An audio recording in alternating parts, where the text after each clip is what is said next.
A distinguished special forces soldier, having retired due to injury, finds himself marooned on a deserted island following a maritime disaster. Chapter 1. The Indifference of Humanity, a Stormy Night.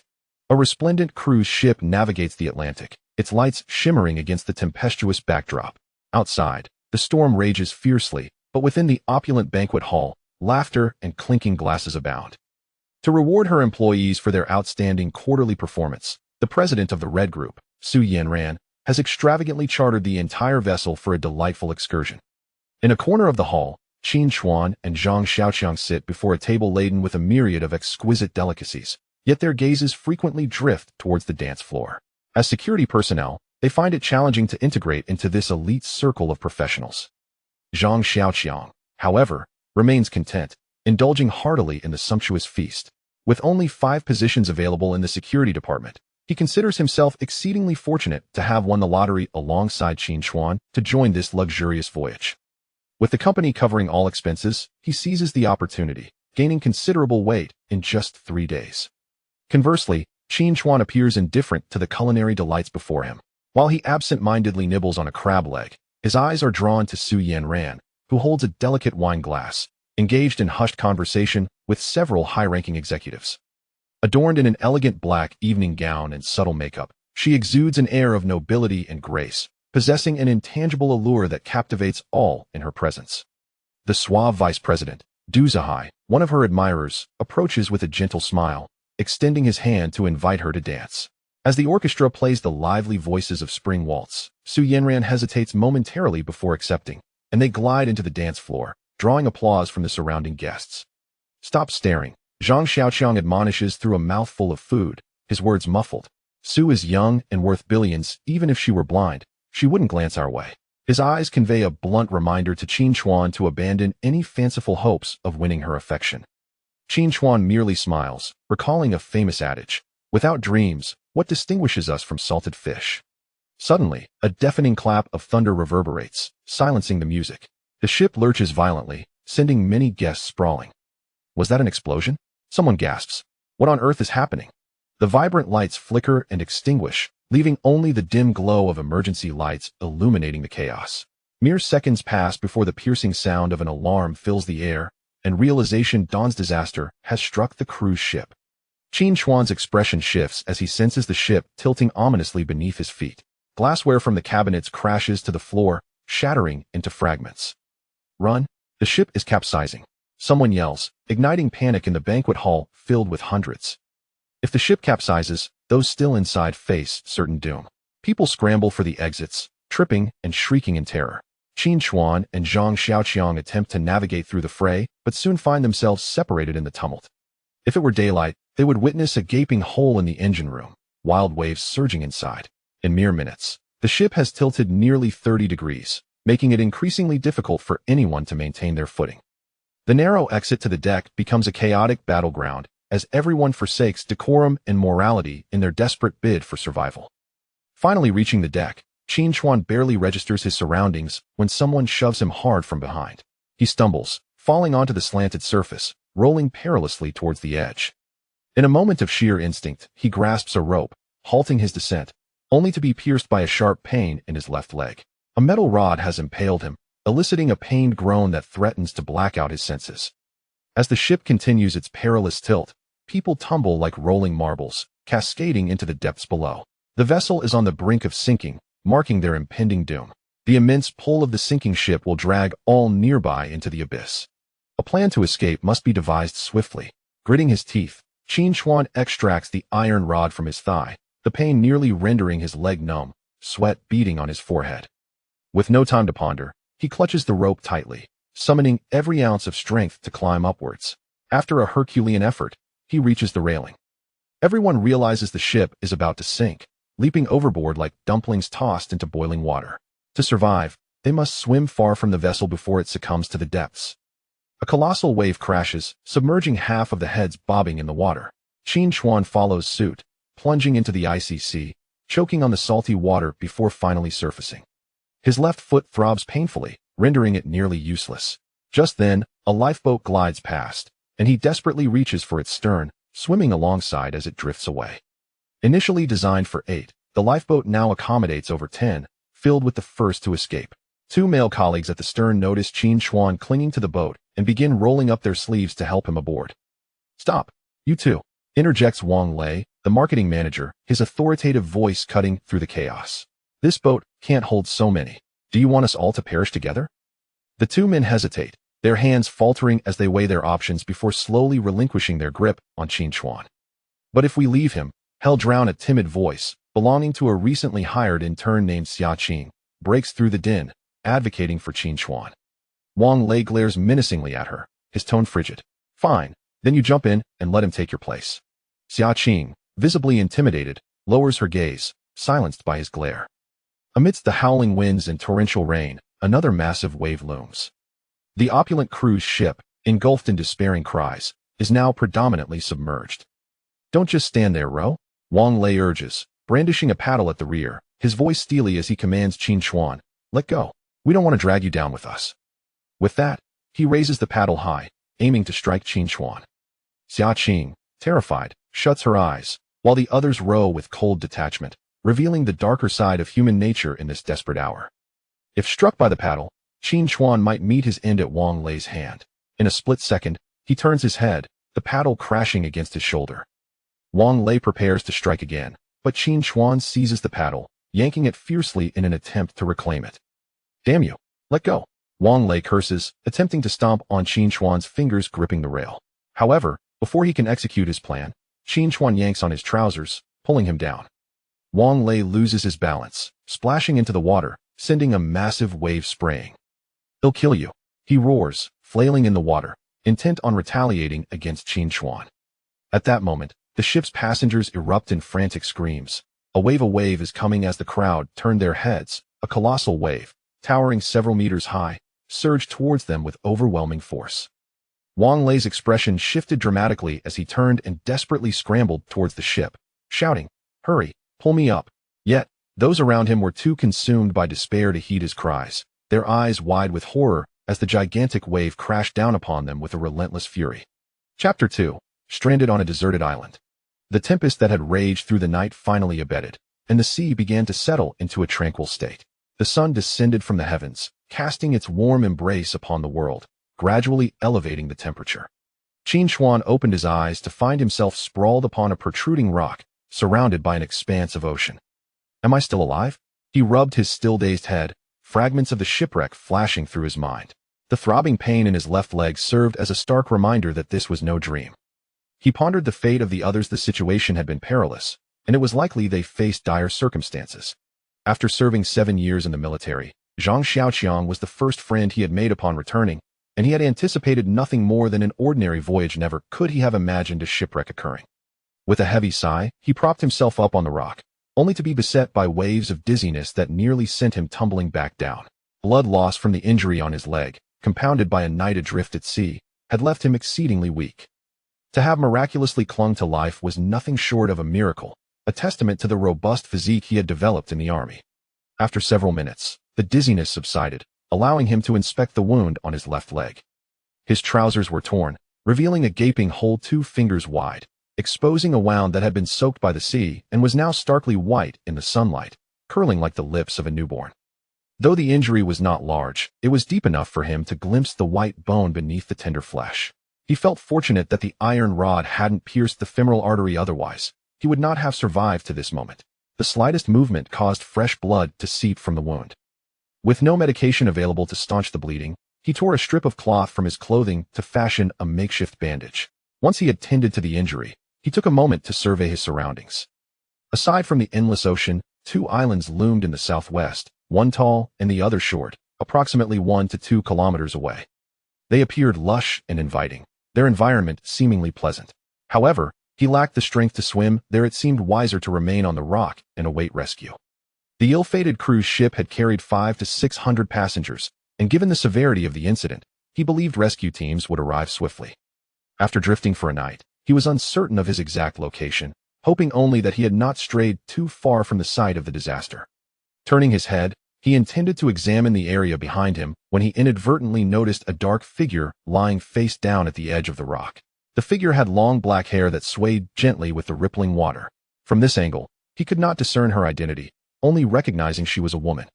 Hobbling on his injured leg across the slick rock, he cautiously approached her. The surface was slick with moss, and he nearly lost his footing several times. "Hey, wake up," he called, extending a hand to gently shake her. There was no response. Sensing something was amiss, he quickly turned the woman over. A delicate yet pallid face came into view, and his eyes widened in astonishment. It was none other than Su Yanran, the president of the company. The once unattainable figure, now adrift like him, revealed her slightly rounded abdomen beneath her form-fitting black evening gown. Su Yanran appeared to be in a deep slumber, her eyes tightly shut, with a few droplets of water glistening on her long eyelashes. No matter how he called, she remained unresponsive. He hesitantly reached towards her nose, finding no breath. "She's not breathing." Panic surged through Qin Chuan as he disregarded the disparity in their social standings. He placed his hands between her breasts and began administering chest compressions, drawing on the first aid knowledge he possessed, determined to revive her. In the face of this icy beauty, his thoughts were singularly focused on saving her life. After approximately half a minute of compressions, Su Yanran finally reacted. She coughed up a significant amount of water and continued to cough several times, her tightly closed eyes slowly opening a crack. "You're awake," Qin Chuan exclaimed, his face lighting up with relief. In his excitement, he forgot to withdraw his hands from her chest. As she regained consciousness, still somewhat dazed, Su Yanran instinctively misinterpreted the pressure on her chest as a threat. Without a second thought, she slapped him across the face. Caught completely off guard, Qin Chuan received the blow squarely. He could hardly believe that after exerting himself to save her life, he had instead been met with an ungrateful slap. Facing the wary woman whose arms were crossed protectively over her chest, he hastily explained, "I was trying to save you." Regardless of whether she believed him, he was determined to clear his name of any misconceptions. Upon hearing his explanation, Su Yanran began to survey their surroundings, her sharp mind quickly grasping the situation. After a moment of silence, she coldly uttered 2 words, "Thank you." Her tone suggested reluctance, reinforcing the reputation she had earned as the Ice Queen. Even in the presence of her savior, she maintained her distant demeanor. Understanding the need for discretion, Qin Chuan fell silent and resumed his seat upon the rock. "Where's this place?" she inquired, furrowing her delicate brow as she surveyed their surroundings. Seeing Qin Chuan shrug, indicating his own uncertainty, she chose not to pursue the matter further. As she bent down to wring out her skirt, droplets of water cascaded to the ground. With only the 2 of them on the rock, conversation seemed sparse. Hours passed with the sun now overhead, yet no sign of rescue boats had appeared. Instead, debris began to drift in with the current. Qin Chuan was fortunate to discover a wooden crate containing sausages and bread. While the bread had disintegrated in the salt water, the sausages were still edible. Having narrowly escaped death and feeling his energy waning, his stomach growled with hunger. He shared some of the food with Su Yanran, disregarding her apparent indifference as he tore into a sausage, devouring it ravenously. Each sausage weighed about 200 grams, and he quickly consumed 3, finally feeling some sense of fullness. Su Yanran sat on the ground, hugging her knees, seemingly lost in thought, untouched by the food he had offered. After a moment, she turned to him and asked, "What's your name?" With over 1,000 employees at Red Ding Group, it was understandable that she wouldn't remember a mere security guard. Knowing Su Yanran was the president of Red Ding Group, Qin Chuan could have seized this opportunity to forge a connection and leave a favorable impression, potentially paving the way for future opportunities. However, he was too preoccupied with gathering floating debris to engage in small talk, merely stating his name before lapsing into silence. Su Yanran appeared dissatisfied with his response, her brow slightly furrowing, and the atmosphere fell back into silence. Qin Chuan piled the collected items to one side, lying back to catch his breath while casting a sidelong glance at Su Yanran. They were not faring too poorly. The items they had gathered included both food and water. Even if the rescue team delayed, they could sustain themselves on the rock for several days. As night fell, the weary Qin Chuan unknowingly drifted into slumber, the cool night breeze dispelling the heat of the day, with the wind gradually picking up in intensity. Still ensconced in the depths of slumber, Qin Chuan faintly perceived the sound of water flowing, a gentle swish, swish that stirred his consciousness. Had it begun to rain? He hazily opened his eyes and, guided by the sound, glanced over to discover the female So, crouching in the dim shadows across from him, her back turned towards him. In the confined space of a few square meters amidst the rocky terrain, secrets were a luxury impossible to maintain, and he quickly surmised the reason for Su Yanran's presence in such a position. After holding it in all day, She must have found herself unable to endure any longer, opting to address her personal matters under the veil of night. How arduous this must have been for her. As the sound of rushing water began to diminish, Qin Chuan, wishing to avoid any potential embarrassment from being discovered awake, was about to avert his gaze when she suddenly stood up and strode purposefully in his direction. Oh no, she has spotted him. Chapter 3. The piercing screams from the sea as Qin Chuan closed his eyes, intending to feign slumber. He was abruptly roused by Su Yanran's anxious voice calling out beside him. Get up quickly, the tide is rising. The tide. He had been so engrossed in admiring the silhouette of the president that he had failed to notice the seawater had risen nearly 2 feet, nearly submerging the spot where he lay. A fierce wind howled, and the water continued to ascend at a visible pace. As misfortune would have it, a silver serpent of lightning cleaved the sky above, illuminating the surroundings in a stark, ghostly white. The thunderous roar of the storm was followed by a torrential downpour that drenched the two of them in an instant. The wind howled, and the rain pelted their bodies like pebbles, causing a dull ache. Weighing less than 100 pounds, Su Yanran struggled to maintain her balance against the gusts. Clinging to Qin Chuan's arm for support, it seemed that the fates had conspired against them. Amidst the cacophony of thunder, the water level continued to rise, now submerging their calves. The supplies Qin Chuan had painstakingly gathered that afternoon were swept away by the relentless waves. He could only lament their loss silently, unable to intervene as he watched them vanish before his eyes. The seawater will soon engulf this place. We must leave immediately, he shouted to the pale-faced Su Yanran. What did you say? The roar of the wind drowned out his words. Qin Chuan raised his hand, pointing towards the indistinct shadows of 2 islands to the southwest, and leaned closer to her ear, shouting, We need to leave here and head to that island. Can you swim? Yes. Su Yanran nodded. Noticing Qin Chuan sees a driftwood log floating on the surface. With the buoyancy of the wood, it might assist them in reaching the opposite island. In a matter of moments, the water rose another foot. To facilitate swimming, Su Yanran bent down to lift her long skirt, turning it around her waist before tying it, exposing her fair thighs. The evening gown, soaked by the rain, clung to her graceful form. Qin Chuan swallowed hard, dispelling distracting thoughts, and encouraged her to grasp the other end of the log. Together, they would strive towards the island. The tempest rendered visibility at sea perilously low, allowing only the vague outlines of the 2 islands, one taller, the other shorter, to emerge in the distance. Fortunately, Su Yanran proved to be more resilient than he had imagined. Even in such dire circumstances, she did not utter a single complaint. She understood fully well that, at this moment, the only person who could save them was herself. The sea's turbulence was fierce, with waves crashing violently against them. Though 2 kilometers seemed a short distance in such brutal conditions, the energy expended was several times greater than usual. Luckily, the log provided some buoyancy, allowing them to pause and catch their breath when exhaustion set in. Even so, the struggle was arduous. After swimming approximately 2/3 of the distance, Su Yanran, gasping for breath, inquired from behind, how much farther? Her stamina was waning. Her limbs felt unresponsive, and the pressure of the seawater made it difficult for her to breathe. Qin Chuan, though injured, was not much stronger than her. He raised his hand to wipe the seawater splashing against his face and turned back to say, We have about 400 or 500 meters left. Let's rest for a moment. Just then, a piercing scream echoed nearby, a sound that even the raging storm could not obscure. Both of them instinctively glanced in the direction of the cry, and at that moment, a flash of lightning illuminated the dark sea, revealing that there were indeed people over there. Su Yanran exclaimed. Without her prompting, Qin Chuan had already noticed the 2 flailing arms amidst the waves. This individual was likely another survivor from the ill-fated cruise ship, succumbing to exhaustion as they neared the island.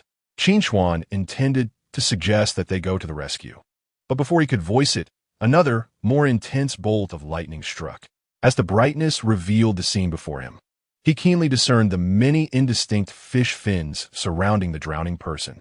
This realization sent a chill down his spine. Seeing him remain silent, Su Yanran thought he was callous and unwilling to help, causing her opinion of him to diminish further. The survivor in this treacherous sea was likely a colleague from their company. As the hands began to disappear beneath the waves, she decisively declared, I will go save them. You follow me. With that, She released the tree branch she was clinging to, allowing her greater mobility in the water. However, Qin Chuan firmly grasped her wrist, pulling her back. Don't go over there. There are sharks.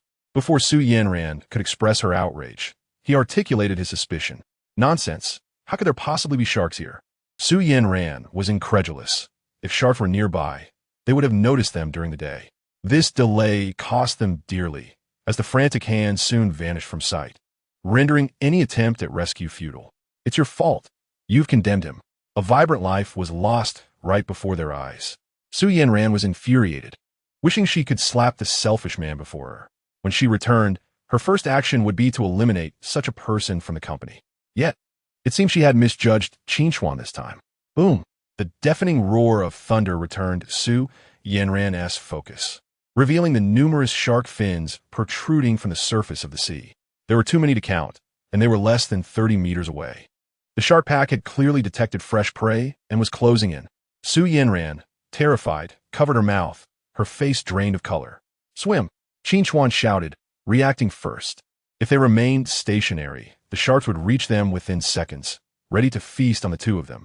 With all their strength, they propelled themselves toward the shore. Only by reaching the island could they hope to survive. Qin Chuan exerted every ounce of strength he had, with no time to glance back at how far the sharks were. A searing pain radiated from his injured left leg, blood mingling with the seawater. Were it not for his extraordinary willpower, he might have fainted from the agony. Throw away the wood. As they neared the island, the branch he had been holding became a cumbersome burden. In a state of sheer mental blankness, Su Yanran instinctively released the wooden object as instructed, continuing to swim desperately behind him. With only a few dozen meters left, a wave crashed behind her, and the exhausted Su Yanran was plunged into the frigid sea before she could even cry out for help. Believing she was on the brink of death, she lacked the strength to move even a finger, sinking deeper into the abyss. At that moment, Qin Chuan, who was swimming ahead, turned back, plunging into the water to rescue Su Yanran, who was on the verge of drowning. With all his strength devoted to her protection, he managed to drag her to the surface just before he too was spent. Staggering, he finally pulled Su Yanran onto the beach. With a thud, he released her and collapsed onto the sand, sprawled out like a rag doll, letting the waves wash over him. Apart from the faint rise and fall of their chests, the two were in such a pitiful state that they resembled the dead. Chapter 4. A gentleman's revenge. The weather in this place is as capricious as a woman. As dawn broke over the horizon, tranquility returned. Qin Chuan and Su Yanran, soaked to the skin, took refuge back to back under a rocky outcrop, enduring the night together. Sunlight bathed the small island, and the lush vegetation exuded vitality, while a few seagulls, as usual, descended upon the beach in search of food. A peculiar sound caught their attention, prompting them to observe their surroundings with caution. Suddenly, a thicket nearby parted, startling the timid seagulls into flight. Duzier, the vice president of the Red Ding Group, emerged from the forest with a group of drenched men and women, though they appeared disheveled. In comparison to the life-and-death struggle faced by Qin Chuan, this group was indeed fortunate. They had been among the first to board the lifeboat as the cruise ship was sinking. After drifting for a while, the lifeboat had capsized upon striking a reef. Du Zihai and Wang Lei, possessing decent swimming skills, assisted their non-swimming colleagues to reach this island. Exhausted from their arduous trek through the jungle to this beach, they had hoped to be more visible to passing vessels. Everyone did well. Let's take a moment to rest. I believe it 1 TB long before we can return home. Du Zihai, as the leader, encouraged his weary employees. Accustomed to the comfort of air-conditioned offices, they were unaccustomed to such hardships, and the journey had left them thoroughly drained, collapsing onto the ground without regard for the dirt. Demonstrating strong leadership, while others rested, Du Zihai called several department heads together to discuss their next plan of action. His secretary, Bai Lulu, who was fanning herself, suddenly pointed towards the distant large rocks and interrupted Du Zihai. Look over there. It seems someone is beneath that rock. Have you lost your mind? In this remote wilderness, how could anyone possibly be there? Unless it's a ghost, quipped a female employee who had a history of antagonism with her. However, another colleague chimed in, no, really, there is someone over there. Come, let us go and take a look. Du Zihai boldly led the way in that direction. President Du, wait for me. Be careful of danger. Wang Lei from the operations department picked up a fist-sized stone for self-defense and hurriedly followed, despite Wang Lei's often harsh demeanor toward subordinates. Mercilessly berating them, his attitude towards the company's senior leadership, particularly Du Zihai, was one of utmost reverence, akin to that of a devoted son. Many had suffered under his bullying, and behind his back, the staff affectionately dubbed him Du Zihai's vicious hound. Finally catching up to Du Zihai, the ever-loyal Wang Lei dramatically positioned himself in front of him, exclaiming, "President Du, be careful." Du Zihai raised his hand, about to speak, when Wang Lei excitedly shouted, "It's President Su." At the sound of the call, the drowsy Su Yanran was instantly roused, looking up to see Du Zihai striding towards her with Wang Lei in tow. You are also on this island?" She quickly rose. Disbelief etched across her face as she regarded Du Zihai and his entourage. Du Zihai stepped forward, taking her somewhat cold hand in his. His eyes filled with warmth as he said, "Yanran, it is truly wonderful that you are safe." Wang Lei leaned in with his fierce countenance, eager to ingratiate himself. "President Su, you have no idea. During your disappearance over these past 2 days, President Du and the others were extremely anxious. Upon arriving on the island, they neglected rest, scouring the mountains and fields in search of you. President Du even said that he would never give up, no matter how slim the chance." As Du Zihai's most devoted follower, Wang Lei was acutely aware of the affection Du Zihai held for Su Yanran, and seizing such a splendid opportunity, he spared no effort in his flattery. Hearing this, even Du Zihai felt a flush of embarrassment, for he had never uttered such words. They were entirely fabricated by Wang Lei. Noticing a slight blush on Su Yanran's face, she smiled and nodded, seemingly affected by Wang Lei's words. Delighted, Du Zihai felt that perhaps this misfortune had turned into a blessing. Not only had she survived, but he might also win her heart. "Yanran," he began, still holding her small hand, but before he could say more, an unexpected figure leaped out from behind Su Yanran, delivering a punch squarely onto Wang Lei's ugly face. The force of the blow was considerable, and with Su Yanran's startled cry, the unsuspecting Wang Lei was sent crashing into the soft mud. "Stop! Have you gone mad? What are you doing?" Su Yanran, closest to him, quickly extended her arm in an attempt to intervene. It was then that everyone realized the assailant was Qin Chuan. On the night of the incident, it was this Wang Lei who had nearly caused him to meet a watery grave. Had it not been for his fortunate escape, he would likely have already become a corpse. A gentleman does not harbor grievances without retribution. Wang Lei had nearly taken his life, yet pretended nothing had happened. Qin Chuan, however, had not forgotten this grudge. Upon seeing Wang Lei, he wasted no time in delivering a punch, were it not for Su Yanran blocking his path and hindering him. Along with his own legs not being quite agile, he would certainly have made Wang Lei pay a much steeper price. To be frank, this punch was a rather lenient punishment. However, Wang Lei, who was accustomed to wielding power in front of his subordinates, did not take kindly to this. In fact, he was infuriated, for the recent blow had loosened several of his teeth. With Du and Su observing, he felt humiliated. Seizing the opportunity while Su Yanran stood between them, he rose to his feet and spat bloodied saliva onto the ground, glaring menacingly at Qin Chuan as he shouted, "Damn you, I will kill you." With that, he lunged at Qin Chuan. Su Yanran, petite as she was, could not halt the frenzy of Wang Lei. In the chaos, she was inadvertently pushed, landing on the ground. Wang Lei swung his fist, large as a bowl, towards Qin Chuan's face. He was grossly underestimating Qin Chuan, believing him to be merely an ordinary security guard.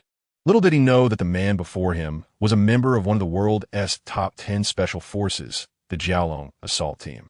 Previously, Qin Chuan had single-handedly obliterated a mercenary squad while severely injured. Facing an overconfident Wang Lei, even with a leg injury, he could easily handle the situation.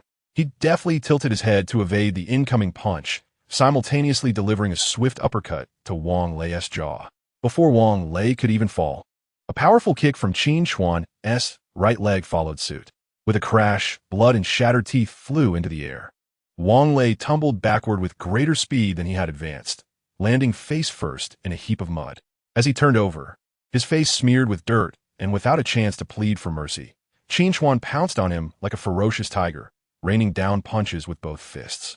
If it were not for Qin Chuan's significant fatigue, this combination of strikes could have easily taken half of Wang Lei's life. Stop it! Du Zihai and Su Yanran, one refined and the other a woman, were utterly incapable of restraining the rampaging beast. Fortunately, Zhang Ziqiang, the tall and robust head of security, along with a group of colleagues, rushed forward and managed to pull Qin Chuan away from Wang Lei. Chapter 5. The iceberg is not cold, you'll pay for this. You little security guard. Once we return to Yuzhou, on my turf, I will make you wish you were dead. Wang Lei, battered and bloodied, sat on the ground, pointing angrily at Qin Chuan. Despite having endured a severe beating, he remained defiant, his mouth spewing profanities that made Su Yanran frown in disapproval. However, if he were to challenge Qin Chuan again, he would likely not have the courage, resorting instead to hiding behind others while hurling insults. Team leader Zhang Ziqiang, along with two other burly colleagues, firmly restrained Qin Chuan. Internally, Zhang Ziqiang felt a jolt of fear. This newly recruited fellow had dared to strike Wang Lei, and he might find himself in trouble at Dingsheng in the future. Given Wang Lei's vengeful nature, this incident would not simply be brushed aside. He would undoubtedly seek revenge. One was a confidant of Vice President Du Zihai, while the other was a brash newcomer with no connections after less than 2 months at the company. Zhang Ziqiang was acutely aware of where his loyalties should lie. Qin Chuan was part of his security department, and as the captain, he needed to assert himself immediately, lest he too fall into Wang Lei's bad graces. Qin Chuan, are you truly ready to throw it all away? What madness is this? Apologize to Manager Wang at once. Zhang Ziqiang reprimanded sternly. Apologize? In your dreams. Qin Chuan retorted disdainfully. He had nearly lost his life due to Wang Lei's treachery. Sparing him was already a show of mercy, and now he was expected to apologize to such a scoundrel? Faced with insubordination in front of the entire team, Zhang Ziqiang felt his face flush with embarrassment, his irritation palpable as he raised his voice. What? You no longer heed my words? Do you no longer wish to remain at Hongding Company? A mere security job. Where else would you find one? In truth, Hongding was considered a significant company in Yuzhou, offering employee benefits that surpassed those of typical private enterprises. Countless individuals vied for a position within Hongding, even for the role of a security guard. Though Qin Chuan had not been with the company long, his various bonuses and allowances allowed him to earn a decent 5,000 to 6,000 yuan monthly. Yet, he appeared unfazed by the threat posed by Zhang Ziqiang, boldly retorting in front of the president. At that moment, someone tugged at his sleeve. Turning, he was surprised to see Zhang Xiaoqiang. You're still alive? With great difficulty, Zhang Xiaoqiang squeezed into the circle, and noticing the attention on him, he retracted his neck and softly advised, let it go, don't argue. Upon seeing Xiaoqiang standing before him, some of the hostility in Qin Chuan's eyes diminished. Silence. Look at the two of you. What are you behaving like? Du Zihai's authority was still palpable even after just 2 days away from the company. His booming voice finally quelled the chaos. In front of Su Yanran, he summoned his leadership presence and addressed the crowd. Let us not forget, we find ourselves stranded on this island. Our foremost priority is survival. We are all in this together. Only through unity can we weather this storm. Scattered applause arose from the crowd as Du Zihai noticed a glimmer of admiration in Su Yanran's eyes, which brought him a moment of joy. Clearing his throat, he turned to the glaring Wang Lei and stated, as for your matter, we shall address it upon our return to the company. For now, compliance with management is imperative.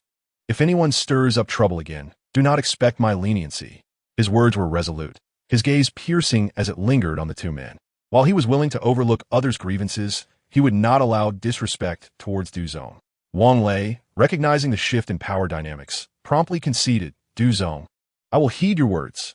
He shot a warning glare at Qin Chuan, as if to say, we'll see about this. And you? Du Zihai turned his attention to Qin Chuan.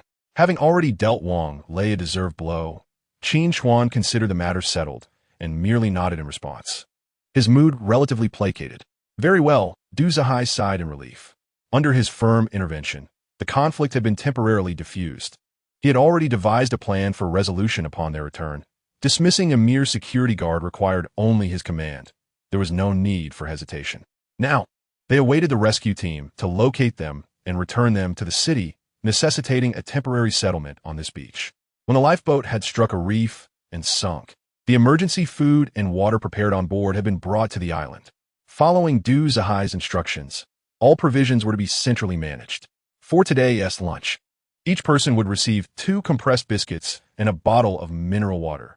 Though meager, it sufficed to stave off hunger. After all, none can ascertain how long they must linger on this desolate island. Thus, it is only prudent to conserve their provisions. This sentiment echoed among the group with little dissent. Qin Chuan stood in line to receive his share of biscuits and water, then settled down on a nearby rock. The temporary duo he formed with Su Yanran had dissipated with the arrival of others. At this moment, Su was surrounded by the management personnel of various companies, exchanging pleasantries. Her face illuminated with the joy of reunion. Others gathered in small clusters, sharing food and engaging in light-hearted conversation. Having survived a harrowing ordeal, they seemed to have momentarily forgotten the terror of that night, their laughter creating a harmonious atmosphere. Zhang Xiaoqiang approached with his food and took a seat beside Qin Chuan. "I thought you perished. I am truly delighted to see you here on the island. Pray tell, how did you and Su end up on this forsaken isle?" His genuine sentiment radiated from his cherubic face, filled with relief. Qin Chuan's experience could be aptly described as a brush with death, had it not been for divine providence. He would have long been fishbait. In contrast, Zhang Xiaoqiang had been considerably more fortunate. After being separated in the chaos, he had fallen into the sea. But by sheer luck, he managed to climb aboard Du Zihai's vessel, drifting serenely for a day and night until a tempest struck, causing the boat to crash upon the rocks near the island. "Wang Lei is truly despicable," Zhang Xiaoqiang muttered under his breath, empathizing with Qin Chuan after hearing his account. He finally understood the usually composed Qin Chuan's visceral reaction upon encountering Wang Lei, as if faced with a sworn enemy. "Why didn't you mention earlier? Had I known, I would have joined you in giving that scoundrel a good thrashing," Zhang Xiaoqiang declared, his fists raised in indignation. In his fervor, his right hand inadvertently struck Qin Chuan's injured left leg, eliciting a sharp gasp of pain from him. "You're injured?" Zhang Xiaoqiang finally noticed the cloth wrapped around Qin Chuan's leg, with ominous red stains spreading forth. Frowning, Qin Chuan unwrapped the cloth, revealing a gruesome wound where the flesh had been torn. The injury, marinated in seawater for an entire night, had developed a pallid appearance around its edges. With pus seeping out, Zhang Xiaoqiang gasped in shock. The severity of the injury was agonizing to behold, and he couldn't fathom how Qin Chuan endured such pain while still possessing the strength to defend himself. Suddenly recalling something, he stood up and exclaimed, "Right, I remember there's a first aid kit on the lifeboat. It contains antibiotics and anti-inflammatory medication. Wait here. I shall seek out Director Du before Qin Chuan could interject." Zhang Xiaoqiang had already marched over. Directeur Du. Du Zihai was engaged in conversation with Su Yanran and Wang Lei when he heard his name called. Turning, he saw Zhang Xiaoqiang approaching. "What is it?" he inquired with a warm smile, exuding the charm of a successful man. His laughter akin to a refreshing spring breeze that eased Zhang Xiaoqiang's initial apprehension. "I recall there being a first aid kit upon our arrival on the island. Could you spare me a couple of anti-inflammatory pills? My friend has sustained a severe injury to his leg, and if he does not receive timely medication, he may lose that leg," Zhang Xiaoqiang stated straightforwardly, pointing towards Qin Chuan. At that moment, Qin Chuan sensed impending trouble. Sure enough, before Du Zihai could respond, Wang Lei glared and scolded. "Are you dreaming, you fool? These items were perilously brought to the island through great struggles. Allowing him to indulge without cost was already generous enough. Yet, he audaciously demands more? Let me assure you, there is nothing to spare. No, I recall that he merely requested 2 anti-inflammatory pills." Zhang Xiaoqiang, already timid by nature, was rendered speechless under the piercing gaze of the other party. Du Zihai raised his hand to halt Wang Lei's tirade, offering a gentle explanation. "You must be mistaken. Aside from the food and water we brought, we have indeed taken nothing else. Even if there were, it would not be in my possession."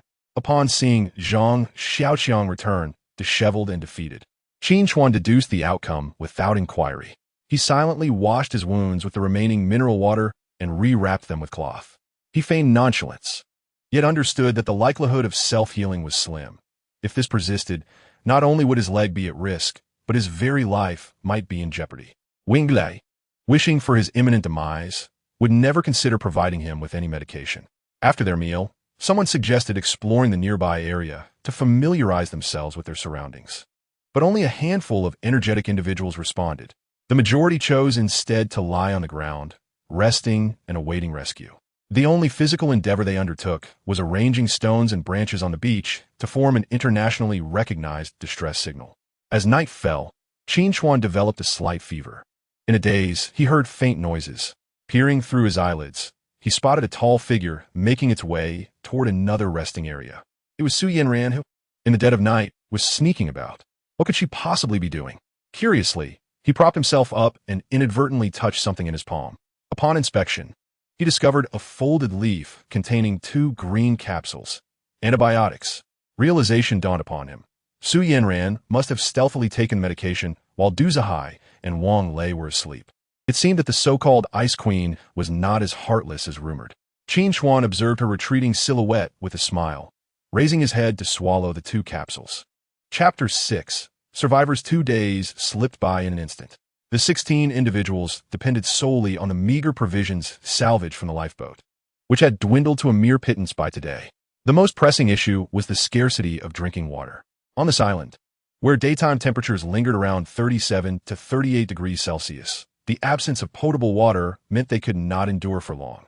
Throughout these 2 days, the vast expanse of ocean had shown no sign of passing ships, with only clouds and birds gracing the sky. As time wore on, a palpable gloom enveloped the group. The laughter and chatter of the first days had been replaced by a somber silence, with everyone staring vacantly at the horizon. Had they truly been forgotten? Reluctant to succumb to despair, they resolved to devise means of self-rescue. Survival was their only hope of returning to civilization. They ventured out in search of sustenance.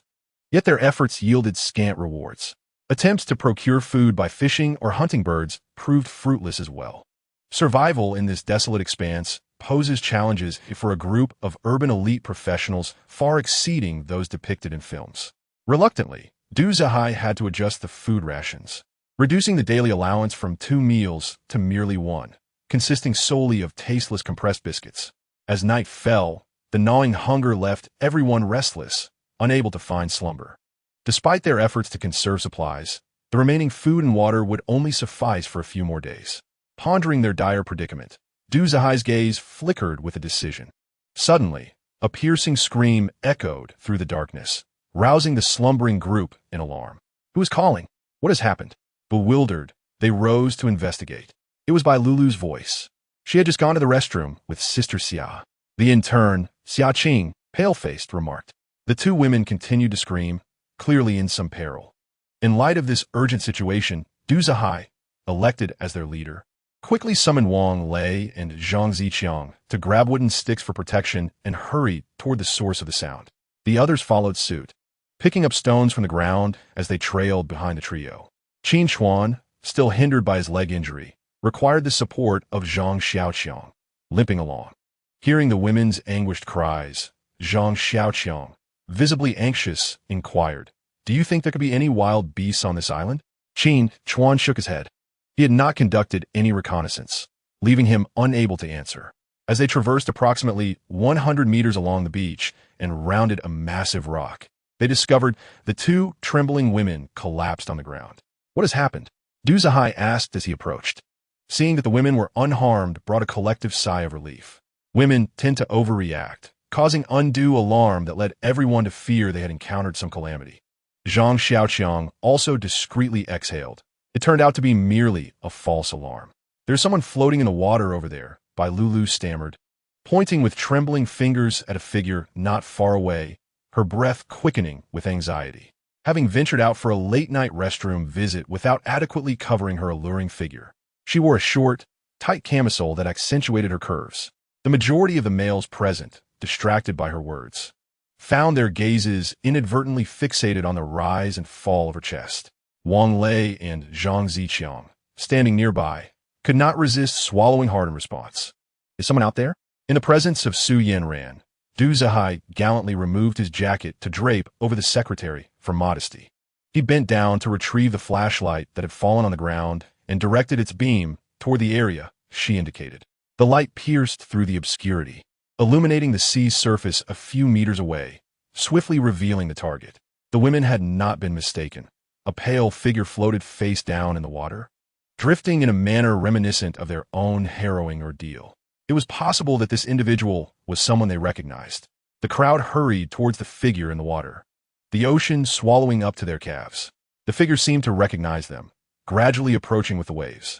Wang Lei stretched out his arm, grasping the person by the collar and pulling them closer, flipping them over.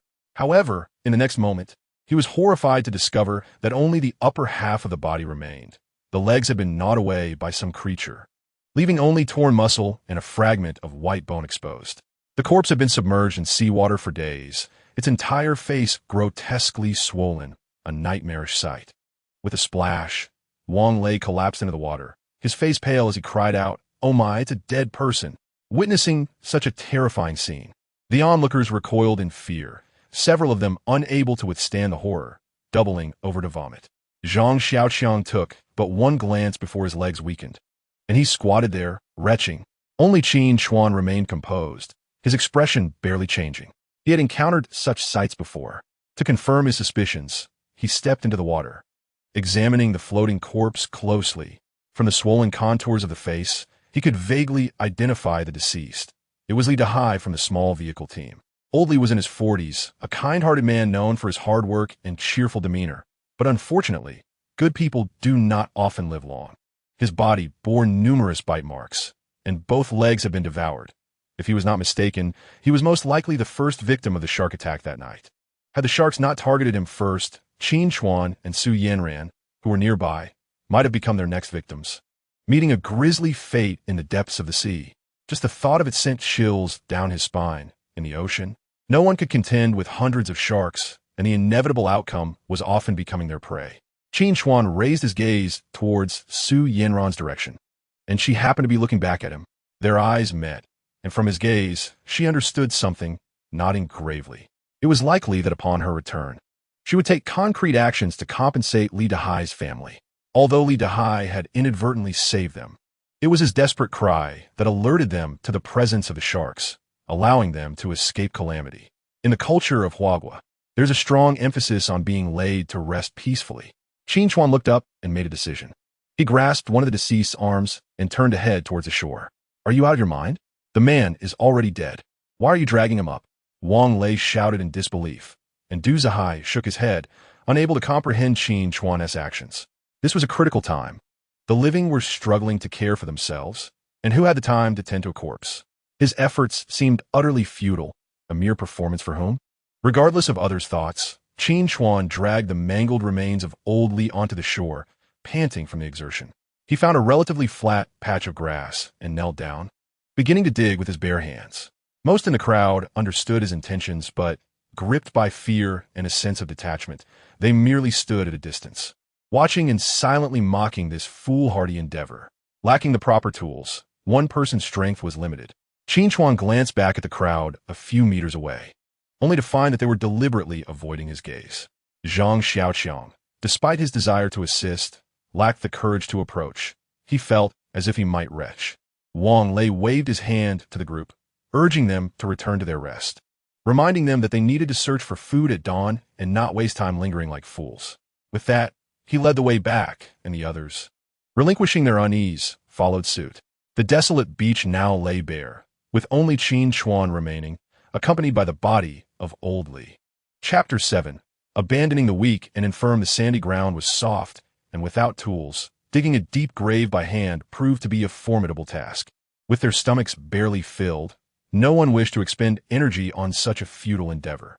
On the dark shoreline, only Qin Chuan toiled, his hands laboriously excavating the damp earth. After some time, his clothes were drenched with perspiration, yet he had only managed to dig halfway. Sitting down to catch his breath, his gaze fell upon old Li's body, noticing something bulging in the pocket of his shirt. Reaching in, he retrieved half a pack of cigarettes and a windproof lighter. For an old smoker like old Li, tobacco was a constant companion. The cigarettes, soaked by seawater, were ruined, but the lighter still functioned, containing half a tank of flammable gas. On this desolate island, such an item was invaluable. Surely, old Li would be pleased to know it could still aid them. Qin Chuan tucked the lighter into his pocket and resumed digging. Suddenly, he heard a rustling sound behind him. Alert, he turned to see a plump figure timidly approaching. "What brings you here?" Weren't you too frightened to move just a moment ago? He asked, surprised at Zhang Xiaoqiang's approach. Zhang Xiaoqiang had wrapped a tattered cloth around his mouth and nose, trembling as he stood before Qin Chuan. I can't sleep anyway, so I'd rather stick with you, he replied. After offering a couple of bows to old Li, his eyes darted aside as he muttered, Uncle Li, you were a good man. Tonight, Qin Chuan and I will bury you, so please don't haunt me afterward. Enough with the nonsense. Come help me, Qin Chuan urged. The putrid stench was indeed unbearable. Even with the cloth covering his mouth and nose, Zhang Xiaoqiang felt his stomach churn. In contrast, Qin Chuan seemed oblivious to the scent, squatting with an expression of indifference as he continued to dig. Can't you smell old Li's odor? Zhang Xiaoqiang inquired curiously. Qin Chuan shook his head. I've long grown accustomed to it. This smell is nothing. Upon reflection, such a statement was rather chilling. However, Zhang Xiaoqiang, being somewhat naive, did not delve deeper into the implications, believing that Qin Chuan was merely enduring as he was. After considerable effort, the two finally succeeded in excavating a grave half the height of a man before dawn. They placed old Li inside, covered him with sand, and adorned the mound with nearby stones before returning side by side to rest. As the sun rose, the two, having had only a fitful sleep, were roused by a commotion. Everyone, wake up! I have an important announcement to make. Du Zihai proclaimed from atop a large rock, his voice resonating with authority. Hey, everyone! Wake up! Awake! Why do you still slumber? With a brutish demeanor, Wang Lei and Zhang Ziqiang, as followers, roughly roused those still lost in dreams. Wang Lei swaggered over to Qin Chuan and, without hesitation, kicked Zhang Xiaoqiang in the back. Turning around, he intended to intimidate Qin Chuan, only to find the latter wide awake, staring intently at him. The intensity of that gaze sent a shiver down his spine, prompting him to reluctantly lower his foot and vent his frustration, exclaiming, Have your ears gone deaf? You're all useless, merely eating and sleeping all day. Get up at once. As he stormed off, a bewildered Qin Chuan and Zhang Xiaoqiang sat up. Noticing that everyone was awake, Du Zihai, who had not slept a wink but still maintained a decent spirit, cleared his throat and declared loudly, I trust you are all aware of our current predicament. Our food and water supplies are dwindling, and the rescue team has yet to make an appearance. If we continue to wait idly, we are surely heading towards our demise. A murmur of concern swept through the crowd, their faces reflecting a profound worry. The haunting memory of old Li's body drifting in the sea loomed heavily over them, casting a dark shadow of dread. Once the food and water are exhausted, their fate would mirror that of old Li, perishing on this desolate island. Everyone, please, silence, Du Zihai urged, managing to restore order with his hands raised. After clearing his throat, he continued, following discussions among our leadership, we have decided to divide into two groups. One group will remain here to await rescue, while the other, led by myself and General Su, will venture to the other side of the island in search of food. Director Du, if you find food, will you return? A voice broke through the tension, unable to contain the gravity of the situation. The island's food supply is limited. Dividing into two teams allows us a greater chance of survival. Regardless of whether one stays or goes, we must all strive to find sustenance until the rescue team arrives. Du Zihai did not directly respond to the inquiry, but the flicker in his eyes revealed his intentions. The division of the group was merely a facade. He aimed to eliminate the weak and infirm from their ranks, allowing them to fend for themselves. In the law of the jungle, only the strong survive. Those who cannot contribute are a burden, consuming resources that could be better allocated. It was wiser to leave them behind to their own devices. The senior executives had conspired late into the night, with only Su Yanran dissenting. The others unanimously supported this decision. This was not a corporate environment, and Su Yanran lacked the authority to veto. A fleeting look of guilt crossed her eyes, as if she understood who would be left behind. I will now announce the names. Those called will remain. The rest will join us. Wang Lei cast a haughty glance at Qin Chuan. As expected, the first name called was his, followed closely by Zhang Xiaoqiang. This is it. We are truly going to starve to death here. Zhang Xiaoqiang's face fell, mirroring the expressions of those called, each resembling a wilted plant, despondent and defeated. In such a dire situation, being abandoned feels akin to a death sentence. You cannot be so selfish as to leave a few of us here to await our demise. Shi and Gue, who are on the verge of retirement, uttered desperate cries upon hearing their names. With a mere glance, Wang Lei signaled to several burly male colleagues, who promptly seized Shi and Gui, casting them aside. The principles of respecting the elderly and cherishing the young hold no sway here. This is your share of food and water. If you wish to survive, you must ration it. Perhaps it will last until the rescue team arrives. Wang Lei dropped a backpack with a menacing grin directed at Qin Chuan, then turned to lead the others into the depths of the jungle. Su Yanran glanced back at the pallid faces of the remaining few, and under the persistent urging of General Du and others, she followed suit. Soon, the beach was left with only the 6 of them. It is no exaggeration to say that this group comprises the weak and the frail. Qin Chuan, with an injured leg, could hardly walk, and even if he had not offended Wang Lei, being abandoned was entirely reasonable. However, Zhang Xiaoqiang bore an unjust burden, merely entangled by circumstance. The remaining 4 included the soon-to-retire Shi and Gui, as well as the newly arrived intern Xia Qing and 2 defenseless women, Wang Yuxia and Jiang Qin. Chapter 8. The treacherous one's curses mingled with cries echoed across the beach. No one would turn back to offer them sympathy, not wishing to perish from hunger. They had to devise their own means of survival.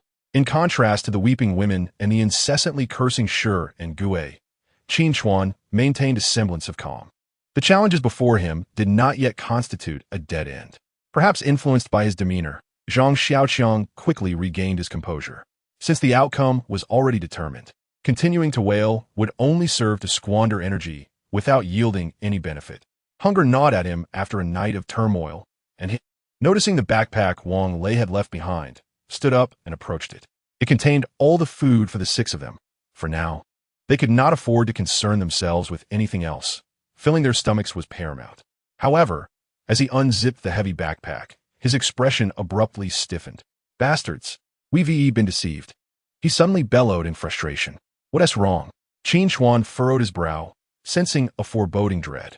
In front of everyone, Zhang Xiaoqiang turned the backpack upside down, and its contents tumbled to the ground. Aside from a few bags of waterlogged, moldy biscuits, the rest comprised rocks and rubbish. There was no food to be found. It was only at this moment that they realized they had once again been duped by Wang Lei and his group, since they had resolved to abandon them. How could they bear to part with their precious food? I'll be damned. I'm going in to confront them and demand our share of food back. Zhang Xiaoqiang had never felt such rage before. He picked up a stone from the ground, ready to chase after Wang Lei and settle the score. However, after taking a few steps, he was forcibly restrained by Qin Chuan. Let go of me, Zhang Xiaoqiang shouted, his nostrils flaring in anger. What good will that do? The relationship is already severed. Even if you find them, do you still expect them to give you food? Qin Chuan calmly advised. It would be wiser to conserve our strength and ponder how we might survive. In truth, Zhang Xiaoqiang was acutely aware that pursuing them would be futile. The adversaries were numerous and unafraid of him. If it came to blows, Wang Lei alone could easily overpower him. Yet, he found it unbearable to swallow his pride, which prompted his impulsive actions. Survive? Such words were facile. There was scarcely any food to be found in this vicinity. Otherwise, they would not have split into 2 groups to seek sustenance elsewhere. Zhang Xiaoqiang angrily tossed aside a stone, muttering under his breath. Shi and Gui, along with the 3 women, were all city dwellers, utterly devoid of ideas in such an environment. The only one with any semblance of a plan was Qin Chuan. Even in this dire predicament, he managed to smile, gesturing nonchalantly towards the vast sea, saying, "There's an abundance of food in the ocean. Why should we fear starvation? We merely need to devise a way to retrieve it." His assertion held merit. Indeed, the sea teemed with food that could sustain them for generations. However, the pressing challenge lay in how to bring the fish and shrimp from the depths. Are you suggesting we dive into the sea to catch fish? That approach has already been attempted. If it were viable, we wouldn't be starving, Xia Jie scoffed, feeling unfortunate to be grouped with them. These young people, or the decrepit old men, had no comprehension of the difficulties of surviving in the wilderness. She harbored no hope, merely wishing for the rescue team to find them before they succumbed to hunger. There are always more solutions than there are problems. How can we know without trying? Qin Chuan replied. Xia Jie was too weary to engage in further dialogue, plopping down in self-pity. Sister, may I borrow something? Qin Chuan limped over to Xia Qing, extending his hand toward her chest as he spoke. He had a favorable impression of this quiet intern during their time on the lifeboat. She was the only one who had pleaded his case to Wang Lei. Under the broad daylight, did he intend to flirt with a girl? Xiaqing's mouth fell open in surprise, but before she could utter a sound, he halted and pointed to her collar. Realizing the misunderstanding, her face flushed as she hurriedly removed a decorative brooch from her collar and handed it to him. Do you want this? Perhaps it could be fashioned into a fishing hook. Our chances of a meal today hinge on it. He proceeded to straighten the brooch before twisting the sharp end into a hook shape before testing its sharpness with his finger, nodding in satisfaction. Among the debris washed ashore, he discovered a length of nylon rope, which he unraveled to fashion a line for the fishing hook. Xiaoqiang, go fetch some earthworms, he casually instructed, clutching the makeshift fishing apparatus and limping along the coastline. Thanks to the anti-inflammatory medication and antibiotics secretly given to him by Su Yanran, he was able to preserve the use of his leg. The wound had begun to scab, and with a few more days of rest, he should recover. He settled cross-legged beside a rock more than 2 meters above the sea's surface, gauging the water's depth before making himself comfortable. Soon, Zhang Xiaoqiang approached, clutching an empty mineral water bottle filled with several freshly dug earthworms. Brother, without even a fishing float, how can you possibly catch a fish? Zhang Xiaoqiang squatted beside him, gazing eagerly at the nylon line cast into the sea. Qin Chuan smiled silently, intending to respond with action. He rested his index finger on the end of the line, occasionally twitching it, though the purpose of this maneuver remained unclear. After repeating the action dozens of times, the once limp nylon line suddenly tautened without warning, and Qin Chuan distinctly felt a tug from the other end. Success! With quick reflexes, Qin Chuan spoke while pulling the line upwards. In an instant, a colorful fish, approximately the size of his palm, was forcibly dragged from the water and landed on the shore. The dazed fish flopped desperately, attempting to escape back into the sea. But Zhang Xiaoqiang, with agile movements, pounced like a hungry dog and subdued it. I caught one. Now we have fish to eat, he exclaimed, dancing with joy. It was still early, so Xiaoqiang returned to gather wood with the others, preparing for a fish barbecue that evening. Qin Chuan remained to fish, bolstered by his earlier success, convinced that he might provide a feast for everyone that day. Half an hour passed, and the second fish was pulled from the water, even larger than the first. However, before he could revel in his victory, a strong wind whipped across the sea, sending waves crashing against the shore. The fish beneath the surface seemed disturbed, scattering in all directions. Qin Chuan rebaited his hook with a worm and cast it back into the water, but after a long wait, there was no response. He realized that in such weather, the fish might have retreated to deeper waters and likely would not return for some time. Not wishing to be greedy, he carefully reeled in his line and, with the fish in hand, made his way back to their makeshift camp. Chapter 9. The elderly, weak, sick, and disabled group upon returning to the beach, which barely qualified as a campsite. Zhang Xiaoqiang and Sister Xia were hunched over a piece of wood, attempting to ignite a fire through the ancient method of friction. The vibrant sea fish that Xiaoqiang had brought back earlier was already cleaned and hanging from a nearby tree branch. Yet, the endeavor to create fire was proving far more challenging than they had anticipated. The 5 of them took turns rubbing the wooden stick, and, after several hours, they had not even produced a spark, let alone smoke. Oh my goodness, I'm about to collapse.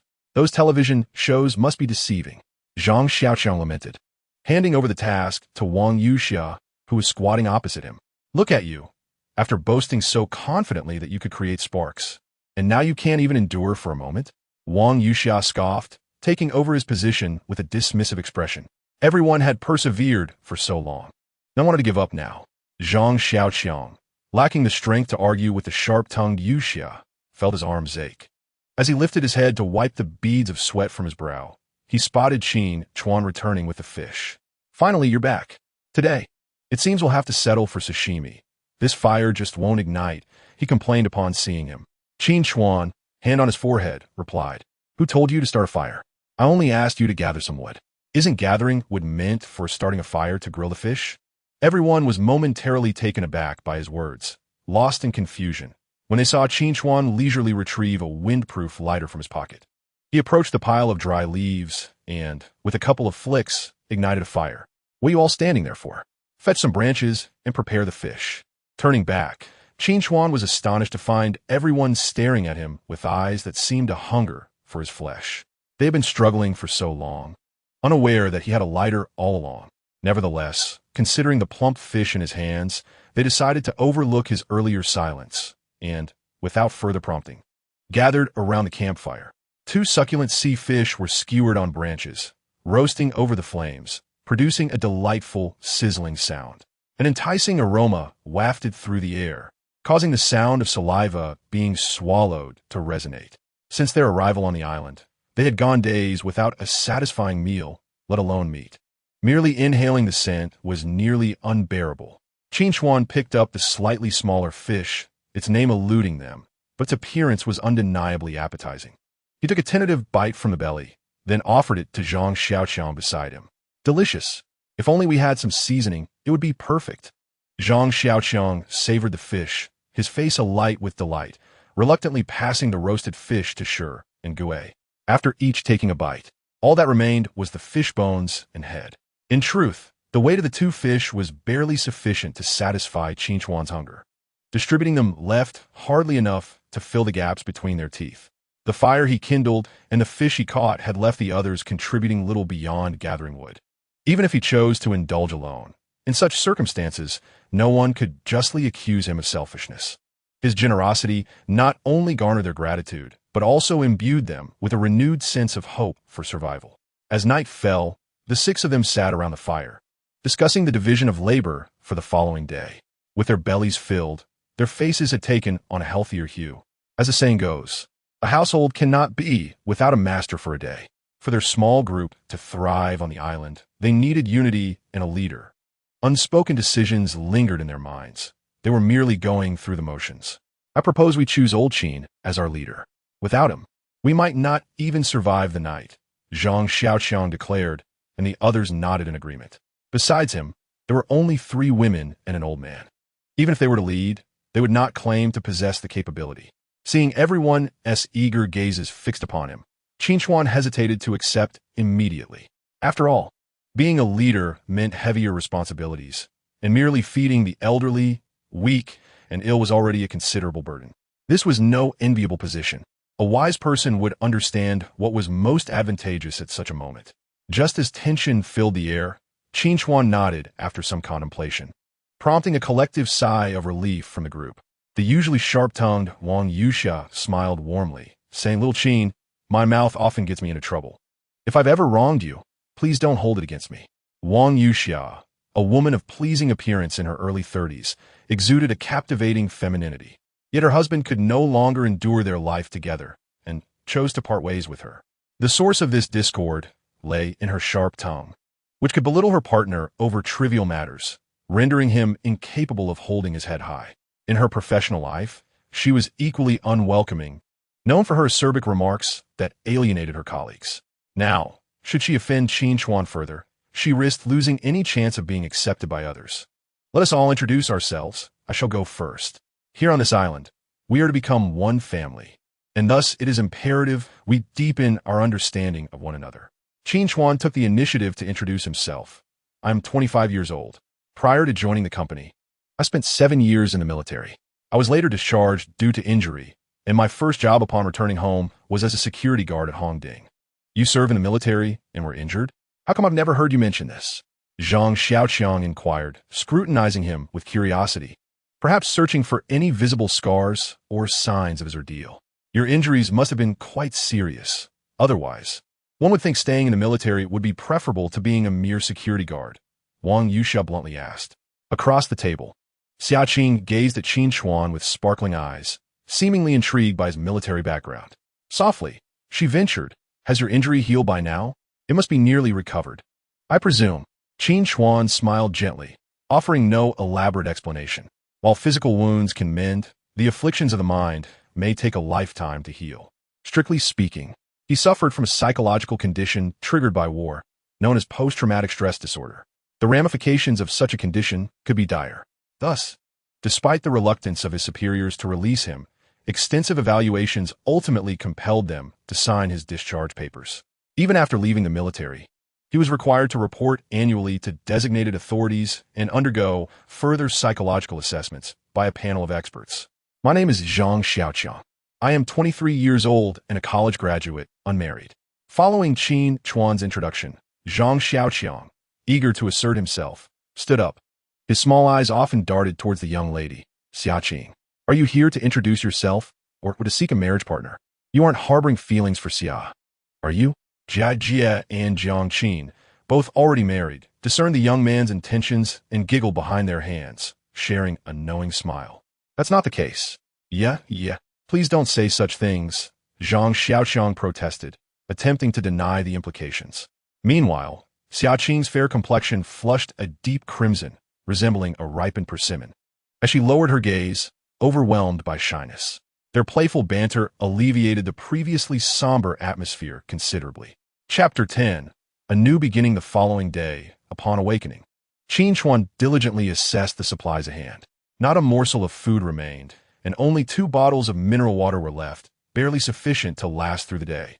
Aside from that, a pile of debris washed ashore by the waves constituted the rest of his resources. Survival on the island hinged upon access to food and water. Relying solely on fishing was unreliable. Ensuring everyone was well fed was an even greater challenge. His election as captain the previous night imposed a weighty responsibility upon him. In the eyes of a soldier, there is no room for frivolous concerns. Once a promise is made, one must endeavor to fulfill it with utmost dedication. As time passes, the hope of the rescue team, finding them, diminishes. Qin Chuan gazes out at the vast ocean, reluctantly preparing for the worst. While the morning mist still lingers, the 6 individuals collect dew from the leaves using empty mineral water bottles. However, this meager amount of dew merely serves as a drop in the bucket against their daily needs, barely sufficient, if at all. He estimates that following several days of torrential rain, there must still be some fresh water remaining in the puddles on the island, which, if found, could alleviate their immediate predicament. Due to his mobility issues, he entrusts this task to the others. The group divides into 3 pairs. Zhang Xiaoqiang and Xiaqing head eastward in search of resources, while Jiang Qin and Wang Yuxiao venture in another direction, hoping to explore the surrounding terrain for unexpected discoveries. The island is relatively expansive, with lush vegetation. For the safety of all, Qin Chuan reminds the 4 not to venture too deeply into the woods to avoid unforeseen dangers. The others express no dissent, and armed with several empty bottles for water, they set off in their respective directions.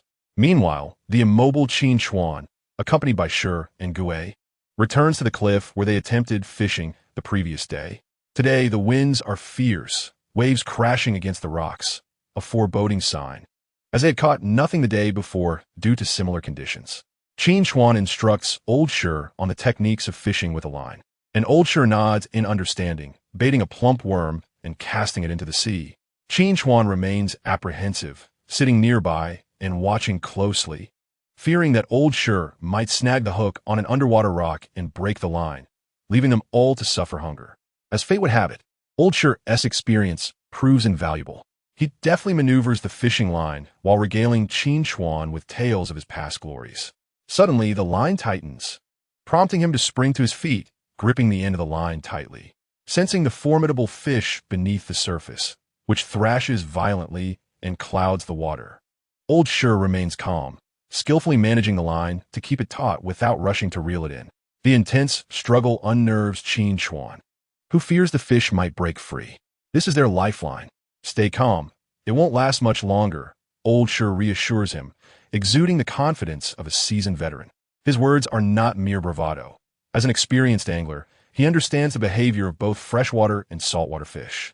After approximately 10 minutes of vigorous resistance, the mysterious creature begins to tire. Only then does Old Shi gently pull the line back. Soon, the fish's head surfaces, reluctant to be dragged back, the water's surface rising 2 to 3 meters above the cliff.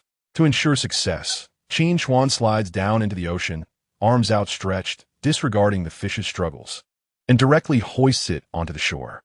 This is a Spanish mackerel, unlike the commonly seen blue-black variety in the country. Its entire body radiates a golden hue under the sunlight, akin to gold. The colossal creature in their eyes weighs merely around 3 to 4 pounds. Yet it is indeed a rare catch, sufficient to provide a hearty meal for everyone. The mackerel, having flopped onto the shore, desperately struggled to escape back into the sea. But Old Sure lifted it and forcefully slammed it onto the ground, rendering it utterly still. With his assistance, Qin Chuan exerted considerable effort to crawl back onto the shore. It is undeniable that a single worm was enough to lure such a creature. Old Sure is not only skilled, but possesses an admirable character as well. Of course, Qin Chuan also played a crucial role. The hook he retrieved from the fish's mouth was already somewhat deformed, and had it not been for his quick decision to leap into the sea, he might have let this sizable catch slip away. In the following moments, Old Sure managed to catch several more fish, though none matched the size of the first. Eventually, when the hook ceased to show any movement in the water, the two of them decided to return, carrying the fish strung on a branch. Upon their return to the campsite, the others had already arrived. A cheer erupted when they saw the fish in their hands. To celebrate the bountiful harvest of the day, Qin Chuan proposed that they start with the largest mackerel, and Sister Xia gleefully took the fish to the beach for cleaning. Seizing the moment, Qin Chuan inquired about the discoveries of the others. The other two groups had not fared as well. Due to the dense forest lacking any navigable paths, their exploration had progressed slowly. After a day's effort, they had merely managed to survey the peripheries of the area. Most importantly, they had yet to locate any fresh water, although not all was lost. Sister Xia's group returned with a bounty of wild fruits, each the size of a walnut, vibrant red with brown speckles. Jiang Qin and the other two women consumed these fruits as snacks, leaving numerous seeds scattered on the ground. After washing them, Summer Qing encouraged Qin Chuan to taste them, asserting that they were quite palatable. One couldn't help but wonder about the audacity of the three women. Were they not afraid of consuming poisonous fruits? Even if it were merely to cause a bout of diarrhea, in such a place devoid of medical facilities, it could lead to dire consequences.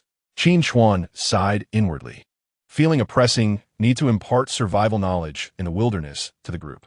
They had eaten plenty on their way back without any apparent symptoms, suggesting that the fruit might indeed be safe. Just as Qin Chuan felt parched, he disregarded Zhang Xiaoqiang's warning glance and popped one into his mouth. The moment the juice burst forth, the flavor was akin to sipping aged vinegar, intensely sour. Qin Chuan spat the crushed fruit onto the ground, finally grasping why Zhang Xiaoqiang had been winking at him earlier. This one surely is sour. Why don't you give another try? Summer Qing, seemingly delighted by Qin Chuan's embarrassment, handed him an even larger fruit. This time, Qin Chuan was resolute. He would not fall for it again, still tasting the lingering sourness. Old Qin, look what we found. Fortunately, at that moment, Zhang Xiaoqiang approached, proudly presenting something he had kept tucked away in his pocket, indirectly alleviating Qin Chuan's predicament. Unfolding the layers of wrapped leaves, he discovered an additional layer of plastic within, and upon placing it on a nearby stone, a multitude of glistening, tiny particles came into view. Sea salt? Qin Chuan could hardly contain his excitement as he turned to inquire. Where did you find this? Xiao Chong pointed towards the beach ahead.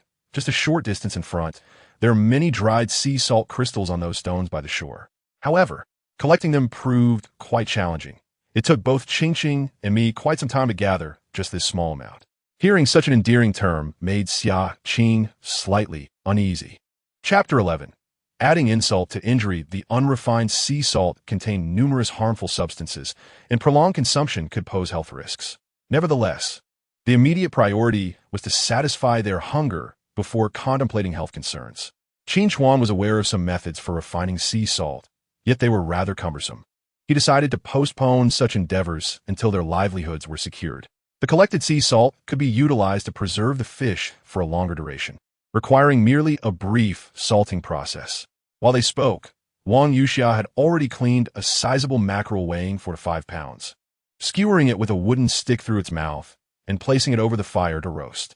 In addition to this giant mackerel, there were several palm-sized fish, which Qin Chuan intended to keep as provisions for the group. It was always wise to prepare for the future. The tool Wang Yuxia used to gut the fish was a salvaged tin can lid. The thin metal was exceedingly sharp and suitable for slicing through fish flesh. Qin Chuan took the piece of metal, and before the meal commenced, he proceeded to clean the remaining fish by the sea. He removed their scales, then opened their bellies to extract the entrails and gills, placing them into a plastic bag he had brought. Lao Shi mentioned that these entrails were far more effective for fishing than worms. After preparing the fish, he pinched some sea salt between his fingers and lightly coated the fish with it before tying them together with nylon string, hanging them on nearby branches. With these provisions, they could at least avoid the worry of hunger the following day.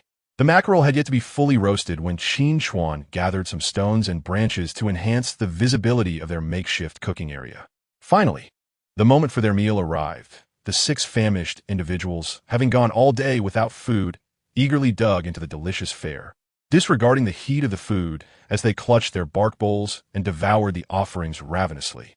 In an instant, the mackerel was reduced to mere bones. In truth, after removing the entrails and bones, along with the moisture lost during roasting, the portion each person received was barely substantial. For someone with Qin Chuan's appetite, one meal was insufficient. He swallowed his piece whole, yet his stomach felt emptier than before, as if it craved more. If he were to indulge freely, even the scant reserves hanging on the branches would not suffice to satisfy him. He resolved to seek additional food the next day. Wiping his mouth, he set down the bark bowl and prepared to step aside when a petite figure squatted beside him, extending a piece of bark towards him. "There's too much. I can't finish it," Xiaqing said with a cheerful smile. She had barely touched her portion, leaving more than half uneaten, including the tenderest piece of fish belly. "Won't you be hungry tonight after eating so little?" Qin Chuan asked, not taking the offering, merely curious. "I generally have a modest appetite, and consuming less will not cause me to gain weight." Xiaqing gently touched her flat stomach, devoid of any excess flesh, and leaned closer to whisper, "I am not accustomed to eating fish maw. If I waste it, I will be scolded. Please assist me." Following her plea, she gazed at him with a pitiful expression. Regardless of the truth in her words, Qin Chuan found it difficult to refuse her and gladly accepted her request. It is quite normal for a girl like her, in her early 20s, to eat less, especially since she is particularly conscious of her figure and generally avoids overly rich foods. "Thank you," Xiaqing returned happily, at which point Zhang Xiaoqiang, feeling a bit sour, remarked, "Why does she give you food but not me? I finished my meal too. Today, I even helped her wash the fruits, and she barely acknowledged me." It was evident that this little chubby boy was feeling jealous. Qin Chuan chuckled and divided the fish in front of him, offering half to Zhang Xiaoqiang. "She probably didn't notice. Here, let us share." After satisfying their hunger, the evening brought the happiest moment of the day, as they drifted into slumber accompanied by the soothing sound of the waves.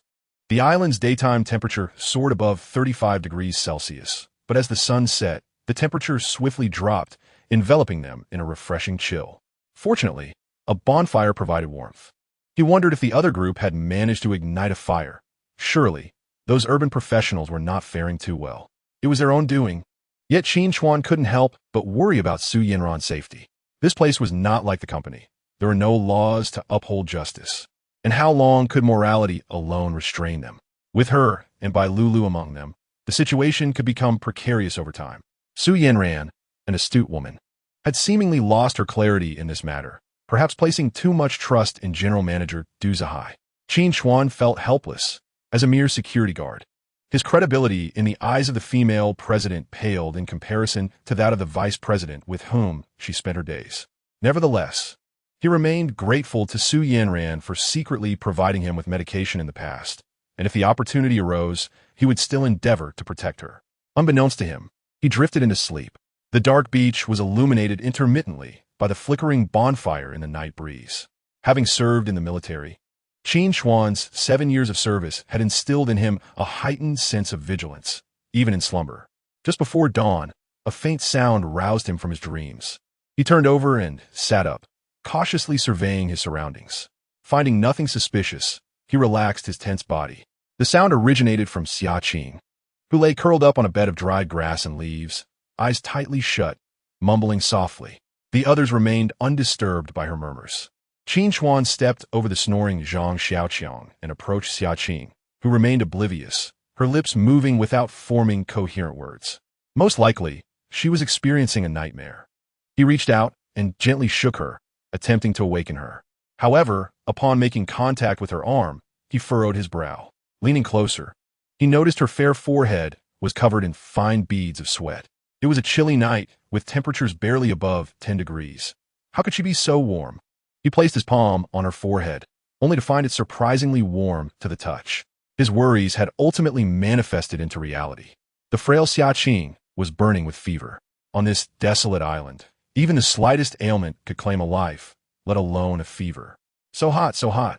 Xia Qing murmured repeatedly, her small face flushed crimson from the high temperature. Lacking any form of medication, Qin Chuan felt utterly helpless in the face of such a predicament.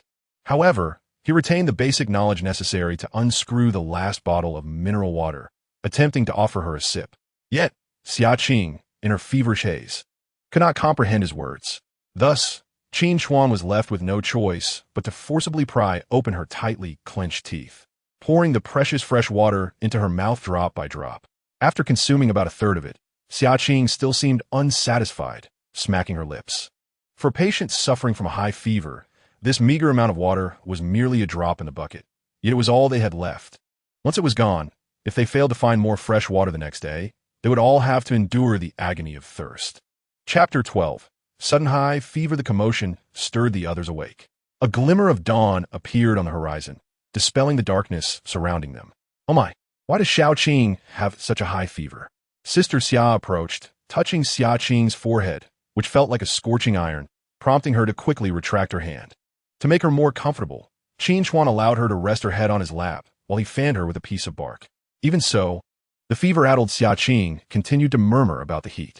Let me take a look. I know some traditional Chinese methods to reduce fever, Jiang Qin said as she squatted down. She began to alternate pushing upward with her thumbs between Xia Qing's brows, repeating the motion several times before sliding her thumbs along her eyebrows. Does this method really work? Wang Yuxia, noticing Xia Qing showed no signs of awakening, inquired anxiously from the side. It should work. An old Chinese doctor taught me this technique when my child had a fever, Jiang Qin replied, albeit with a hint of uncertainty, her hands never ceasing their movements. The poor girl was burning with fever to the extent that blisters formed at the corners of her mouth. Who could bear to see her suffer like this? Don't be fooled by charlatans. It's all in vain, Sister Xia said, rolling up her sleeves, yet found herself unable to assist, merely pacing anxiously nearby. At that moment, Shi Hegui emerged from a nearby patch of grass. Everyone assumed he was in a hurry to relieve himself, but upon his return, they saw he was holding a handful of green grass. This type of grass was practically ubiquitous on the island, its deep green leaves heart-shaped and appearing quite fresh. Likely just picked. Old man Shi, what do you intend to do with that grass? Can't you see Qing is gravely ill? Hurry and think of a solution. Sister Xia, irritated by his nonchalant demeanor, snapped. While everyone was preoccupied with concern for Xia Qing's illness, here was this old man leisurely wandering about. Shi Hegui, being of advanced age, did not easily lose his temper with a woman. He solemnly held up the grass in his hand and said, in the past, when we fell ill with a fever, we would boil this herbal remedy in water and consume it. It wouldn't be long before the fever would subside. What herbal remedy? This is just common wild grass that can be found everywhere. Stone, you must be out of your mind, casually claiming that a handful of wild herbs can cure illness. What if it harms someone? Can you afford the consequences? Wang Yuxiao expressed her skepticism, yet she still accepted the herbs handed to her. Stone Hegui waved his hand dismissively, remarking that women, with their long hair, often lack insight. He would not stoop to her level. This herbal remedy is called Biendi Jin, though the precise scientific name escapes us. Just hurry and brew it, and administer it to Xia Qing. We cannot afford to damage the girl's mind. Is it genuinely effective? Sister Xia remained doubtful and turned to Qin Chuan for guidance. Regardless of the efficacy of the herbs, there were no alternative solutions. They could only employ a dual approach, utilizing both herbal medicine and massage. Whether Xia Qing could endure this ordeal was now left to fate. Heeding Uncle Stone's advice, they resolved to proceed. They quickly had Zhang Xiaoqiang retrieve the tin can found on the beach yesterday, stuffing the herbs into it. Qin Chuan hesitated for a moment with the last half bottle of water, then poured it all in. Soon, the tin can placed over the charcoal began to bubble vigorously. According to Stone Hegui, the concoction required a gentle simmer for at least 40 minutes, but the little water in the can was about to evaporate. Leaving no time to spare, Qin Chuan used 2 sticks to extract the can, which now contained less than a tenth of the original water.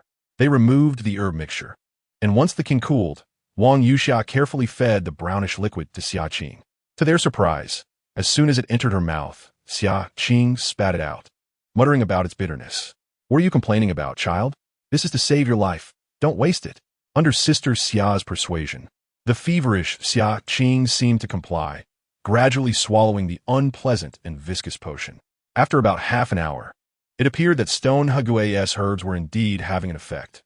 Xia Qing stopped babbling, and her breathing became significantly more steady and tranquil.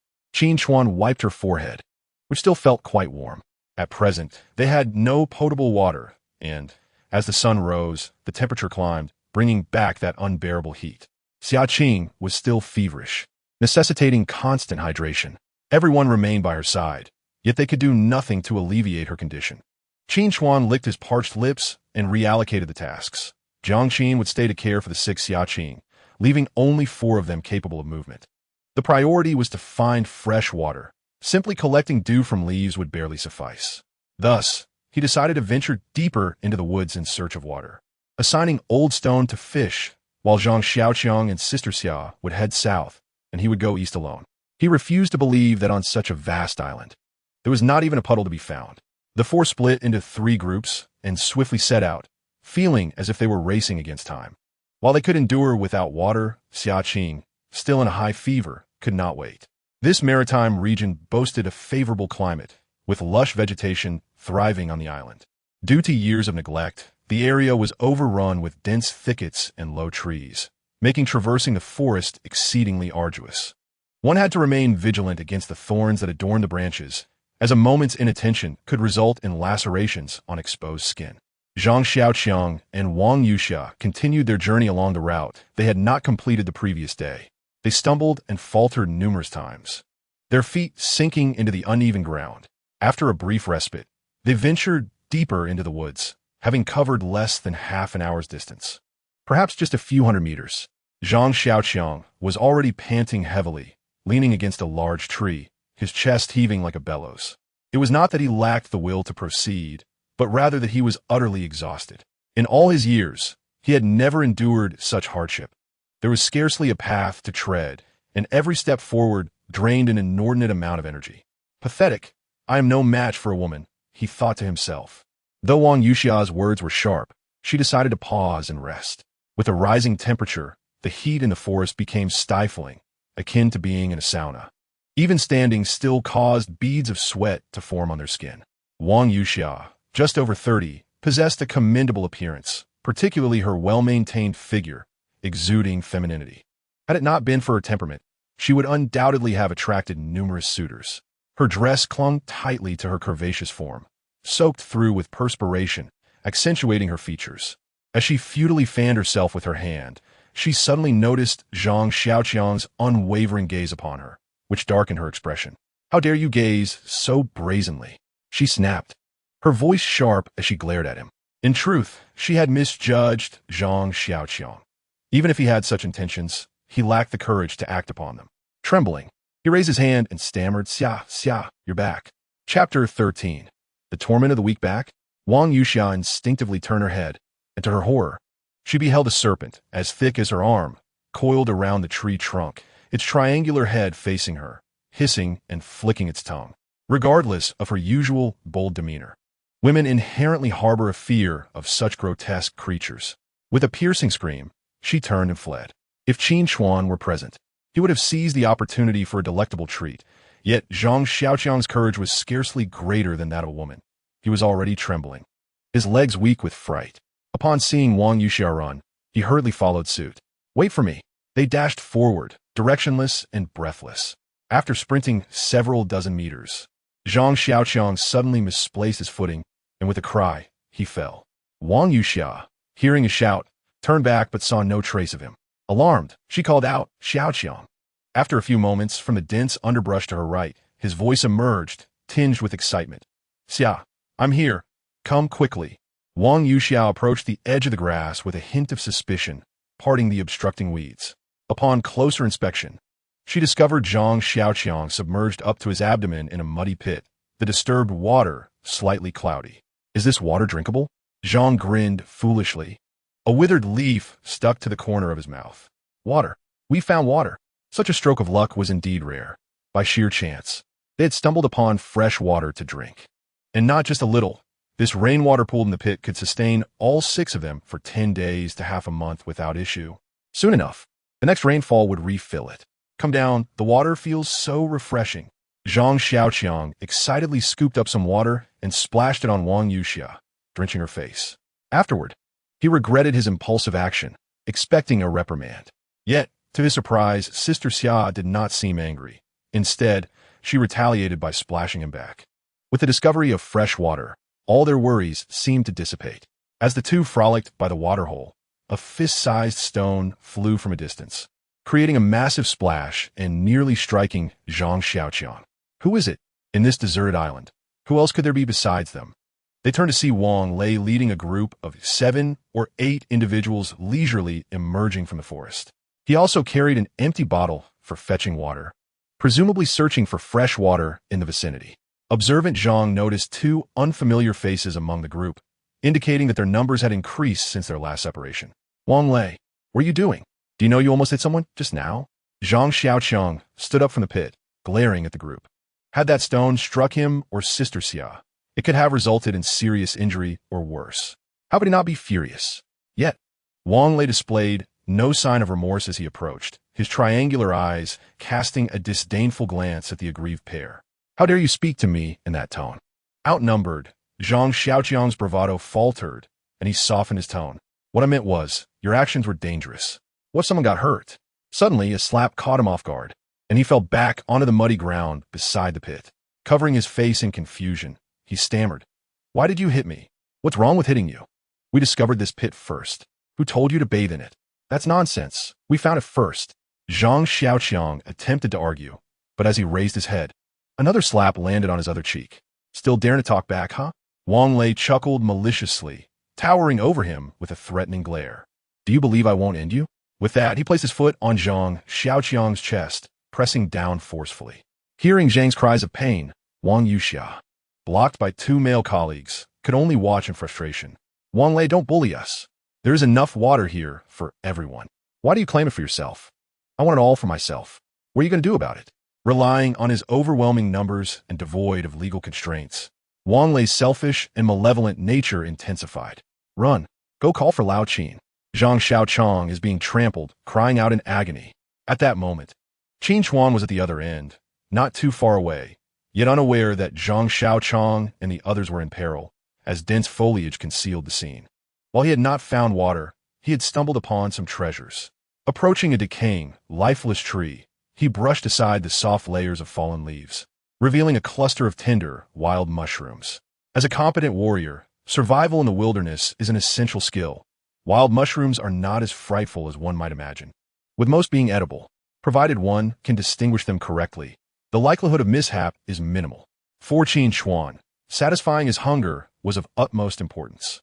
During his trek, he had already gathered quite a few edible fungi. Furthermore, with Jiang Qin being from Yanran, he could have her identify them upon his return, ensuring absolute safety. The moist soil provided an ideal habitat for various fungi, and it did not take long for Qin Chuan's backpack to fill considerably. The cluster of wild mushrooms before him appeared rather ordinary, save for slight deviations in appearance from commonly found varieties. Unsure, he pinched off a piece the size of a half-fingernail and chewed it. Before he could swallow, a tingling sensation coursed through his lips, prompting him to spit out the remnants. To his dismay, this unassuming specimen was indeed toxic. Regretting the wasted opportunity, he wiped his mouth and prepared to move forward when he heard a faint, chilling scream carried by the wind. His brow furrowed. That was unmistakably Zhang Xiaoqiang's voice. Without a moment's hesitation, he grasped a tree trunk and leapt up the slope. Despite his left leg still healing, his movements were surprisingly agile in this treacherous terrain. Even when he stumbled, he quickly regained his footing and continued to run. Within the lush forest, he moved like a beast on the prowl, creating a cacophony of rustling leaves. Meanwhile, Wang Yuxia stumbled back to the camp, having failed to locate Qin Chuan. She called upon Shi and Gue, who were fishing, and each grabbed a stick, hurrying to rescue their friend. By the water's edge, Wang Lei's torment of the weak continued unabated. Zhang Xiaoqiang was being held by 2 men, his face marred with bruises and his clothing stamped with numerous shoe prints, all inflicted by Wang Lei. Little fatty, after just 2 days apart, You dare speak to me in such a tone? Kneel and apologize, and I shall let you go. Wang Lei taunted, pinching Xiao Chang's cheek mockingly. Chapter 14. The law of the jungle on this remote island, far removed from civilized society. The absence of legal constraints allowed the malevolence within some hearts to swell unchecked. Wang Lei epitomized such a villain. Without restraint, even Du Zihai felt an unsettling realization that he was losing control over this man. Kneel and apologize. When Xiao Chang remained unmoved, Wang Lei delivered a powerful kick to his abdomen. The force was substantial, causing even the two men holding Xiao Chang to stagger backward several steps before regaining their balance. Releasing his grip, Xiao Chang crumpled to the ground, clutching his stomach, unable to utter a single word in pain. Listen closely, this place is ours. Should I see you come any closer, do not blame me for my lack of compassion. In Wang Lei's eyes, bullying the weak is not a matter of shame. Rather, is something he relishes. As his adversary struck at his face, Xiaoqiang, in anguish, closed his eyes, resembling a lamb awaiting slaughter. At that moment, Wang Yuxia, accompanied by Shi Hegui, arrived first, so hurried that she was oblivious to the fact that she had lost a shoe. Let him go. Upon witnessing Zhang Xiaoqiang barely clinging to life in the clutches of others, Wang Yuxia cried out sharply, Wang Lei, you scoundrel, you are far too oppressive. Despite Shi Hegui's advanced age, his temper was anything but mild. Fresh water was their lifeline. Wang Lei and his band of brigands had seized their water source, clearly intent on their demise. How could he remain calm? Gripping a hefty wooden club over a meter long, he charged forward with determination, his fervor so palpable that Wang Yuxia could not restrain him. As the saying goes, an inch gained is an inch strengthened. Shi Hegui swung the club wildly, causing Wang Lei's henchmen to falter and retreat in disarray. Old man, how dare you strike me? A junior leader from the operations department exclaimed, clutching his injured forehead in a fit of rage.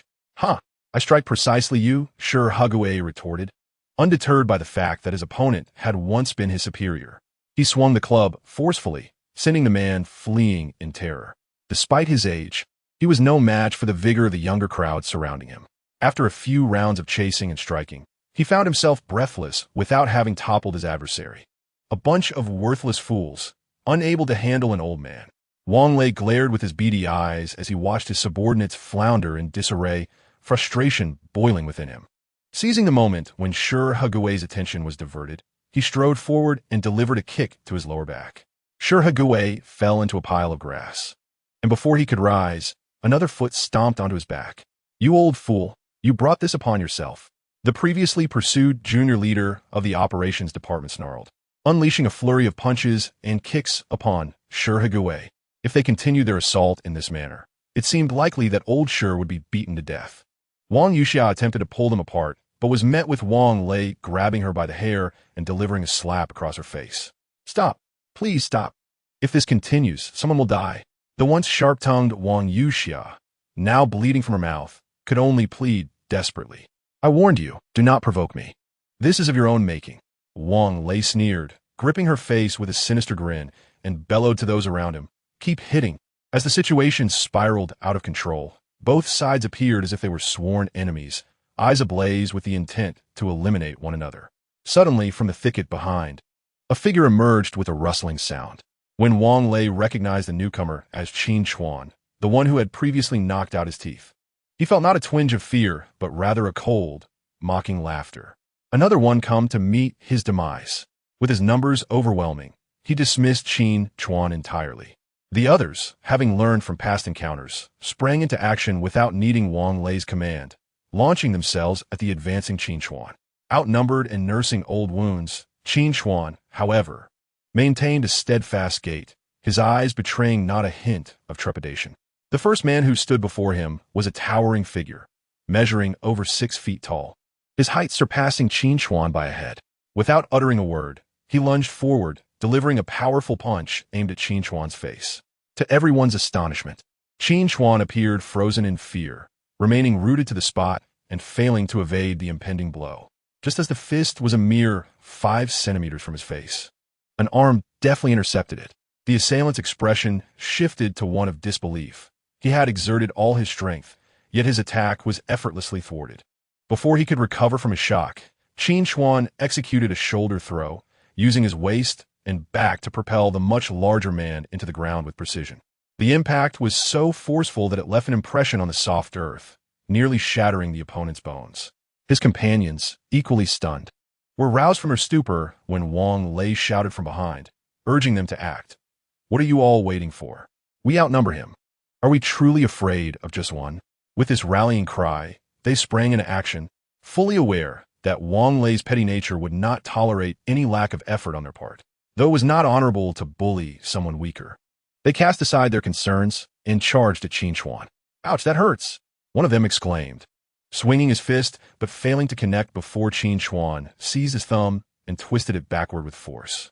The man winced in pain, his face paling as he felt his knees. With a swift kick, Qin Chuan sent him rolling like a tumbling gourd, ducking to evade another sneak attack. He countered with a spinning kick, sending his assailant flying several meters before crashing into a thicket, shrieking as thorns pierced his flesh. Qin Chuan's fighting technique was devoid of the flamboyance often portrayed by martial arts masters on television. It was practical and direct, designed to incapacitate opponents with minimal effort. In a matter of moments, he had dispatched 6 of Wang Lei's 8 men, leaving the remaining 2 too frightened to approach. Viewing Qin Chuan as a ferocious beast, anyone who dared to confront him would surely meet their demise. "Watch your back," warned Zhang Xiaoqiang, nursing his bruises. Just as he shouted, Qin Chuan sensed a menacing whistle behind him. He barely had time to turn before a wooden stick, over a meter long and thick as a wrist, descended upon him, wielded by the treacherous Wang Lei, who had circled behind while Qin Chuan was preoccupied with the others. Crack! Wang Lei's triumphant grin faltered as the stick shattered in his grip, the broken half clattering to the ground near Qin Chuan's feet. The force of the blow had jarred his hand painfully. Yet, Qin Chuan remained unfazed, lowering his arm that had blocked the attack, shaking it out before stepping towards Wang Lei. They stood face to face, eyes locked. In that instant, a chill crept up Qin Chuan's spine, causing Wang Lei, who typically reveled in bravado, to feel a twinge of fear beneath the weight of Qin Chuan's gaze. His legs began to tremble uncontrollably. Chapter 15. The malevolent spirit in Yuzhou. Wang Lei is far more than merely a department manager at the Red Ding Group. His social connections are intricate, and he commands a band of loyal comrades. With just a few phone calls, he could rally 100 or more men. This is why he had the audacity to declare that he would render Qin Chuan incapable of establishing himself in Yuzhou. However, now stranded on a deserted island, all his interpersonal relationships and connections hold no sway. Under such circumstances, one must bow their head. Yet Wang Lei, despite being a manager and a favored associate of General Du, finds the prospect of apologizing to a mere security guard more repugnant than any humiliation he could endure. "You have the guts, then kill me," he spat, but before he could finish his threat, a resounding slap struck his face, silencing his bravado. A man may be killed, but he cannot be humiliated. Before so many witnesses, being slapped by a lowly guard robbed him of any remaining dignity. Aware that he could not match Qin Chuan in strength, his fury surged, overriding any rational thought. He was convinced that the other party would not dare to take his life. Having suffered such an enormous loss of face, he was determined to reclaim his honor. With bloodshot eyes, he lunged at Qin Chuan. "How dare you?" Before he could fully comprehend the situation, another slap landed on his left cheek, rendering his face symmetrically bruised. "Apologize," commanded Qin Chuan, his demeanor unflinching as he delivered 2 sharp slaps, his expression unervingly calm, instilling a sense of dread akin to the foreboding calm before a storm. "You son of a—" Wang Lei roared, charging at Qin Chuan once more. This time, Qin Chuan met his advance without restraint, his right hand swung with precision. And Wang Lei was met with a resounding crack as his face collided with Qin Chuan's palm. He staggered back, struggling to regain his balance, stars exploding in his vision. Before he could recover, Qin Chuan stepped forward and commanded once more apologize. With another resounding slap, Wang Lei clung to a nearby tree, barely preventing himself from tumbling down the slope. As he faced the relentless advance of Qin Chuan, panic began to creep into his heart. Blood mixed with saliva and fragments of teeth spilled from his mouth, painting a grim picture of his state. "This is for Xiao Chong." With that, another slap sent Wang Lei spinning in place. Before he could collapse, another blow followed. "This is for Lao Shi and Sister Xia." Like a spinning top, Wang Lei twirled until at last he fell silent, his eyes rolling back as he collapsed to the ground. Turning his gaze towards the 7 or 8 men who had accompanied Wang Lei, Qin Chuan contemplated their complicity. Once colleagues, they had now become willing accomplices to malevolence, sacrificing their humanity merely to survive. Get lost, he spat through clenched teeth, and in that moment, the men scrambled away as if freed from a prison, hastily dragging the unconscious Wang Lei with them. Soon, the once chaotic scene was left with only Qin Chuan and his 3 companions. Are you all right? Qin Chuan's expression softened, the icy atmosphere that had enveloped him moments before dissipating in an instant. Old Qin, from now on, you are my true elder brother. With a bruised and battered Zhang Xiaoqiang, one might assume he was gravely injured. However, the layer of flesh upon him served as an excellent shield at this crucial moment. He scrambled back to his feet, not forgetting to give a thumbs up to his companion. Impressive. Sure, Hegui was in a more serious state. Given his age, he could not compare to the youth. Fortunately, no bones were broken, and with a day or 2 of rest, he should be fine. As Qin Chuan crouched to assess his injuries, the old man, still catching his breath, glared at the fleeing figures and cursed. If you're so capable, why didn't you take care of those scoundrels? Just wait and see. With the character of that villain Wang Lei, we are bound to face more troubles ahead. Experience speaks volumes, and Old Shi's words would soon ring true. Qin Chuan merely smiled, knowing that taking a life is not as simple as slaughtering a chicken. Surely, Old Shi was speaking out of frustration. He recalled the words of his former commander, who had grasped his hand tightly upon his departure from the army. Seeing that everyone appeared relatively unscathed, he felt a sense of relief, releasing Shi Hegui's hand and making his way to the edge of the waterhole. The water was crystal clear, revealing even the branches and leaves settled at the bottom. With this freshwater source, they would not have to worry about drinking water for the next couple of months. He filled his empty mineral water bottles before assisting Old Shi back to the camp. A pot of herbal medicine bubbled away over the fire, sending up plumes of steam. Xiaoqing had a slight fever, but she was now lucid, which was a positive sign. Upon witnessing the disheveled return of the group, she and Jiang Qin could not help but inquire about the events. As Sister Xia recounted the tale, Qin Chuan and Zhang Xiaoqiang took the empty bottles back to fetch more water. They gathered several plastic bottles, some remnants from previous drinks, others washed ashore by the sea. On this desolate island, even the refuse floating on the water's surface became a precious resource. The bottles were filled to the brim, and the water level in the pit barely dipped. After a heavy rain, it would soon be replenished. Just as Zhang Xiaoqiang was about to plunge his head into the water for a drink, Qin Chuan intervened.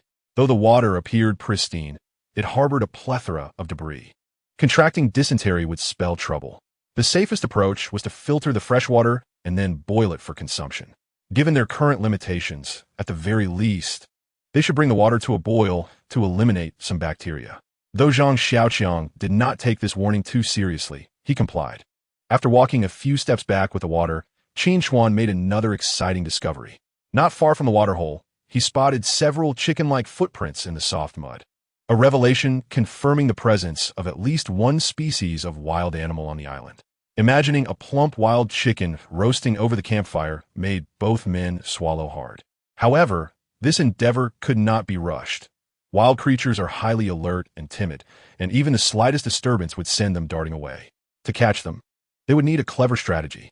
As dusk approached, Qin Chuan marked the spot in the ground with a branch and returned with Zhang Xiaoqiang. Today had yielded satisfactory results.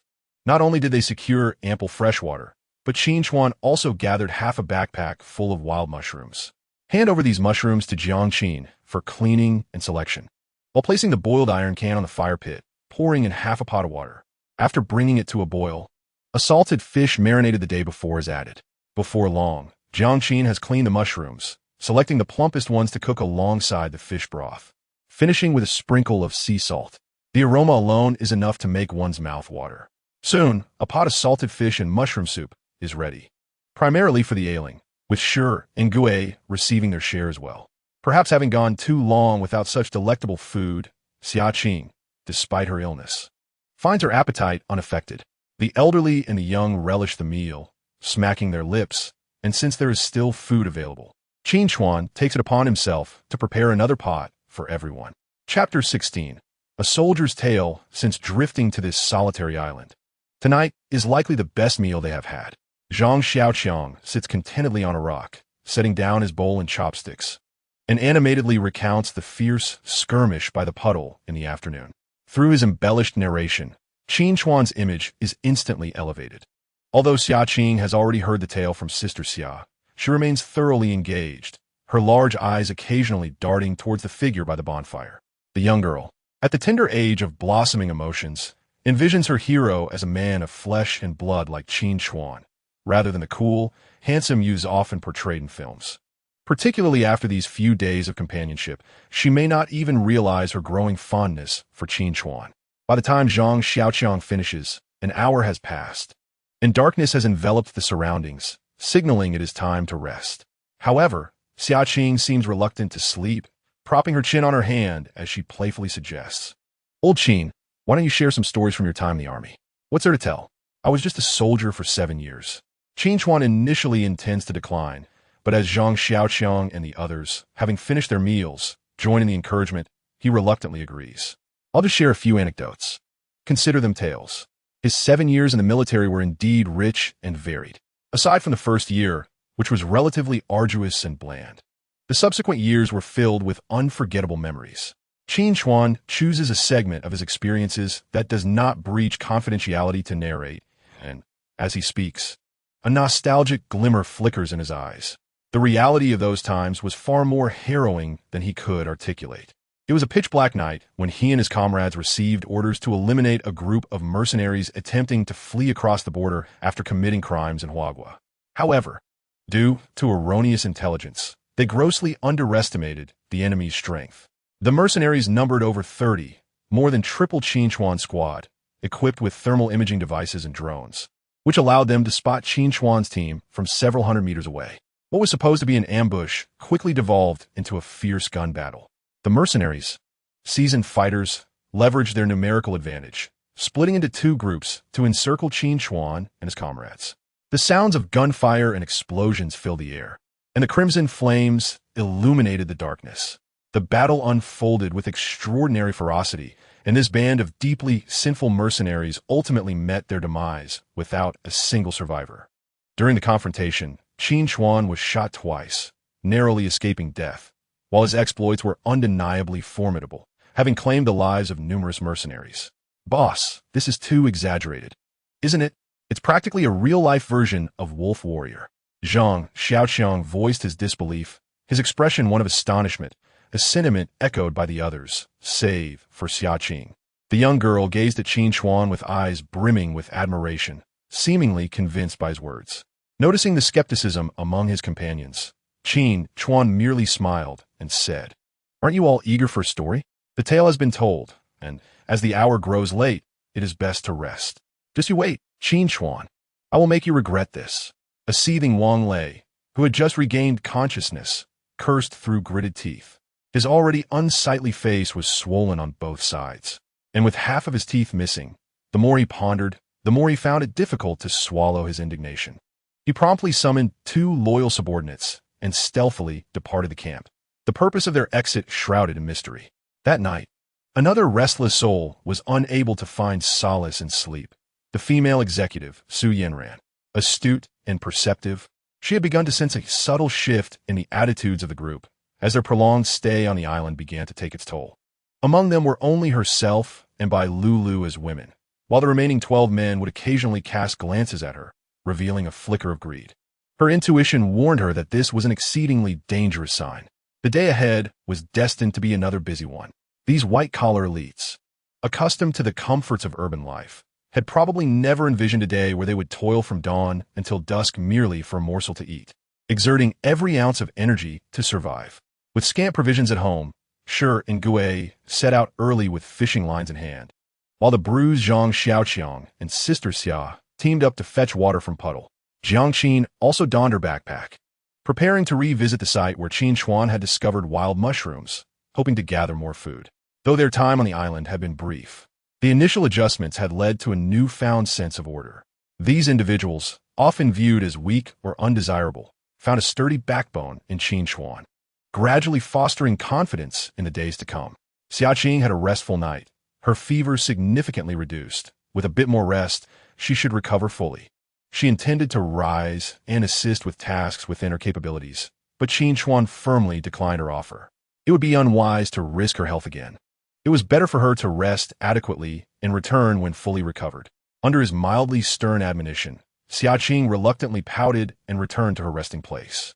After a moment of contemplation, however, she propped herself up. Her curiosity piqued as she observed Qin Chuan busy in the distance. "Old Qin, what are you doing with that stone?" Early in the morning, Qin Chuan had been searching along the beach for a suitable stone, finally selecting one that was just right. The stone was palm-sized, thick on one side and thin on the other, resembling an axe. He was now using 2 wooden sticks to secure the stone in place, tightly binding it with nylon rope. In no time, a rudimentary stone axe was crafted to completion. He gripped the stone axe and swung it a couple of times, finding it quite manageable, though it lacked the sharpness and durability of a metal axe. With this tool in hand, he could commence his next plan. Under Xiaqing's curious gaze, he approached a small tree and raised the stone axe, delivering several strikes. With 3 consecutive blows, the tree trunk, about the thickness of his wrist, was severed in 2. Although the edge was somewhat dull, it was still serviceable, Qin Chuan mused as he held the axe with satisfaction.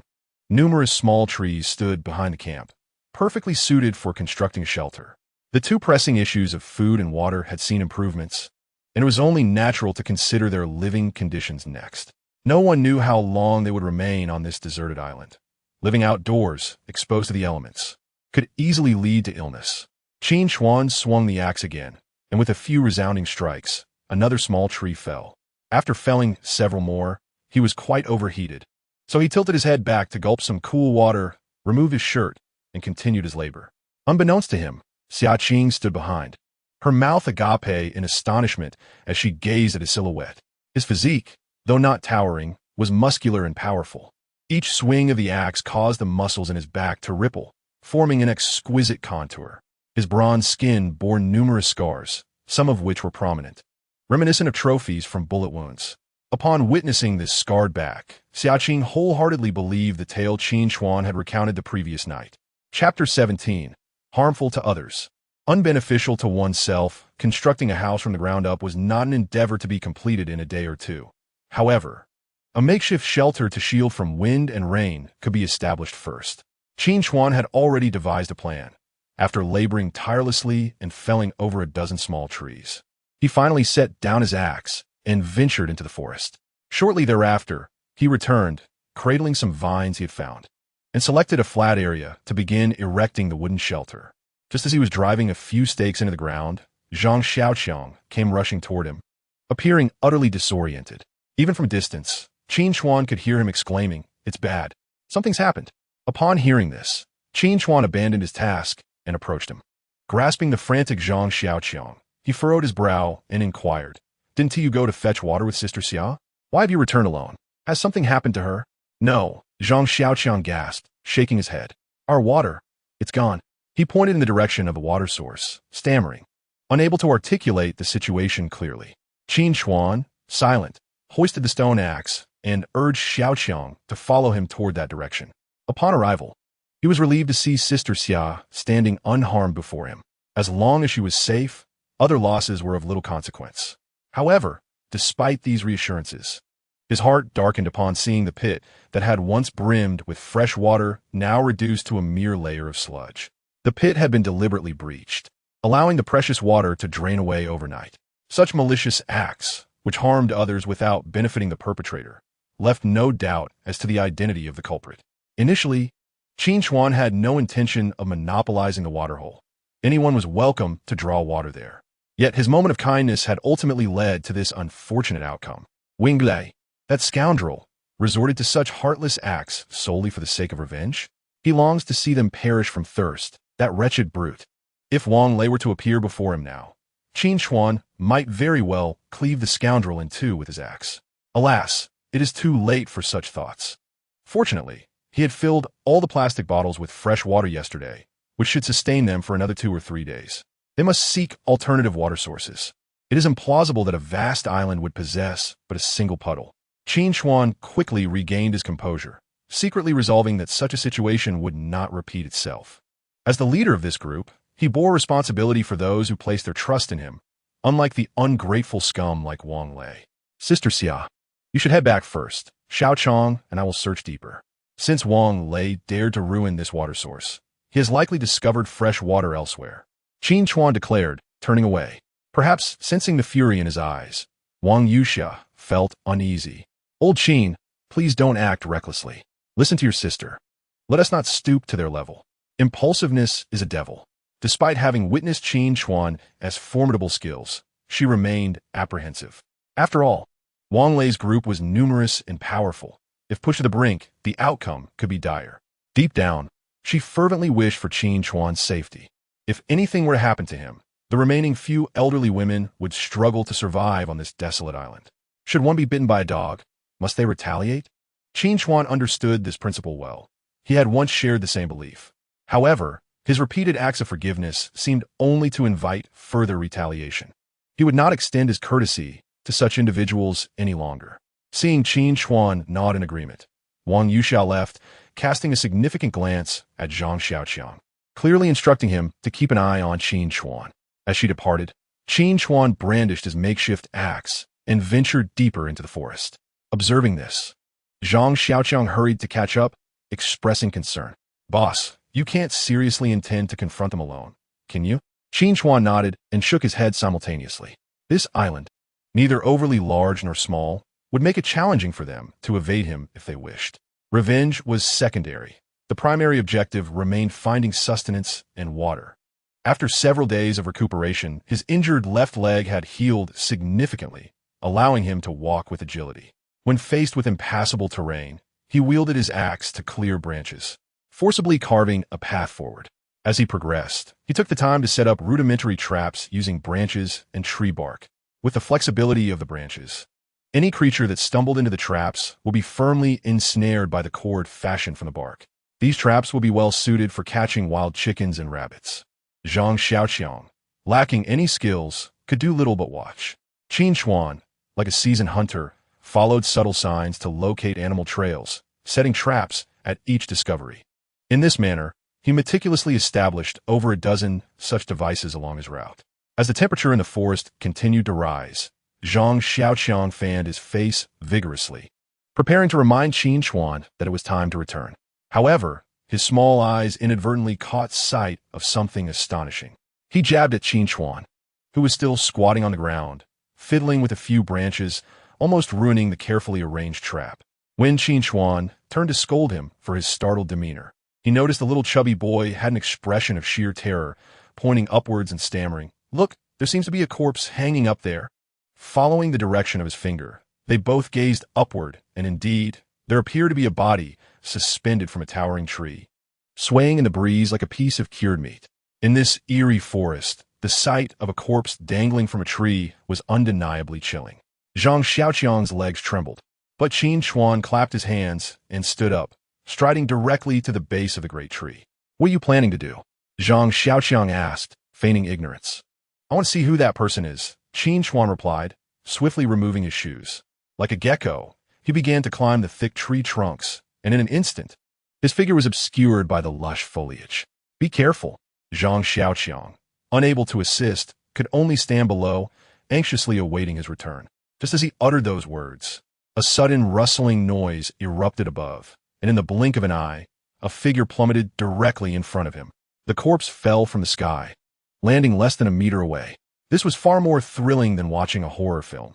Zhang Xiaoqiang gaped in shock, unable to scream, his eyes rolling back as he collapsed onto the ground, nearly fainting from fright. Qin Chuan also jumped down and approached the corpse.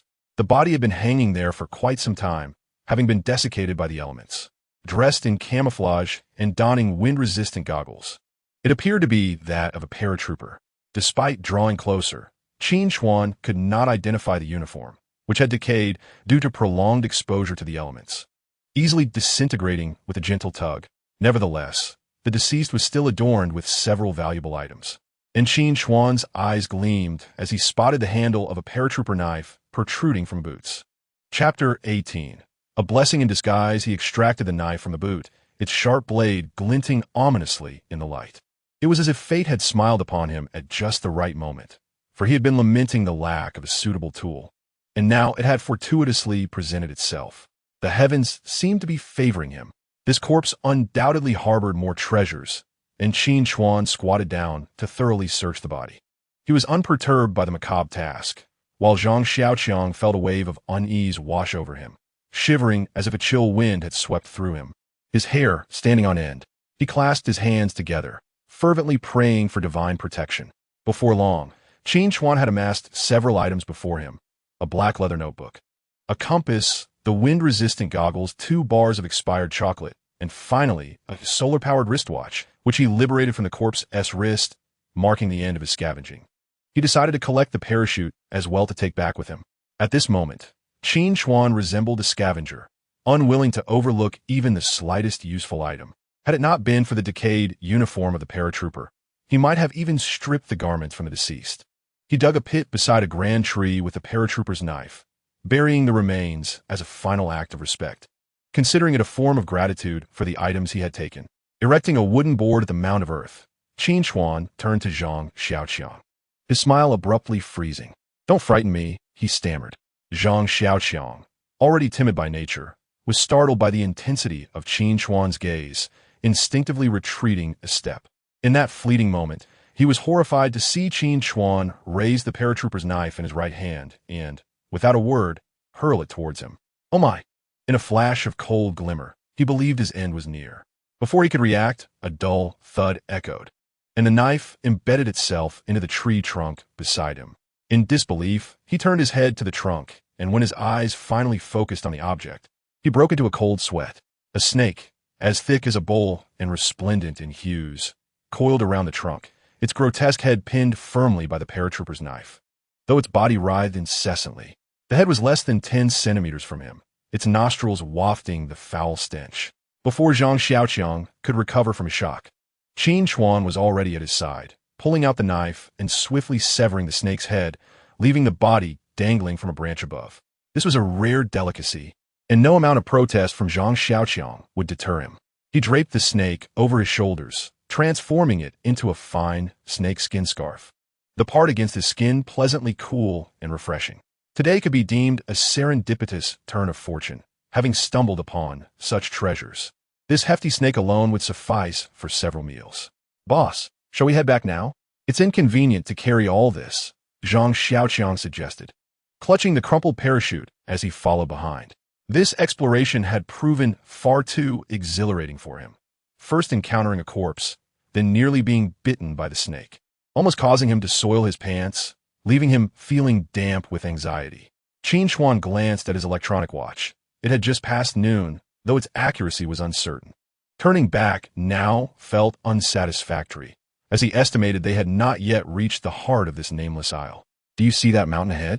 We'll return once we reach it," he encouraged Zhang Xiaoqiang, pointing forward. The two continued onward, and the saying to run a horse to the mountain seemed fitting in this uncharted wilderness. Although the slope appeared near, they had walked for nearly 2 hours. Had it not been for Zhang Xiaoqiang, Qin Chuan might have arrived much sooner. "Can we head back now?" Zhang Xiaoqiang gasped, leaning against a tree for support. Today had exhausted him thoroughly. The exertion equated to a week's worth of activity. Yet Qin Chuan remained silent, arriving at the base of the slope, where the walls were cloaked in lush green moss, his fingertips feeling the dampness. He lifted his gaze towards the summit, approximately 20 meters above their current position. The slope wall stands nearly perpendicular to the ground, making it not only a daunting challenge to climb without assistance, but also a perilous endeavor. Driven by an urgent need for water, Qin Chuan, disregarding Zhang Xiaoqiang's warnings, began his ascent using all 4 limbs.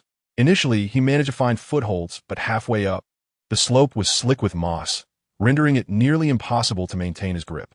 Several times, he narrowly avoided a fall, causing Zhang Xiaoqiang below to break out in a cold sweat. "Be careful, boss." Once Qin Chuan set his mind on something, it was nearly impossible to dissuade him. Gritting his teeth, he searched for protruding stones, inching his way upward. After considerable effort, he finally reached the summit without incident. From the top, he beheld the entire island, and even spotted their campsite in the distance. To his delight, his instincts had proven correct. Atop the mountain lay a water pool measuring over 10 meters in length and 4 to 5 meters in width. The surface shimmered gently in the breeze, and as he cupped the cool water in his hands and took a sip, he found it devoid of any unpleasant taste. Indeed, it was fresh water. Upon closer inspection, he estimated the pool's depth to be around 2 meters. This ample supply of fresh water could sustain them for an entire year, alleviating their pressing concerns. If viewed from above by a drone, the water pool would resemble a sapphire embedded in the heart of the island. Overcome with excitement, Qin Chuan shed his clothes and dove into the refreshing waters, swimming with abandon. Once he emerged, drenched, he began to contemplate how to transport the water down the mountain. It was clear that repeatedly climbing up and down was impractical. He recalled having spotted a bamboo grove on the way here. Perhaps he could fashion a conduit from the bamboo. Connecting the segments would be straightforward. Large bamboo tubes fitted over smaller ones would provide a perfect solution. Donning his clothes once more, he descended the steep slope again. With time slipping away and darkness approaching in 2 or 3 hours, he resolved to return the following day. Upon returning to the campsite, he found that the others had also begun to gather. However, there was no sign of Xia Qing and Wang Yuxia. After calling out a few times, he heard their voices nearby, beyond a cluster of rocks. Moments later, the 2 women emerged hand in hand from the beach, carrying a bundle of crabs tied with grass rope. Upon their meeting, Xia Qing proudly proclaimed, "Look, old Qin, Sister Xia and I caught a whole bunch of crabs over there." Her expression was one of triumphant glee, reminiscent of a student who had aced an exam, her face begging for praise. Although the crabs were small, their numbers were plentiful. Previously, Qin Chuan had discovered that these little creatures prefer to hide beneath the stones along the shore, but he had refrained from disturbing them due to their meager meat. Yet, it seemed they were ultimately unable to escape the 2 women's crafty hands. Chapter 19. Uninvited guest today, S. Hall, was bountiful, as the resourceful Jiang Qin had gathered a full backpack of wild mushrooms from the forest and even discovered a wild prickly ash tree, bringing back several handfuls of green peppercorns. Having savored the delectable taste of these mushrooms, everyone was already salivating at the thought of adding a few peppercorns to their soup. The mere idea of the flavor was intoxicating. The treasures at hand extend far beyond mere superficialities. Shi and Gui returned with over a dozen palm-sized fish, collectively weighing around 7 or 8 pounds. Most of these had been expertly salted and hung upon branches nearby to dry. According to him, the coastal areas are inhabited by countless diminutive insects, akin to cockroaches, which serve as remarkably effective bait. Moreover, he had discovered several chili seedlings amidst the copious bird droppings along the shore. Most likely, the gluttonous birds had pilfered seeds from terrestrial crops and subsequently deposited them on the small island along with their excrement. A handful of vibrant green seedlings were transplanted beside the campsite. With diligent care, it is believed that before long, their culinary repertoire will expand beyond mere barbecuing and stewing. The wisdom of the elders is indeed a treasure. Had it not been for old Shi's keen eye, others might have overlooked those mere 2 leaves and failed to recognize them as chili plants. When Qin Chuan presented a python weighing over 10 pounds before the group, the shrieks of 3 women nearly toppled the unfinished wooden shelter beside them. In little time, the snake's skin was deftly removed, while the tender flesh was cut into segments and simmered with mushrooms and fish to create a savory soup. The remaining portions were skewered and roasted by the campfire, serving as provisions for the future. During the preparation, old Shi claimed the snake's gallbladder, asserting its value as a rare medicinal herb, renowned for its abilities to relieve coughs, expel phlegm, and counteract toxins and intoxication. With minimal processing, it could be preserved for extended periods, potentially proving life-saving in times of need. The crackling fire filled the air with an enticing aroma. Summer Qing and Sister Xia tossed the small crabs they had caught directly into the flames without much preparation. Though these creatures contain little meat, their claws are the prized delicacy. The group savored these as appetizers, gnawing on the claws while listening to Zhang Xiaoqiang animatedly recounting the day's adventures. As the meal concluded, everyone reclined in the grassy nest, their bellies pleasantly full, wearing expressions of contentment. This evening marked their most sumptuous feast yet, with Zhang Xiaoqiang even letting out a satisfied belch. However, Qin Chuan remained restless. Shortly after finishing his meal, he rose to continue constructing the unfinished wooden shelter. Observing his determination, the others followed suit, lending their assistance. Under the silvery moonlight, the shelter quickly began to take shape. Shi, Gui, and Sister Xia spread dried grass collected from the surroundings within the shelter, followed by cutting open a parachute to create a soft and warm bedding atop. Utilizing the night, Qin Chuan completed the wooden shelter and even fashioned a wooden table from the excess timber. Considering the privacy of the three women, he also planned to build a toilet not far from their living quarters. Gradually, the rudimentary semblance of a home emerged.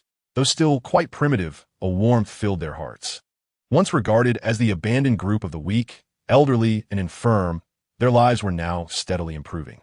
In contrast, Du Zihai's team, upon reaching the opposite side of the island, found their circumstances not only unchanged but increasingly dire. They did not refrain from searching for sustenance. Yet each time they returned with only meager provisions, insufficient even to fill the gaps between their teeth. The sole advantage they possessed over Qin Chuan's group was their inadvertent discovery of a cave, providing shelter from the wind and rain, sparing them the discomfort of sleeping under the open sky. However, sometimes fortune can turn into misfortune. As night deepened, the cave lay shrouded in a heavy silence, with a group of individuals sprawled haphazardly upon the ground. Nonetheless, Du Zihai found himself unable to sleep. The scant food consumed earlier had long been digested, and now his stomach rumbled incessantly. The predominant source of his insomnia stemmed from psychological anxiety, rendering him restless. Although there remained some biscuits and bottled water in his backpack, they constituted their last supplies, and once depleted, they would be left to endure hunger. The search and rescue team had yet to make an appearance, leaving everyone uncertain of how much longer they could endure. As the food dwindled day by day, the mood of the majority grew increasingly volatile, with some even daring to confront him openly. Fortunately, Wang Lei was present, able to temporarily quell their unrest. Yet, if the situation persisted, Du Zihai feared for his leadership position. With empty stomachs, who would heed his commands? In matters of business, Du Zihai was confident in his strategic prowess, but the pressing issue of food scarcity posed a significant dilemma. Unable to find solace in sleep, he decided to sit up, contemplating whether Yanran, the goddess of his heart, was awake. Just then, the sound of faint footsteps echoed from the cave entrance. "Who was there?" he barked, startling the others awake. Under the scrutiny of numerous eyes, three burly foreign men clad in crew attire stooped to enter. "Captain Holman? You're alive." After a moment of surprise, Du Zihai sprang to his feet, having recognized the leader of the crew from the cruise ship they had boarded, an old acquaintance indeed. Their reunion, having both groups escaped from peril, should have been a cause for celebration. Yet, the glances exchanged between Holman and his two crew members resembled famished wolves, their eyes gleaming with a ravenous hunger. "Give us food." The trio, as if starved for ages, fixed their avaricious gazes upon the meager supplies. "I apologize, but we have very little left. Here, take what's remaining." Du Zihai offered the half-empty bottle of water and a few biscuits to the three men. Food and water were the most precious commodities in that desolate place, and he was not so generous as to relinquish all his provisions to these three strangers. With a loud smack, they rejected his offering, swatting the food from his hand and pointing a finger at him, commanding, all of your food. Hand it over." Now, they were nothing short of bandits. "You dare seek death?" Wang Lei, no gentle soul himself, could not endure such humiliation. Considering there were only three of them, he believed they could easily overpower the adversaries. Cursing under his breath, he picked up a stone from the ground and strode purposefully toward Captain Holman, intent on delivering a blow to his head. With a mocking glint in his eye, Holman brandished an object in his hand. A gleaming revolver was pressed against Wang Lei's forehead. With a mere flick of the finger, he would bid farewell to this world. Thud! The stone he held fell to the ground. "No, please don't kill me." In that moment, the once formidable Wang Lei, who had instilled fear in others, knelt before Holman, weeping and pleading for mercy. Holman and his companions sat atop a mound of stones, surrounded by discarded biscuit wrappers. They devoured their meager rations of food and water with the voracity of the starving. After finishing their meal and wiping their mouths, Holman's gaze fell upon Yanran and Bai Lulu, and he pointed at them, unabashedly commanding, "You too, come here." As the saying goes, those who have their fill think of others. The others quickly grasped the intent of the three foreigners, yet under the threat of the gun, they could only bow their heads in silence. Wang Lei, who was busy massaging Captain Holman's back, called out to the two women, "What are you two dawdling for?" Didn't you hear the captain call you over? Hurry. Su Yanran seized frightened by Lulu and turned to flee into the cave, as Holman and his accomplices' raucous laughter echoed behind them. Chapter 20. An unexpected encounter. With a swift motion, Qin Chuan swung his stone axe, bringing another bamboo stalk crashing down. Zhang Xiaoqiang, wielding a paratrooper's knife, deftly trimmed away the excess branches. The two worked in perfect harmony, completing their preparations in just one morning. Sitting atop a pile of bamboo poles, they unpacked their lunch, 2 pieces of smoked fish, sharing one with Zhang Xiaoqiang. The salt-cured fish was somewhat overwhelming, and it took several large gulps of water to wash it down. Satiated, the two hoisted their trimmed bamboo poles and approached the mountainside. Scaling the summit, a task only Qin Chuan could handle. After exchanging a few brief instructions, he slung a bundle of vines over his shoulder and began his ascent. His agile form moved swiftly up the steep cliff, akin to a gecko.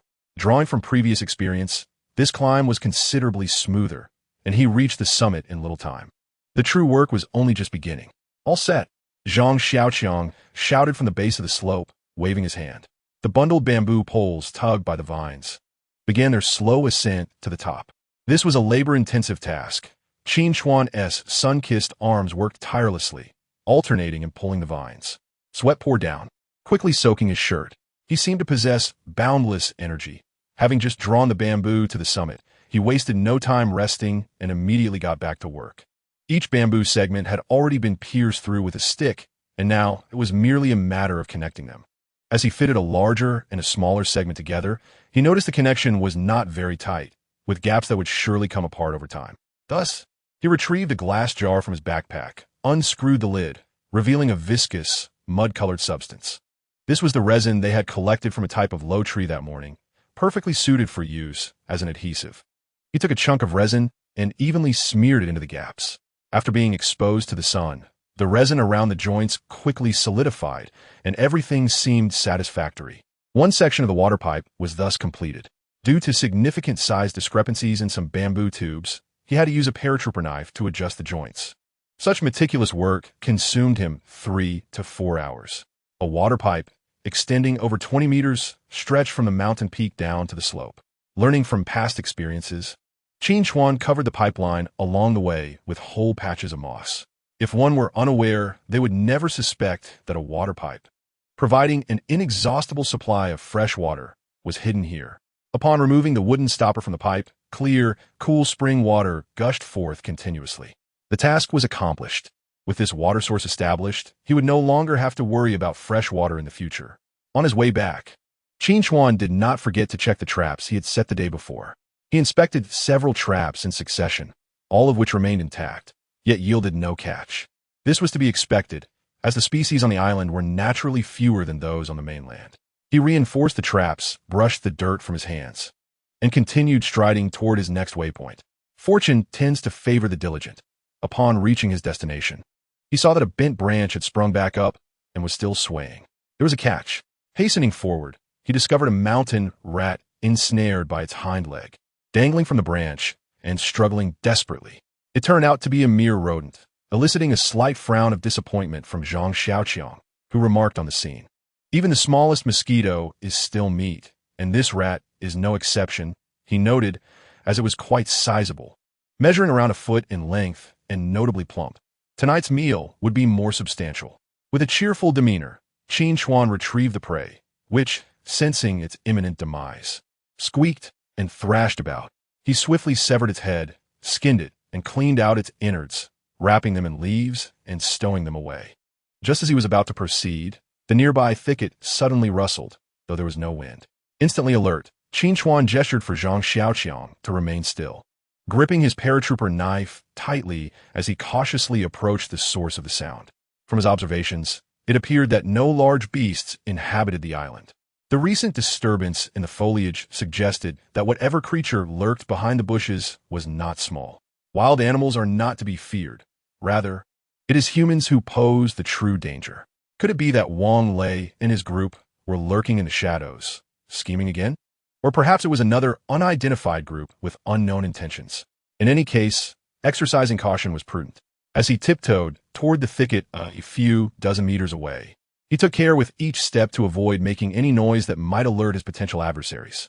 Until now, it seemed that those concealed behind the bushes had not noticed his approach. When he drew near, Qin Chuan decided to abandon stealth and take the initiative. In a swift motion, he emerged before the thicket, pushing aside the branches that obstructed his view with his left hand, while his right hand drove the knife toward the figure that had been revealed. The blade of the paratrooper knife halted against the pale neck of the individual, the chilling aura emanating from the steel, causing a rash to break out around the delicate skin. 2 pairs of wide, terrified eyes were filled with fear as they gazed upon the individual who brandished a knife against her neck. How could it be you? Qin Chuan's face displayed a hint of astonishment. Before parting the thicket, he had contemplated numerous possibilities, yet he never imagined that 2 enchanting women would emerge. And once he recognized that, Su Yanran and Bai Lulu, both with mouths agape, suddenly erupted into piercing screams that nearly shattered his eardrums after a brief moment of stunned silence. However, after a few frantic cries, perhaps overwhelmed by the shock, Bai Lulu, with a knife pressed against her throat, rolled her eyes back and collapsed weakly to the ground. Qin Chuan hastily retracted the knife, tucked it into his waistband, and rushed to lift Bai Lulu, emerging from the dense foliage. Regardless of Su Yanran's astuteness in business, she was still a woman, and this encounter had thoroughly frightened her. She had initially feared that the foreign sailors were in pursuit once more, but fortunately, it was Qin Chuan who appeared, not those nefarious villains. The moment she recognized his face, it was as if she had been transported from hell to heaven. She was still in a daze, her body limp and devoid of strength. Indeed, the 2 women had endured quite a bit. The previous night, Su Yanran had seized a moment and dragged Bai Lulu out through another exit of the cave. They had fled into the woods, while Holman and his crew relentlessly pursued them. In their panic, the 2 women had run about like headless chickens, their arms and legs lacerated by thorns, their clothes torn to shreds. To make matters worse, by dawn, they discovered they were lost, utterly bewildered as to which direction to take to escape. Exhausted and weary, the 2 women had to hide in the dense underbrush to rest, and upon hearing footsteps, they feared it was Holman and his men closing in, rendering them too terrified to even breathe. Fortunately, by a stroke of fate, they stumbled upon Qin Chuan, who was preparing to return to camp. Chapter 21. The floating box as Su Yanran sipped the water handed to her by Qin Chuan. She began to recount the events that had transpired. Her elegant, black gown was now tattered and soiled, speckled with mud, and her hair was a disheveled mess, adorned with a stray leaf. One could easily discern the extent of their suffering from the pitiful state of the 2 women. Encountering Qin Chuan in this desolate place was a stroke of luck. Otherwise, even if they had evaded Holman and his crew, they would surely have perished from starvation in the woods. That scoundrel Wang Lei, who is typically so arrogant, aiding others and bullying you. What a worthless piece of work. Zhang Xiaoqiang, a man of strong principles, could no longer contain his outrage. And that Du Zihai, he couldn't even protect the woman he fancies. Standing idly by as others tormented his goddess, not daring to utter a word in her defense. If I were in such a situation, I would risk everything to protect a woman from humiliation. With Holman armed, Su Yanran interjected on behalf of those whom Zhang Xiaoqiang had so vehemently criticized. After resting for half an hour, although Bai Lulu had regained consciousness, she was utterly drained from the long trek and the sudden shift to a safe environment, lacking the energy to muster any strength. As the dusk approached, the forest began to obscure everything in shadow. Qin Chuan took the initiative to suggest, "Allow me to carry you." Bai Lulu shyly nodded in agreement, but Zhang Xiaoqiang, for reasons known only to him, unexpectedly interjected, "Boss, you've been chopping wood and climbing hills all day. You must be exhausted. Let me carry Lulu instead, so you can rest." It was evident to any discerning observer that this chubby fellow harbored ulterior motives, for Bai Lulu was widely regarded as the belle of the group. Not only was she strikingly beautiful, but she also possessed a figure that could incite envy even among women. In the past, within the confines of the company, she had earned the nickname Milk Cow, which spoke volumes about the attention she attracted. Suitors for Bai Lulu often lined up from the office to the building entrance, including many affluent young men. Individuals like Xiaoqiang were likely not even worthy of carrying her shoes. Had Zhang Xiaoqiang truly lost his senses, seizing the chance to undertake such a burdensome task? "Thank you, Brother Chang," Bai Lulu said sweetly as she climbed on his back, her voice dripping with gratitude.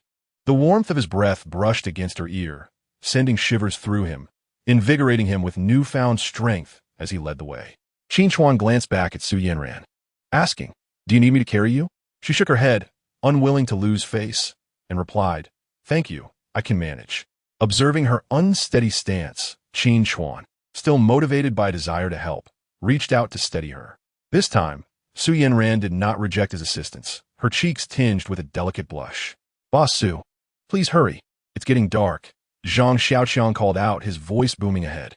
This fellow, who had entered lethargically, now seemed invigorated, carrying a person without a hint of fatigue. However, this state of elation was short-lived. His ample physique soon betrayed him, and before they had covered half the distance, he was panting like a bellows. He cast frequent glances back at Qin Chuan, too embarrassed to confess his inability to continue. Fortunately, Qin Chuan interpreted his gaze and, with a smile, offered a way out. "You've done quite well today. Let me carry her for a bit." "Well, all right then. I could use a breather," Zhang Xiaoqiang conceded reluctantly, transferring the burden to Qin Chuan. Despite Bai Lulu's voluptuous form, her weight was a mere 100 pounds at most. With her on his back, Qin Chuan felt as though he carried nothing at all. The true challenge lay in the intimate sensation of their bodies pressed together as they walked, a feeling that could only be described as intoxicating. Were it not for Qin Chuan's remarkable composure, he might have embarrassed himself in public. He now understood why Zhang Xiaoqiang had been so eager to undertake this arduous task. Upon returning to the camp, the setting sun cast a golden glow upon the sea. The arrival of Su Yanran and Bai Lulu was met with friendly welcomes from everyone except Wang Yuxia, who wore a displeased expression. As Sister Xia remarked, she could not abide Bai Lulu, whom she deemed a seductress. However, after learning the circumstances, she felt a degree of sympathy for their plight, even finding a sense of vindication. It was a pity they had aligned themselves with the wrong people initially, leading to daily hunger and the constant threat of exploitation. Unlike their group, who followed Qin Chuan with ample food and drink, free from worries, tonight's feast must be sumptuous to welcome the newcomers. Bright red sour fruits served as appetizers, accompanied by freshly baked crab claws. Xiaqing had ventured to the rocky area today, capturing numerous small crabs and even procuring a gigantic conch. This creature was nearly the size of her head, and lifting it with both hands required effort. After surviving for decades in the sea, it had not anticipated falling into the hands of a little girl. Upon hearing Qin Chuan's praise, Xiaqing joyfully handed the conch to Sister Jiang as the main dish for the evening. The plump rat from Qin Chuan's backpack was also entrusted to them for preparation. With some time remaining before dinner, Qin Chuan and Old Shi gathered around a wooden table, indulging in snacks while engaging in casual conversation. Only Zhang Xiaoqiang, with his sly little eyes, constantly cast glances at the stunning Bai Lulu seated across from him. Since he discerned that Xiaqing seemed to harbor feelings for Qin Chuan, he had resigned himself to despair. The two women left were entirely unappealing to him. However, upon the arrival of Bai Lulu alongside Mr. Su today, Zhang Xiaoqiang was utterly smitten, now understanding the essence of love at first sight. Had they still been living in the city, he might have had no chance with Bai Lulu, but here on this desolate island, there were only 3 men. Old Shi, being an old man whose daughter was older than Bai Lulu, had no chance at all, and Qin Chuan would surely not contend with him, leaving Zhang Xiaoqiang as the sole contender. With day-to-day interactions, he firmly believed Bai Lulu would eventually be moved by his sincerity. Fantasizing about walking hand-in-hand with Bai Lulu along the beach, he couldn't suppress a few silly chuckles. It wasn't until he noticed everyone had ceased speaking, casting peculiar glances at him, that he snapped back to reality, hurriedly wiping the drool from the corner of his mouth. "Old Qin, look over there. There's a box." Jiang Qin, who was washing food by the sea, suddenly waved at them. Qin Chuan and the others approached the shoreline, where a square wooden box was wedged between 2 rocks. Without needing an invitation, Old Shi rolled up his pants and waded into the water, swiftly retrieving the box. It was rather heavy. Under the eager gaze of the group, Qin Chuan drew his survival knife and pried open the lid along the seam at the top. Inside, they found damp straw, which, when removed, revealed 2 bottles of red wine nestled within. Upon recognizing its contents, the group couldn't help but sigh in disappointment. It was merely 2 bottles of wine, leading to a moment of false hope. Chapter 22. A fruitless endeavor. The two bottles of 2004 Roman Economy red wine, priced at nearly 100,000 yuan each in the country, were deemed less valuable than a loaf of bread in their eyes. Nevertheless, since it had been providentially delivered to them, Qin Chuan instructed Zhang Xiaoqiang to secure the wooden box along with the wine and bring it back to camp. Just as they were about to depart, sharp-eyed Xiaoqing exclaimed as if she had discovered something remarkable. "Look over there. It seems there's a red box floating." The excitement among the group surged once again as their gazes followed the direction of her finger. Approximately 50 to 60 meters from the shore, a red suitcase bobbed upon the waves. From the surface, the suitcase appeared intact. Perhaps its contents remained within. However, with dusk approaching and the sea growing increasingly tumultuous, who possessed the confidence to swim out and retrieve it? Recklessly venturing into the water posed significant danger. The haunting memory of old Li, who had met a gruesome fate at the jaws of a shark, lingered in their minds. Only the upper half of his body had washed ashore. The mere thought of old Li's dismembered remains dissuaded even the strongest swimmers from attempting to salvage the suitcase. Perhaps it is best to let it be. Venturing into the sea now is far too perilous, Xiaoqing whispered. While it was easy to suggest abandonment, the notion of relinquishing the find left them all feeling dissatisfied. As they stood rooted in place, their eyes transfixed on the slowly drifting suitcase. After days of scavenging, they had finally stumbled upon something valuable. Perhaps essential supplies lay within. Could they truly allow it to be carried away by the current? Yet, that stretch of ocean was shrouded in darkness and fraught with unknown dangers lurking beneath the surface. In hindsight, it might have been better had they not discovered it at all, leaving them with a lingering sense of unease. "Let us head back." As the suitcase drifted further away, Yanran resignedly turned to leave. However, she was startled to see that Qin Chuan had, unbeknownst to her, stripped down to his underwear and was clambering onto a nearby rock. This was utterly reckless. Was he truly willing to risk his life for a suitcase? "Don't go." Before she could finish her warning, Qin Chuan leapt into the water with a powerful dive. Splashes erupted as he resurfaced nearly 20 meters away.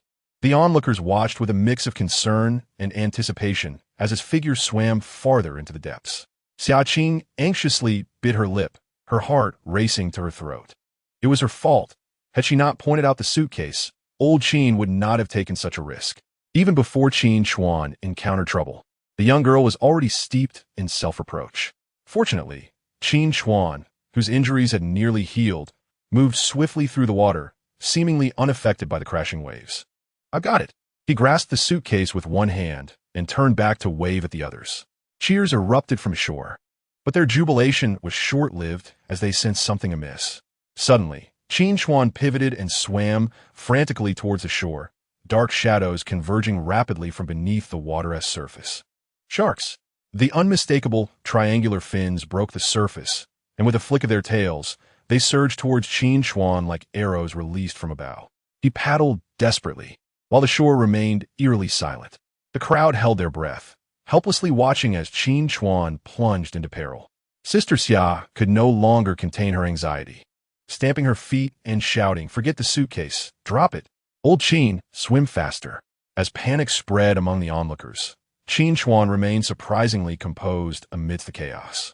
The little white strip in the water is not merely a boast of his. During the swimming competition organized by the military district, he secured first place consecutively for several years, demonstrating undeniable prowess in the water. The shallow waters extend 20 to 30 meters from shore, and cunning creatures like sharks will not venture into these shallows unless they are exceedingly hungry. However, this remains a conjecture of Qin Chuan, awaiting validation through experience. In what seemed like an eternity, in reality, it had only been a mere 10 seconds. Qin Chuan exerted himself to swim back a considerable distance, finally reaching the shallows. The sharks, which had closely pursued him, swam restlessly in circles nearby before turning away in defeat. That was a close call. It was only at this moment that Qin Chuan exhaled a breath of relief, treading through the soft, muddy sand towards the shore. Upon reaching land, he was met with a barrage of reproaches from the onlookers. Qin Chuan understood fully the extent of the risks he had taken. Had he swum just a moment slower, he might have become prey himself. Their anxiety stemmed from genuine concern for his safety, and he bore them no ill will. He could only hope that the contents of the suitcase would render his daring adventure worthwhile. The suitcase was quite heavy, presumably filled with numerous items, and the pink hue suggested that its owner was likely female. What lay within remained a mystery until it was unlocked. The suitcase bore a combination lock, but this posed no challenge for Qin Chuan. Inserting the tip of his knife into the lock, he twisted it deftly, and with a satisfying click, the lock sprang open. As the suitcase was unveiled before the crowd, the 5 women present simultaneously gasped in delight. Inside, alongside a collection of fresh clothing and cosmetics, were even shower gel and shampoo. Each time Qin Chuan retrieved an item, the women eagerly snatched it, handling them with great affection and indulging in the scents. Their expressions were akin to those who had unearthed treasures of incalculable worth. Even the female CEO joined in the revelry, holding up a pristine dress and eagerly assessing it against herself. For them, these toiletries and skincare products held more significance than food or drink. Meanwhile, the 3 men present felt somewhat disheartened. After all their efforts, they had only gathered a heap of seemingly trivial items. What else is there? Zhang Xiaoqiang inquired impatiently. Qin Chuan then produced 2 unopened packets of sanitary napkins and a box of women's cigarettes. Zhang Xiaoqiang glanced at the cigarettes, unimpressed, and tossed them to Lao Shi. Diving into the side pocket, Qin Chuan rummaged through and emerged with several pieces of jewelry and a box of condoms. The women clustered together, chattering animatedly, neglecting their dinner preparations in their joy. Seizing the opportunity, Qin Chuan rolled up his sleeves and took to the stove himself. Before long, he had prepared 3 dishes and a soup, smoked fish, snake meat, and the evening specialty, roasted rat. The mushroom soup simmered with fish also contained generous chunks of conch meat, creating an exquisite flavor. Having not savored cooked food in quite some time, Su Yanran and Bai Lulu, though attempting to appear reserved, found their hands and mouths seemingly beyond their control, eagerly scooping up the delectable dishes. The snake and rat, which once instilled fear merely at the sight, were now enjoyed with unrestrained delight. In the wake of a frenzied feast, the table soon lay in disarray. A few women, clutching their hair products and shower gels, exchanged hushed whispers before casting their gazes toward Qin Chuan, who had just reclined in his makeshift shelter. "Why are you all staring at me?" Qin Chuan inquired, perplexed, as he pointed to the tip of his nose. Chapter 23. It was all a misunderstanding, the women murmured softly among themselves, ultimately designating Xia Qing as their spokesperson. She approached Qin Chuan, fidgeting slightly, and said, "Old Qin, we haven't bathed in several days, and we're hoping to wash up by the beach." Women, by nature, are inclined toward cleanliness, and since their arrival on this desolate island, they have been living in constant fear, with even basic necessities proving elusive. Despite washing their faces daily, the discomfort of not bathing for days left them feeling grimy. Unable to endure it any longer, they yearned to take a group outing to cleanse themselves before nightfall. But did they truly need to report such a matter to him? Qin Chuan, evidently misunderstanding their intentions, chuckled wryly. "You can go ahead and enjoy yourselves. I'll keep an eye on those too." No, that's not what I meant." Xia Qing quickly waved her hands. "It's just that it's quite dark outside, and we feel a bit frightened. Would you mind standing guard nearby?" Such an opportunity was too good to pass up. Zhang Xiaoqiang, who had been feigning sleep, was eager to volunteer. Perhaps it was Qin Chuan's presence that instilled a sense of security in them, as the women unconsciously overlooked Xiaoqiang, who, after all, appeared somewhat dubious. Was Qin Chuan truly that trustworthy? They might have misjudged him. He simply refrained from being overly lecherous, opting instead for a more honorable approach. After a moment's contemplation, and under Xia Qing's hopeful gaze, he finally nodded in agreement. "Very well, let us go while it is not too dark. Return promptly after you've washed up," he remarked, stretching languidly. Xia Qing was overjoyed, turning back to wave enthusiastically at the 4 other women who awaited news. The group hastily gathered their clean clothes, shower gels, and shampoos, setting off with bright spirits. For the sake of their safety, Qin Chuan found a shallow area where the water was less than a meter deep and reclined on a nearby rock, counting the stars above. The women shed their soiled outer garments, donning only their fitted undergarments as they waded into the refreshingly cool water. With a man lying nearby, the corporate executive, Su Yanran, felt somewhat self-conscious about her attire, her hands instinctively covering her chest. "What are you worried about? Aren't swimsuits similar?" Bai Lulu, however, was quite at ease, her enviable figure eliciting envy even from women. The nickname Milk Cow truly lived up to its reputation. This was indeed her source of pride, and she playfully teased the flat-chested Xiaqing, saying, "If you were a boy, you would certainly be handsome." Realizing she was the target of Bai Lulu's jest regarding her physique, Xiaqing's face flushed crimson, and she quickly submerged herself in the water. Wang Yuxia, who had always been at odds with Bai Lulu, scoffed dismissively, "It's just a bit of extra flesh. What good is that? Can it be used as food when hungry?" Laughter echoed softly among the group, a gentle camaraderie enveloping them amidst the waves. The woman has always been so fiery. Bai Lulu understood that engaging in a war of words with her would yield no favorable outcome, so she chose to retreat and remain silent. This brief episode did not dampen anyone's spirits. Instead, they assisted one another in washing their hair, occasionally indulging in playful antics, such as stealthily tickling each other's armpits, which elicited peals of laughter like the sound of silver bells. Qin Chuan had already propped himself up, a lady's cigarette perched between his lips, his gaze fixed on the girls frolicking in the water, while wielding a paratrooper knife to whittle down a forked branch. After half an hour had passed, the fragrant girls, now thoroughly rinsed, reluctantly returned to the shore and sought refuge behind the foliage to change their clothes. Bai Lulu walked at the back.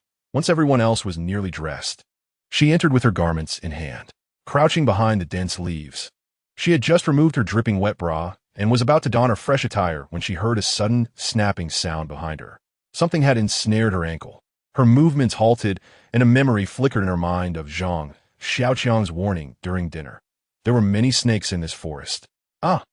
A piercing scream shattered the night air, sending several resting birds flitting away in fright. Upon hearing her shriek, Qin Chuan wasted no time. He leaped down from the over 2-meter-high rock and sprinted forward with utmost urgency. The women outside had yet to comprehend the situation when he was already plunging into the thicket. However, upon entering, he was taken aback. Aside from the still screaming by Lulu, there was nothing else. Most notably, she had not managed to put any clothing on. He quickly turned his head aside, puzzled, and asked, "What is going on? Why are you screaming?" Bai Lulu finally remembered her state of undress, hurriedly covering her chest with her hands, her voice trembling as she stammered. "There's a snake right by my feet. Don't move." At the mention of a snake, Qin Chuan dismissed all other thoughts and rushed to her side. If the serpent were venomous and bit her, the consequences could be dire. The light was dim, and with her trembling body, he could not discern where the snake was. Which foot? The right. He extended his hand towards the right and indeed grasped something long and slender, pulling it back with a rustling sound behind him. "Is this what you mean?" Qin Chuan presented the object before the terrified Bai Lulu. She cautiously nodded and then slowly opened her eyes, only to discover that what he held was not a snake but a mere vine. It turned out she had frightened herself, nearly scaring herself to death. Could you step outside for a moment?" Bai Lulu said shyly.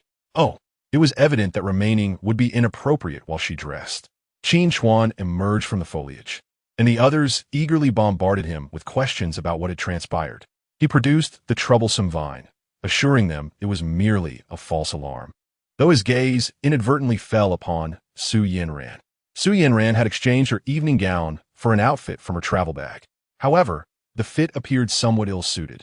Standing at nearly 7 meters tall, the top had transformed into a cropped shirt, and her shorts barely covered her rear, leaving her snowy white thighs exposed. The once dignified and gracious female CEO, donned in a different attire, has transformed into a vibrant and alluring young woman, exuding an entirely different charm. Particularly in this snug outfit, her figure appears more voluptuous, rivaling even that of Bai Lulu. As Bai Lulu emerged after changing, everyone gathered their soiled garments to head back. Qin Chuan did not forget the sharpened branch he had left on the rocks, for he would need it for bird hunting the next day. "Boss, next time you assign lookout duties, let me handle it. You shouldn't have to do everything yourself." That evening, Zhang Xiaoqiang lay alongside Qin Chuan in their makeshift grass nest, his eyes sparkling with envy. Summer Qing lay on Qin Chuan's other side, her hair wafting a fragrant aroma. She murmured softly, as if speaking in her dreams. Chapter 24. The shameless. Above this tranquil island, numerous seabirds circled in search of sustenance. Now, with that command, a bird soaring overhead promptly descended, eliciting a chorus of admiration from the onlookers. Qin Chuan held a freshly carved slingshot, his head held high, sharp eyes scanning for the next target. The elastic used for the slingshot was, in fact, a box of condoms from his travel bag, renowned for its remarkable elasticity, enabling precise shots within a 30-meter range. After a few practice shots, Qin Chuan had nearly perfected his aim to accurately strike a flying bird. One must possess not only steady hands but also the ability to calculate lead time, a skill few can master. "Boss, hurry, another one is coming." Zhang Xiaoqiang pointed skyward. A seagull, blissfully unaware of the impending danger, was gliding towards them. Qin Chuan swiftly retrieved an oval stone from his pocket, wedging it between the elastic, and aimed at the target before releasing it. With a whoosh, the stone was propelled, striking the bird mid-air, which fell onto the shallow shore. After successfully downing 7 or 8 seabirds in succession, the remaining birds finally wised up, steering clear of this menace. "Meals ready," Bai Lulu called from the front of the camp, waving her hand while occasionally tugging at her outfit, which was rather snug. With an increase in both the quantity and variety of food, they were now able to enjoy 2 hearty meals a day, featuring ample fish and meat. "Sure, Gui." And Jiangqin foraged a wealth of wild vegetables in the woods, which they simmered with various meats to create a delicious soup, both flavorful and nutritionally balanced. In this place, idleness was not tolerated. Everyone demonstrated a commendable sense of responsibility, willingly contributing in any way they could. Even the billionaire CEO was no exception. Today, she took on a role of head chef, with Bai Lulu assisting her. Everyone showed their appreciation, and the soup and roasted meat were quickly devoured. Remarkably, in this challenging environment, their appetites seemed to have surged, each meal resembling a fierce battle for sustenance. Zhang Xiaoqiang, still yearning for more, realized that few had the opportunity to savor a meal prepared by President Su herself. If he returned home, this alone would provide ample fodder for stories of bragging rights. After lunch, Qin Chuan took an empty plastic bottle to fetch water, taking the opportunity to check if any prey had been caught in the traps. Today, fortune favored him. Having just inspected the second trap, he stumbled upon a wild chicken that had toppled onto a branch. The creature flapped its wings desperately, attempting to escape its fate, but he swiftly broke its neck. Weighing in his hand, it felt substantial, around 2 to 3 pounds. Continuing his journey, he discovered another wild chicken, slightly smaller than the first, leading him to believe that this area likely harbored a substantial population of these birds. In the absence of natural predators, the wild chicken population could swiftly thrive on this desolate island. Resolute in his decision, Qin Chuan set additional traps in the vicinity, confident that his efforts would yield fruitful results. Of course, not every trap would be successful. The island's wildlife was inherently scarce, and capturing 2 birds in one go was considered extraordinary luck. He meticulously checked the remaining traps, only to find a single dead rat, nothing else. Tying the wild chicken and the rat with grass rope, he made his way to the water source, where he found no signs of prior human presence. After a thorough inspection of his surroundings, he felt reassured, filled his container with water, and began his return. As their food supply steadily increased, the group's morale soared. They firmly believed that even if the rescue team never arrived, Qin Chuan would lead them in crafting a vessel to row back home. Everything seemed to be progressing toward a promising future. The succulent wild chicken offered a delightful change from their monotonous fish diet. Jiangqin and Sister Xia inexplicably acquired a flat stone slab, roughly 10 centimeters thick, and planned to prepare a stone slab fried chicken for everyone tonight. They propped the slab on a few stones, igniting kindling beneath it. Placing the plump chicken skin and fat on the sizzling stone caused it to hiss as the fat rendered. Adjusting the heat, they added the chopped chicken and squid shells caught by Lao Shi from the sea to fry. A pinch of sea salt and Sichuan pepper elevated the aroma, making it irresistible. The group, unable to recall how many times they had swallowed in anticipation, gazed hungrily at the golden brown morsels sizzling on the stone. Tonight was a feast, and a touch of wine would only enhance the experience. Qin Chuan fetched a bottle of red wine from the wooden shed, uncorked it, and poured it into bamboo cups for everyone. As dinner was served, they gathered around the wooden table, savoring the wine and the delectable food, sharing laughter and stories. The moon appeared particularly round this evening, casting a brighter glow than usual. The soft moonlight shimmered on the sea, resembling a polished mirror, while the chirping of insects added to the lively ambience of the night. Such exquisite scenery was foreign to the elites accustomed to the confines of towering buildings, and they found themselves enchanted. As the wine dwindled, the conversations flourished. Bai Lulu, her cheeks flushed from the wine, leaned against Zhang Xiaoqiang's shoulder. An innocent gesture that sent his heart racing. Lost in a whirl of thoughts, he could scarcely comprehend the chatter around him. Preoccupied with a singular question, did she harbor feelings for him? The atmosphere brimmed with joy and camaraderie, with even Su Zong setting aside her usual demeanor, holding her wine glass, and sharing amusing anecdotes from her past. It was meant to be a beautiful night. But the tranquility was abruptly shattered when a rustling sound emanated from the nearby woods. Qin Chuan was the first to react, casting a vigilant glance in that direction and demanding, "Who goes there?" Zhang Xiaoqiang, still lost in the sudden joy of the moment, paid little heed to the commotion. However, as he realized that no one was responding to his inquiry, a sense of unease began to wash over him. Before long, several figures emerged from the forest, and leading the group, with an air of nonchalance, was none other than Wang Lei. "Ah, I see you're in the midst of a meal. It seems we've arrived just in time." Qin Chuan had long harbored intentions of dealing with this scoundrel, and now that Wang Lei had delivered himself right into his path, did he not fear the consequences?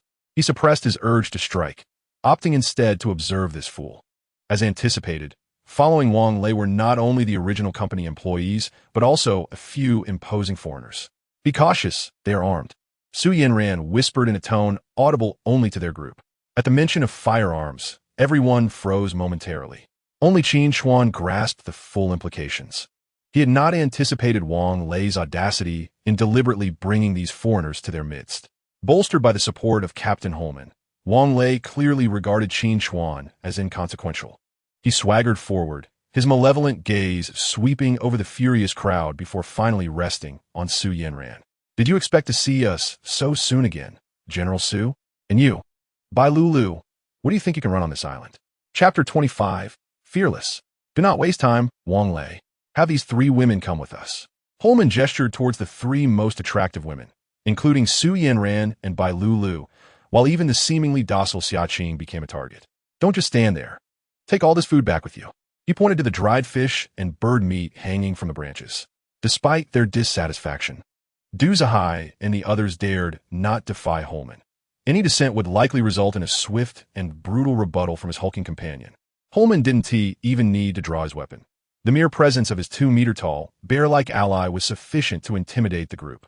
In this unrestrained environment, Holman felt empowered, believing himself the sovereign of this domain, capable of claiming whatever he desired, whether it be the finest food or women, all for his enjoyment and that of his comrades. As they began to gather the drying provisions, the others simmered with anger, yet remained silent, recognizing their disadvantage in numbers and arms. No one dared to take a risk. Even the deepest indignation was forced to remain buried within. Had their glares been lethal, Holman and his ilk, including the despicable Wang Lei, would have perished countless times over. Du Zihai could hardly bear to witness the degradation of the woman he cherished. After a moment's hesitation, he finally mustered the courage to approach Holman, his voice tinged with desperation. "Mr. Holman, you may take all the food you desire, but please do not harm these women." Holman regarded him with a playful glint in his eye, looking down at him from his imposing stature. "Du, are you trying to negotiate with me? That is not my intention. However, do not forget that one day a passing ship will discover us and take us away from here. Would you not wish to return home to reunite with your family, rather than bearing the weight of guilt and languishing in prison?" Du Zihai endeavored to express his sentiments through veiled language.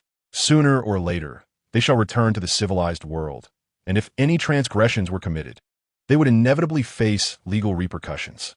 Yet, he clearly underestimated the ambition of Holman. As the captain during the shipwreck incident, Holman indulged in revelry while on duty, bearing an undeniable responsibility for the calamity. Even if he were to return to the city, he could hardly escape the grim fate of imprisonment, whether it be for 10 years or 20. It might be preferable to remain on the island and act as one pleases. Holman sneered condescendingly, lowering his head and rubbing his fingers against Du's chest, issuing a grave warning. "Du, I do not require your guidance on how to conduct my affairs. Remember, on this island, I am your god, and it would be wise to heed my words." Du Zihai, pushed back by his pointed finger, realized the futility of altering Holman's decision. He lowered his head and fell silent. Wang Lei observed how Holman and his companions had stunned the entire assembly, with even Du Zihai refraining from protest, and an idea began to form in his mind. Mr. Su, you should accompany me. Mr. Holman is indeed a gentleman, but provoking him would bring no benefit to you or anyone else. His displeasure was evident as he regarded the motionless Su, Yanran, and her companions, his tone laced with menace.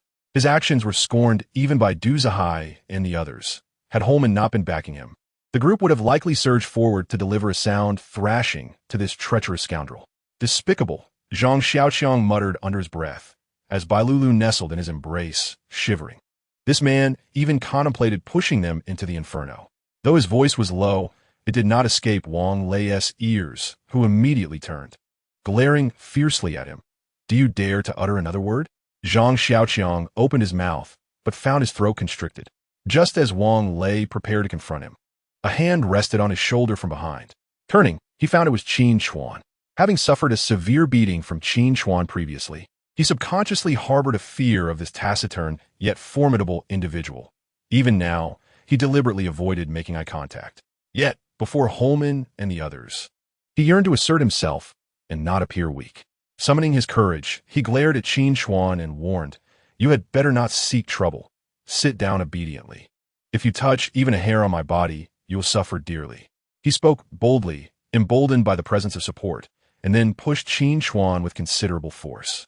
However, Qin Chuan remained as steadfast as an oak, not even swaying, while Wang Lei stumbled back 2 steps. With a resounding slap, Qin Chuan's hand rose high and struck Wang Lei's face without hesitation. Several of the few remaining teeth in Wang Lei's mouth were knocked out. The impact left his ears ringing as he staggered backward, still struggling to regain his footing. Before he could solidify his stance or utter another threat, Qin Chuan advanced once more, this time unleashing a punch that sent him crashing to the ground. Blood flowed from his mouth and nose, and Wang Lei felt as though he was on the brink of death. Did this madman before him not fear that Holman would shoot him down? Bang! As Qin Chuan raised his fist once more, a bullet struck the earth at his feet, creating a deep crater the size of a ping-pong ball, sending sand flying in all directions. Holman, displaying a modicum of conscience, could not bear to watch his loyal lackey meet his demise without intervening. With his right hand firmly grasping his weapon, he coldly commanded, "Raise your hands and kneel on the ground, or the next bullet will pierce your body." He intended for Wang Lei to personally witness the retribution, forcing Qin Chuan to kneel and endure the punishment. The grim reality laid bare before them caused everyone to break out in a cold sweat on his behalf. Summer Qing, held tightly in Sister Xia's embrace, shook her head repeatedly at Qin Chuan, seemingly aware of the intentions of his adversary. "I said kneel," seeing that Qin Chuan remained unmoved by his command. Holman intensified his tone, his serious demeanor leaving no room for jest. He truly would pull the trigger. "Qin Chuan, don't be impulsive. Do as he says." Su Yanran guisper dergently. Yet, Qin Chuan seemed oblivious to the revolver in Holman's grasp, striding confidently towards him without hesitation. "This boy has lost his mind. Was he seeking death?" "No," a woman cried out from behind. As Qin Chuan approached, Holman felt his authority severely challenged. Without hesitation, he raised his firearm, his finger poised on the trigger. Bang! At the moment the gun fired, Qin Chuan reacted. In an instant, he hurled a combat knife that had been concealed in his sleeve, moving with such speed that the human eye could scarcely perceive it. A flash of cold steel, and everything came to an abrupt end. The sound of the gunshot echoed in the air as Qin Chuan collapsed, motionless on the ground. About 10 meters away, Holman found a knife handle protruding from his body, a trail of blood streaming down his prominent nose. His eyes widened in disbelief as his body swayed before collapsing with a thud. Chapter 26. A fatal strike, a fatal strike. Holman lay on the ground, his eyes wide open, surrounded by stunned onlookers. The suddenness of it all was overwhelming. Who could have anticipated that the man who had recently proclaimed himself a god would be so swiftly dispatched? Old Qin, Summer Qing broke free from Sister Xia's grasp, rushing towards the lifeless Qin Chuan. It was only then that the others regained their senses, with Du Zihai being the first to react. This could be their only opportunity to escape the grip of control. "Quick, seize the gun," he shouted. To avoid becoming mere prey on someone else's chopping block, they needed to secure the weapon first. With Holman's body closest to him, he lunged forward to grab the gun. However, The two companions behind Holman were also awakening to the situation, shouting as they charged forward. One of them, towering at 2 meters tall, moved like an upright bear, swiftly appearing before Du Zihai. "Don't move, or I will shoot," Du Zihai warned, clutching the revolver with trembling hands, his anxious demeanor betraying his inexperience. The bear-like figure swung, its enormous palm like a fan, effortlessly sending the handgun flying away. Du Zihai remained in a daze, still holding the gun aloft. A heavy fist landed squarely on his abdomen. How could Du Zihai's frail frame withstand such force? He crumpled to the ground, clutching his belly like a curled-up shrimp. Zhang Ziqiang and his companions attempted to rush forward to seize the opportunity, but were intercepted by another foreign crew member. A flurry of punches and kicks left several of them sprawled on the ground. The handgun, however, fortuitously landed right in front of Wang Lei. He understood all too well that, with Holman dead, no one would protect him. Given his past misdeeds, he knew he would not be forgiven. The only option for self-preservation was to act swiftly. He hurriedly reached for the weapon, but Zhang Xiaoqiang, fueled by an unknown courage, pushed aside by Lulu and lunged to grapple with Wang Lei for the gun. Their hands met almost simultaneously on the weapon. Blood dripped from Wang Lei's mouth and nose as he glared menacingly at Zhang Xiaoqiang, who dared to contest him for the firearm. "You seek death," he spat, landing a punch squarely on the unfortunate Zhang Xiaoqiang's face. Finally securing the gun, Wang Lei was utterly unprepared for the frenzied advance of Wang Yuxia, who lunged at his back and bit down hard. In her madness, she nearly tore the flesh from his shoulder, causing him to howl in pain as the gun discharged with a loud bang. In his agony, he inadvertently pulled the trigger, sending a bullet careening wildly into the crowd, resulting in a chilling scream. The chaos of the scene obscured the identity of the unfortunate soul struck by the stray bullet. Wang Lei quickly extended his left hand behind him, grasping Wang Yuxia's hair in an attempt to pull her away. Yet before he could succeed, a whistling stick struck him on the forehead, sending him crashing to the ground with a cry. Shihagui, wielding a wooden stick, wasted no time in delivering another blow to this scoundrel. Experience proved invaluable, as Shihagui had been lying in wait with his club, seizing the opportune moment to launch a surprise attack. The scene was utter pandemonium. Although Du Zihai's faction had the numerical advantage, their combat prowess was lacking, making them no match for the two towering foreign crew members. Particularly, the 2-meter-tall, bear-like man possessed immense strength, effortlessly lifting individuals overhead and hurling them 4 to 5 meters away. In the midst of this chaos, everything transpired in the blink of an eye. Just as Xiaqing had taken a few steps, she witnessed Qin Chuan flip over and rise with the agility of a fish. A narrow gash, the width of a finger, marred his left cheek. The previous moment had been perilously close. The bullet had nearly grazed his head, and had it been shifted a mere few inches to the right, it would have been fatal. With no time for gratitude for his survival, Qin Chuan charged at the bear-like figure, leaping into the air from a distance to deliver a graceful flying kick that struck the bear squarely in the back. Caught off guard, the creature stumbled forward with a strange cry. However, the damage inflicted by the kick seemed minimal. The bear roared in anger, turning to face Qin Chuan, tearing open his shirt to reveal a dense mat of protective fur, and swung a fist toward the oncoming Qin Chuan. The wind of fists surged towards him. Yet Qin Chuan advanced rather than retreating. Lowering his head to evade the opponent's attack, he swept his right foot along the ground. No matter how robust the bear-like figure was, an unstable foundation would inevitably lead to its downfall. The massive body crashed to the ground, causing a tremor in the earth beneath. It howled in agony, attempting to rise. But Qin Chuan swiftly knelt on its back with one leg while twisting one of its arms forcefully backward. Ah! The bear roared in pain, struggling violently. The joint-locking techniques of grappling were not easily escaped, and continued resistance would only lead to further suffering. After a brief stalemate, the opponent's strength waned under the unbearable pain. Just as Qin Chuan was on the verge of subduing this humanoid beast, the bear's companion, having mysteriously extricated itself from a fray, lunged from the side, delivering a kick to Qin Chuan's waist. Sensing the diminishing pressure on its back, the bear forcefully bucked upward, sending Qin Chuan tumbling away. As he hit the ground, Qin Chuan promptly rolled to his feet, only to find the bear and its companion charging toward him from either side. He sidestepped the bear's powerful punch, but could not evade the sneak attack from the other, receiving a kick to his chest that sent him stumbling back several steps. Faced with two formidable adversaries and having endured several unexpected blows, Qin Chuan displayed no sign of retreat. Instead, his gaze sharpened with icy determination. With a powerful push off the ground, he charged at his foes, meeting the bear's incoming fist head-on, slightly angling his body to absorb the blow with his left shoulder. The bear's companion, intending to capitalize on the moment, was taken aback as Qin Chuan advanced without flinching. Attempting to dodge, it was too late.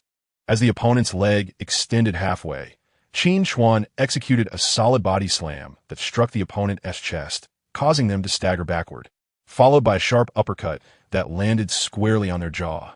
With a resounding crash, the bear's companion fell several meters away, unable to assist in the immediate aftermath. However, Qin Chuan was not unscathed. He took another punch from the bear on his back. This brute possessed immense strength, capable of crushing steel with a single blow, and few could withstand such force. Yet Qin Chuan was no ordinary individual. The pain inflicted upon him did not bring him to his knees, but rather fueled the suppressed fury within him, presenting an opportunity to strike back. The term post-traumatic stress disorder is merely a broad classification, as those afflicted exhibit vastly different outcomes. Some become utterly incapacitated, while others transform into demons. The palpable aura of lethal intent seemed to thicken the very air around him, a sudden chill momentarily calming the raging bear. It found itself staring into a pair of eyes devoid of emotion, unwaveringly fixed upon it.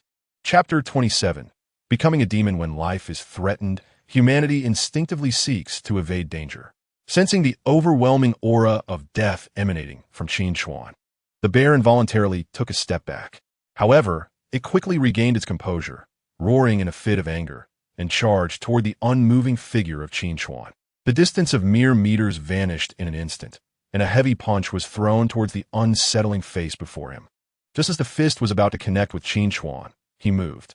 On one side of the body, he effortlessly evaded his opponent's punch, simultaneously delivering a jab that struck the adversary's armpit. Although it appeared to be a light blow, it elicited a cry of agony from the bear-like figure. Blinded by rage, with bloodshot eyes glaring, he swung another punch at Qin Chuan. Despite being at a severe disadvantage in size, Qin Chuan remained undaunted by the onslaught. He absorbed the opponent's punch with his chest while simultaneously landing another blow under the opponent's armpit. The armpit, a notoriously vulnerable area on the human body, even for someone as robust as a bear, remained susceptible to pain. After enduring 2 consecutive heavy hits, the creature, now in excruciating discomfort, regained a modicum of composure and promptly altered his strategy, ensnaring Qin Chuan tightly in his embrace. His intention was to suffocate Qin Chuan as his arms constricted, producing ominous cracking sounds at the joints. This maneuver had proven effective in past battles, allowing him to subdue anyone who dared to resist. However, this time, the opponent's response perplexed him. Although Qin Chuan was nearly being choked into unconsciousness, he showed no signs of struggle, allowing himself to be confined while the bear lifted him off the ground. Instead, he merely tilted his head back, aligning it with the bear's height, and delivered a headbutt with unrestrained force. The collision of their heads produced a dull thud. This reckless tactic was akin to inflicting mutual destruction. Yet Qin Chuan seemed impervious to pain, seizing the moment when his adversary was momentarily disoriented to free himself from the bear's grip. As his feet touched the ground, he swiftly formed his right hand into a blade, striking with lightning speed at the vulnerable throat of the unsuspecting bear. The sound of something shattering echoed ominously, and the bear's cries abruptly ceased as the colossal Russian fell before him, blood spewing from his mouth and nose, collapsing like a fallen titan. Having eliminated 2 of the 3 foreign crew members, only the injured one remained, who upon sensing danger, turned and fled. Meanwhile, Wang Lei, with blood streaming from his head, stared in disbelief at the sight of the bear collapsing before Qin Chuan, realizing he would undoubtedly meet a similar fate at Qin Chuan's hands if he lingered any longer. He hastily pushed Wang Yuxia towards Shi Hegui, who was pursuing them with a stick, and fled without a second thought. The 2 of them, one after the other, ran frantically into the woods. Wang Lei slipped and fell, landing awkwardly. Hearing the footsteps behind him, he dared not linger, scrambling back to his feet to continue his escape. They stumbled through the underbrush for an indeterminate time, the relentless footsteps trailing them at a steady pace. causing Wang Lei to descend into sheer panic. The foreign crew member in front of him had also come to a halt. Unbeknownst to them, they had reached the island's edge, facing a cliff that plummeted several meters to the sea below. With no path forward and pursuers closing in behind, the cursed sounds echoed once more. Gazing at the rustling foliage, Wang Lei trembled as he raised his revolver, issuing a hollow warning, "Stay back, or I will shoot." The warning, however, seemed futile, as the quivering branches suggested that the man within was drawing ever closer. Wang Lei, driven by desperation, indiscriminately pulled the trigger in that direction. The gun erupted with fiery tongues of flame until the revolver emitted a series of empty clicks. Panting heavily, he ceased fire, yet his gaze remained fixated on the now tranquil jungle. Suddenly, a figure emerged from the foliage with a measured gait. Upon recognizing the person, Wang Lei instinctively recoiled 2 steps. "Qin Chuan, we can discuss this rationally. I am also a victim of their coercion. Please forgive me." As Qin Chuan approached, Wang Lei trembled in fear, stammering his explanation. "Jump down from here, and I shall forgive you," Qin Chuan replied, his expression as frigid as ever, his eyes betraying a gaze akin to that of a specter observing a corpse. Below lay a treacherous expanse of jagged rocks. Leaping from this height would surely lead to a gruesome demise. "I'll fight you," declared a voice. It belonged to a foreign crew member who had escaped. He understood well that jumping down was also a path to death, yet he believed it better to take a chance. If he could eliminate this man, he might secure his own survival. However, he evidently overestimated his own capabilities. Before he could even throw a punch, he was met with a kick from Qin Chuan that struck him in the abdomen, like a cannonball released from a chamber. He plummeted off the cliff amidst a drawn-out scream. A thud marked the end of his cries. Qin Chuan had just taken a life, yet his countenance bore no extraneous expression as he silently regarded Wang Lei, who was now utterly petrified. In that moment, Wang Lei's resolve crumbled. Even if he chose not to jump, his adversary would unhesitatingly send him over the edge. Faced with inevitable death, his expression twisted into a grimace, and he bellowed, "Even as a ghost, I will not spare you." Without awaiting Qin Chuan's response, he turned and leapt from the precipice, dozens of meters high. A few moments later, the sound of a heavy object striking the water echoed through the air. Blood began to spread across the sea's surface, drawing a swarm of sharks to the scene. Accompanied by a heart-rending wail, the ocean erupted as if boiling. It was only when the waters returned to their former stillness that Qin Chuan turned away, unperturbed by the bloodshed. Upon returning to the camp, Qin Chuan appeared composed, though chaos reigned in the area. Someone had sustained injuries. The anguished cries reached him from afar as others rushed to staunch the bleeding, yet their efforts proved futile. "Old Qin, someone has been shot." As Qin Chuan re-entered, Xia Qing, who had been floundering in distress, hurried over as if she had found a pillar of strength.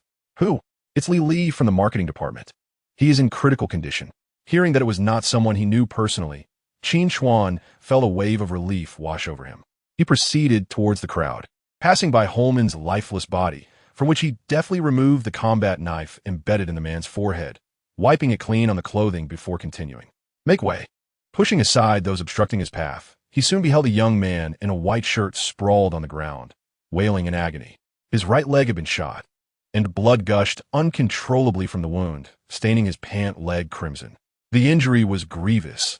Even Shi and Gue, who had some knowledge of traditional medicine, were at a loss in the face of such trauma. With nothing to be done, they could only watch helplessly as a life gradually slipped away before their eyes. Qin Chuan knelt beside Li, assessing the severity of the injury. Du Zihai, visibly anxious, inquired, "How is he? Is there still hope for him?" Chapter 28, Treatment of Gunshot Wounds. Du Zihai's anxiety stemmed from the fact that the injured individual was his cousin's son. Should anything happen to his nephew, he would struggle to explain it to his cousin. Qin Chuan, keeping his head bowed, ignored him and meticulously examined Li's injuries. The wound was deep, with a bullet lodged inside. If not extracted promptly, it would be impossible to stop the bleeding. The priority was to locate and remove the bullet. If time slipped away, the young man would surely perish. Lacking suitable surgical tools made the task even more daunting. After a tense moment, under Du Zihai's watchful gaze, Qin Chuan finally raised his head and stated, "I can extract the bullet, but I cannot guarantee his survival." What sort of statement was that? Did a corpse still require a bullet extraction? Observing his nephew's face grow increasingly pale from blood loss, the indecisive Du Zihai gritted his teeth and asked, "What are your chances?" Assuming no vital areas were struck, perhaps 50%, Qin Chuan calmly analyzed. 50%, merely half of a half. But if he did not allow Qin Chuan to proceed, Li would inevitably suffer a painful demise. It was a gamble between life and death. Du Zihai, realizing that the only person capable of saving his nephew stood before him, decisively replied, "I entrust this to you." "Thank you." Nodding, Qin Chuan drew forth a paratrooper knife, redirecting his focus to Li's leg. The sharp blade sliced through the fabric at the site of the gunshot, exposing the gruesome wound. As Qin Chuan pried open the wound with 2 fingers, Li let out a piercing scream, his body writhing uncontrollably. The dim lighting rendered the situation nearly impossible to discern. Seeing this, Du Zihai quickly retrieved a flashlight, its battery nearly depleted and likely to fail soon. The beam illuminated the wound, providing Qin Chuan with a clearer view. However, the bullet was lodged too deeply to be seen with the naked eye, and Li's frantic struggles only complicated matters further. He turned to the gathered crowd and commanded, "I need a few people to hold him down." Without needing further instruction, several strong male colleagues stepped forward, pinning down his limbs to prevent any movement. With preparations complete, Qin Chuan made a cruciform incision over the wound with the paratrooper knife, pushing his fingers deep into the flesh in search of the bullet. Without anesthesia, the sensation was excruciating. The once near lifeless Li seemed to have received a surge of adrenaline. His eyes widened to their fullest, and he emitted inhuman growls. With his limbs firmly restrained, he could only scream and thrash his head in anguish. If he could speak, he would surely beg Qin Chuan to cease, preferring death over such torment. Witnessing Qin Chuan's fingers stirring within the wound, blood oozing forth, the onlookers turned pale with empathy. Several timid young women had already turned their heads, unable to bear the sight of such brutality. Du Zihai, feeling the weight of his nephew's suffering, found himself repeatedly at a loss for words, ultimately turning his head away in sorrow. In a fleeting moment, which felt interminable to them, Qin Chuan finally lived up to everyone's expectations, producing a gleaming yellow bullet between his fingers. A collective sigh of relief swept through the group, as if a heavy burden had been lifted. However, Qin Chuan swiftly informed them that retrieving the bullet was merely the initial step. The true test of one's resolve lay ahead in disinfecting and suturing the wound. "Are there any anti-inflammatory medications left?" he inquired, glancing at Du Zihai. When Qin Chuan was injured previously, Wang Lei had vehemently denied they had brought any medicine. Yet Su Yanran had discreetly provided him with a few pills. Although Du Zihai had said nothing at the time, he tacitly condoned Wang Lei's actions. Faced with the question, he nodded sheepishly and hastily instructed someone to retrieve the medications. The bottles were entirely inscribed in English, devoid of any Chinese characters. Su Yanran, ever considerate, had worried he might not comprehend the labels and was about to assist him with translations when, to her astonishment, he effortlessly identified the necessary medication. The cephalosporin antibiotics, typically reserved for oral administration, were now the only viable option under such conditions. Applying these medications directly to the wound could effectively eliminate bacteria, albeit at the risk of developing resistance or allergic reactions. The choice was clear. Qin Chuan first rinsed the wound with cool boiled water, then twisted open a capsule, allowing the fine powder to disperse evenly over the injury. Was that the end of it? Certainly not. The wound continued to bleed, and if not promptly addressed, he was certain that Li could not endure for more than half an hour. He rose and approached the smoldering campfire, plunging the blade of his paratrooper knife into the coals. A chill ran down everyone's spine as they began to grasp his intentions. "Hold him down," Qin Chuan commanded. Grasping the glowing knife, he returned to the injured man's side, and without uttering a word, the others instinctively pressed Li's limbs down with greater force. As the scorching blade made contact with the wound, a pungent odor of charred flesh wafted through the air. Li, barely clinging to life, suddenly writhed in agony, veins bulging on his forehead. 4 or 5 individuals struggled to restrain him, and even Du Zihai had to join in to prevent any movement. "That's enough," Qin Chuan declared, retracting the knife, leaving a seared scar on the injured man's thigh. The bleeding had ceased, But Li Li was left with just a breath to sustain him. Whether he would survive now hinged on fate. Qin Chuan, thank you. Du Zihai expressed his gratitude at once, regardless of sincerity. He is going to be fine. You all may leave now. With that, Qin Chuan dismissed him, turning his back and striding toward the wooden shelter. His actions did not signify forgiveness toward this group. He was no saint, nor had he reached the lofty heights of magnanimity to overlook past grievances. Forgiveness was a divine matter, entirely separate from him. Even Wang Yuxia and Shi Hagui cast disapproving glances, for these individuals had abandoned them to fend for themselves in the name of conserving rations. While Wang Lei was the primary instigator of the debacle, the others were far from blameless. Each one was complicit in the wrongdoing. Now, seeing them thriving, they sought to return for refuge. Such fortune did not exist in this world. Let us go. Ignore them. Xia Jie firmly grasped Xia Qing's arm, forcibly leading the kind-hearted girl away. Meanwhile, Du Zihai and his companions, having been denied their meal, stood rooted to the spot, casting pleading glances at Su Yanran and Bai Lu, who had yet to leave. Yanran, feeling a mix of shame and reluctance, called out to them. With a sigh, Su Yanran replied, "Let me give a try then. All right, I will accompany you." Du Zihai understood that merely relying on Su Yanran might not suffice to gain the other party's forgiveness. He needed to demonstrate genuine sincerity to atone for his past transgressions. Chapter 29. Due sincerity, the two presidents approached side by side. Qin Chuan leaned against a wooden post, already aware of their presence, but choosing to ignore them. Xia Qing was gently washing the wound on his face, a gash inflicted by a bullet, with cool water, her delicate touch revealing her concern not to cause him any pain. If it had been a woman bearing such a scar, she would surely have wept in despair. Yet Qin Chuan appeared indifferent, even taking the time to admire the starry sky. This minor injury held little significance for him. Xia Qing lightly touched his arm, signaling that someone was approaching, but he deliberately turned a blind eye, not even glancing at them. Xia Qing offered an apologetic smile to the two. Noticing his unwillingness to engage, Su Yanran took a moment to gather her thoughts before speaking up. Qin Chuan, the once icy female president, now infused her tone with a hint of pleading. After all, these two had shown her particular kindness, and the conflict between them left her feeling quite troubled. Qin Chuan seemed unresponsive, and just as she was about to continue, Du Zihai interjected, shaking his head to indicate she should allow him to handle it. Stepping forward to Qin Chuan, he squatted down earnestly and said, "We were wrong before. It was my responsibility, and I sincerely apologize to everyone here. If there is anything I can do, please do not hesitate to ask. Even if I cannot fulfill it now, I will make amends later." For a vice president to bow his head in apology to a mere security guard was previously unthinkable. His willingness to utter these words displayed ample sincerity. After all, the true perpetrator was Wang Lei, who had received due punishment, and Du Zihai had merely acted as a blind follower. "Have you finished?" Qin Chuan's expression remained impassive, seemingly unimpressed by the apology. Du Zihai's smile faltered for a moment before he regained his composure. As someone of high standing, he possessed the ability to maintain his poise.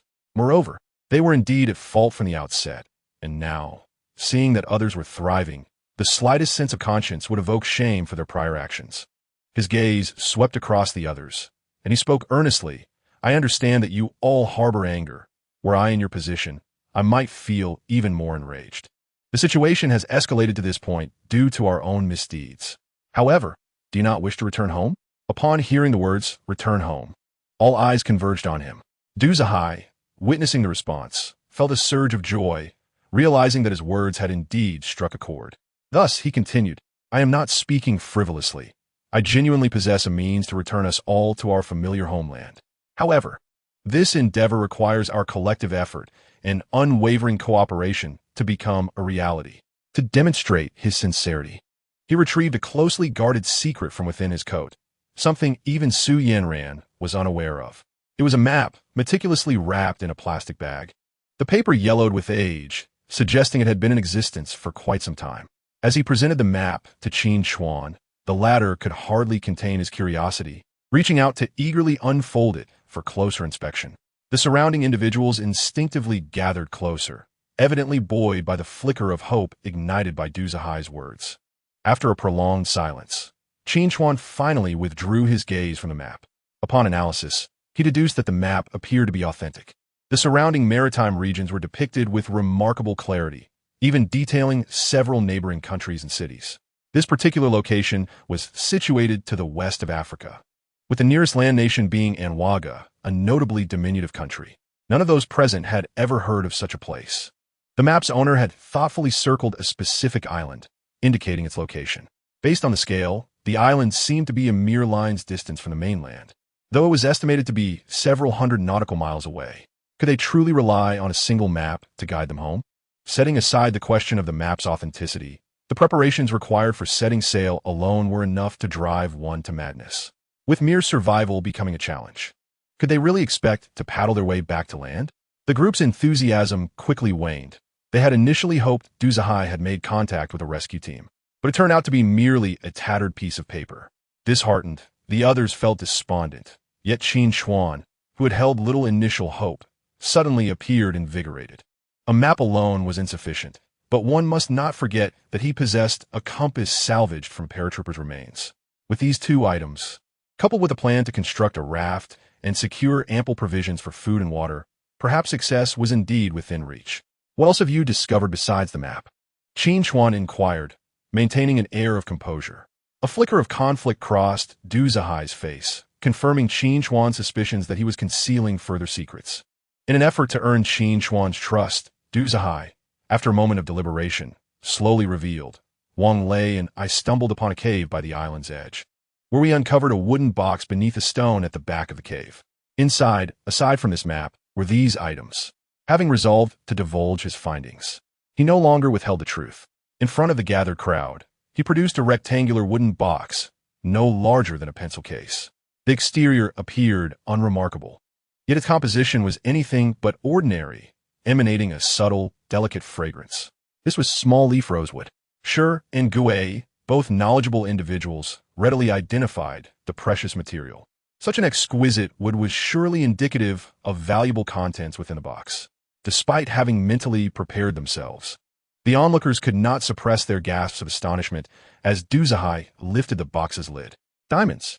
This modest box was filled to the brim with diamonds, the smallest of which weighed 2 to 3 carats, while the largest was about the size of a 1 yuan coin. If there were only 1 or 2, it would be manageable, but here there are at least 100, sparkling and dazzling to the eyes. Women, especially, possess a weakness for such glittering treasures. Bai Lulu could not help but exclaim in exaggerated delight, only to quickly cover her mouth, glancing furtively around as if afraid of being discovered by the outsiders. Wealth should remain concealed. The fewer who know, the greater the share for those who do. The others were not much better off. Their eyes were similarly transfixed. Even Su Yanran, the affluent female CEO, widened her eyes in astonishment. Among her jewelry, the largest diamond was valued at approximately 8 million. Yet within this collection, there were many that surpassed it. Altogether, their worth was staggering. No wonder Du Zhai had been reluctant to reveal them until now. Whoever possessed these diamonds could return home and live a life of luxury without ever needing to work again. These diamonds could transform each of us into millionaires, serving as compensation for past grievances.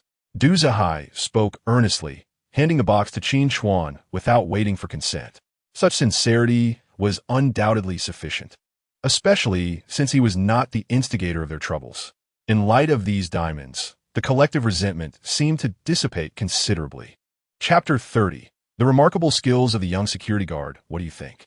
Du Zhai left, leaving the 8 of them to deliberate. Qin Chuan fairly suggested they vote on whether to allow Du Zhai and his companions to stay. Initially, everyone was somewhat reserved, hesitating to express their opinions. Yet their gazes betrayed the answer. The allure of the diamonds was simply too great.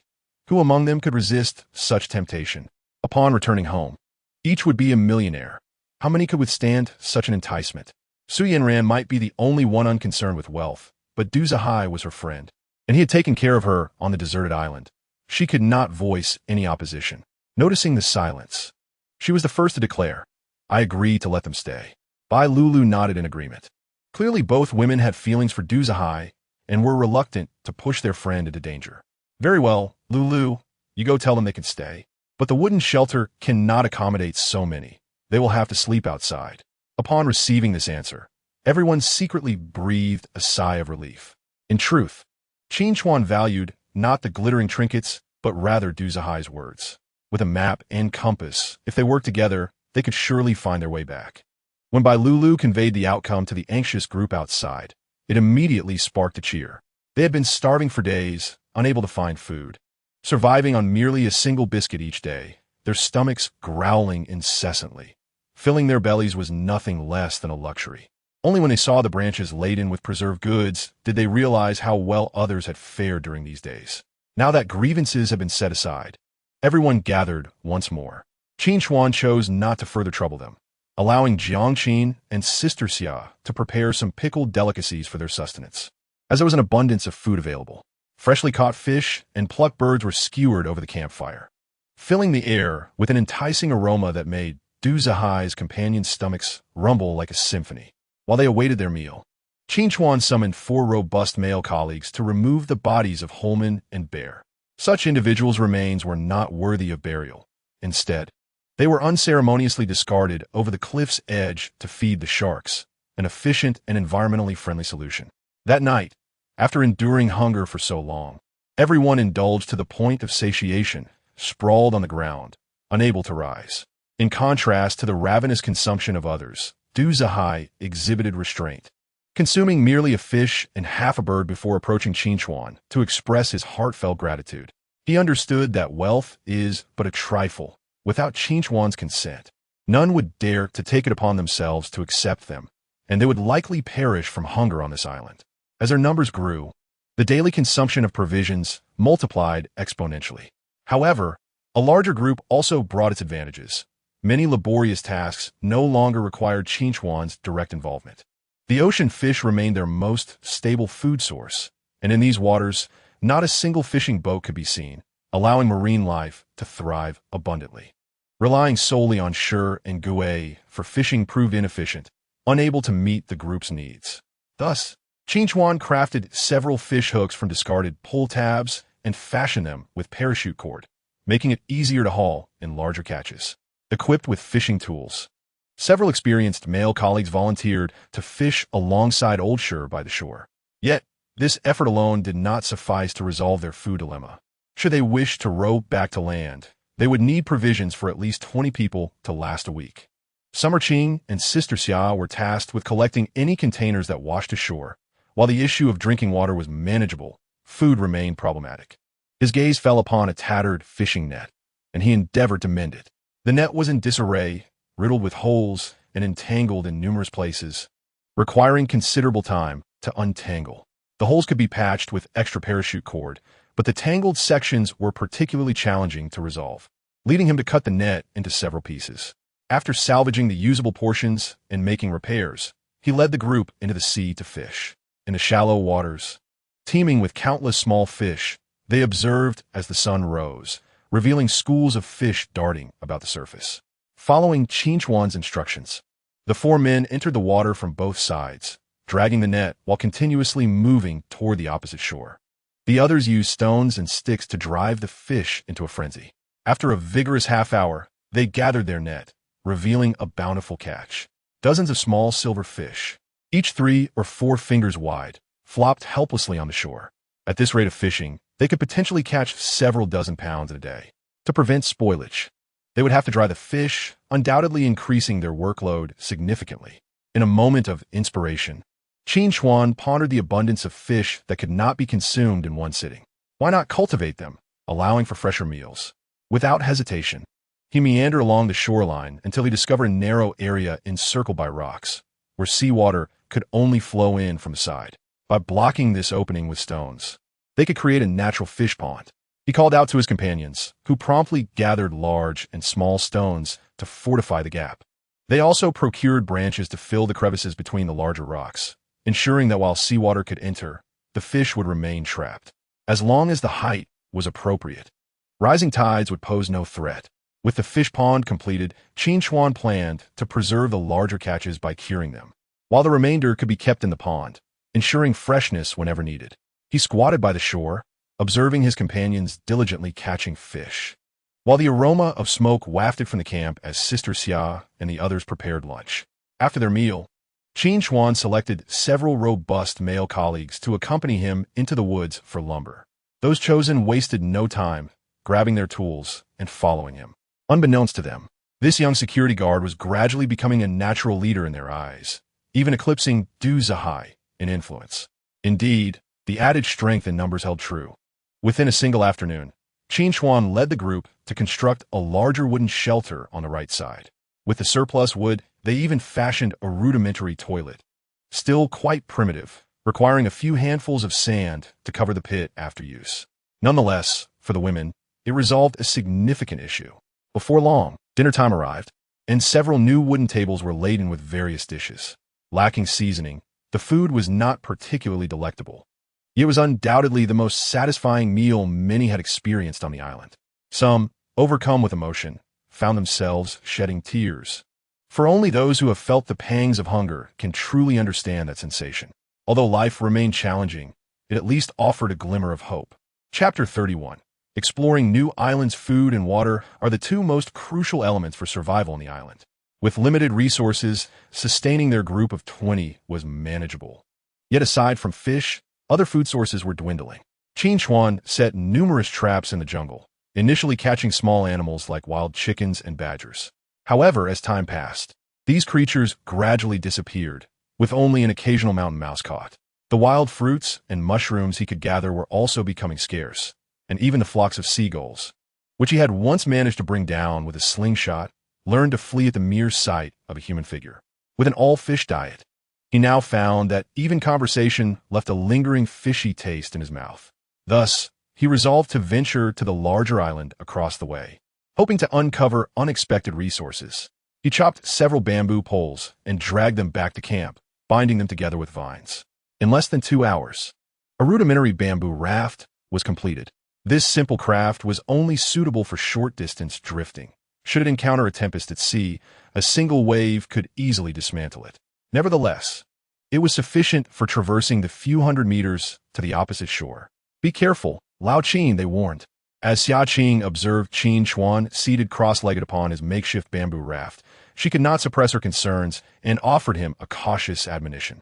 Yanran approached, carrying several plastic bottles filled with water, along with a string of pickled fish to serve as provisions.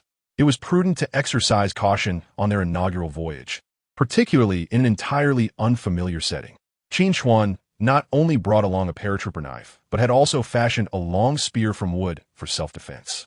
"I shall accompany you," Yanran suddenly declared, setting down the food. Qin Chuan was taken aback. This ethereal female CO, seemingly detached from the mundane world, had expressed a desire to join him on an adventure to the island. In truth, Yanran was also concerned for his safety. It was better to be safe than sorry. If he encountered peril on the opposite island, he would have no one to assist him. Moreover, having spent nearly half a month in this place, she yearned to escape and clear her mind. Before Qin Chuan could respond, she had already boarded the raft. "I will go as well.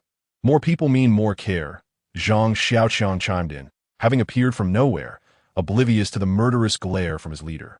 This young man was riding high on recent successes, having grown close to Bai Lulu, perhaps captivated by his valiant display during the fight with Wang Lei. Now, she addressed him as Brother Xiaoqiang, to the point of making his bones feel tender. Naturally, he was eager to partake in this moment of prominence. As Xiaoqiang climbed aboard, the bamboo raft sank further into the water. Seeing Zhang Xiaoqiang join, Xia Qing felt a stir of desire to follow suit. However, before she could voice her intentions, Qin Chuan interjected, "3 of us are sufficient. If anyone else boards, the raft will surely capsize." With that, he thrust the bamboo pole into the water, and the raft, now bearing 3 individuals, set forth from the shore, gradually drifting into the distance. "Be careful," the onlookers shouted from the beach, their voices echoing behind them. Du Zihai stood with a complex expression, gazing at the graceful silhouette on the raft, and sighed for reasons unknown. Since their arrival, he no longer had to worry about hunger, yet he could unmistakably sense that Qin Chuan's standing among the group was rising, while he himself was being gradually edged out of the inner circle. Even Yanran seemed to prefer Qin Chuan's company now. The previous night, he had intended to invite her for a stroll by the sea, only to find her laughing and chatting with Qin Chuan, her usual aloof demeanor noticeably absent. This revelation had robbed him of a restful night. He had pursued Su Yanran for years, even relinquishing a lucrative position abroad in hopes of winning her affection. Despite the passage of time, the icy beauty had maintained a distance from him. He remained steadfast in his belief that he would eventually thaw her heart. Yet now, a mere security guard appeared to be gaining an advantage, a reality he found difficult to accept. It was undeniable that Qin Chuan possessed numerous commendable qualities. Had it not been for him, they might still be enduring hunger. Such a person might seem unremarkable in a bustling metropolis, yet in this specific environment, his virtues were magnified. The thought of the goddess he had ardently pursued, potentially being snatched away by a lowly security guard, filled Duzahai with a sense of loss. Though he concealed his turmoil well, and those around him noticed nothing amiss on his visage. On the vast ocean, gentle waves propelled the bamboo raft forward. Soon, they drifted away from the shore. The water remained crystal clear, yet the hues beneath the surface deepened into an enigmatic darkness. As they ventured further, the color transformation became increasingly pronounced, revealing an abyss of unfathomable depth. "Look quickly, there are sharks below," Zhang Xiaoqiang exclaimed with wide-eyed wonder. Peering down, they could see several sharks gliding beneath the raft, pursuing small fish. "Steady yourselves and do not move recklessly. These are great white sharks, the most aggressive of their kind. If you fall overboard, no one will be able to rescue you," Qin Chuan warned, all the while paddling the bamboo pole and stealing glances at the mesmerizing predatory scene beneath the water. This rare opportunity to observe great white sharks up close was extraordinary. Such creatures were often only seen in films. As one of the largest carnivorous fish in the ocean, they could weigh several tons, and the few that were over a meter long could only be considered juveniles. Their triangular teeth could measure up to 10 centimeters in length and were incredibly formidable. Qin Chuan's earlier caution was not mere hyperbole. The serrated teeth of the great white could effortlessly rend its prey. Should anyone accidentally fall in, it would be uncertain whether they could be retrieved intact. Zhang Xiaoqiang instinctively shrank back, no longer brimming with bravado as before. The bamboo raft sailed smoothly to the shore. Where the mountains towered higher and the forest grew denser, significantly larger than the island they had just departed, Qin Chuan secured the raft to a rock and, with a natural grace, assisted Su Yanran as she prepared to disembark.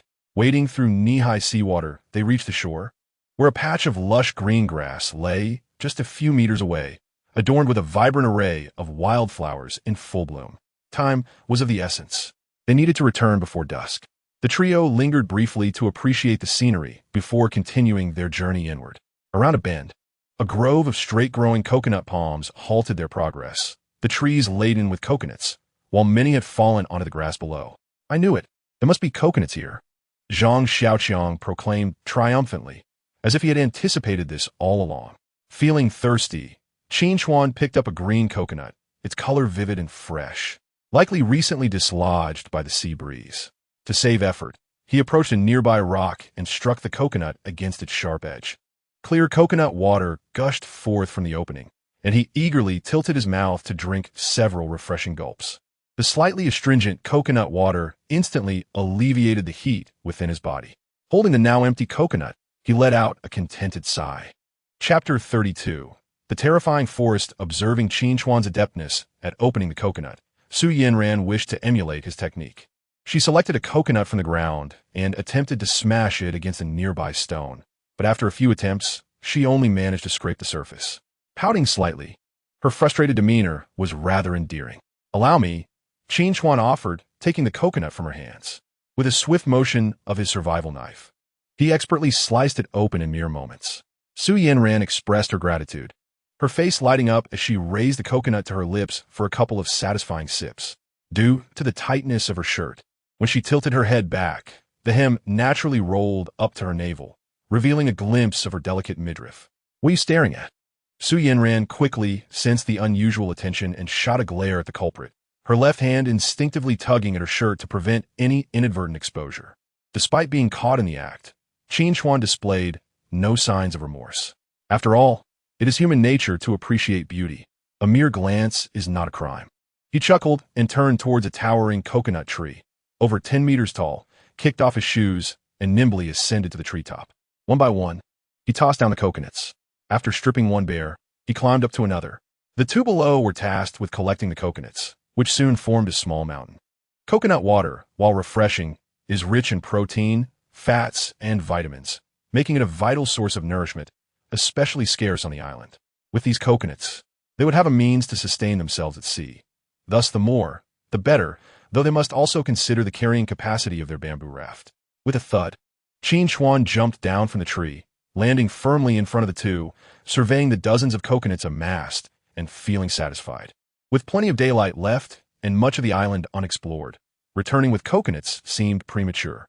Let us venture deeper into the forest, suggest to Su Yanran. If you tire, you can wait for us here. Qin Chuan handed a piece of grilled salted fish to Su Yanran, keeping the rest for Zhang Xiaoqiang. The latter, seemingly oblivious to the situation, was sweating profusely while insisting he wasn't tired and wanted to join them. The rare opportunity for Qin Chuan to be alone with Su Yanran was thwarted by Zhang Xiaoqiang, and he felt an overwhelming urge to knock the hefty fellow unconscious. But before Su Yanran, he could only swallow his frustration. After a hearty meal, the trio delved deeper into the forest. Curiously, while the sky was clear outside, a slight chill enveloped them within the woods.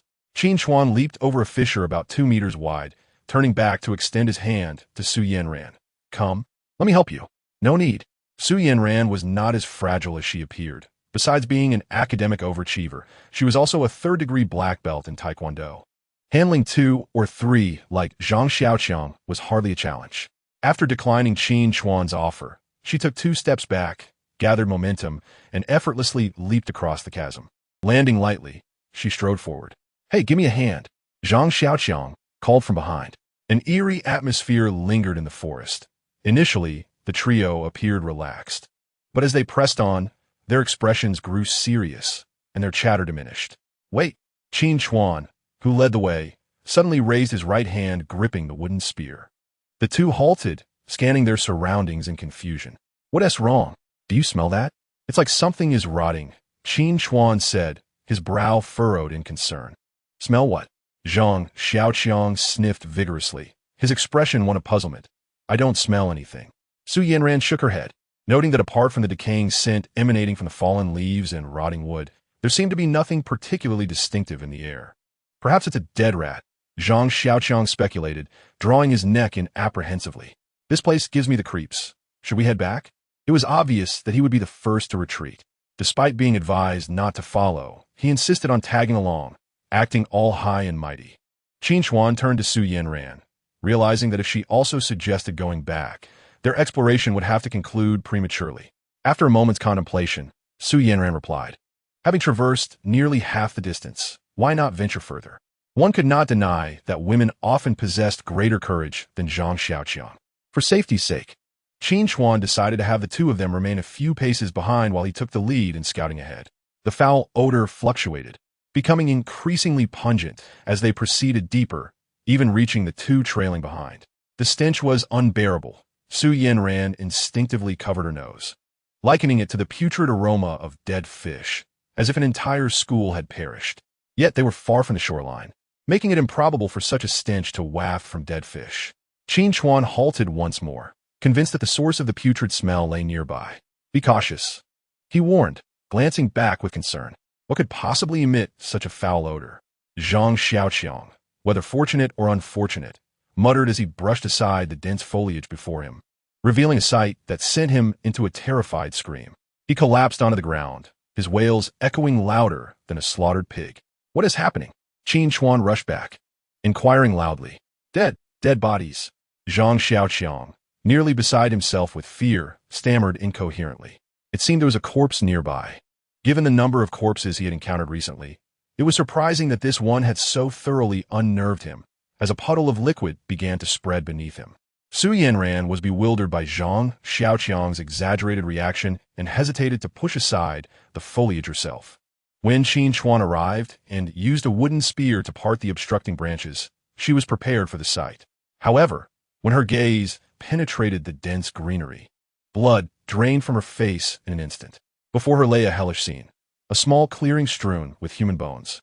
Some had already turned to dust, while others appeared to have died not long ago. Their remains not yet fully decomposed, teeming with writhing white maggots amidst the rancid flesh. Su Yanran fared slightly better than Zhang Xiaoqiang. She managed to glance once before turning away to vomit. This was a sight one would only expect to encounter in a horror film. Why were there so many human remains on this desolate island? And what are the diamonds and maps discovered by Du Zihai? Countless questions swirled in Qin Chuan's mind, and without seeking the truth, how could he find peace in returning? You two stay here. I will investigate further, he declared resolutely before stepping into the ominous scene. Chapter 33. The cannibalistic wolves before him lay a highly decomposed corpse, its features long since obscured, rendering it impossible to discern gender. Judging by the state of decay, the individual had likely perished over 2 weeks prior. Shortly before Qin Chuan and his companions drifted to the island. More disturbingly, among the haphazardly strewn bodies, he discovered the skeletal remains of a child, likely no older than 10. Many of the corpses had their hands bound behind their backs with ropes, indicating a massacre that was clearly of human design. Who could commit such a heinous act, sparing not even the innocent? Numerous African nations are fraught with instability, rife with armed factions and pirates aplenty. Perhaps this island serves as a clandestine refuge for a band of marauders or a designated locale for executing hostages. The stench was unbearable, nearly overwhelming him. And Qin Chuan could not help but furrow his brow. Yet, to validate his suspicions, he restrained the impulse to turn back and meticulously search for clues, hoping to uncover some trace of evidence. The bodies had been stripped clean, offering little in terms of useful leads. Retracting his hand, he rose to continue deeper into the area, only to step upon a hard object beneath his feet. It felt unlike a stone. Moving his foot aside and bending down to clear the fallen leaves, a golden bullet casing caught his eye. This was a shell from a 7.62mm rifle cartridge, a caliber widely compatible with numerous firearms, but most commonly associated with the well-known AK-47. This discovery corroborated the notion of a deliberate massacre. He could only hope that the perpetrators had vacated this place, never to return. He pocketed the casing, yet his gaze fell upon another corpse. This one lay face down, with a distinct bullet hole piercing the back of its skull. What truly captured Qin Chuan's attention was the absence of the lower half of the deceased's body, which had vanished without a trace. The slaughterers had no need to expend further effort in dismembering the corpses. Moreover, the severed area was jagged, resembling the work of some ferocious beast rather than a clean cut. As he paced among the remains, he indeed discovered many bones bearing signs of gnawing, alongside fragments of shattered bones strewn about. In comparison to this perilous locale, the island they inhabited felt like a veritable paradise, no longer inclined to venture deeper. Qin Chuan's findings had confirmed the presence of man-eating beasts upon the island. While he could disregard his own safety to continue his exploration, he could not neglect the fate of the two individuals outside. Just as he had taken a few steps, he heard Zhang Xiaoqiang's blood-curdling scream. This is dire. Qin Chuan sprinted towards the source of the cries, racing through the dense foliage. As he emerged from the thicket, he beheld 3 robust gray wolves, each as formidable as a calf, relentlessly advancing upon the 2 unfortunate victims. How could there be wolves on this island? These 3 wolves were larger than the average of their kind, their eyes aglow with a menacing red light. Their very appearance was terrifying. It was possible they had been unleashed here by pirates, specifically to dispose of corpses. These carnivorous beasts, having grown on human flesh, were inherently more ferocious than their counterparts. And upon spotting 2 living beings, drool dripped from their maws. Come quickly and save us, Zhang Xiaoqiang cried out in despair. Trembling uncontrollably as the gray wolf drew ever closer, its foul breath palpable in the air. Unable to contain his terror any longer, he let out a piercing scream. Upon hearing this, Qin Chuan sensed impending doom and hastened forward. Simultaneously, 2 gray wolves surged ahead, lunging towards their prey. Upon seeing the gaping maw before him, Zhang Xiaoqiang shouted, "Oh my God," and attempted to flee, but his legs refused to obey. Just as he braced for the worst, Qin Chuan arrived just in time, delivering a powerful kick that sent the wolf lunging at Zhang Xiaoqiang, sprawling away. With all his strength, he hurled the wooden spear in his hand towards the wolf, threatening Su Yanran. The spearhead, sharpened to a deadly point, pierced through the beast, pinning it to the muddy ground. Though the wolf sustained a grievous wound, it did not perish immediately. Its front paws clawed at the earth in a futile attempt to bite off a piece of flesh from Su Yanran. The immediate danger had only been temporarily averted. For the largest gray wolf, seemingly the leader of the pack, remained stationary, its blood-red eyes fixed on Qin Chuan, sensing the threat emanating from him. Its subordinate, kicked aside by Qin Chuan, rolled and regained its footing. With a low growl, it crouched, its back arched, preparing to pounce. Step back. As Qin Chuan turned, the wolf seized the opportunity, launching itself at him once more. With a sickening crack, the gray wolf's head hung limply as it fell. Its life extinguished after a few convulsive kicks. Now, only the final gray wolf remained, and Qin Chuan, wary of underestimating it, moved to the other wolf's carcass and extracted the spear. He pointed it at the remaining gray wolf, shouting, "Come on." At that moment, the wolf sprang into action, a blur of gray rushing towards him. Qin Chuan thrust the spear, but it met only air. The phantom-like creature left deep, bone-exposing gashes along his waist. "Be careful," he shouted, swiftly turning to see the massive wolf lunging for his throat. With no choice but to relinquish his spear, he raised his hand to block its jaw. Collapsing to the ground with the wolf atop him, its powerful body pinning him down while its sharp teeth sawed his neck. Desperately, he braced against its jaw, knowing that failure would mean his demise. Both combatants exerted their utmost strength, each seeking the other's life. The wolf's claws tore into Qin Chuan's chest, blood flowing freely to the ground. A cry of agony escaped Qin Chuan's lips as he freed one hand to draw the combat knife strapped to his waist, thrusting it upward with fervor. In an instant, silence enveloped the scene as the gray wolf convulsed a few times before finally ceasing its struggle. The two remained entwined, motionless, leaving Zhang Xiaoqiang and Su Yanran in stunned disbelief. In less than half a minute, the outcome of life and death had been determined. Gazing at the colossal wolf still sprawled across Qin Chuan, Zhang Xiaoqiang tremulously called out, "Boss." The man lying on the ground gently stirred his arm, and with a surge of strength, he cast the wolf's lifeless body aside. Although the events that had transpired were brief, they were fraught with peril, leaving Qin Chuan drenched in cold sweat. Had it not been for the paratrooper's knife in his possession, he might have found his throat severed by this ferocious beast, and their demise would have been inevitable. "Boss, I knew you would be fine," Zhang Xiaoqiang exclaimed, rushing forward to embrace Qin Chuan, causing him to grimace in pain. A chilling howl echoed from the depths of the forest, sending shivers down their spines. Chapter 34. The rear guard. The wolves moved with astonishing speed, and in mere moments, the surrounding foliage rustled ominously as countless grayish figures darted through, swiftly advancing towards their direction. "Run! Quick, run!" Qin Chuan shouted with urgency, his voice a commanding roar. The two, momentarily paralyzed by fear, snapped back to reality and sprinted towards safety. However, after a few paces, Su Yanran halted abruptly, turning back in astonishment to find Qin Chuan rooted in place. "What about you? Are you staying behind?" Did Qin Chuan not wish to flee? The speed at which the wolf pack raced through the forest far surpassed theirs. If all three attempted to escape together, they would soon be overtaken. At that point, their lives would be forfeit.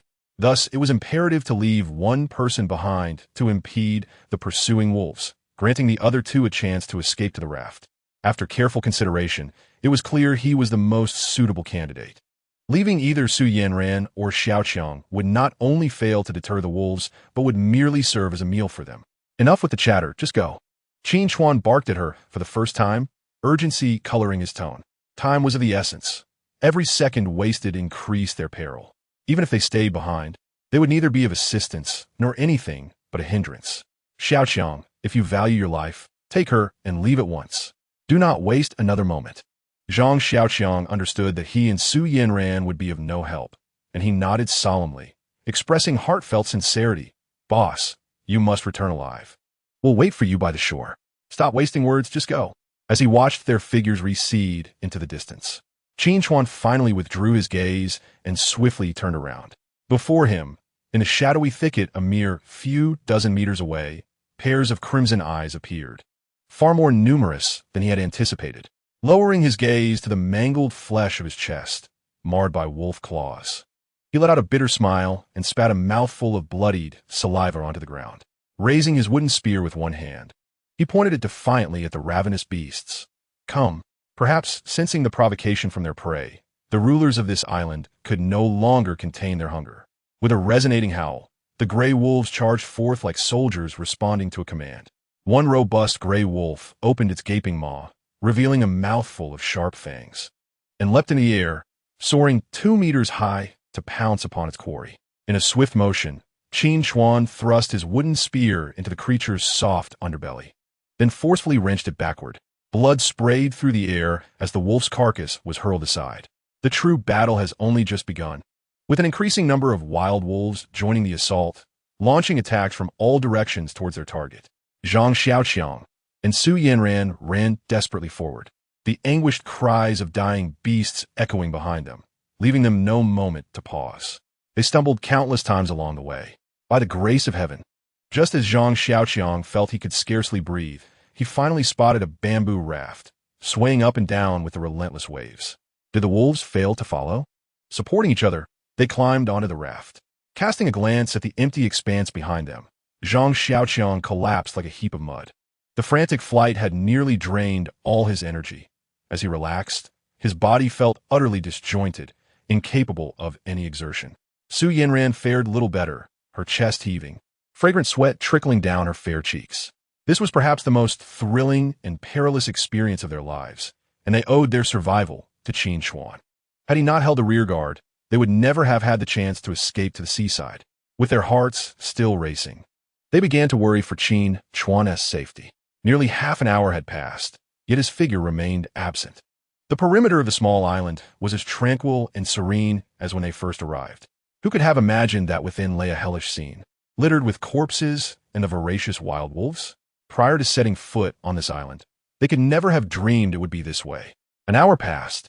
The sun dipped low in the west, and the two on the raft gazed longingly towards the direction from which they had fled. Surely he won to be unable to return. Zhang Xiaoqiang's voice grew faint. Anyone could discern that in such circumstances, the chances of survival were infinitesimally close to zero. As dusk approached, they realized that if they did not leave the island soon, they might encounter other dangers. Should we wait a little longer for the boss? He looked at Su Yanran, seemingly seeking her opinion. Without hesitation, Su Yanran nodded in agreement. Though they understood that Qin Chuan would likely never return, remaining there felt futile. Yet the thought of leaving him behind weighed heavily on their hearts. Just then, as if the heavens had heard their silent plea, a tall figure slowly emerged from the thicket, approaching step by step as the last glimmers of sunlight faded from the horizon. It was the boss. Zhang Xiaoqiang was the first to leap into the water, sprinting towards the figure. Su Yanran followed closely behind, calling Qin Chuan. However, upon seeing his appearance, she was compelled to halt. The man before them was unrecognizable, as though he had rolled in a pool of blood, his entire body, including his face, drenched in crimson. It was impossible to discern whether the blood was that of the wolves or his own. A section of intestine hung from his shoulder, and his hair was matted with chunks of flesh. Just by looking at his current state, one could easily imagine the ferocity of the battle he had endured. The wooden spear had vanished, and in his right hand, he dragged a wolf carcass, its size significantly larger than the one he had previously dispatched. The colossal wolf was indeed the true king of the pack, and Qin Chuan, in his relentless pursuit to vanquish it, bore countless wounds upon his body. The cost was steep, yet undeniably worthwhile. With the Wolf King dispatched, the terrified pups fled in disarray, leaving behind a grim tableau of 20 to 30 lifeless wolf carcasses. The trio returned to camp on a raft, as the last vestiges of daylight faded into oblivion, when the bloody Qin Chuan emerged into their sight. The onlookers who had long awaited his return displayed expressions akin to those of Zhang Xiaoqiang and the others upon first encountering him. "Make way. Those uninjured should step aside and not impede the way," Sister Xia urged, shooing away the crowd that had gathered in the wooden shelter, retaining only a select few essential personnel. Qin Chuan reclined in a grassy nest, the parachute fabric draped over it now stained with his blood, forming a silhouette of his form. A few women exerted considerable effort to sever the garments that clung tenaciously to his body, and upon revealing his injuries, a chorus of gasps filled the air. His flesh bore little semblance of health, particularly around his thighs and chest, where the flesh was a gruesome mash, enough to induce unease in anyone who beheld it. There was a palpable sense that he might draw his last breath at any moment. In the eyes of the gathered, the only distinction between Qin Chuan and a corpse was the faintest flutter of life. The tender-hearted Qin, while cleansing his wounds with fresh water, could not restrain her tears. Surprisingly, Qin Chuan displayed little awareness of his grievous condition. He pinched Qin's cheek, leaving 2 vivid red imprints behind. "Bring me my cigarettes," he requested. Even here, where both Shi and Gue, the seasoned smokers, had managed to quit, the pack of lady cigarettes they had salvaged found its way back to Qin Chuan. Qin dutifully retrieved the box from his bunk. Upon opening it, she discovered that more than half remained unconsumed. With such a limited supply, Qin Chuan felt compelled to ration them, indulging in only a few puffs for clarity of mind. As she placed the cigarette between his lips and lit it for him, Qin Chuan inhaled with satisfaction, 2 plumes of smoke escaping his nostrils. "As long as you don't perish, when we return home, I shall procure a truckload of cigarettes for you to enjoy," the young girl promised, her tears re-emerging, as if she believed he might depart this world at any moment. Qin Chuan was well aware of the depth of her feelings for him. However, he understood that the nature of affection between men and women could not be distilled into mere words. To him, Qin was like a little sister. "What nonsense! Do you think this little injury could claim my life?" He jested, yet his attempt to lighten the atmosphere failed to ease the tension. Qin continued to wipe her tears. Even the typically aloof General Su had reddened eyes, likely having stolen away to weep in solitude. The others were no better off, their faces drawn in sorrow, as if awaiting the final breath he might take. Lying in the grassy nest, Qin Chuan could almost mistake the scene for a memorial service, oblivious to the weight of his significance in their hearts. Fortunately, Old Shi arrived to diffuse the somberness, ushering the weeping Qin aside. He first assumed a professional demeanor, meticulously examining the injuries on Qin Chuan's body, shaking his head as he assessed, causing a flutter of anxiety within Qin Chuan's heart. Fortunately, these wounds appeared more severe than they actually were, as they were merely superficial injuries. Given your physique, a week of rest should suffice for you to be able to rise and move about. Had Qin Chuan been more mobile, he might have been tempted to kick Old Shi in frustration. His manner of speaking was always dramatic, and he inadvertently startled Qin, who had just managed to stifle her tears into crying once more. Although Shi Gue possessed only a rudimentary understanding of traditional Chinese medicine in this desolate place, he was undoubtedly regarded as an authority. Since he assured everyone that Qin Chuan would not perish, the group felt a measure of relief, their anxieties finally easing. Interestingly, the herbs he had just procured were discovered by Qin Chuan himself during a stroll in the forest the previous day. The seemingly ordinary white grass flower was capable of alleviating bruising, stopping bleeding, and healing wounds. Additionally, there was a type of iron grass that could prevent infections from external injuries. In this barren land devoid of medical resources, one could only rely on herbal remedies, prompting Qin Chuan to collect these 2 plants, never anticipating their immediate application to his own wounds. With no mortar available to grind the herbs, Old Shi simply stuffed the plants into his mouth, chewing them into a paste and applying it to the freshly cleaned wounds on Qin Chuan's body. His methods were somewhat crude, and Qin Chuan could not suppress a grunt of discomfort. "Let me handle it," Qin interjected, unable to bear witnessing Qin Chuan's suffering. Administering medicine required little technical skill, only carefulness. "Allow me to do it," a gentle voice chimed in from behind. Turning around, he found Su Yanran standing there, her presence commanding enough to make Old Shi step aside. Qin opened her mouth, searching for a reason to protest, but ultimately retreated to the side. The female executive approached Qin Chuan, and despite not having bathed for several days, she exuded a delightful fragrance, perhaps what people often refer to as body scent.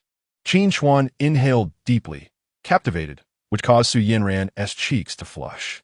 She hastily picked up the herbs, mimicking Old Shi's method of chewing, then tenderly applied the mixture to the raw, exposed wounds. Although the technique remained the same, the sensation was entirely different. Qin Chuan, intoxicated by his Su Yanran's scent, found himself wishing for the application to last a little longer. His foolish expression incited Qin's desire to stomp her feet in frustration, while another individual, Du Zihai, felt equally disheartened. Such trivial matters could easily be delegated to others, yet his idealized goddess was personally tending to an ordinary security guard's wounds. The only one to receive such treatment in the entire company was Qin Chuan. Although he felt a pang of jealousy and disappointment, He recognized that in this context, Qin Chuan held a far more significant standing in the eyes of the group than he ever would. To express anger would only serve to isolate him further. All right, Su Yanran declared after diligently tending to Qin Chuan's numerous injuries for over half an hour, ensuring the herbal remedy was evenly applied to each wound. To facilitate treatment, Qin Chuan had only donned a pair of shorts, and one could only imagine the resolve Su Yanran had summoned to face him. At last, the task was complete, and many behind the scenes breathed a collective sigh of relief. Next came the task of dressing the wounds. Sister Xia retrieved strips of cloth that had been boiled in hot water and meticulously wrapped the medicated injuries. In the end, only Qin Chuan's head was exposed. The rest of his body was swathed in fabric, resembling a mummy. The night had deepened, and everyone else had succumbed to slumber. Zhang Xiaoqiang, sleeping beside him, had begun to snore, the sounds rising and falling in rhythmic cadence. Qin Chuan, however, lay awake, clearly unable to find rest. The snoring was merely one cause of his insomnia. More pressing was the unsettling discovery of the island across from him. The evidence of the collective slaughter of hostages, the discarded bullet casings, and the lurking, ravenous wolves filled him with a sense of foreboding. All these signs hinted that their sanctuary was not as secure as they had imagined. Did they truly believe that solving their food dilemma would guarantee their safety? An invisible threat loomed closer, and by the time they recognized it, it might be too late. The most prudent course of action would be to depart from this place as swiftly as possible. Yet, such a notion sounded far easier than it would prove to be. Firstly, they lacked even a single vessel capable of navigating the sea, let alone one large enough to accommodate all 19 of them. Constructing a ship without modern tools would indeed be a monumental undertaking. Furthermore, they had to consider sustenance and fresh water. Nearly 20 individuals would require considerable provisions daily. Without adequate preparations, venturing into the ocean would be akin to gambling with their lives. Yet the crisis was imminent, leaving them little time for thorough preparation. Contemplating their predicament, Qin Chuan could not suppress a sigh. As the leader, he bore the weight of responsibility for everyone's safety. Yet it is rare to find a solution that satisfies all. At this juncture, they could only take one step at a time. Perhaps he would consult the group tomorrow. With no perfect solutions in sight, Qin Chuan decided not to dwell on it further and close his eyes, surrendering to sleep. Chapter 36. The plan to leave the island. One of the greatest advantages of life on the island may have been the cultivation of a healthy routine of rising early and retiring at dusk. As dawn broke, everyone awoke in succession, making their way to the beach to wash their faces and rinse their mouths, ready to commence another day of labor. Jiang Qin was the first to rise. Upon reaching the shoreline, she suddenly gasped. The previous night, consumed with concern for Qin Chuan's injuries and hindered by the darkness, none had noticed the enormous wolf carcass discarded on the shore. The sight startled Jiang Qin, causing her to shiver and drop the bamboo cup she had intended to use for rinsing. Hearing her scream, the others rushed over, fearing she had encountered some misfortune. Upon seeing the wolf's remains, their expressions mirrored Jiang Qin's shock. The wolf, neglected the night before, had frozen solid by morning. Even a grown man lying beside it would appear diminutive by comparison. Such a colossal wolf was indeed a rarity. Were they to return it to the mainland for exhibition, it would surely yield substantial ticket sales. However, in that moment, it was perceived solely as a source of sustenance.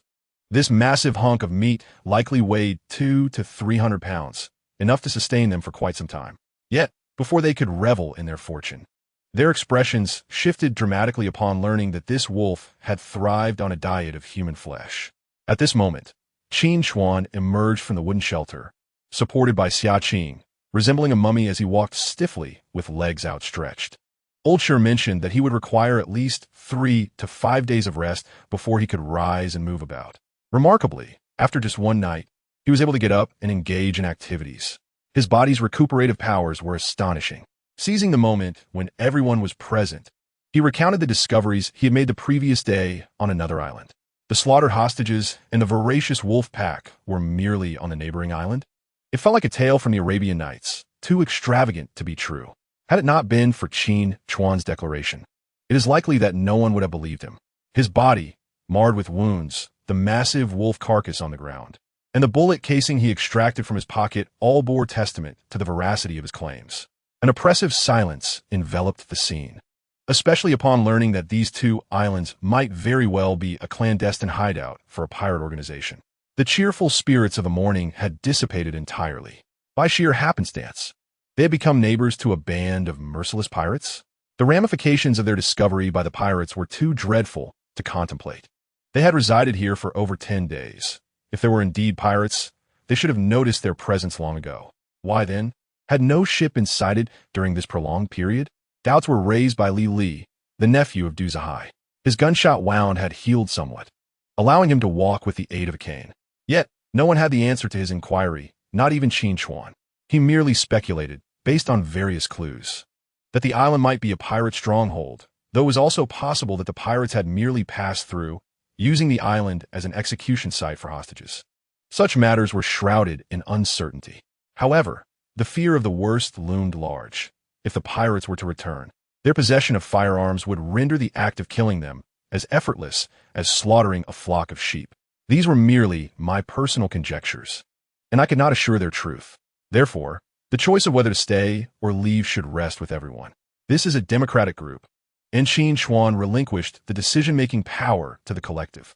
Clearly, more individuals found merit in his judgment, as numerous hands were raised in agreement. The principle of the majority prevailed. Leaving this place was undoubtedly the wisest course of action. Yet, how should they depart? If it were feasible, would it not have returned by now? A voice quickly reiterated the question. Qin Chuan shook his head. The circumstances were no longer the same. Now, armed with a map and a compass, two invaluable assets, he was no longer adrift aimlessly upon the sea. Constructing a raft large enough to accommodate all 19 of them was imperative. Building a proper vessel would require specialized skills and tools that were currently beyond their reach, and time was of the essence. Thus, they would have to settle for crafting a sturdy raft to carry them across the waters back to land. With the majority endorsing his plan, the path forward became clear. Time was pressing, and he promptly began assigning tasks to everyone.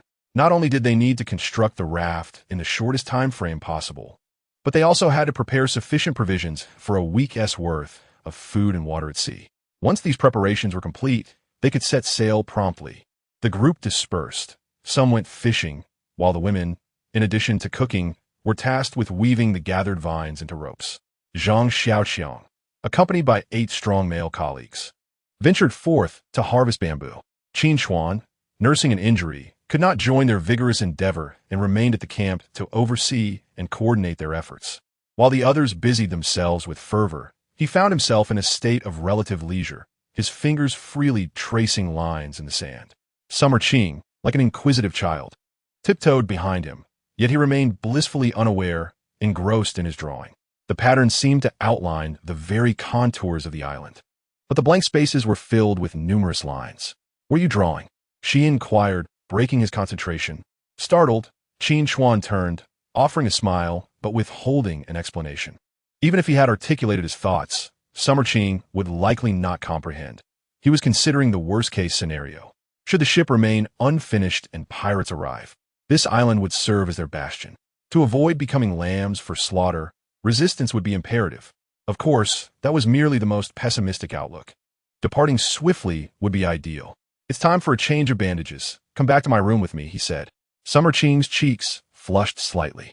For this task had been a hard one. Should Su Yanran return with vines, her role would be diminished. Upon entering the wooden shed, her nimble fingers adeptly untied the bandages encasing him, her mouth busy with inquiries of concern. "Does it hurt? Am I causing you any pain?" Despite her frequent airheadedness, she was exceptionally careful while tending to his wounds.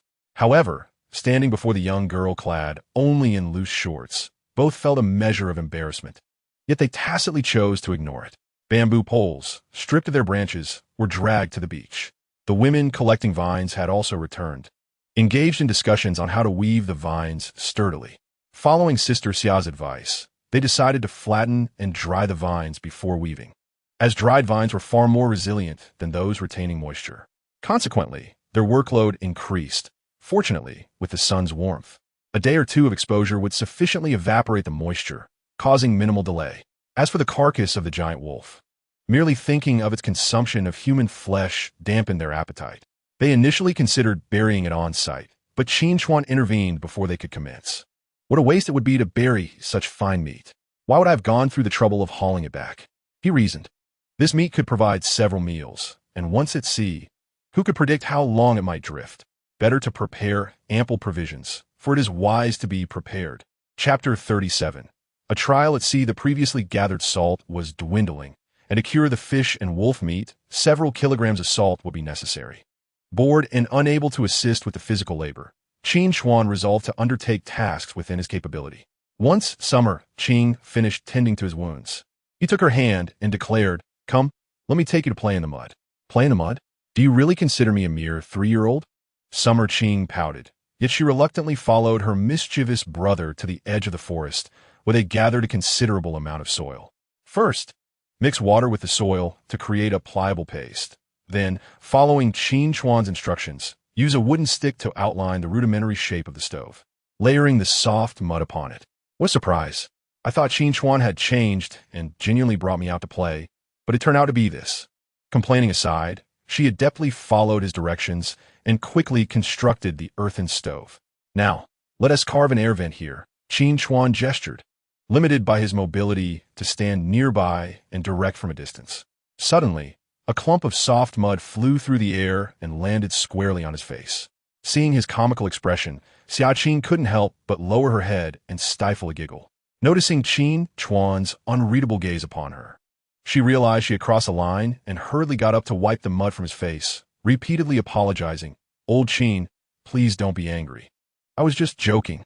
Before she could finish, Qin Chuan, unbeknownst to her, had seized another handful of mud and, with a swift motion, smacked it onto her cheek. Qin was momentarily stunned before realizing she had been tricked by this rascal once again, and without a second thought, she chased after him. The playful scuffle only ceased when Qin Chuan let out a yelp of pain. "I hope I didn't hurt you," Qin said with genuine concern, looking at him like a child who had misbehaved, unsure of where to place her small hands. "It's nothing, just a minor injury. Now, go fetch the kettle we need for our soup," Qin Chuan reassured her, despite the pain he felt, putting on a facade of nonchalance to comfort her. The kettle they had picked up from shore was placed on the blazing stove, and seawater was poured inside. As the boiling seawater gradually evaporated, they continued to add more. Extracting salt from seawater is not difficult. This technique was mastered in Hua thousands of years ago. The challenge lies in separating the toxic substances from a sea salt. Currently, they lack the resources and time to meticulously refine it, but using the sea salt for meat preservation posed no significant issue. After spending most of the day, they had gathered a substantial yield of 2 to 3 pounds. With the wolf pelts stripped away and the entrails removed, the remaining wolf meat was chopped into pieces, generously coated with salt, and hung in a well-ventilated area to dry. During dinner, Qin Chuan assessed everyone's progress for the day and was quite satisfied. The thought of soon returning home filled everyone with renewed vigor, without needing supervision. They rose at dawn, diligently working harder than they would in office. After 3 days, all preparations were nearly complete. Beside the campsite, neatly arranged bamboo poles stood, and the branches of several nearby low trees were laden with dried fish, infusing the air with their distinctive aroma. The dried vines had indeed become sturdier, and when twisted into strands, even Qin Chuan could not break them by sheer force. Over these 3 days, his wounds had healed, and he could walk normally without any issue. His swift recovery can be attributed largely to Qin's unwavering assistance, tending to his needs and changing his dressings punctually each day, akin to a devoted shadow. Wherever Qin Chuan went, she followed closely, even waiting outside the restroom, inquiring every half-minute, was she truly concerned he might fall into a pit? To accommodate 19 individuals, a bamboo raft necessitates a substantial volume, its sturdiness evidently inferior to that of smaller rafts. Should they encounter tempestuous weather at sea, it could easily disintegrate. After much deliberation, the group ultimately resolved to construct 2 rafts of identical size, ensuring that if one raft encountered difficulties, the occupants of the other could render timely assistance. Preparedness is essential, for their lives hinge upon the success of this endeavor. Every potential hazard at sea must be meticulously considered. Armed with prior experience in raft construction, creating 2 larger ones seemed a manageable task. As night fell, the campsite remained abuzz with activity. The team meticulously arranged bamboo poles on the ground, binding them securely with rattan. At this pace, they anticipated setting sail within a couple of days. Others were diligently preparing provisions, including salted fish, cured meat, and hundreds of plastic bottles filled with fresh water. Sister Xia was meticulously counting each item. These were indispensable supplies for their voyage, and any oversight was unacceptable. Shi and Gue gazed at the flourishing green seedlings before them, lamenting that in 2 months they would likely bear peppers. Yet they could not afford to wait that long, leaving them for the next fortunate batch. Qin Chuan remained preoccupied with thoughts of coconuts, but Zhang Xiaochang, regardless of his pleas, resolutely refused to allow him to venture forth, ultimately yielding to the circumstances. Beneath the clear blue sky, the group gathered at the beach, watching with anticipation. The first bamboo raft had been completed and now floated upon the sea. Zhang Xiaochang and 3 male colleagues stood upon the raft, their inaugural trial voyage causing a palpable sense of apprehension. Ideally, such a significant moment would have warranted Qin Chuan's direct oversight, but given his current state of recovery, where his wounds should not be exposed to water, he had to entrust the task to Xiaochang. "Go for it, Xiaochang," Bai Lulu exclaimed, waving her hands enthusiastically. The surface of the water rippled as the wind picked up. "Set sail." Zhang Xiaochang, acting as the temporary captain, issued his command with resolve. The 2 men worked in concert, pulling the rattan ropes to raise the parachute sail affixed to the central bamboo pole. As the sail filled with wind, the raft began to glide forward, its speed steadily increasing. With the aid of the sail, their vessel moved with remarkable swiftness. "Turn left," called out another colleague stationed at the rear, deftly adjusting the oars to steer the raft onto the prescribed course. Surprisingly, this proved to be no daunting task. Zhang Xiaochang stood at the forefront, hands on his hips, gazing out over the expansive ocean, feeling a swell of pride. Suddenly, the hum of a motorboat wafted through the air, causing the 4 on the raft to pause, exchanging bewildered glances, each confirming that their hearing remained intact. Surely, a vessel must be passing nearby. The thought had barely taken root in his mind when 2 distant black dots emerged within his line of sight. "Hey, we are here." Zhang Xiaochang could not help but wave his arms towards the 2 dots, exclaiming loudly. Chapter 38. They are pirates. The 2 black dots were, in fact, 2 speedboats, and the individuals aboard them had evidently spotted Zhang Xiaochang's enthusiastic gestures, propelling towards their direction at high speed. The boats, powered by their engines, sliced through the waves as the distance between them rapidly diminished. "We are saved." Zhang Xiaochang's face flushed with excitement upon realizing they had been noticed. The mere thought of returning home ignited a wave of jubilant embraces among those on shore. No one could fathom the hardships they had endured over the past days. Now, the sight of the approaching vessels signified their imminent return home, prompting some to weep tears of joy. They were saved. Finally, they were saved. The crowd erupted in cheers. Yet Qin Chuan felt an unsettling disquiet. The timing of the boat's arrival was too coincidental. Could it be, as he feared, a return of pirates? It must be merely a coincidence, he reassured himself, while reminding the exuberant Xia Qing beside him, "If anything happens, stay close to me." "Huh? What?" Xia Qing, still enveloped in joy, momentarily failed to grasp the situation. The 4 individuals on the raft were nearest to the objective. "Xiaoqiang, something seems off," a male colleague remarked, gazing apprehensively at the rapidly approaching speedboats. As the distance closed, clarity emerged, and others began to sense the anomaly. The people aboard the 2 speedboats did not resemble a rescue team or passing vessels. They were waving objects that appeared to be rifles. Could they be pirates? The colleague recalled Qin Chuan's earlier warning about the area potentially being a pirate lair, his legs trembling with fear. "What are you waiting for? Turn around." Zhang Xiaoqiang, though equally terrified, shouted at the helmsman at the rear of the raft. However, the clumsy wooden raft was slow to maneuver, lagging far behind the speedboats. Just as they managed to turn, the individuals on the speedboats noticed their attempt to flee and immediately opened fire. The bullets from the .47 caliber guns struck the water nearby, sending a spray of droplets into the air. Although no one was hit, the 4 on the raft were utterly terrified. The evidence was clear. Those aboard the speedboats were indeed ruthless pirates. Otherwise, how could anyone fire without provocation? Faced with a group of merciless pirates, who would dare risk their life? As the gunfire erupted again, puncturing several holes in the sail, Zhang Xiaoqiang and his 3 companions decisively surrendered, raising their hands and kneeling, shouting for mercy. The pirates spared their lives, sending 2 of their own onto the raft to subdue them, while the rest sped towards the island. Run! The pirates are coming. My goodness! I still do not wish to meet my demise. The sound of gunfire erupted, and the people on the shore were thrown into utter chaos. Who could have anticipated that the pirates would arrive with such impeccable timing? Had they delayed by a day or 2, perhaps an escape would have been feasible. It is a cruel twist of fate that they must endure yet another calamity at this critical juncture. Most among them were merely ordinary office workers, unaccustomed to the harrowing spectacle of gunfire. The moment the shots rang out, those who had been celebrating were startled into a frenzy, resembling headless flies as they scattered in all directions, unable to maintain their composure. However, Xiaqing remembered Qin Chuan's instructions and followed closely behind him, fleeing toward the nearby woods. Qin Chuan seized Su Yanran's hand, urging her to run with him. In this dire moment, Du Zihai managed to retain some semblance of calm, recognizing that following Qin Chuan offered greater safety, and quickly brought his nephew Lili along with him. Just as the 5 of them vanished into the forest's edge, a speedboat landed on the shore.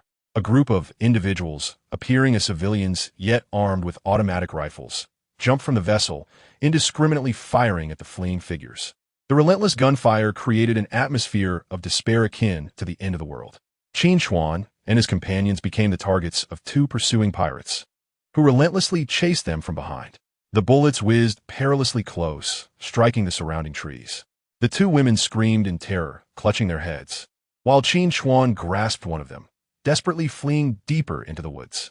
The pirates, emboldened by their weaponry, showed no regard for their lives, continuing their pursuit with gunfire. Had it not been for the cover of nearby trees, they might have already been struck. As they ran, Xiaqing suddenly faltered and collapsed to the ground, grasping her ankle in pain. I twisted my ankle. You must go on without me, she cried. Get up. I will carry you, Qin Chuan insisted, ignoring his own injuries as he bent down, attempting to lift her. Su Yanran had no choice but to halt, anxiously glancing back. They are closing in. Do not worry about me. You must escape. Xiaqing sobbed, as if bidding a final farewell. Despite Qin Chuan's prowess, he could not overpower 2 pirates armed with automatic rifles. We must flee, Lili urged, pulling the reluctant Du Zihai away as he attempted to assist. In this moment of life and death, confronted with the threat of the pirates' guns, who could still think of others? What do we do? They're coming, Su Yanran cried, peering through the foliage at the 2 menacing pirates advancing towards them. Carrying Xiaqing, Qin Chuan found it difficult to run swiftly, should they be discovered. The pirates would immediately open fire. The island was not extensive, and even if they could escape, where could they go? It was only a matter of time before the pirates would catch up. Determined to take a risk, Qin Chuan resolved to confront the pursuers. Only by eliminating them and seizing their weapons would he have a chance to return and rescue the others. Glancing at the anxious Su Yanran, an idea suddenly struck him. What are you planning to do? Su Yanran asked, astonished and apprehensive, as Qin Chuan approached her, grabbing the hem of her freshly laundered black evening gown, tearing it with a swift motion, revealing her long, flawless legs. If it were not for the current crisis, Su Yanran might have already slapped this fellow across the face. Stay still, trust me, she urged. Qin Chuan, unsatisfied with his misdeeds, tugged at the strap of her garment, leaving her precariously supported by the remaining strap to prevent any unwanted exposure. After completing his preparations, he bit down on a paratrooper knife and stealthily climbed the adjacent tree. Suddenly, 2 armed figures emerged, their weapons trained directly on Su Yanran and Xiaqing. Upon noticing the 2 seemingly fragile women, the pirates let their guard down, with one of them openly ogling Su Yanran's alluring figure. Su Yanran quickly placed her hands over her chest, her heart racing. Don't come any closer. Chapter 39. Old Sure is gone. The pirates, notorious for their brutality, were hardly inclined to heed her plea. Despite their ethnicity, their aesthetic preferences aligned with Qin Chuan's.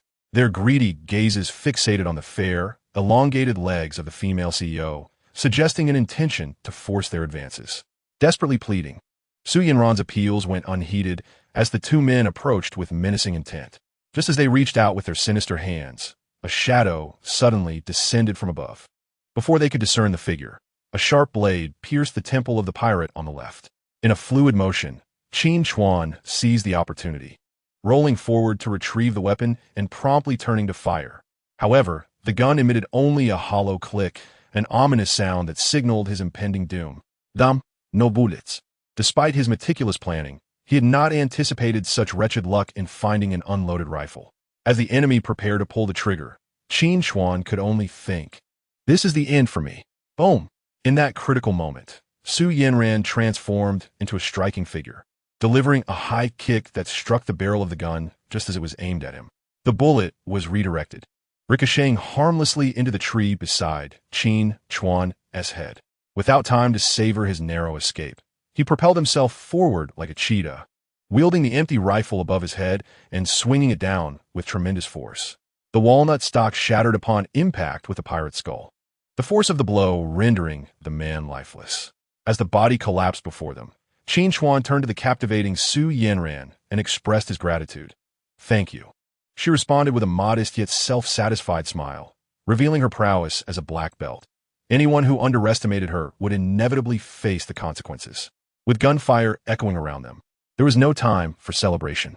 Qin Chuan bent down to retrieve the pirate's rifle, which appeared to be an aging AK-47, its bluing worn and the rifling nearly eroded. It was no wonder that his earlier shots had failed to find their mark. This weapon was but a slight improvement over a mere stick. It is better to have something than to have nothing at all. Qin Chuan retrieved several spare magazines from the body and tucked them into his pockets, not forgetting to reclaim the paratrooper knife. Let us proceed to rescue the others. With audacity befitting a skilled individual, he decisively led the two women back. Suddenly, from the dense foliage, two pirates emerged. The distance between them and Qin Chuan was less than 10 meters. Both parties were taken by surprise. However, in this critical moment, Qin Chuan's reflexes outpaced theirs. In a heartbeat, life and death were determined. Without the need for precise aim, his rifle unleashed a furious barrage of fire, erupting with crimson clouds upon the two pirates. When the gunfire ceased, two more pirate corpses lay on the ground. Discarding the empty rifle, he selected one of better quality to wield. With a weapon in hand, his heart steadied, and he calmly surveyed his surroundings. Not far off, several gunshots piqued his attention. At that moment, a few hundred meters away, 5 pirates were pursuing Sister Xia and Bai Lulu. The 3 women, already petrified with fear, fled through the forest in a panic, while the pirates, enjoying the chase like a game of cat and mouse, watched their prey with mocking expressions, occasionally pulling the trigger to elicit their screams. As they ran, a sudden cry echoed. Bai Lulu had fallen.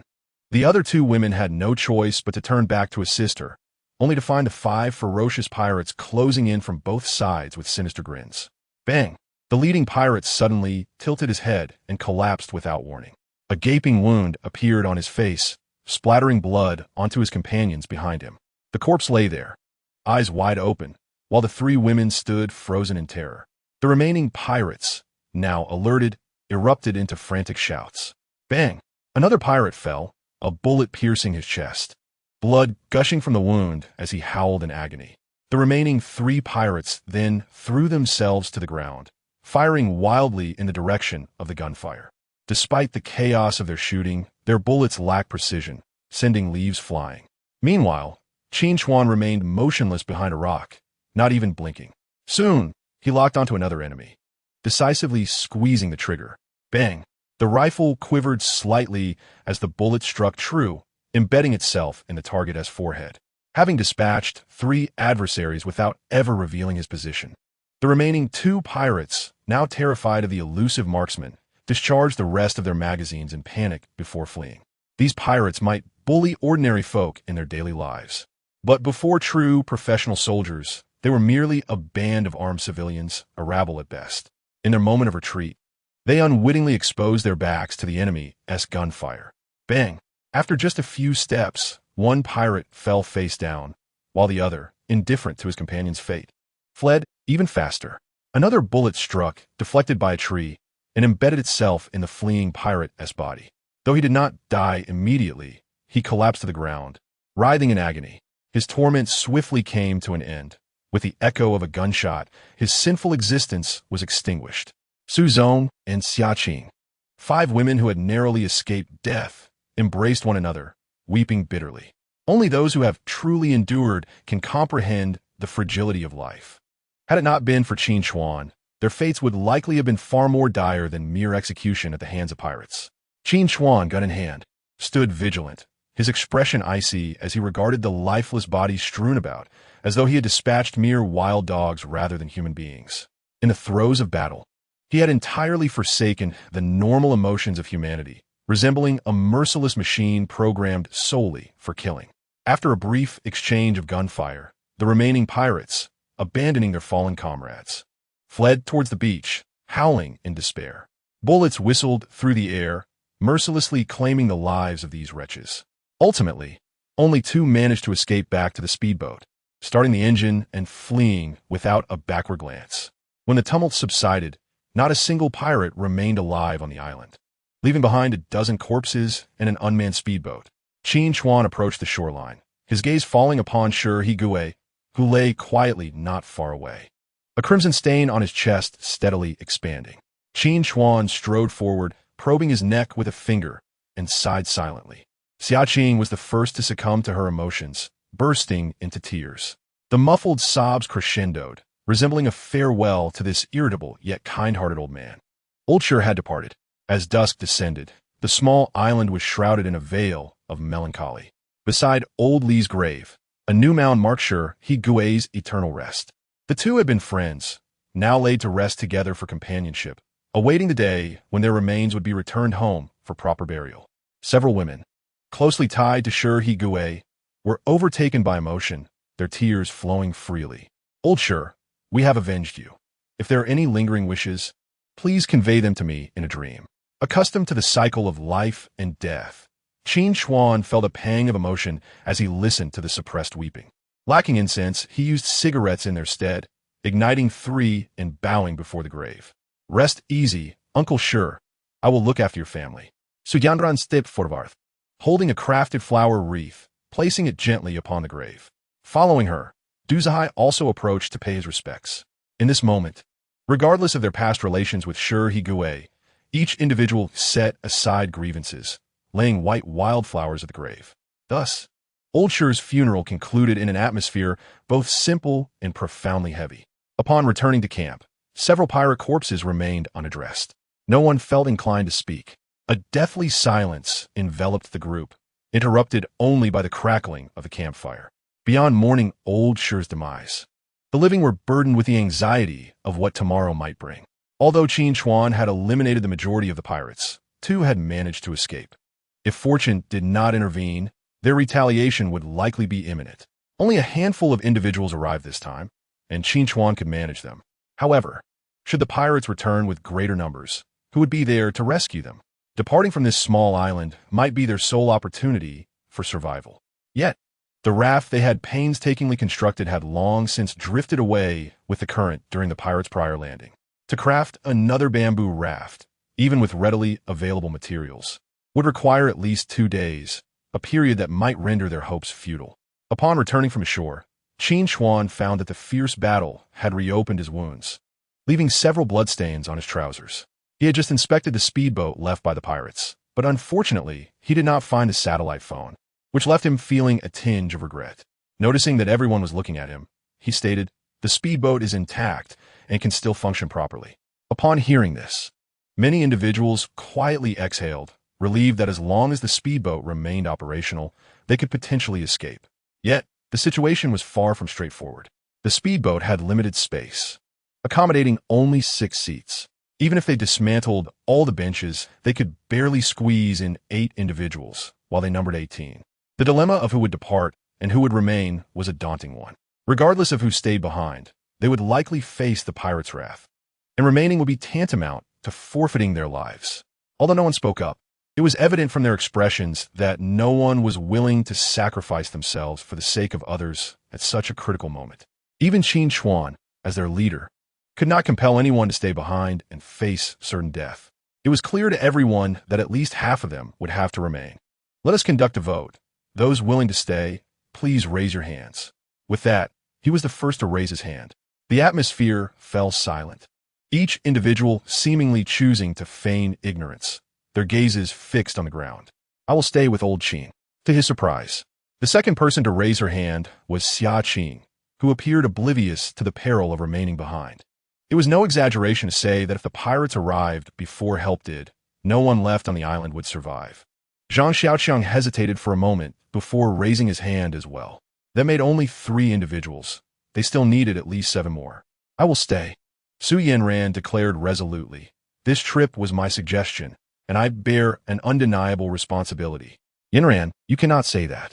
Who could have anticipated such a situation? How could anyone blame you? Du Zihai was agitated, yet the others continued to raise their hands, showing no intention of retracting their decisions. With even women demonstrating the courage to remain, Su Yanran, the esteemed company president, had taken a stand, leaving many feeling a sense of shame. Gradually, a few more individuals raised their hands, reasoning that remaining did not guarantee death. Those returning on the speedboat could quickly contact the mainland to provide the island's coordinates and summon rescue. We still need 2 more. Is there anyone else willing? Qin Chuan counted the raised hands and lamented, if not, we shall resort to drawing lots. Wang Yuxia wiped the tears from her face and stood, declaring, do not put them in a difficult position. I will stay. Old Qin, I place my trust in you. You are far more reliable than these individuals. Sister Xia's words evoked a wave of guilt among those who had fallen silent. To be honest, Qin Chuan had initially intended to let a few women depart first. Yet in the end, 4 out of 5 women chose to remain voluntarily, while the men, one by one, retreated into their shells. It is only natural for fear of death to arise. Qin Chuan could hardly blame them. One person remained, and his gaze drifted toward Du Zihai, who stood in the corner. As the vice president, shouldn't he set an example like Su Yanran in such a situation? Noticing that everyone had turned their attention to him, Du Zihai's expression shifted continually. Those who chose to stay were foolish. There was no reason for him to join these fools in awaiting death simply because he held the title of vice president. Du Zihai cursed inwardly. Yet he understood that if he did not take a stand now, his reputation among the crowd would be utterly diminished. The adversary possessed firearms. He had no choice but to comply. Rather than being coerced into agreement, he might as well acquiesce willingly. Internally berating Qin Chuan, Du Zihai feigned a calm demeanor and raised his hand. Enough said, count me in. Thus the matter was settled. The winds were too fierce that night, making it perilous to venture out to sea. They would wait until the next morning when the storm had abated. As a precaution, Qin Chuan specifically assigned Zhang Xiaoqiang to keep watch. Should any disturbances arise on the sea, he would promptly notify everyone. In the deep of night, a cool breeze swept across the ocean, and Zhang Xiaoqiang stifled a yawn out of boredom. Just a few more hours until dawn, he could hold on. Rubbing his eyes, he prepared to shift his position when suddenly, a pair of hands covered his vision from behind. Who is it? Zhang Xiaoqiang struggled a bit, accidentally brushing against something soft with his elbow. How annoying. The person released their grip and playfully chided him. From the voice, he immediately recognized who it was. Bai Luo had come to find him in the dead of night. Could it be that some good fortune was about to befall him? Zhang Xiaoqiang could hardly contain his joy and asked with a grin, why aren't you sleeping so late? After everything that has happened, how could I sleep? I saw you weren't asleep either, so I came to keep you company, Bai Luo replied, playfully tapping him. Oh no, not at all. I'm just delighted to have you here, Zhang Xiaoqiang exclaimed, joyfully grasping her hand, secretly marveling at its softness. This was his first time holding a girl's hand, especially someone as stunning as Bai Luo. He even questioned whether he was dreaming. Ouch, why are you pinching yourself? She teased, giggling at his flustered expression. Then, feigning mystery, she glanced around and whispered, Zhang Xiaoqiang, come with me. I have something to show you. What is it? Can't you show it here? He asked, bewildered. Stop asking so many questions. While everyone is still asleep, hurry up and follow me. Bai Luo insisted, pulling him away toward the distant beach. With just one alluring glance, she left Zhang Xiaoqiang utterly enchanted, nearly forgetting his own name as he was half pushed, half led by Bai Luo, his mind racing with fanciful thoughts. Lulu is set to depart from this small island tomorrow.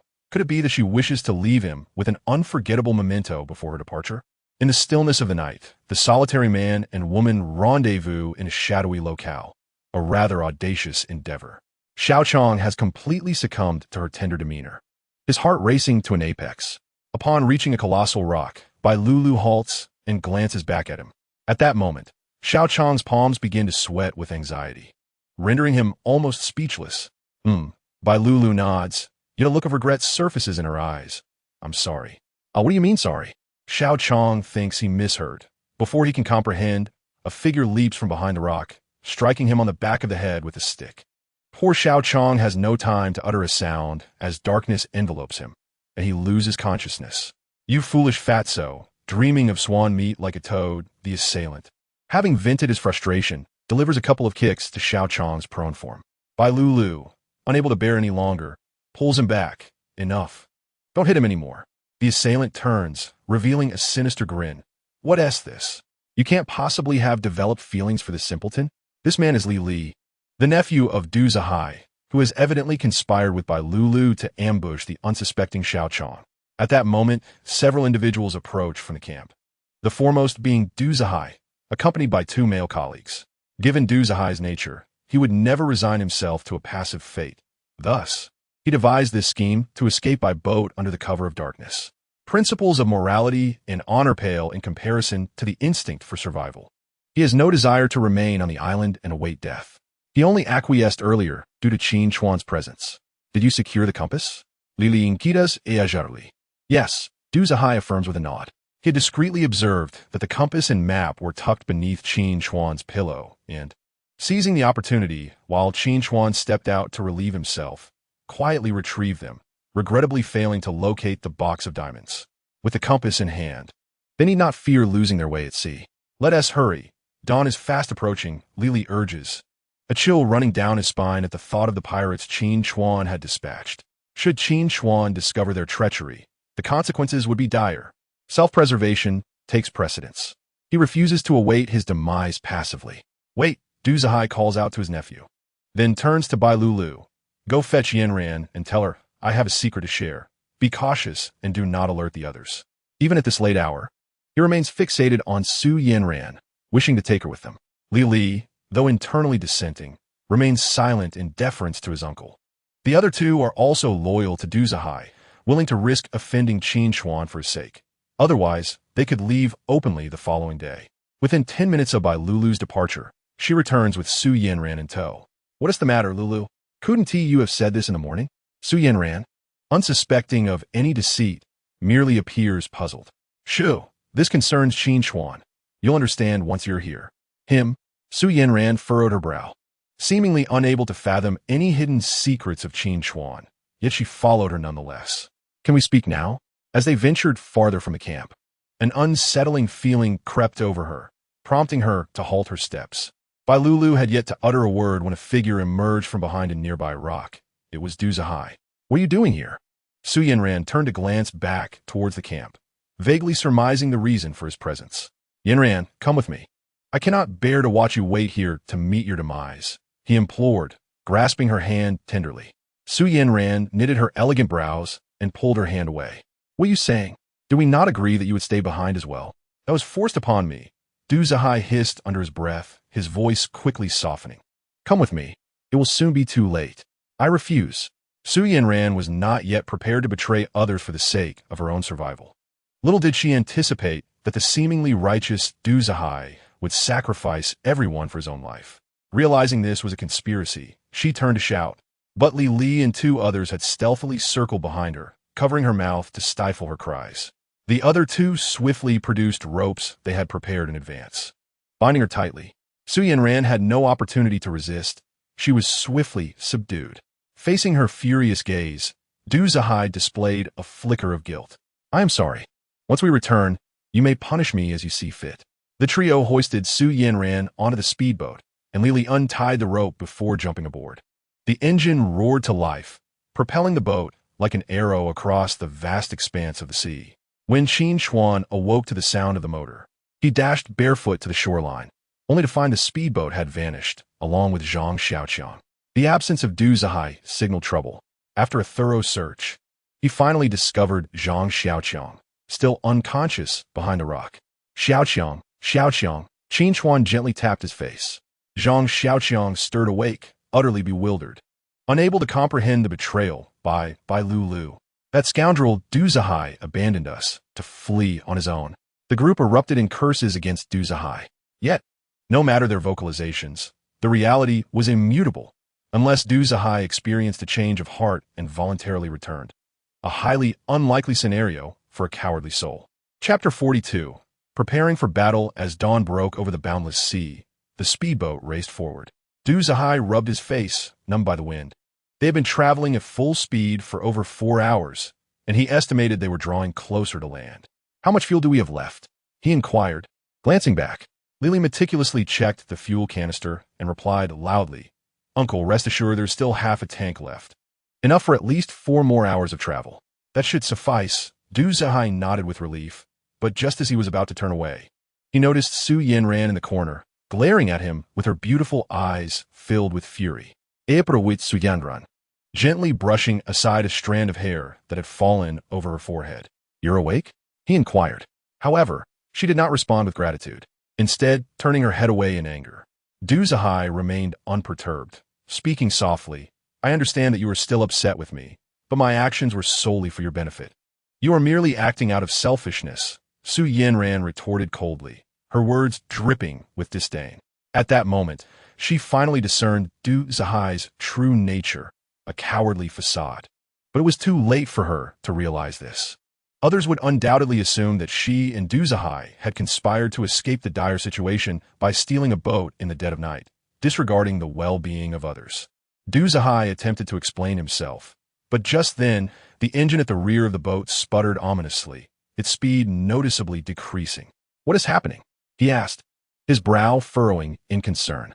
"It seems this contraption is malfunctioning," one subordinate pointed out, gesturing towards the engine that was now belching black smoke. "Damn it, why now?" The speedboat had lost its power, floating helplessly on the surface of the sea, unable to advance. Nothing could be more disheartening than a broken vessel. Du Zhai, his patience exhausted, stormed to the back of the boat. "Can it be repaired?" Li, attempting to appear knowledgeable, fiddled with the machinery, yet his efforts were in vain, leaving him with nothing but greasy hands. They had set out with only a meager supply of water and food, and survival at sea would not last long. The group, frantic and at their wits' end, found themselves in a predicament worse than being trapped on the island. With no other options available, Li produced 2 oars and handed them to his male colleagues. "What are you waiting for? Start rowing." With no alternatives, the 2 men began to paddle, their progress agonizingly slow, akin to a tortoise-esque crawl. At this rate, when would they ever reach the shore? Du Zhai, frustrated, stamped his foot in exasperation. Just then, a large patrol boat and several speedboats appeared on the horizon. Upon spotting the approaching vessels, the group was filled with dread. Could it be that pirates had returned so swiftly? Trapped on the powerless speedboat, they found themselves unable to flee. The ship bore the flag of Anviga, which indicated it was likely their navy. "We are saved," Li exclaimed, his keen eyes recognizing the flag, excitement radiating from him as he shouted to the others. Anviga is a tiny nation, yet they have a navy? Although surprised, Du Zhai wasted no time, rushing to the front of the boat, waving his arms as he called out to the approaching fleet. "Hey, we're over here. We are saved." Upon seeing the personnel aboard the patrol boat, all clad in crisp uniforms, their anxious hearts finally found solace. Encountering the Anviga Navy indicated that they were not far from land. The group, elated at the prospect of returning home, rejoiced and wept tears of joy, relieved that they would no longer have to fear retaliation from pirates. As the fleet swiftly drew near, they halted alongside the speedboat. Yet the soldiers in khaki uniforms did not appear particularly welcoming. The ominous sound of gun bolts being drawn filled the air, with at least a dozen weapons aimed directly at them. Du Zhai and his companions quickly raised their hands, attempting to clarify in English. "Please do not misunderstand. We are unarmed civilians who encountered a maritime disaster in this vicinity."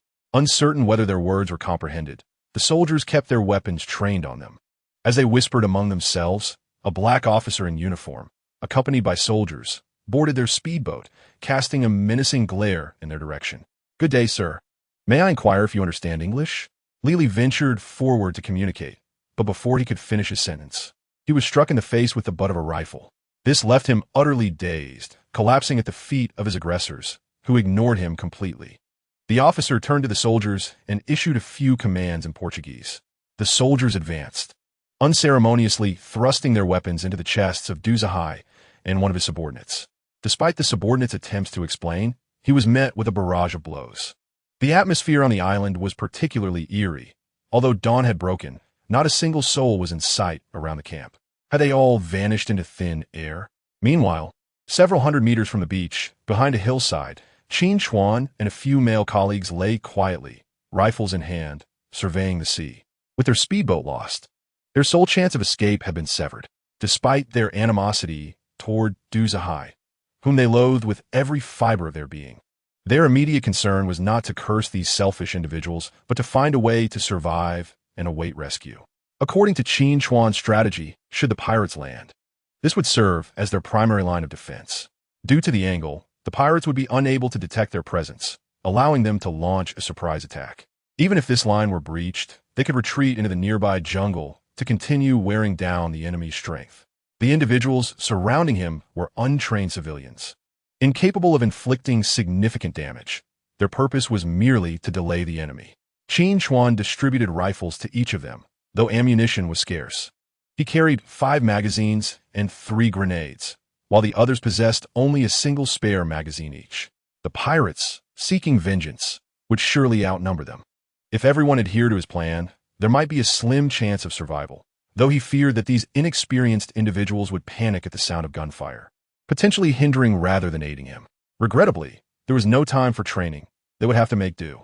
If they wished to live, they would have no choice but to follow orders. As he contemplated their precarious situation, a whistle pierced the air, heightening his alertness.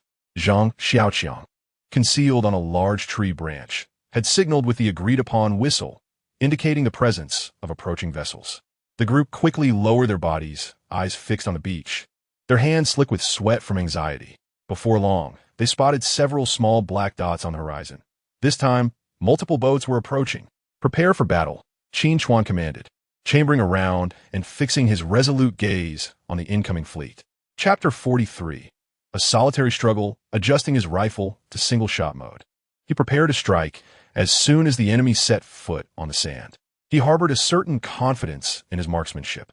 If he were to deplete the enemy's manpower, it would solely depend on his efforts, with the contribution of others merely serving to divert the adversary's attention.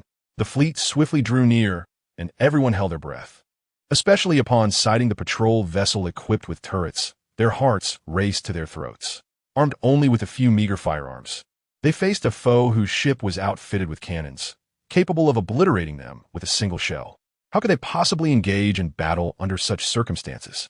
As the boats approached the shallows and the flag of Anwaga unfurled at the bow, along with the soldiers' uniforms, the collective reaction mirrored that of Du Zhai and his companions.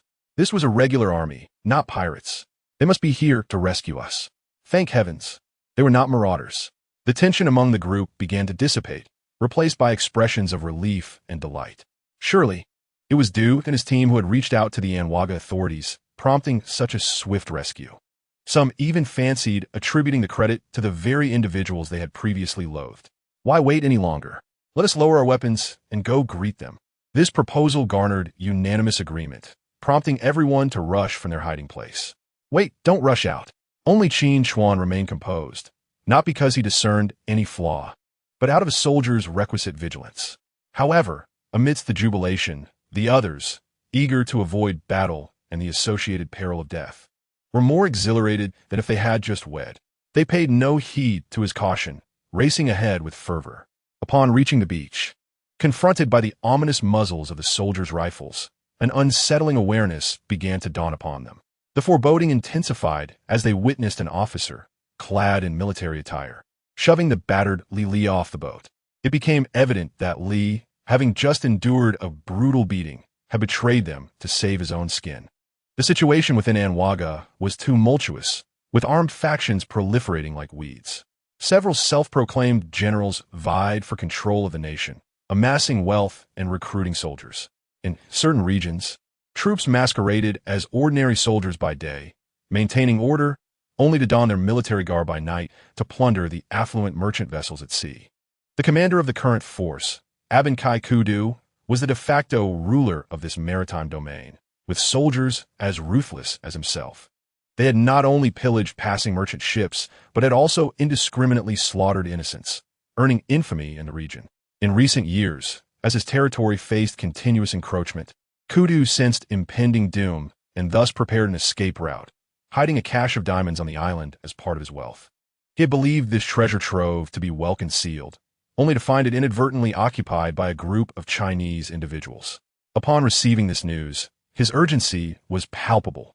He swiftly dispatched his entire naval force, comprising this patrol boat and several fast boats, determined to reclaim his diamonds and eliminate anyone privy to this secret. Despite Qin Chuan's meticulous planning, fate dealt a cruel blow. He could not have anticipated that before a single shot was fired, his comrades would surrender. With the enemy numbering at least 100, how could they possibly prevail in this battle? As he watched his companion being forcibly subdued by soldiers, kneeling on the ground, he realized that apart from him, only a few women hiding in the woods remained temporarily unharmed. Someone, unable to withstand the torture, had pointed out his concealed position. Exposed. If he did not act swiftly, once the enemy completed their encirclement, he would inevitably become a lamb to the slaughter. Bang! He decisively pulled the trigger, and one of the assailants fell, yet the consequence was a relentless barrage of bullets raining down on his hiding spot. Qin Chuan remained remarkably composed, taking another precise shot, eliminating another foe. These soldiers, accustomed to bullying and lacking training, displayed woeful marksmanship. Many crouched behind cover, raising their weapons carelessly without even ascertaining the exact location of the target, indiscriminately firing until their magazines were empty. This was what many online users mockingly refer to as faith shooting, where hitting the target relied solely on fate. The exchange of fire was chaotic and lively, bullets whizzing through the air, yet the actual harm inflicted upon Qin Chuan was negligible. Under his precise shots, several enemies were dispatched. Behind the soldiers, an officer, witnessing his comrades being struck down without successfully eliminating the target, grew increasingly agitated, cursing in frustration. Under his coercive orders, a group of soldiers mustered their courage and cautiously advanced towards the hillside where Qin Chuan was hiding, taking cover from their comrades. Bang! 2 shots rang out, hitting the soldier in front, while the remaining men promptly threw themselves to the ground, unleashing a volley of wild gunfire. Do not think they could not capture Qin Chuan. The turret on the patrol boat began to rotate slowly, and the gunner quickly locked onto the target's position, pressing the launch button. As a fiery blaze erupted from the short muzzle. Boom! The shell landed mere meters from Qin Chuan, its tremendous force uprooting the grass and earth. When the smoke cleared, the previously flat ground had transformed into a deep pit with a diameter of 7 or 8 meters. Had the shell landed precisely on his hiding spot, he and the hillside would have been obliterated. This aging patrol boat, of course, lacked an advanced fire control system. Otherwise, a single shell could have sent Qin Chuan to the heavens. After firing 1 round, the gunner readjusted the angle of the cannon, and within moments, a second shell was loaded. Boom! Qin Chuan's instincts had always been sharp. He rolled away just before the shell landed, and only seconds later, it struck the very spot he had occupied, obliterating half the hillside. Don't let him escape. Capture him. As Qin Chuan's figure vanished into the edge of the woods, the officer barked orders at the soldiers. He himself was too frightened to advance, terrified of the enemy's extraordinary marksmanship and unwilling to experience the sting of a bullet. His subordinates, emboldened by their numbers, rushed into the woods in a frenzy but found no trace of their target. They were not foolish, however, and did not blindly pursue deeper into the forest. Though not vast, it was sufficiently expansive for someone to hide with ease. To expedite the search for their target, they formed groups of 5 to scour the surroundings, while the remaining soldiers guarded the perimeter, ready to fire at the first sign of movement. Unless Qin Chuan grows a pair of wings to fly, there is no hope of escape. A small team of 5 ventured forth, searching ahead. As they progressed, one of them stepped into an unseen void, only managing to utter a cry before plummeting into a trap concealed by foliage. The pit, barely a meter deep, was lined with sharpened bamboo stakes. Upon their arrival at the edge of the pit, the companions were greeted by the grim sight of their comrade, impaled by 4 bamboo spears, clearly beyond salvation. Chapter 44. Surrendering to captivity, gazing upon their fallen comrade, the 4 remaining members cast anxious glances around, seemingly finding no suspicious elements. Their scrutiny of the surroundings caused them to overlook a seemingly innocuous patch of ground, blanketed in fallen leaves. Suddenly, with a rustle, a figure sprang forth from beneath the foliage. In an instant, a dagger plunged into the back of one member, and as he turned in alarm, the blade found its mark in the forehead of another. The sound of gunfire echoed, bang, bang, bang, as the entire five-member team was swiftly annihilated, all within mere seconds. The ease with which so many were dispatched was akin to slaying a few chickens, and not a flicker of emotion crossed the icy visage of the assailant. Approaching, he withdrew the parachutist's knife embedded in the foreheads of his victims, casually stowing it in his waistband, when he was suddenly alerted by the sound of footsteps crunching on fallen leaves nearby. A band of pirates, having heard the gunfire, rushed toward the scene. Upon arrival, they were met with the gruesome sight of their slain comrades and the silhouette of a figure retreating into the distance. "Quick, shoot him!" they shouted, unleashing a volley of bullets that ricocheted around the figure. It appeared to falter, collapsing amidst the underbrush. Did we hit him? The pirates, weapons at the ready, advanced cautiously toward the last known position of their target, their vigilance palpable as they kept their guns trained in that direction. The incline before them obscured their view of whether the target lay lifeless or still breathing, compelling them to approach for a closer inspection. Silence enveloped the forest, save for their rapid breaths, as they fixated on the path ahead, oblivious to the inconspicuous weeds beneath their feet. The man in the center stumbled over an unseen obstacle, producing a sharp, ringing sound. A bent branch suddenly sprang up before them, revealing a dark iron object tethered to its tip. A grenade. Realization struck as they recognized the disarmed grenade. Panic seized them, and they turned to flee. Yet, mere moments later, a thunderous explosion erupted behind them, sending shrapnel hurtling in all directions. None escaped unscathed. 2 were killed instantly, while the remaining 3 fell, writhing in agony on the ground. There's an adage that says, to show mercy to one's enemies is to be cruel to oneself. Qin Chuan approached, weapon aimed at the still screaming foes, and squeezed the trigger, swiftly ending their suffering. The forest fell silent once more. The pirates, originally numbering over 100, had lost more than 20 men in just half an hour since their landing. Even the officer had not anticipated such fierce combat prowess from a single adversary, capable of contending against his entire squad. In the forest, gunfire intermittently echoed, signifying that the battle was far from over. Soldiers continuously emerged, bearing the lifeless bodies or injured comrades. Due to a dire shortage of doctors and medicine, those wounded soldiers would soon succumb to their injuries, losing their lives to excessive blood loss. Before long, a long line of corpses lay upon the clearing. Observing these soldiers, the officer's expression grew increasingly grotesque. These were all the troops at his command. Having failed to vanquish the enemy, he had already lost nearly a third of his men. Returning to General Kudu without the diamonds would spell his doom, as Kudu's ruthlessness would surely lead to his execution. As more soldiers continued to carry out bodies, a subordinate approached to report that the enemy was exceptionally cunning, having ensnared yet another squad in a trap, with none surviving. The officer's face darkened significantly. If this continued, it was uncertain who would live or die.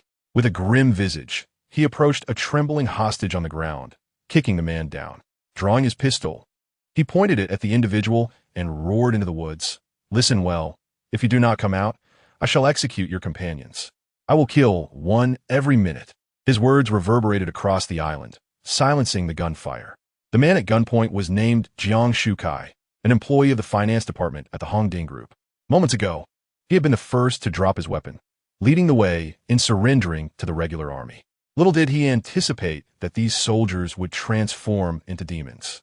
Capturing them all, Jiang Shukai, overwhelmed with fear, cried and pleaded, "Please don't kill me. I know nothing." He then bowed his head in desperation. Anyone facing a gun cannot maintain composure. Their life is in another's hands, and at such a moment, dignity holds little value.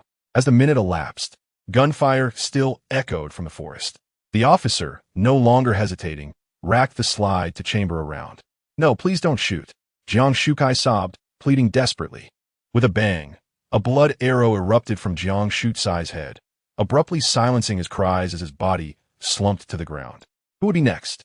Under the officer's cold gaze, the hostages lowered their heads, fearful of becoming the next target. The officer's footsteps halted before Zhang Xiaoqiang. A shiver coursed through him, and he wet his pants. Fortunately, the officers seemed to deem him insignificant, stepping forward to confront the last in line, Xiaqing. The young girl and her companions, Wang Yuxia and another, had been unfortunate. They had initially hidden in the woods, thinking the cheers of their comrades signaled the arrival of rescuers, only to emerge and be captured by the pirates. "You," the officer declared casually, sealing Xia Qing's fate. The young girl stood frozen in terror, staring blankly at the raised muzzle of the gun. "1 minute. If you do not come out, I will shoot," the officer warned, uncertain if his words would hold any weight. Regardless, before contemplating alternative solutions, he was prepared to execute all the hostages. In this war-torn land, human life was the least valuable commodity. As the final minute approached, the forest remained eerily silent. The officer's finger pressed against the trigger, slowly applying pressure. "Old Qin, do not come out." Xia Qing summoned all her strength to utter a single desperate cry, and upon finishing, she closed her eyes, bracing for death. Sister Xia and Jiang Qin pleaded fervently for the gun not to be fired, but the officer merely smiled coldly. Had it all come to an end? Xia Qing could almost hear the gunshot echoing in her ears, her slight frame trembling involuntarily. The anticipated pain failed to materialize. The officer stared in disbelief at his severed right hand, now reduced to a mangled stump raised in the air. After a brief pause of 2 or 3 seconds, he clutched his shattered palm, letting out a harrowing wail. "Yes, over there. Seize him." To save Xia Qing, Qin Chuan reluctantly revealed his hidden presence, and in an instant, the surrounding pirates surged forward like ravenous hounds, pinning him to the ground and rendering him immobile. The rifle, having discharged its final bullet, was snatched away, and several pirates, treating him as a formidable adversary, escorted him to the beach. Chapter 45. Torture. The officer's mangled right palm was hastily bandaged, but the blood quickly soaked through the fabric, turning it crimson. His eyes blazed with fury as he glared at Qin Chuan, furious that if it weren't for him, his men would have already executed Qin with a single shot. The only reason he had refrained from doing so was his desire for personal vengeance. "Kneel." The pirate swung the rifle but forcefully against Qin Chuan's back, striking him several times. Yet, Qin Chuan merely swayed slightly, standing firm and unmoving. The officer retrieved his fallen handgun, advancing menacingly, aiming it at Qin Chuan's head. "Die." This time, he spoke in standard English pronunciation, to which Xia Qing shook her head, crying out no. As Qin Chuan seemed on the brink of death, Xia Qing was engulfed in guilt. If it weren't for her, these brigands would never have captured old Qin. It was all her fault. If possible, she would gladly take his place in death. Wait. Just as the officer was about to pull the trigger, Li, who was leading the pirates, suddenly shouted. Bang! The gun fired. The bullet grazed Qin Chuan's cheek and buried itself in the sand behind him. The officer turned to Li, his expression dark and questioning. "What do you have to say?" Confusion rippled through the crowd. Previously, Li had deserted the group in the dead of night to save himself. Now, he was pleading for Qin Chuan's life. Seemingly unafraid, the officer might retaliate against him as well. However, Li had his own motives. As one of the informed, he understood that the pirates' violent actions stemmed entirely from the trouble caused by the diamonds. If they failed to obtain the diamonds, they would undoubtedly eliminate everyone without exception. For his own safety, he pointed at Qin Chuan and earnestly told the officer, "The diamonds are with him. Only he knows where they are hidden." This proclamation proved effective, as the officer's murderous intent toward Qin Chuan diminished slightly. "Return the diamonds to me, and I will spare you and your friends, providing you with a ship to leave this place." The officer's proposition was undeniably tempting. The diamonds were originally his, and their return would restore what was rightfully his. Ill-gotten gains were better left aside. Most of the crowd understood English, their faces betraying interest. Nothing held more value than their own lives. Faced with such generous terms, few could maintain their composure. Li eagerly urged Qin Chuan with a nod and a wink. "Hurry, tell him where the diamonds are hidden. Are you willing to sacrifice your life for money?" Yet, Qin Chuan remained silent, as if rendered mute. The two sides were locked in a stalemate, the officer's face contorting in agony. After a few minutes, his patience was utterly exhausted as he seized Qin Chuan by the collar, shouting angrily, "Will you speak or not? If you refuse, I shall kill all your friends right before your eyes." Qin Chuan's expression was impassive. "If you wish to kill, then do so. But I assure you, you will never discover the location of the diamonds in this lifetime." The two men were locked in a fierce gaze, their eyes clashing. Qin Chuan's face betrayed no extraneous emotion, and the officer could not afford to disregard his warning. This island might not be vast, Yet if one were determined to conceal the diamonds, they could remain hidden for a century. Should he lose the diamonds, he would certainly face the wrath of Ku Du. There would be no other outcome. In a moment of desperation, the officer, unable to break Qin Chuan's resolve, barked orders to the soldiers. Bind him. If he does not speak, keep beating him. Yes. The soldiers promptly returned with thick hemp ropes. Given the number of casualties they had suffered, a sense of fear towards this relentless adversary lingered, so they tied him securely, fastening his arms and legs to trees on either side. The ropes creaked ominously as they were pulled taut, lifting Qin Chuan off the ground. His limbs stretched to their limits. He could scarcely move. A burly soldier approached, cigarette in mouth, leisurely removing the rifle, but in striking Qin Chuan's face with a resounding thud. With a reflexive jerk, Qin Chuan's head snapped back, a muffled groan escaping his throat. Before he could catch his breath, another heavy blow landed squarely on his chest. Each strike was delivered with full force, and, after a dozen blows, the soldier was panting, signaling for a comrade to continue the assault.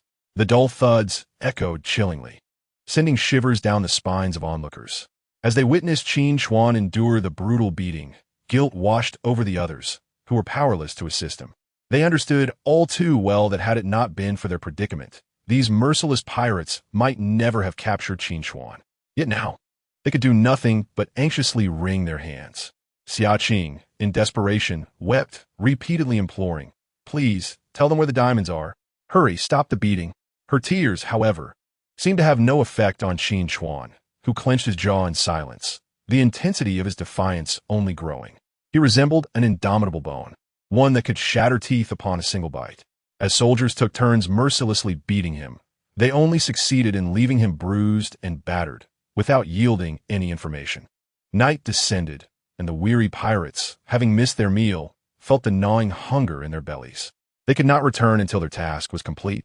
So they continued the harsh interrogation of their captive, refusing to relent until he divulged the whereabouts of the diamonds. The officer approached the campfire, eyeing the salted fish and cured meats stacked on the ground, and pointed at the three women kneeling in the corner. "You three come here and cook." Wang Yuxia and her companions dared not disobey.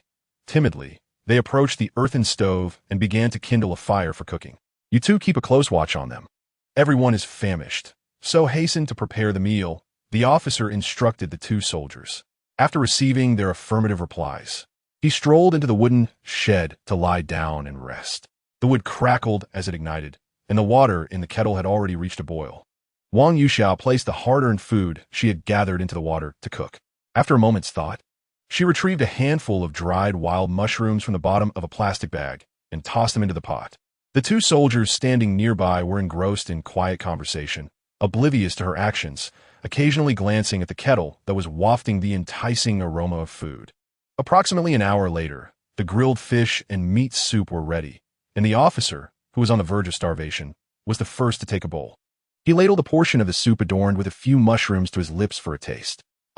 His eyes lit up, and his palate was instantly captivated by the exquisite flavor of the broth. Compared to the black bread and the paste-like cassava porridge they usually consumed, this soup was 10 times more delectable. Wang Yuxia's culinary skills were no mere boast. Had she possessed a sufficient supply of condiments, she could have rendered these brutes so entranced that they would swallow their own tongues. Even the soldiers who had been torturing Qin Chuan paused to eat. Li Li, catching the soldiers' meaningful glances, hesitantly approached the dejected Qin Chuan and spoke in an exasperated tone, "You, of all people, think those diamonds are more valuable than our lives? Why won't you tell them where they are hidden? At this rate, you will be beaten to death." In Chapter 46, titled The Bold Sister Xia, the collective sentiment towards the selfish duo of Du Zihai and Li Li was one of scorn. Had their self-serving actions not disrupted Qin Chuan's plans, perhaps matters would not have escalated to this point. It was indeed their folly that led to Jiang Shutai's demise, and others might also fall victim to the pirates because of them. However, it must be acknowledged that Li Li's words bore a semblance of truth. Do diamonds truly hold more value than lives? Otherwise, why would Qin Chuan hesitate to divulge their whereabouts? Many harbored doubts, yet no one dared to blame Qin Chuan. After all, had he not stepped forward voluntarily, most would likely have met a grim fate at the hands of the merciless pirate leader. Blood dripped from the corners of Qin Chuan's mouth and nostrils, His head hung low, and apart from the slight rise and fall of his chest, he appeared little different from a corpse. Lily glanced back at the pirates, who were devouring their meal with gusto, and anxiously turned to Qin Chuan, his voice trembling. "You must speak. If you don't, they will kill me first, and then you, and then them." His concern lay in his own inadequacy, leading to his demise at the hands of the pirates. Under Li's urgent questioning, Qin Chuan finally raised his head slowly and managed a faint smile. Though tinged with despair, this smile sent a chill down Li's spine, an unfamiliar dread rendering his subsequent words stuck in his throat. Spitting blood on the ground, Qin Chuan finally spoke. "Are you an idiot? Do you think that if I reveal where the diamonds are hidden, the pirates will let us go?" A smile lingered on his face. Yet the words he spoke struck like a sudden revelation, awakening those around him. Indeed, they had been so focused on hastily following the pirates' instructions that they had evidently overlooked the true nature of these individuals. Would the pirates honor their word and spare them? The answer seemed all too predictable. Once their desires were fulfilled, the next moment could very well herald their doom. Qin Chuan had resolutely chosen silence, solely to protect them. Realizing this, a deeper sense of guilt washed over the group. In contrast to their self-reproach and passive acceptance of fate, Xiajie and Shaoqing exhibited a remarkable bravery. Seizing the moment while the pirates were preoccupied with their meal, the two women approached Qin Chuan, pushing aside Li, who stood in their way. With tear-filled eyes, Shaoqing offered him a roasted fish, saying, "Old Qin, please eat something." Observing that no one was paying attention, Xiajie discreetly placed a metal shard used for cutting fish into Qin Chuan's hand. His eyes brightened with understanding, just as he was about to speak when a soldier's warning pierced the air, accompanied by the sound of a gun being cocked. Everyone stepped back. No one is allowed to approach him. The soldier strode purposefully towards them, prompting Xiajie to quickly interject. "Tonight's soup is mushroom stew. Did you forget? Or is it that the mushrooms you brought back last time have not yet been finished? Everyone who has tasted it says it's delicious." With that, she pulled the sobbing Shaoqing back to their original spot. Under the threat of the soldier's weapon, the others hurriedly knelt on the ground, bowing their heads in fear. Qin Chuan's mind lingered on Xiao's cryptic words before she left. They seemed nonsensical at first, yet upon reflection, he began to comprehend. He recalled an instance when he had foraged wild mushrooms, and fortunately, Jiang Qin had discovered a toxic variety that resembled ordinary mushrooms but bore small black spots on the stems. With such a diverse array of fungi, one could easily fall victim to a misstep. She had mentioned that this particular poisonous mushroom was known locally as 3 bites lay down, implying that merely 3 bites of its toxicity would suffice to incapacitate a person. While the mushroom was not lethal, it induced hallucinations and severe diarrhea, leading even locals to end up in hospitals during foraging season. Qin Chuan could not recall whether he had discarded the mushroom or not, but Xiajie's insinuation suggested that she had indeed included it in the stew. Truly, the most venomous hearts often belong to women. Yet he found himself increasingly drawn to the forthright and often offending Xiajie. While the pirates were still occupied, he grasped the metal shard in his hand, rubbing it back and forth against the ropes binding his wrists. The shard, honed to a sharp edge, could indeed be used to cut through the hemp ropes. However, with his hands tightly restrained, the movement of his fingers was severely limited, making the task laborious. 5 minutes elapsed, and he had managed to sever a third of the rope around his right hand when he noticed an officer, having finished his meal, swaggering towards him with 2 soldiers in tow. "Have you reconsidered? Are you still unwilling to speak?" Despite having eaten, the officer's demeanor had not improved. His gaze bore a malevolent intensity as he scrutinized the seemingly feeble Qin Chuan. It appeared he had devised a plan to torment Qin Chuan. Grinning wickedly as he brandished Qin Chuan's own paratrooper knife, making a show of it against his thigh. The blade was exceedingly sharp, and with a mere flick, blood began to flow forth. He menacingly threatened, "If you do not reveal the whereabouts of the diamond, I shall slice your flesh piece by piece." Just as he prepared to act, a soldier standing nearby suddenly let out an exceptionally loud and foul-smelling fart, spreading a noxious odor through the air. "Sir, I have a terrible stomachache and need to use the restroom," the soldier grimaced, clutching his abdomen as though he might soil himself at any moment. The officer, pinching his nose in disgust, frowned and commanded, "Hurry up." The soldier, as if granted a reprieve, hurriedly dashed behind a nearby thicket, where a cacophony of sounds ensued. vividly illustrating the scene. Indeed, the reputation of this soldier was well-deserved. As he reveled in his relief, another soldier appeared to be similarly afflicted, trembling as he reported, "Sir, do you have a stomachache too?" The officer cast him a sidelong glance, suddenly aware of a strange gurgling in his own belly. The sensation escalated quickly, leaving him no time to ponder as he wordlessly rushed to the edge of the thicket, where he unleashed a torrent that resembled a catastrophic flood. The effects of the tainted food spread rapidly. Those soldiers who had consumed the meat soup abandoned their meals, clutching their stomachs in search of relief. A chorus of flatulence erupted, the stench pervasive, inducing nausea. After a few minutes, the officer staggered out, and, just as he took a couple of steps, his recently emptied stomach began to churn violently once more. Surveying the surroundings, he realized that nearly all the soldiers were in a similar predicament. Suspecting that the food was at fault, he seized Sister Xia by the hair, forcefully dragging her before Qin Chuan and throwing her to the ground. Drawing his pistol, he pointed it at her and demanded, "Did you orchestrate this?" Just as he prepared to execute her to make a point, Qin Chuan, with a vigorous effort, snapped the rope binding his wrists, regaining the use of his right hand. In the next moment, he pressed a shard of metal against the officer's vulnerable throat, coldly stating, "Try moving and see what happens." With his life held in another's grasp, the officer dared not stir, slowly loosening his grip on the gun and forcing a grim smile. "If you kill me, you will not leave here alive either." Chapter 47. Evil begets evil in the face of the threat. Qin Chuan merely flicked his finger, and the sharp metal slice immediately opened a wound on the officer's neck, blood flowing down. His intentions were clear. With just a little more force, he could sever the officer's throat. However, such an action would undoubtedly condemn both himself and the others to the officer's demise. The officer, if bold enough, might gamble on the situation, yet he valued his own life far more than that of others. His expression shifted unpredictably, and after a prolonged silence, he proposed, "How about this? If you release me, I promise not to harm you or your friends, and I will allow you to leave this place." "Do you truly believe I would trust your words?" Qin Chuan laughed, evoking an unsettling sense of wickedness in the officer.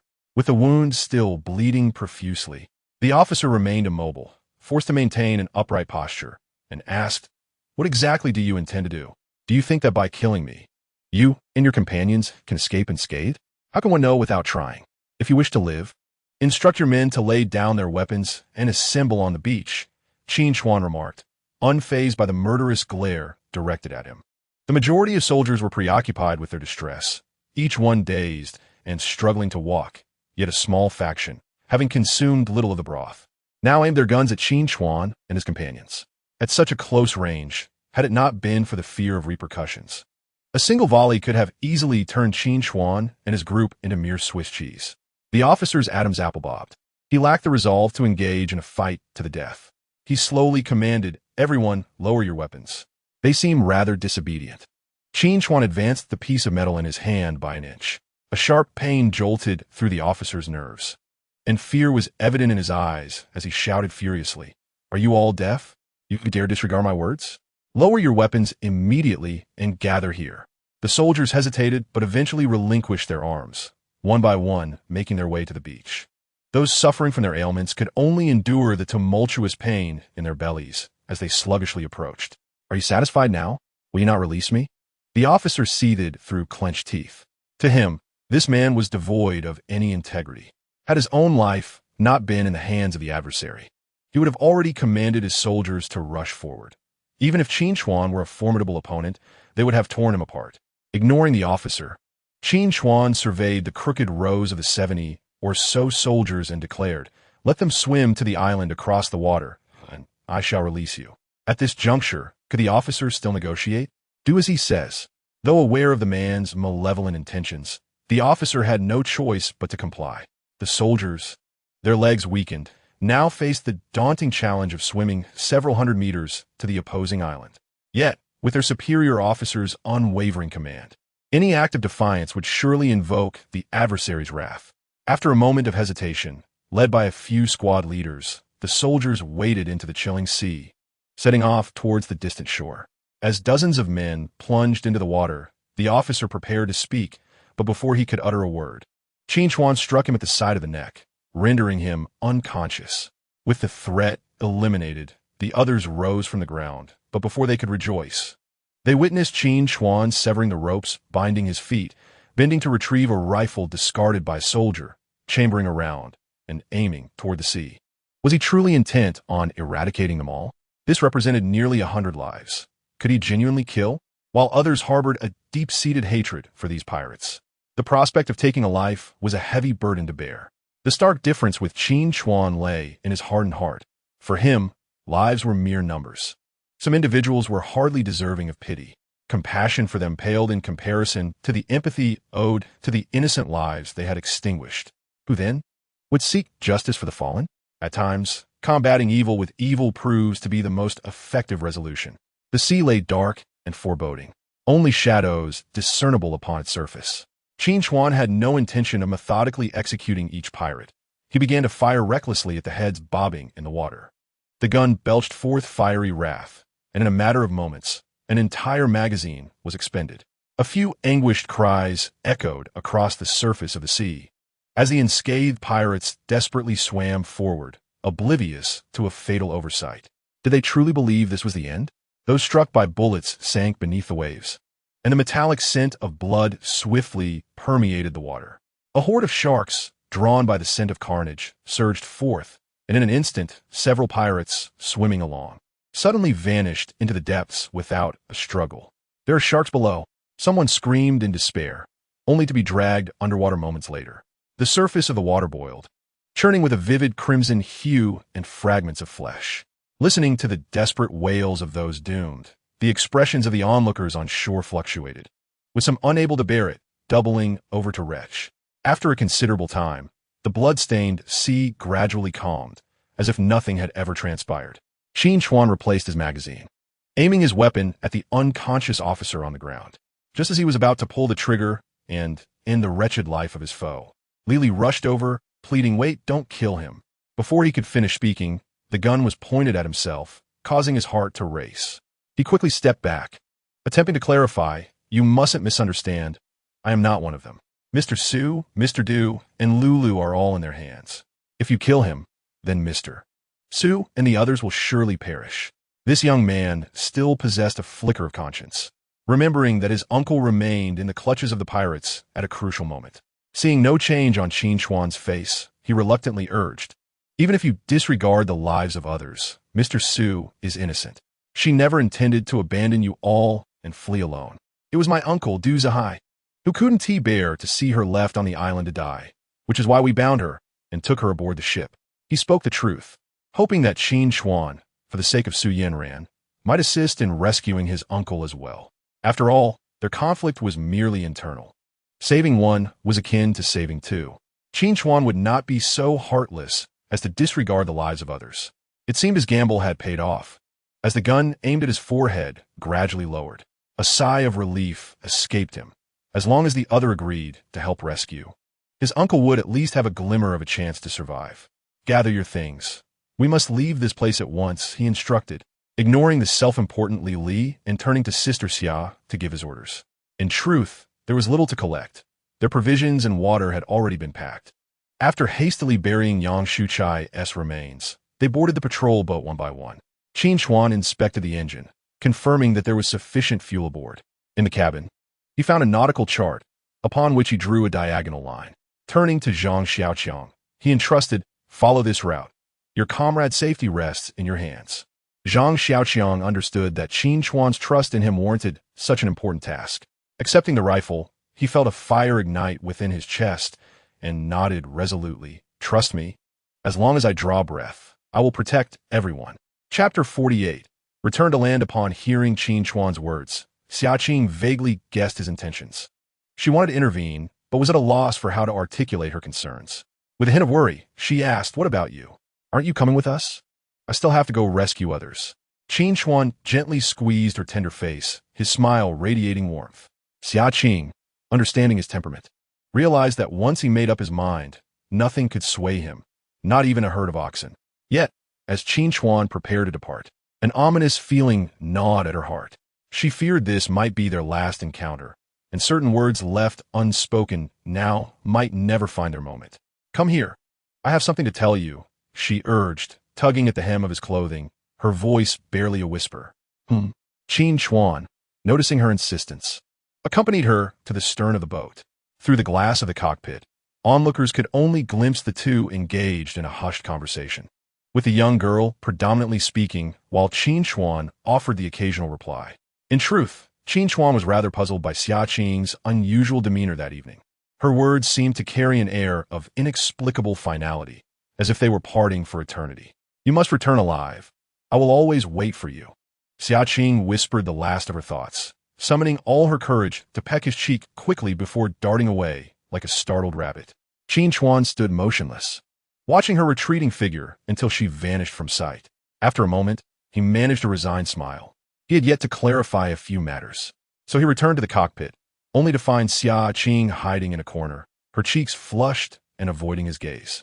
Once we arrive, remember to contact the mainland. If all goes well, I will swiftly bring Mr. Su to meet you, he instructed, casting a glance in Xia Qing's direction, contemplating his words, but ultimately saying nothing. Grabbing Li, who was eager to return with the group, he commanded, "You are coming with me to rescue the others." Li opened his mouth to protest, but found himself dragged down from the boat before he could utter a word. Faced with this ruthless figure, even though he felt a torrent of grievances, he dared not show it, merely watching as the patrol boat slowly departed the shore. The unconscious officer regained consciousness, noticing no one was paying attention to him. He attempted to escape, but barely took 2 steps before a heavy blow to the back of his head sent him spiraling back into oblivion. Load all weapons and ammunition onto the boat, Qin Chuan instructed, gripping the gun barrel that had previously rendered the officer unconscious. He gestured towards a nearby speedboat, directing Li to follow him as he dragged the officer toward it. As Qin Chuan moved further away, Li initially thought about fleeing, but quickly dismissed the idea upon recalling the terrifying accuracy of Qin Chuan's marksmanship. Following him into the fray might be a journey fraught with peril, yet to remain behind seemed an even grimmer fate. With only the two of them present, Qin Chuan could easily eliminate him and blame it on pirates without anyone questioning it. Resolute, Li decided to comply with whatever Qin Chuan demanded, his only goal being to survive and return home. After stowing the salvaged weapons and ammunition aboard, Qin Chuan started the engine, and the speedboat departed the island, racing towards the nation of Anwaga. During the voyage, after enduring a brutal interrogation, the officer, racked with pain and staring at his mangled fingers, divulged everything he knew. The stronghold of the drug cartel lay to the south, in the third largest city of the mainland, Yanran, which housed a garrison of 2,000 troops divided into 2 camps, east and west. The hostages are likely confined within the western barracks, a domain of this officer. If all goes well, perhaps they can be rescued by dawn. However, there are certain thoughts the officer dared not voice. His soldiers, accustomed to a lack of discipline under coup, could have already met with a tragic fate. He is not foolish enough to disclose such concerns to Qin Chuan, unless he harbors a death wish. Having traversed the sea for over 6 hours, the contours of land appeared as dawn broke. Contrary to his instructions, Qin Chuan did not dock the speedboat at the harbor, but instead sought a relatively concealed spot to conceal the vessel before disembarking with his weaponry. The necessity of carrying such an arsenal was a precaution, as this was indeed the enemy's stronghold. Caution was paramount. Prior to his arrival, he had even concocted several contingency plans, hoping that they would not need to be employed. Accompanying the officer along a dirt road, he mentioned that they were still 20 to 30 miles from the city. Just ahead, a dust-laden 3-wheeled vehicle was approaching, and he flagged it down. In this region, such vehicles serve the purpose of public transport, facilitating residents' travels to distant locales. The driver, initially tasked with transporting a family of 3 to the countryside, refused upon learning of the officer's intention to return to the city, claiming it was out of his way. Despite appearing submissive before Qin Chuan, the officer exuded an aura of authority when confronted by ordinary citizens. He approached the driver, delivering a couple of kicks and hurling insults, leaving the driver too intimidated to retort. The family was unceremoniously ordered out, making way for Qin Chuan and his companions to take their place. The driver, with no choice, turned the vehicle toward the city. The so-called third largest city boasted a population of merely several tens of thousands, with few vehicles in sight along the roads.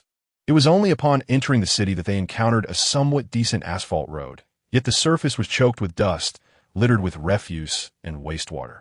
And the buildings were haphazardly arranged, far less prosperous than even a fifth-tier city back home.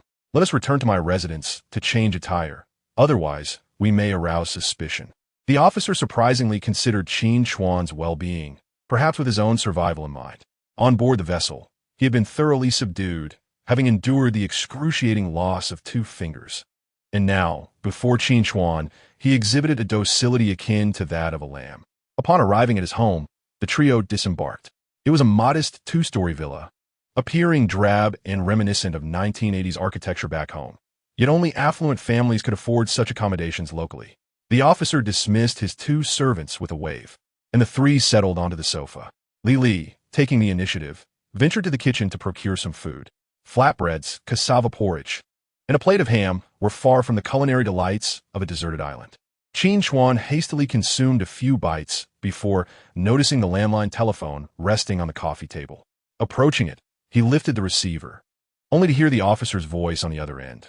The calls cannot be placed. Our communication systems were disrupted over 2 weeks ago. Skeptical, Qin Chuan dialed a number, but was met with silence, prompting him to reluctantly set the receiver down. After satisfying their hunger and thirst, the 3 men found a set of clean clothes in the officer's quarters and changed into them. As they walked down the street, their yellow skin attracted considerable attention. However, with the officer leading the way, the local thieves and ruffians, numerous as cattle, dared not approach these 2 foreigners. Chapter 49. The swarm of enemies. It is best not to play tricks. Upon arriving at the entrance of the military camp, the trio immediately felt a surge of tension. Qin Chuan draped a coat over his right arm, concealing a handgun within, and leaned in to whisper a veiled threat to the officer. I hope you keep your word this time. After you hand over the people, will you let me go? The officer, having finished his statement, led them towards the sentry post at the gate. The soldier on duty, though puzzled by the appearance of 2 unfamiliar faces, dared not inquire further. He saluted and promptly moved the barricade aside, allowing them to enter the camp without hindrance. Inside, a few armored vehicles were parked in an adjacent open area, along with a dilapidated T-34 tank that seemed more suited for a museum than for active duty. Approximately 100 soldiers were training nearby, looking as if they hadn't eaten sufficiently, their energy noticeably depleted. Their faces bore expressions of numbness and fatigue, entirely lacking the demeanor expected of soldiers. Indeed, they appeared to be a disorganized mob. As Qin Chuan reflected on this disheartening scene, the officer leading them halted and waved to a passing junior officer. The latter hurried over, saluting respectfully. "Where are the hostages you were supposed to escort back?" The officer inquired, his eyes flickering with unspoken intentions. Unfortunately, due to the angle, Qin Chuan did not catch the subtle signals exchanged. The subordinate hesitated, glancing at the 2 men behind the officer, before a look of realization crossed his face. He pointed towards a distant 3-story building and replied, "Report, sir, they're being held in there." Understood, the officer nodded, indicating that the subordinate could leave. Turning back to Qin Chuan, he stated, "You heard that, right? They are in that building. When will you let me go? Stop wasting time. Once we locate the people and are escorted out, I will naturally release you," Qin Chuan retorted, giving him a push from behind. The officer ceased his prattling and resumed his forward march. As they walked, they occasionally encountered soldiers who greeted the officer, yet he remained unresponsive, silently forging ahead. Learning that Su Yanran and the others were safe brought a sense of relief to Qin Chuan, who was eager to leave as soon as they found the missing individuals. However, as they continued, he sensed something amiss, as though they were being watched from the shadows. He turned to survey his surroundings, finding everything seemingly normal without any suspicious signs. Yet, his keen intuition suggested that what lay before him might merely be an illusion. He slowed his pace slightly, only to observe the officer ahead quickening his steps. "If something occurs, remember to stick close to me," he whispered to Li. The latter, already tense, felt a shiver run down his spine and began to glance around furtively like a thief. Ignoring him, Qin Chuan reached into his pocket, pulling out a grenade. His thumb hooked on the safety pin. At a moment's notice, he could release his grip and activate the device. Before them lay the place where hostages were held, with a soldier bearing a firearm standing guard at the entrance. Just a few meters away, the officer commanded, "Open the door." Without hesitation, the soldier complied, pulling aside the iron gate. With a creaking sound, as the door swung open, a line of soldiers, rifles held at the ready, surged forth. Indeed, an ambush awaited. In the blink of an eye, as the enemy burst forth, Qin Chuan swiftly waved his left hand, sending a dislodged grenade hurtling through the air, while simultaneously firing a shot from his pistol at the retreating officer's back. The grenade detonated with a thunderous blast before it even touched the ground, taking the ambushed soldiers by surprise and scattering them in chaos. The bullet from the handgun found its mark, striking the officer in the thigh.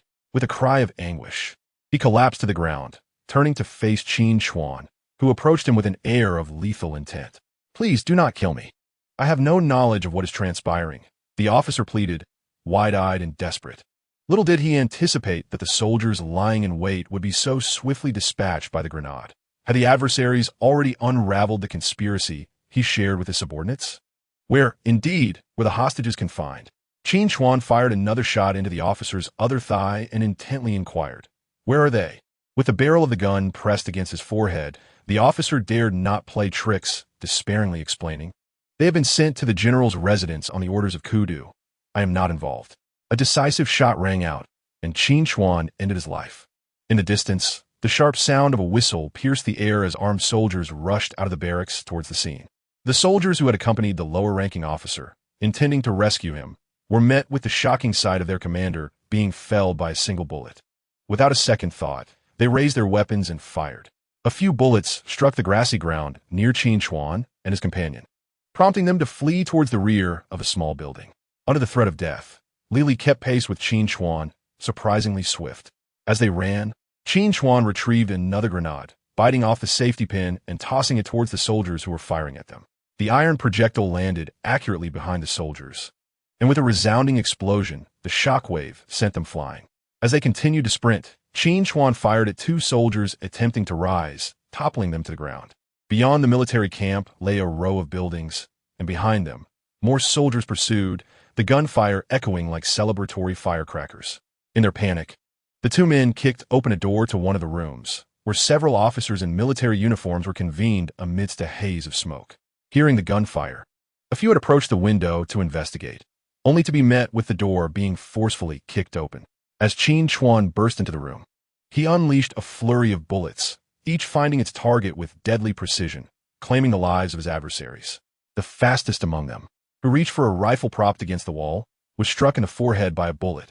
By the time Qin Chuan's handgun clicked empty, all 6 officers lay lifeless in a pool of blood. Outside, bullets struck the wooden door with a series of sharp thuds, leaving several circular holes in their wake. Qin Chuan seized the automatic rifle from the lifeless body, turning to the bewildered Li and commanded, "Search for any other exits. I will hold them off." "Understood," Li replied, hastening up the stairs. Meanwhile, Qin Chuan crouched by the window, extending the barrel outward, aiming at an enemy and pulling the trigger. The gunshot rang out, and the target collapsed. The soldiers, who had surged forward moments ago, quickly dropped to the ground, unleashing a barrage of gunfire into the room. A hail of bullets shattered the window glass, yet Qin Chuan knelt on one leg, unwavering, as he locked on his next target and fired again. He dispatched several soldiers in quick succession, momentarily stalling the enemy's advance. However, the crisis was far from over. The ancient T-34 tank roared to life, thundering toward the battlefield. Regardless of its age, it posed a formidable threat to unarmed soldiers. Chapter 50. The night raid on a residence when Qin Chuan beheld the imposing silhouette of the T-34 tank making its appearance on the battlefield. His eyes widened in disbelief, rendering him incapable of maintaining his composure. Glancing at the rifle in his grasp, he pondered how they could possibly continue the fight. Li dashed to the stairwell, calling out, "There's a window above. We can jump over the wall from there." Without a moment's hesitation, Qin Chuan discarded his weapon and sprinted upstairs. Just as he reached the halfway point, a deafening explosion erupted behind him. The tank had fired. The shell struck the building directly, and with a resounding crash, an entire wall nearly collapsed, debris cascading to the ground as a cloud of dust enveloped the area. The enemy outside, invigorated by the explosion, shouted as they charged forward. Qin Chuan and Li arrived at the second-floor window, scrambling outside. They found themselves facing a gap of approximately 6 or 7 meters between the building and the wall, a detail that Li only realized as they reached the eaves. Failing to jump across could result in a perilous fall. However, Qin Chuan was unperturbed by Li's hesitance. Didn't he hear the rapid footsteps approaching in the hallway? The enemy would soon be upon them. Without further ado, he took 2 steps back, made a running leap, and effortlessly cleared the distance, landing safely on the other side of the wall. Li remained on the rooftop, grappling with his indecision. If he were captured by the enemy, Qin Chuan would never return to rescue him. Understanding this, he steeled himself, mimicking Qin Chuan's earlier move, retreating a few steps before launching into a jump. However, due to a previous gunshot wound and a lack of physical conditioning, he struggled to achieve the same ease as Qin Chuan, just as he teetered on the brink of falling from the wall. Desperation drove him to grasp the edge with both hands. Summoning every ounce of strength, he managed to pull himself up, disregarding the risk of injury from the 4 or 5 meter drop, and grit his teeth as he leaped down. They had escaped beyond the wall. Quickly pursue them. By the time the soldiers turned around and rushed from the barracks to the spot where the 2 had fled, there was no trace of their presence left. In pursuit of the 2 Asian individuals, nearly the entire garrison was mobilized, scouring the city thoroughly. However, to everyone's astonishment, the pair seemed to vanish into thin air. As night deepened, near a sewage discharge outlet by the docks, 2 figures, caked in mud, staggered ashore. These 2 were none other than Qin Chuan and Li, who had narrowly escaped detection thanks to Qin Chuan's quick thinking, dragging them into the sewage outlet to evade their pursuers. Although they had evaded capture, they were nearly suffocated by the foul stench emanating from the discharge. Untreated domestic sewage, replete with excrement and the carcasses of deceased poultry, was being directly dumped into the sea, producing an unbearable odor. Had it not been for the fresh air circulating at the outlet, they might have succumbed to the noxious fumes. Where do we go now? Li, trailing behind, cast a nervous glance around. He had overestimated the enemy's strength. In reality, this ragtag group had searched the city and returned to their barracks before sunset. Under the cloak of night, not a single streetlight illuminated the vicinity. As Qin Chuan strode forward, still feeling a twinge of frustration despite having outmaneuvered the officer. When he heard Qin Chuan's inquiry, he coldly replied, "We seek the cash. Do you know where it is?" Li pressa. His question was clearly a feeble attempt to engage, as he was likely reconsidering his resolve. Initially, he had intended for Qin Chuan to rescue someone, but now he felt as though he had been led into a trap, especially after experiencing the terror of being hunted. He longed to flee this accursed place by boat. Qin Chuan shook his head, yet his gaze drifted towards the city center. In the distance, a circular white dome reminiscent of a palace loomed, brilliantly illuminated, a beacon proclaiming that its inhabitants were the rulers of this city. They first made their way to the officer's residence, where the weaponry was concealed in the backyard. The household staff had long retired for the night and remained oblivious to the intruders in the yard. Soon, the 2 emerged bearing tightly wrapped bundles, scaling the wall to leave the premises. Upon reaching the opposite side of the palace, they encountered a barricade of sandbags at the entrance, with a squad of soldiers dutifully stationed, vigilantly surveying their surroundings. Qin Chuan turned towards a nearby residential building, knowing that knowledge of both friend and foe is essential for victory. Before taking action, it was prudent to survey the environment. With a swift motion, he shattered the glass window of the 2-story house, the sound startling the occupants within. The homeowners, a middle-aged couple operating a local clinic, were relatively well off. The area was notorious for its poor security, especially at night, to the extent that even the local police hesitated to venture out. Consequently, many affluent families had armed themselves for protection. Upon hearing the commotion, the male occupant quickly became alert, sitting up abruptly. He hastily opened the bedside drawer, retrieving a Colt 1911, and stealthily approached the door. The door was forcefully swung open from the outside, and, as a figure stepped into the room, the homeowner instinctively raised a gun towards him. "Don't move." The lights flickered on, illuminating the previously dark room as brightly as day. Faced with the ominous muzzle of the gun, Li stood frozen in place. Yet, another arm slipped past him, the gun's barrel pressed against the homeowner's chest, followed by the terrified scream of the homeowner's wife from the bed. "Shut up." Qin Chuan, standing behind Li, raised his gun with one hand while seizing the weapon from the homeowner's grasp with the other, flashing a grin at the now ashen-faced homeowner. He casually tucked the 1911 into his waistband. Li hastily bound the couple with bed sheets, stuffing towels into their mouths to stifle any cries. Sweating profusely, He turned to Qin Chuan, grumbling, "It would have been easier to just kill them. That way, we wouldn't have to worry about them pulling any tricks. Isn't that safer?" Qin Chuan shot him a sidelong glance, reluctantly acknowledging that human nature, under certain circumstances, can lead one to lose sight of themselves. Back home, even with 10 times the courage, Li would never dare to take a life. Yet here he suggested such a malicious idea of silencing them permanently. Although the couple, huddled in the corner, did not comprehend Li's words, they sensed the malice in his tone and shifted uneasily. "Just remain quiet, and I won't harm you. I only need to borrow this place temporarily." As a former colony, the region's official language was not the only means of communication. Many still conversed in English and Portuguese. Qin Chuan spoke in standard Portuguese, leaving Li baffled, but the couple understood perfectly, nodding in compliance, their anxiety visibly alleviated. Chapter 51. The kind-hearted couple. Qin Chuan approached the bedroom window. From the second floor, the height was just right for him to observe the interior of the opposite estate. The bright lights made the surroundings as bright as day, while patrolmen walked around with their German shepherds, and in just a few minutes, 2 patrol teams passed by the same spot. Additionally, anti-aircraft weapons were mounted on the palace's rooftop balcony, with searchlights sweeping their beams across the garden incessantly. Gaining silent entry into this palace would prove a considerable challenge. The occupant, evidently fearful of death and wary of enemies, had fortified his residence with impenetrable defenses, complicating Qin Chuan's task. The German shepherds, more than mere decorations, would pose a significant threat. Once they caught a whiff of an unfamiliar scent, even the best concealment would be futile. Of course, there were still ways to proceed, albeit with substantial risk. A single misstep could not only jeopardize the rescue of Su Yanran, but also ensnare him in dire circumstances. One needed to be fully prepared before embarking on such an endeavor. Qin Chuan found himself reminiscing about his comrades in the military. Had they all been present, he wouldn't hesitate to storm the lair of the drug lord, let alone infiltrate it.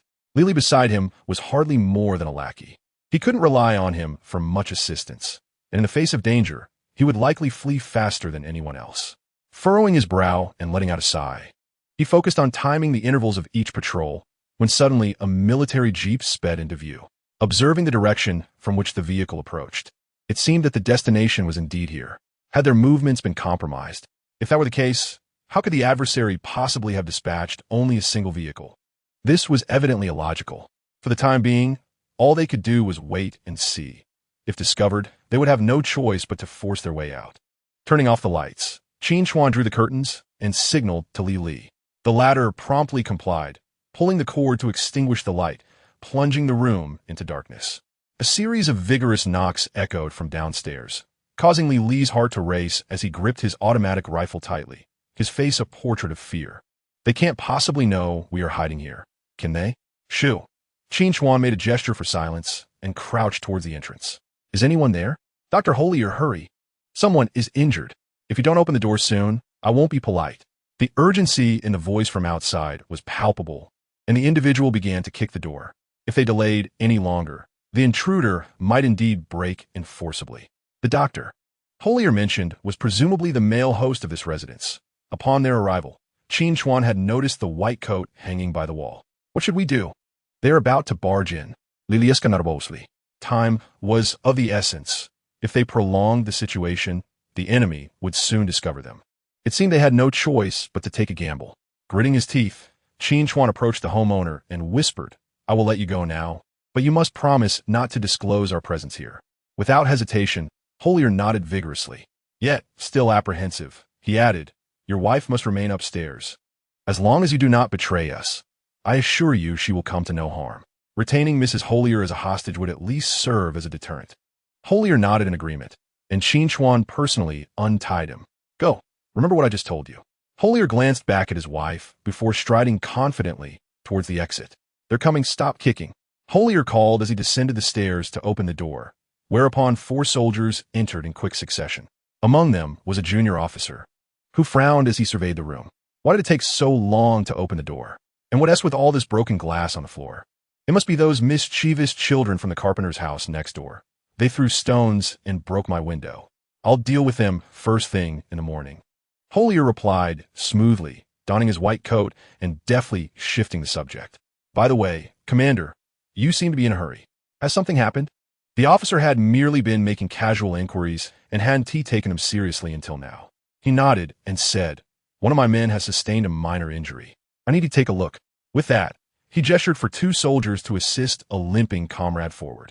Holier had already noticed the bloodstains on the soldier's right leg and instructed the pair to lay the injured man on the single bed against the wall. Approaching for an examination, he was taken aback. "This is a gunshot wound. What on earth transpired for him to be shot?" Holier's keen eyes quickly discerned the gravity of the situation. The other party, displaying impatience, waved dismissively, saying, "Stop asking so many questions. Just hurry and treat him. If he dies, I will shoot you on the spot."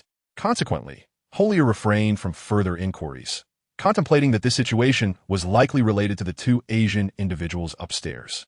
This city boasted but a single small hospital, with a total of merely 10 medical staff.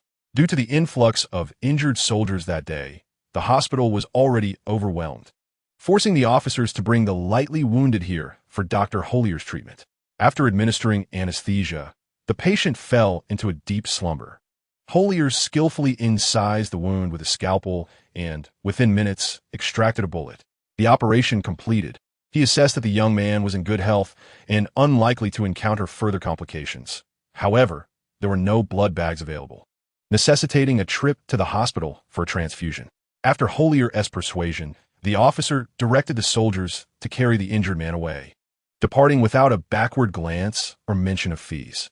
Holier, accustomed to the predatory demeanor of these individuals, locked the door securely before returning to the second-floor bedroom.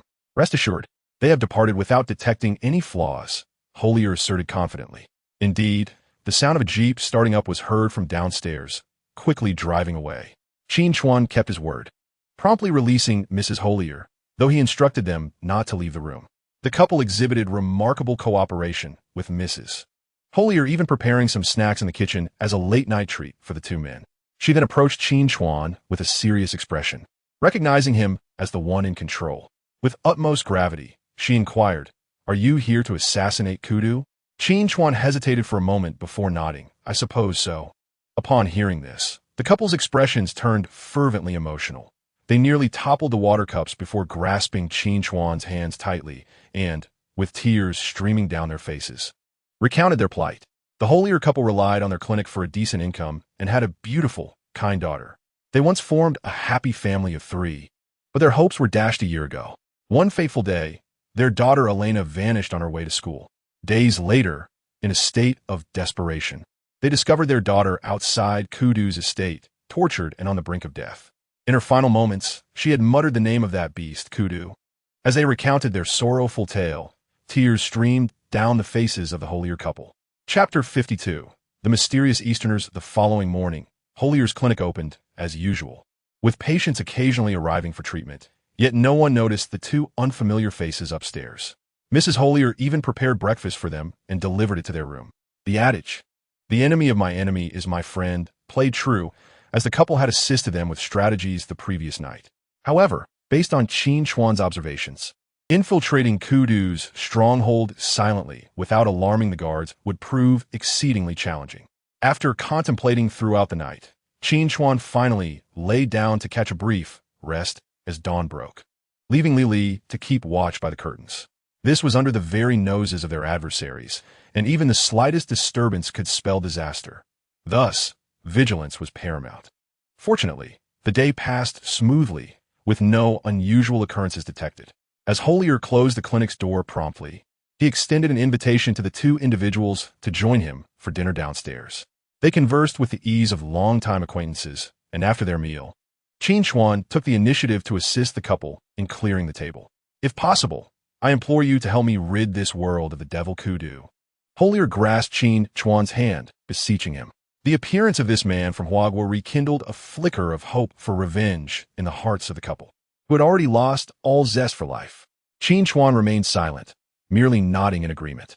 However, the task at hand was far from simple. He had yet to devise a means of infiltrating Kudu's lair.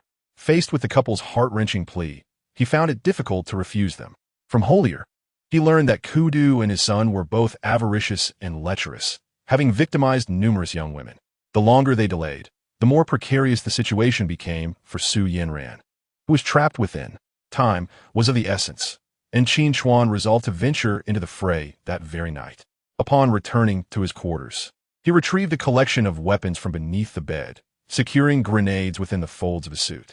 This particular coat, borrowed from an officer, was notably loose, allowing him to conceal an array of items without drawing attention. "Come quickly, something's happening," exclaimed Li, who stood by the window. Qin Chuan, clutching 2 spare magazines intended for his pockets, approached the window in confusion. He noticed that a Mercedes-Benz had appeared in front of the White Palace, a sight rarely seen in the area, where most vehicles were either three-wheelers or pickups. Could Kudu himself be departing, or was a distinguished guest arriving? This might present an opportunity. He set his weapons aside and observed intently.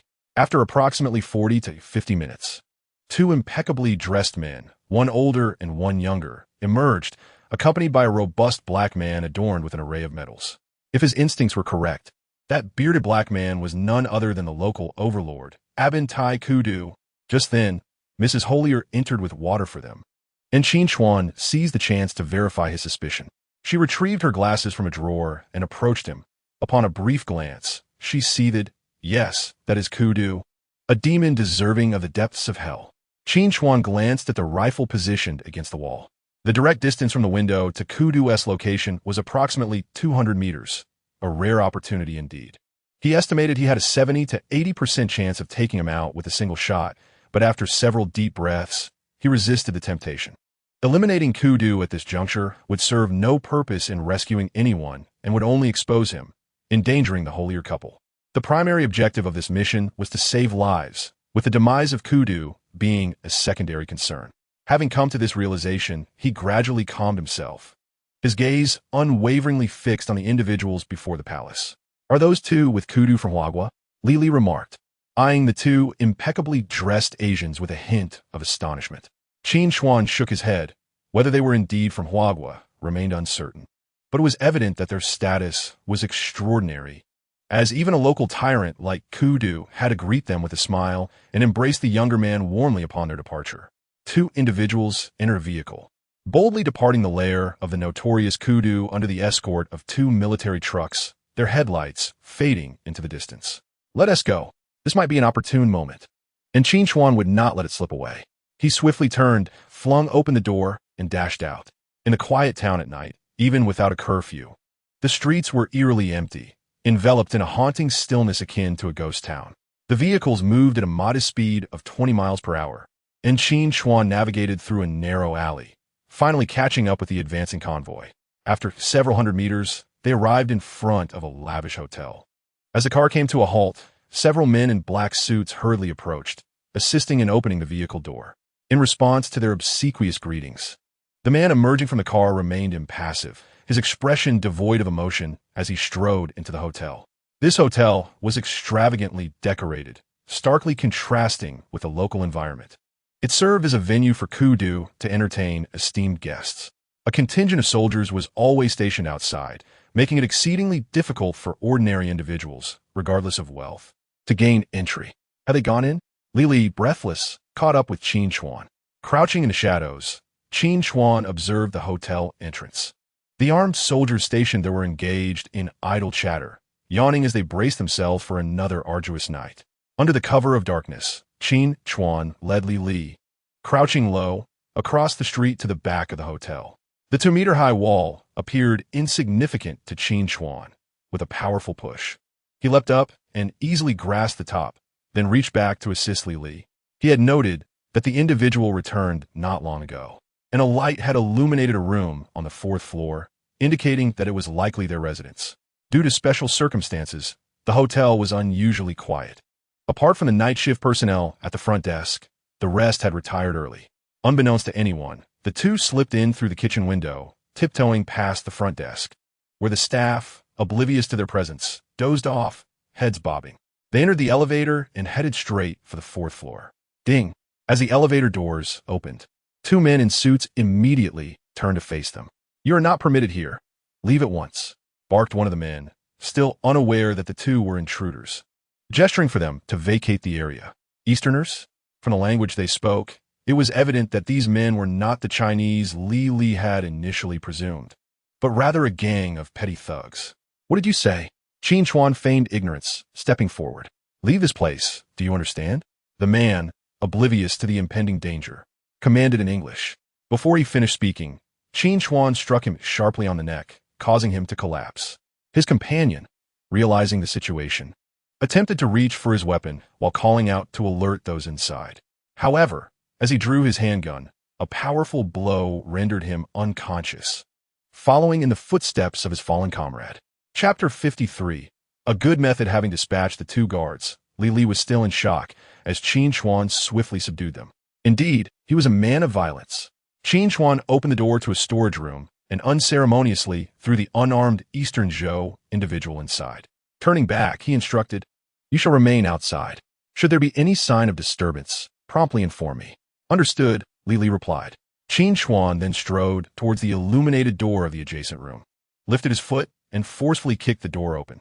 Inside the room, a young man sat composedly in a chair, while an elderly figure stood attentively behind him, displaying a demeanor of rapt attention. The young man, not yet 30, clearly held dominion over the space, issuing subtle commands.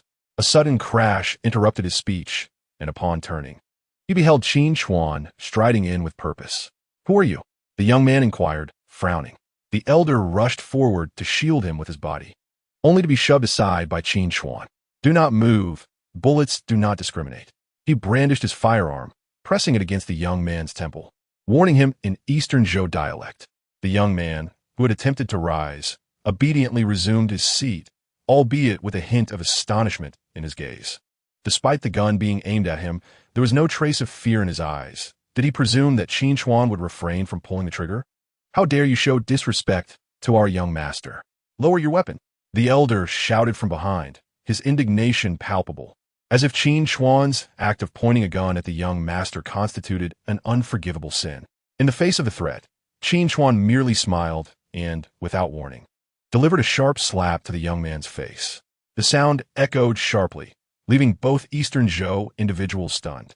This brash young man seemed oblivious to the peril he had invited by striking the heir of the Sanchuan Group. The Sanchuan Group, one of the three major conglomerates in Eastern Zhou, primarily engaged in military industry and high-tech research, enjoying a monopolistic status domestically and significant influence internationally.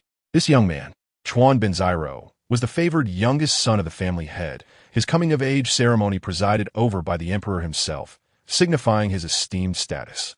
Individuals of his stature typically would not deign to meet with underlings personally. However, after a cargo ship under his command encountered difficulties, and given the precious nature of the goods being transported, he could not afford any setbacks. The ship, sailing under the banner of the Sanchuan Group, had faced no obstacles until it was unexpectedly ambushed by the pirates under the command of Ku Du. Eager to impress his father, he resolved to undertake this journey personally. Initially believing it would be a straightforward task, akin to a leisurely outing, little did he anticipate that someone would dare to lay hands upon him. "Do you know who I am?" He feigned composure, though the fury on his face was undeniable. In all his years, Qin Chuan was the first to strike him. To pose such a question suggested either an audacity born of confidence or the folly of arrogance. Unfortunately for him, he had crossed paths with Qin Chuan. Another resounding slap landed on Chuan Benziro's face, sending him tumbling back into his chair. "I did not grant you permission to rise," Qin Chuan taunted disdainfully. This blow indeed subdued Chuan Benziro, who realized that facing such a ruthless individual required the wisdom of restraint. Despite his fingers creaking on the armrest of the chair, he refrained from any further extreme actions, for a gun was pressed firmly against his forehead, irrespective of his esteemed status. A single bullet could just as easily extinguish his life. Qin Chuan's gaze was devoid of humor. Should he provoke him, he would undoubtedly pull the trigger. Coming to this realization, Kawamoto Jiro fell into a complete silence. Even as his mind concocted countless schemes of retribution, his face betrayed no emotion. "You seek money. Name your price. As long as you spare the young master, any sum will suffice," implored the loyal servant beside him. Witnessing the humiliation of the young master was far more unbearable than death itself. "I do not desire money. I merely require your assistance in a matter. Take me to see Kudo. I need to rescue a friend," Qin Chuan succinctly explained. Upon hearing that his intentions were not directed towards Kawamoto Jiro, The servant silently sighed in relief. I can take you to meet Kudo. However, you must slap me twice. I will repay the favor in due time. Kawamoto Jiro readily agreed, pushing the gun aside and rising to his feet. He instructed his servant. Notify Kudo that I've accepted his terms. We shall meet immediately. Yes, the servant responded, retrieving a satellite phone to relay a few words. Do not play tricks, Qin Chuan warned as he set the gun down. A business vehicle halted at the hotel entrance, and Kawamoto Jiro, accompanied by the servant, entered the car under Qin Chuan's watchful eye. You drive, he instructed Li, glancing back. Caution remained essential, despite Kawamoto Jiro's apparent cooperation. Qin Chuan did not fully trust him. His right hand, concealed in his pocket, gripped the gun firmly. Should these two Easterners attempt any deceit, he would not hesitate to fire.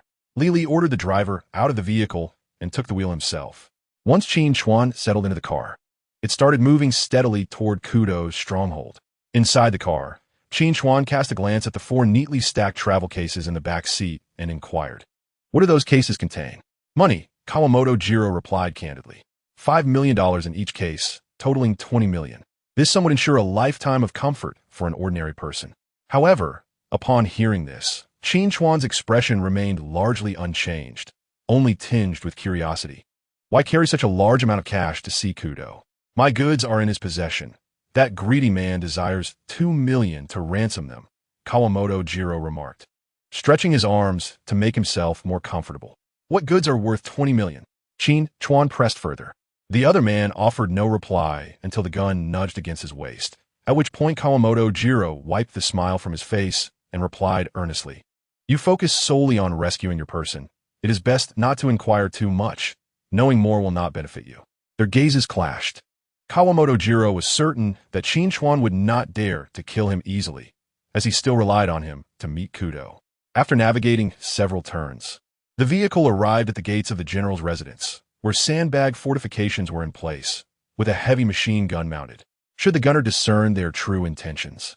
A hail of bullets could turn the occupants of the vehicle into mere Swiss cheese. "Open the gate. Your general wishes to see me," Kawamoto Jiro called out, lowering the window to address the soldiers outside. The soldiers recognized him, and 3 or 5 of them stepped forward to remove the barrier blocking the doorway. "You stay outside," Qin Chuan instructed Li. The trembling Li, upon hearing this, felt as though he had received a heavenly decree and nodded gratefully. In truth, Qin Chuan had chosen to leave him behind, considering that his presence would likely be more of a hindrance than a help inside. Chapter 54. The treacherous scoundrel. 2 soldiers were summoned to carry the 4 large suitcases. A few of them disembarked and strode into the heavily guarded general's mansion. An officer, having received the news, was already waiting and approached them from a distance. "Is General Kudo asleep?" Kawamoto Jiro inquired as he walked alongside the officer. "He has just gone to bed, but upon hearing that you had changed your mind, he sent me to welcome you. He will change his clothes and come at once," the officer replied, leading them forward, with armed patrols appearing intermittently along the way. It was evident that Kudo was a man who feared death. The number of guards stationed here was equivalent to a battalion. Any disturbance would not go unnoticed, and the prospect of infiltrating silently was merely a fantasy.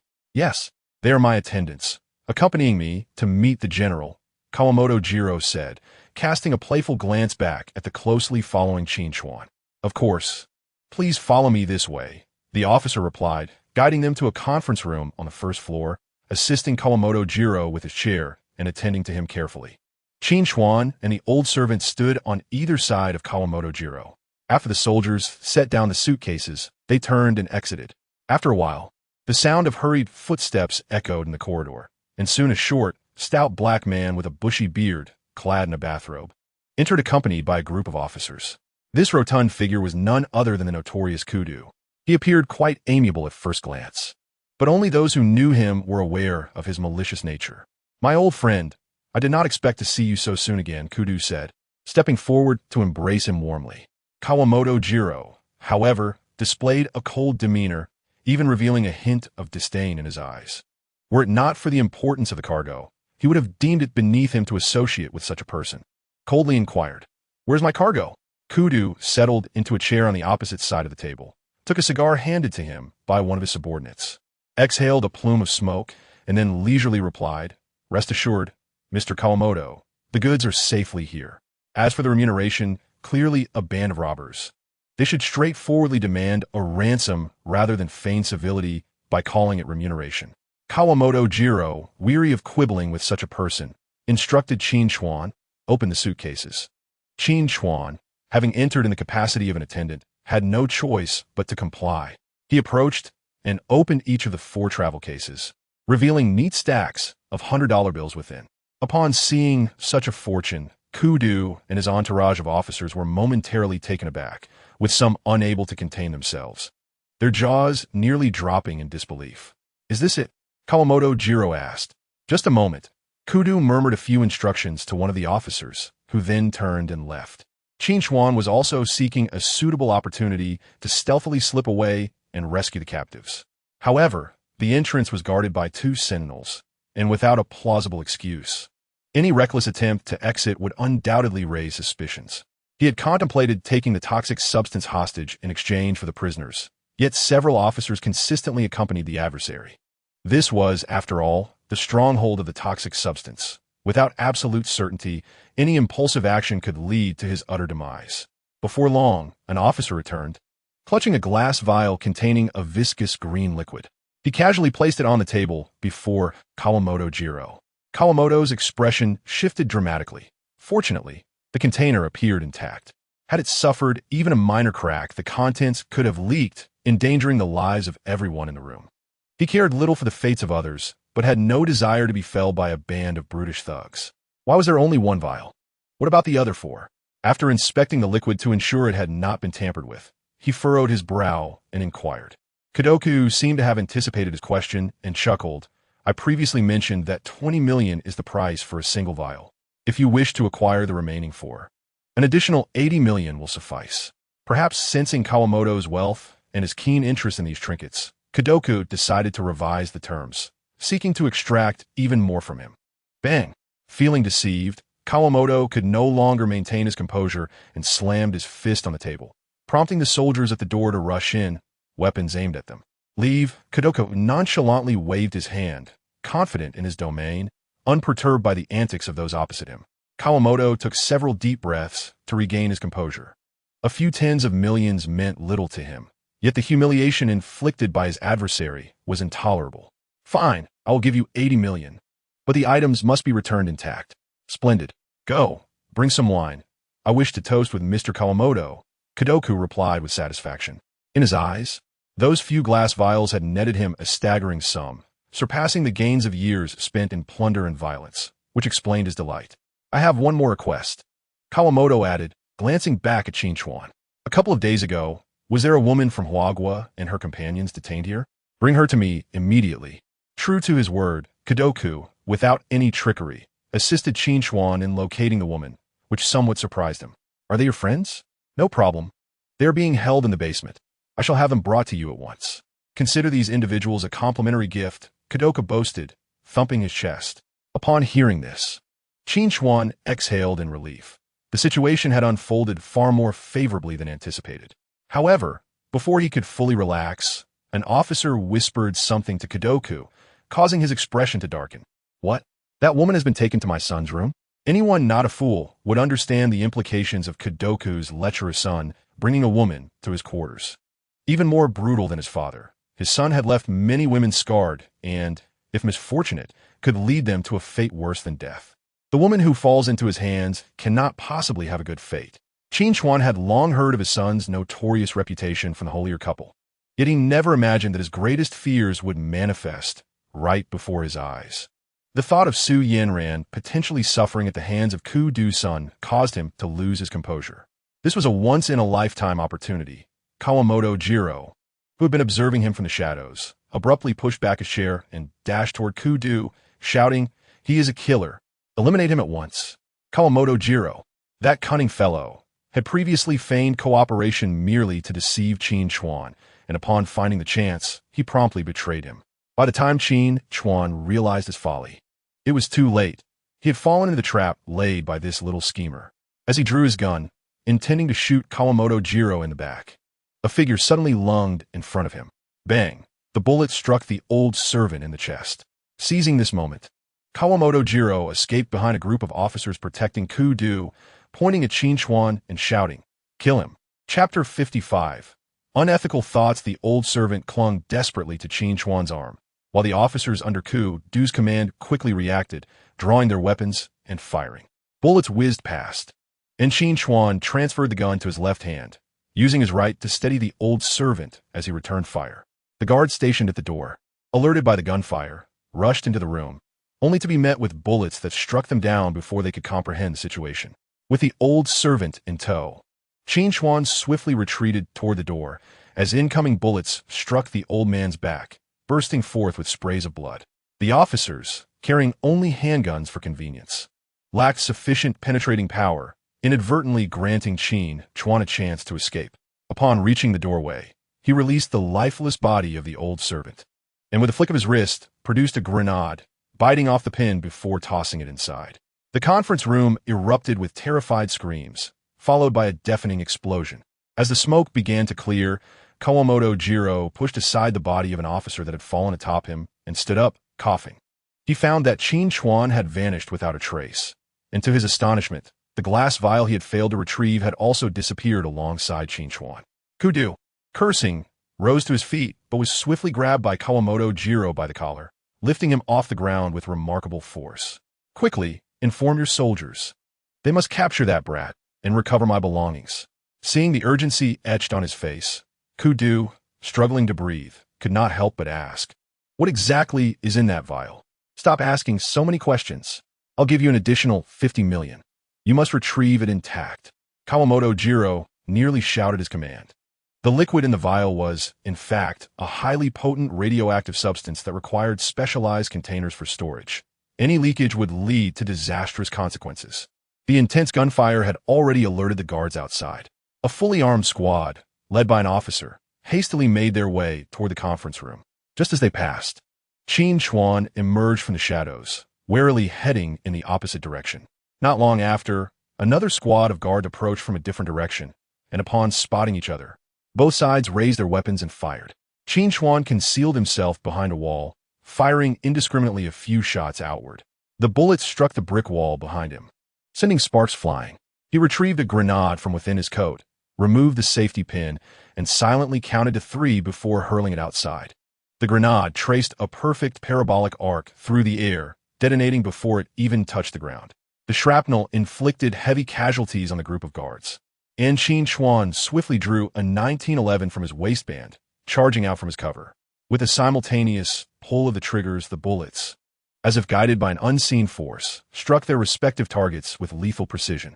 As both guns clicked empty, every enemy across from him lay slain. Reloading his handgun, he continued his advance. Upon rounding a corner, he spotted a woman dressed as a servant, crouched on the floor, her face etched with terror. "Where's the room of the son of Ku Du?" Faced with the still, smoking barrel of his gun, the frightened servant dared not withhold information, trembling as she pointed towards the second room on the left of the second floor. "Thank you," Qin Chuan replied politely before turning to depart. Ku Du likely believed that the defenses here were impenetrable, with numerous guards stationed outside, while the interior was left vulnerable. He proceeded unimpeded to the second floor, where he encountered not a single enemy in the corridor. Exercising caution, Qin Chuan gripped his weapon tightly and made his way towards the left corridor. Upon reaching the door of the second room, he heard the anguished cries of a woman within, sounding profoundly heart-wrenching. Indeed, she was inside. Qin Chuan kicked the door with force, sending it crashing down. The resounding noise startled the 2 occupants within. "Who are you?" The son of Ku Du, clad only in his undergarments and gripping a riding whip, stared in astonishment at the intruding Qin Chuan. This man was even more grotesque than his father, with crooked eyes and a prominent overbite. His attire suggested he had not yet had his way. A murderous intent flickered in Qin Chuan's eyes. Without uttering a word, he raised his gun and executed the young man without hesitation. Thus perished the son of Ku Du, his body collapsing lifelessly to the floor as Qin Chuan approached the bed. Before him lay a stark and shocking sight. The woman's limbs were bound, and a rag was stuffed in her mouth, muffling her cries to pitiful whimpers. The unfortunate victim, selected by the son of Ku Du, was none other than Bai Lulu. This revelation was not entirely surprising, as men like Ku Du and his son were particularly drawn to a woman's physical appearance, especially her figure. Bai Lulu's curves indeed conformed to their aesthetic preferences. Qin Chuan, in his earlier concern for Su Yanran, had overlooked the fact that Bai Lulu was among the hostages. Fortunately, it was her presence that allowed Su Yanran to narrowly escape peril that night.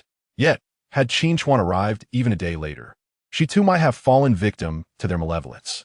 Though this thought felt somewhat unseemly, it was the most genuine sentiment occupying his mind at that moment. Drawing a knife, he severed the ropes, binding her limbs, and retrieved the scattered clothing from beside the bed, tossing them to her. Quickly, put this on. We must leave at once. He turned coldly, positioning himself at the door to vigilantly observe the outside. Bai Lulu was acutely aware that this was not the moment for lamentation. Her survival hinged solely on adhering to Qin Chuan's directives. Suppressing her humiliation, she deftly donned her clothing, though the tattered state of the garment, torn by the son of the cursed Ku Du, rendered it more revealing than modest, exposing large swathes of her fair, delicate skin.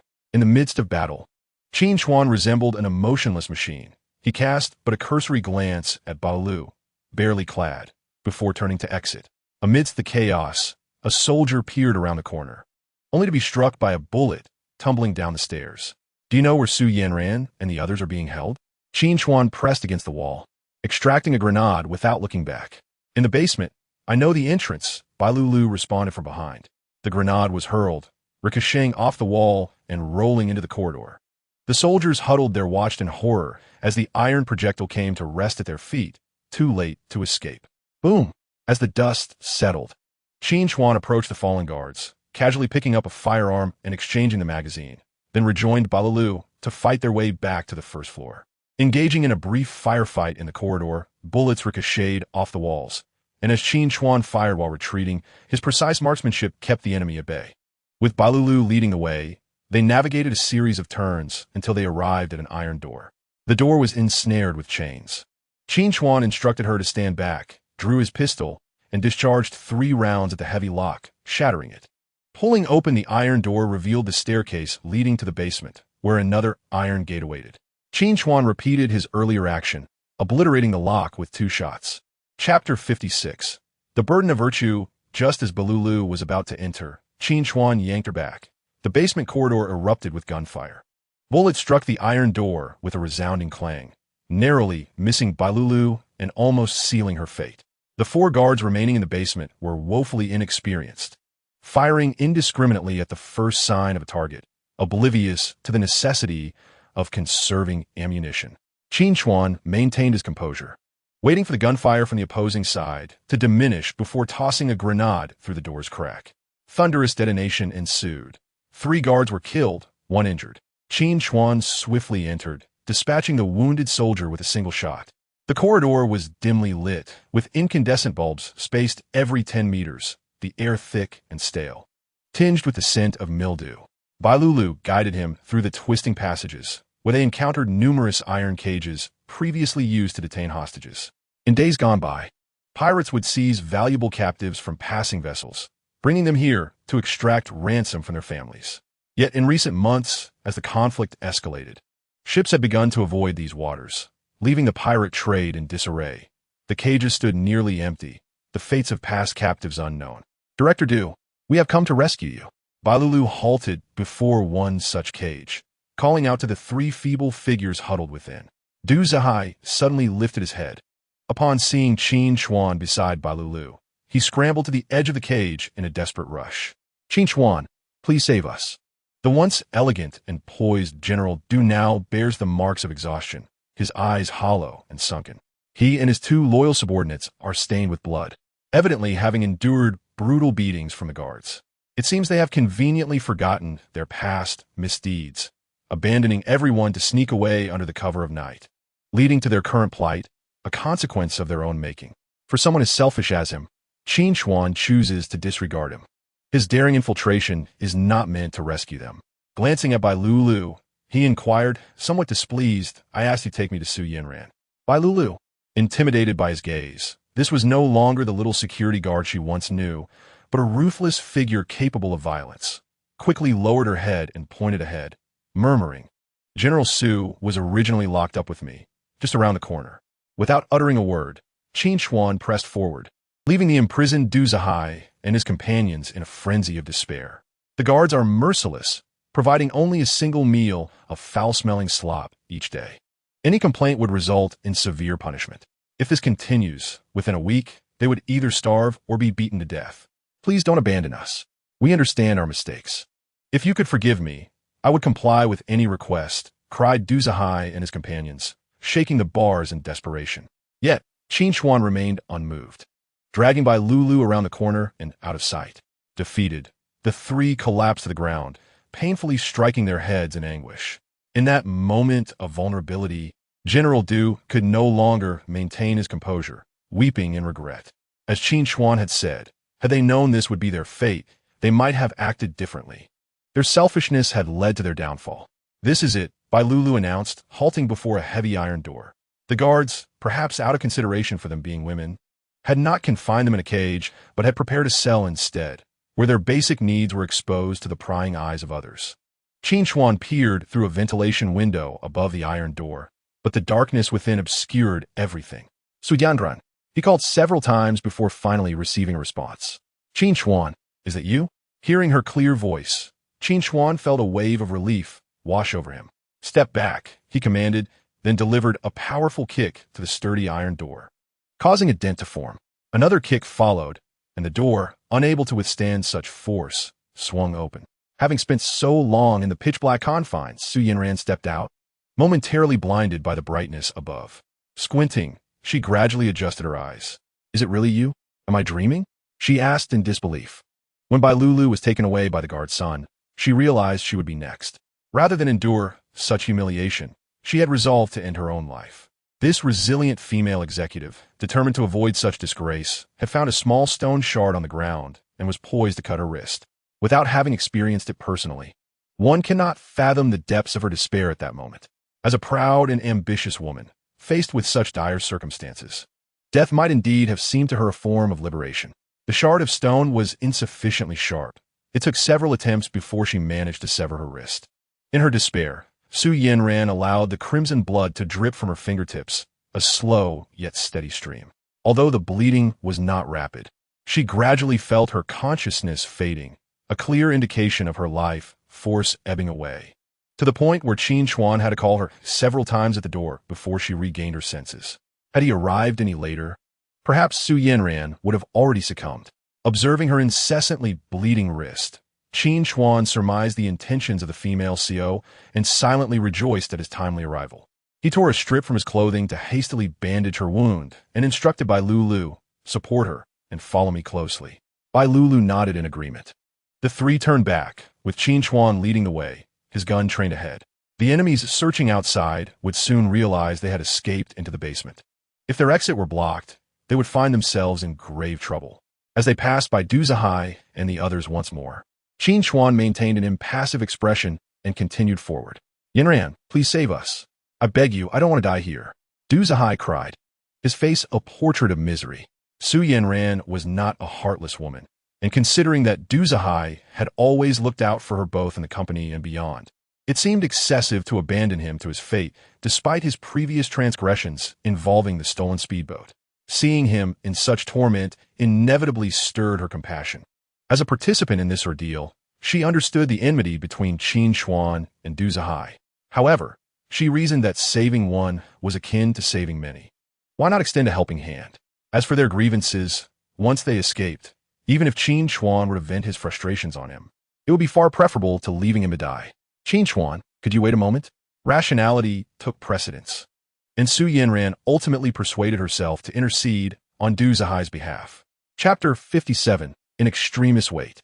Qin Chuan turned back, recognizing the hesitation in Yanran's expression. Understanding her unspoken plea, did she wish to plead for Du Zihai? If intimacy were to be measured, it was undoubtedly with Du Zihai that Yanran shared a closer bond. Qin Chuan was merely of value at this moment. Upon their return to their homeland, their positions would be more equal, as he was but a humble security guard. Time was of the essence, and Qin Chuan had no inclination to engage in debate. The enemy could breach their defenses at any moment, and with each passing second, the risks multiplied exponentially. Since it was Yanran who wished to save him, Qin Chuan resolved not to waste any more time. He raised his weapon and commanded, "Stand back." Bai Lulu quickly pulled Su Yanran aside, and after 2 gunshots rang out, the lock on the iron cage was shattered. As Du Zihai and the others emerged from the cage, they expressed their gratitude profusely. Their tearful demeanor was far from feigned, suggesting they had endured significant suffering and were truly repentant. Qin Chuan's expression remained unusually cold, leaving even Su Yanran perplexed as to why he had suddenly grown so distant. Was it merely due to her request? Qin Chuan barely cast a glance at the trio. He approached a fallen guard's body and deftly flicked up the discarded rifle sling, tossing it toward Du Zihai. "If the 3 of you wish to survive, seize your weapons and join me in fighting our way out." Though Du Zihai and his companions had acquired some marksmanship skills on the island, they had never engaged in actual combat. Forcing them to confront the enemy with arms seemed an unreasonable demand. Qin Chuan's actions were justified. He owed them nothing and had no obligation to shield them. If they desired to live, they must take up arms and fight alongside him. Du Zihai came to a realization. Rather than languish here and succumb to torment, it was better to take a risk. Even a slim chance of survival was worth striving for. He promptly picked up the rifle, signaling his 2 trusted subordinates to do the same.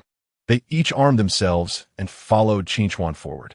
Although anxiety surged within them, they had no choice but to press on. To remain passive and plead for Qin Chuan's protection would only invite disdain from the 2 women trailing behind. Upon reaching the basement exit, Qin Chuan pulled open the iron door, only to be met with a barrage of gunfire from the guards lying in wait outside. The cacophony of dozens of weapons discharging was deafening. Bullets clattered against the iron door, but Qin Chuan, ever prepared, remained unscathed. In contrast, the inexperienced Du Zihai and his companions were terrified, collapsing to the ground in panic. Though they sustained no injuries, the situation was dire. The exit was obstructed, and the straight corridor outside offered no cover. The moment Qin Chuan exposed himself, the guards could easily turn him into a mere target. Hiding within was not a viable solution either.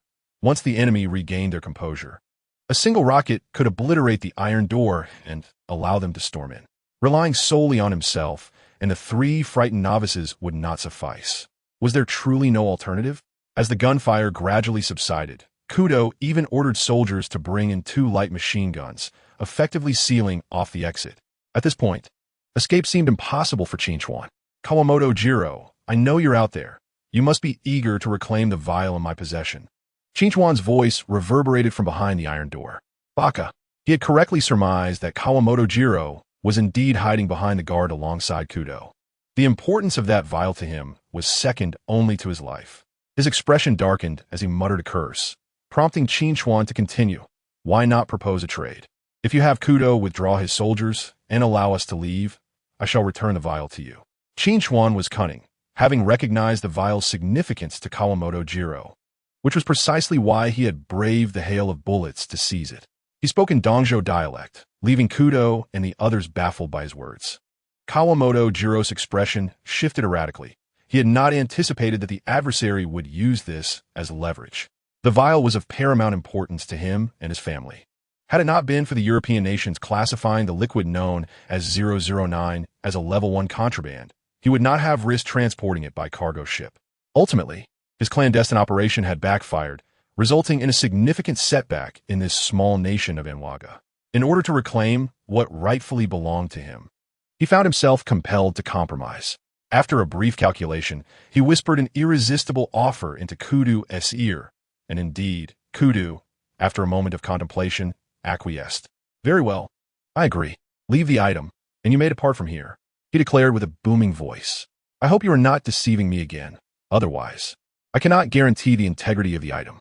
Qin Chuan slowly pulled open the iron door, signaling for others to remain still until he confirmed that the adversary would not open fire. Kudu, being relatively trustworthy, ought to be grateful to Qin Chuan for the substantial reward given to him, which had allowed him to profit handsomely.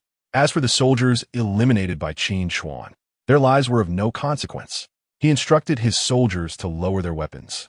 Observing as Qin Chuan meticulously grasped the container filled with the green liquid and cautiously stepped forward. Just as he tentatively ventured out, an officer, having lost his hat, scrambled to Kudu's side, his face twisted in despair as he exclaimed, "Hakuru has been killed." "What? Hakuru was none other than Kudu's son, his sole heir, who had been gunned down in his own bedroom. Only upon the officer's repetition did he ascertain that he had not misheard. In an instant, Kudu's fury erupted. His beloved son was dead, and the perpetrator must pay with their life. By the time Qin Chuan realized the impending calamity, it was too late to restrain the enraged Kudu. Fire! Eliminate them! The guards, heeding only Kudu's command and disregarding Qin Chuan's frantic protests, raised their weapons once more, unleashing a torrent of bullets. The sound of gunfire erupted, and fortunately, upon sensing the danger, Qin Chuan swiftly turned to flee. Yet compared to the bullets, his speed was inadequate. One bullet struck him in the back, erupting into a mist of crimson. Qin Chuan collapsed to the ground, rolling forward instinctively, and with a swift maneuver of his right foot, he managed to close the iron door once again. "You're injured," Yanran exclaimed, observing the trail of red marks left behind on the ground. "Don't come closer," Qin Chuan cautioned her, propping himself up, slowly rising to his feet, and retreating to the wall, gasping for breath. Had he not run swiftly and utilized the iron door as a shield against the bullets, he might have already met his demise. Outside, the gunfire momentarily ceased, but a greater crisis loomed. Although Kudu was quick-tempered, he was also astute. He had already summoned a rocket launcher, preparing to blast open the iron door of the basement, intent on storming in and avenging his son by eliminating Qin Chuan. Meanwhile, Qin Chuan had no inclination to dissuade him. His gaze remained fixated on the glass bottle rolling towards him. 009 remained intact within a bottle, allowing him to finally exhale in relief. Chapter 58. The Lethal Green Gas. 009, a foundational component of a new type of biochemical weapon, was notorious for its devastating lethality, inflicting damage far exceeding that of nuclear radiation, leading to its prohibition by nations across the globe. These few bottles of 009 had cost Qin Chuan a significant fortune to acquire. Fortunately, the bottles had not shattered, or else countless lives would have been lost. The container holding the 009 was rolling towards them along a slightly inclined surface, eventually coming to a halt before a soldier's boots. "Stand back. No one is to fire a shot. If that bottle is hit, we shall all perish." Kawamoto Jiro forcefully shoved aside the soldier obstructing his path, intending to retrieve the bottle. However, from the crevice of the iron door across the way, an arm wielding a gun emerged. Qin Chuan, gripping the weapon, aimed through the narrow gap at the bottle, although he was unaware of the true nature of its contents. The significance Kawamoto Jiro placed upon it suggested it was of no ordinary import. Trapped in this dire situation with no hope of escape, Qin Chuan was indifferent to the prospect of mutual destruction. He was resolved to exact a toll upon them. Without hesitation, his right index finger squeezed the trigger. Bang! No! Kawamoto Jiro could only helplessly watch as the bullet shattered the container filled with liquid. The fluid splattered onto the floor, sizzling as it corroded the stone, and a green mist began to rise ominously. Kawamoto Jiro's expression shifted to one of sheer horror, and without a word, he turned to flee. Observing his frantic retreat, Kudu was momentarily stunned, only to be jolted by the anguished cries of soldiers nearby. Turning his head, he beheld a guard who had inadvertently inhaled the green gas, clutching at his throat as he collapsed. The soldier appeared to be in excruciating pain, emitting beastly howls, while the veins beneath his skin bulged grotesquely, writhing like worms, a truly terrifying sight. In the brief moment of shock, several more guards fell to the ground in agony, their reactions mirroring that of the first, struggling for mere seconds before succumbing to stillness. Holding one's breath proved futile. The corrosive nature of the green gas inflicted unbearable pain upon contact with the skin, akin to being seared by flames. The soldiers who had previously surrounded the exit were now paralyzed by fear, scattering in panic. What was once a tightly sealed escape route was now left only with those writhing on the ground in torment, while the others had fled in haste. Hidden behind the door, Qin Chuan witnessed this harrowing scene unfold, feeling a chill wash over him. The horror of this substance far exceeded his expectations. The thought that he had once held it close to his body sent shivers down his spine. Had it shattered, he would likely have been reduced to nothing but a corroded skeleton. Although the guards surrounding them had fled, they remained trapped. The pale green gas had already permeated much of the corridor and was quickly spreading outward. The gas moved with alarming speed, rapidly encroaching upon the basement. Qin Chuan hurriedly shut the iron door, the sound of corroding steel echoing from outside. This action merely delayed the extensive release of gas, as it could still seep through the cracks. Listening to the wretched screams from beyond, the remaining individuals turned pale, retreating in fright. Do not stand there. Quickly, find an exit. Faced with this dire predicament, Qin Chuan found himself devoid of options. The only means of ensuring safety lay in escaping the basement. The air in the cellar was slightly oppressive, but not foul, indicating the presence of ventilation. If he could locate the vent, perhaps there was a way out. As the group hurriedly dashed down the corridor, each second felt like an eternity, and they dared not linger. They kicked open the door to a guard's resting room, only to find it empty. No sign of escape. The insidious green gas continued to seep in, leaving them with precious little time. Desperation spurred them onward, their breaths coming in ragged gasps, primarily fueled by the psychological terror that if they failed to find an exit, death would surely follow. Bringing up the rear was Qin Chuan, his companions so consumed by their frantic flight that they failed to notice the unnatural manner of his movements. With each stride, the corners of his mouth twitched involuntarily, droplets of crimson blood staining the path behind him. Suddenly, the group heaved to a stop. Du Zhai and the others returned with despair etched on their faces, proclaiming that there was no path forward. The green gas slithered along the ground, creeping closer to their feet. Was this truly the end? A gentle breeze swept through, the fresh air sharpening their senses. With newfound conviction, Qin Chuan scanned the vicinity and declared, "There must be a ventilation shaft nearby. Let us search meticulously," driven by the will to survive. No one dared to slacken their efforts, each person frantically scouring their surroundings. "Found it! The ventilation shaft is over here," one male colleague exclaimed, pointing excitedly at a stack of wooden crates, though his voice trailed off as disappointment washed over them. Indeed, a square ventilation window lay before them, but it was sealed shut by iron bars. Each bar was as thick as a thumb, allowing only a mouse to slip through the gaps. This discovery felt like a death sentence. The burly colleague, undeterred, stepped forward and, gritting his teeth, exerted all his strength against the bars, but they remained immovable. "Step aside." Qin Chuan raised his hand and fired a shot. The bullet struck the steel, sending sparks flying, but merely left a shallow scratch. The urgency of their situation left no time for contemplation on how to sever the steel bars. "The green gas is coming," Du Zhai shouted in horror, pointing at the creeping, toxic haze.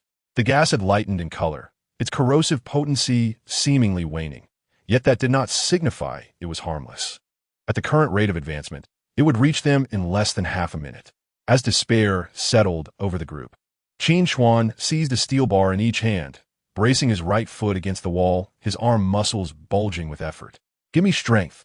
Within his seemingly modest frame lay the latent power of a formidable beast. With a fierce roar, the steel bars began to bend visibly, and with a sudden crack, he wrenched one free. Yet the opening was still too small for them to escape. Undeterred, he pressed on, and under the anxious gaze of his companions, he succeeded in prying out the second and third bars. The gap was now approximately 2 meters off the ground.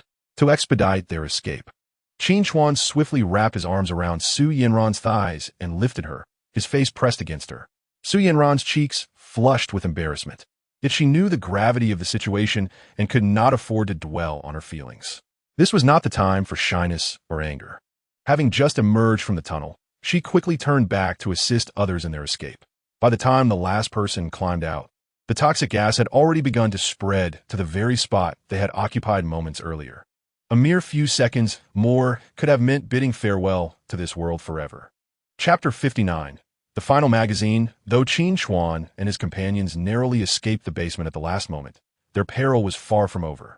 They had emerged still within the confines of the general's estate, and before they could even catch their breath, the sound of barking dogs jolted them back to reality. 2 fierce German shepherds charged around the corner, lunging directly at them. Before they could rise, the menacing dogs launched themselves at them, and it was only after Qin Chuan fired several rounds that he managed to bring the beast down. However, the gunfire had betrayed their location. A spotlight from the rooftop illuminated them, leaving no avenue for concealment.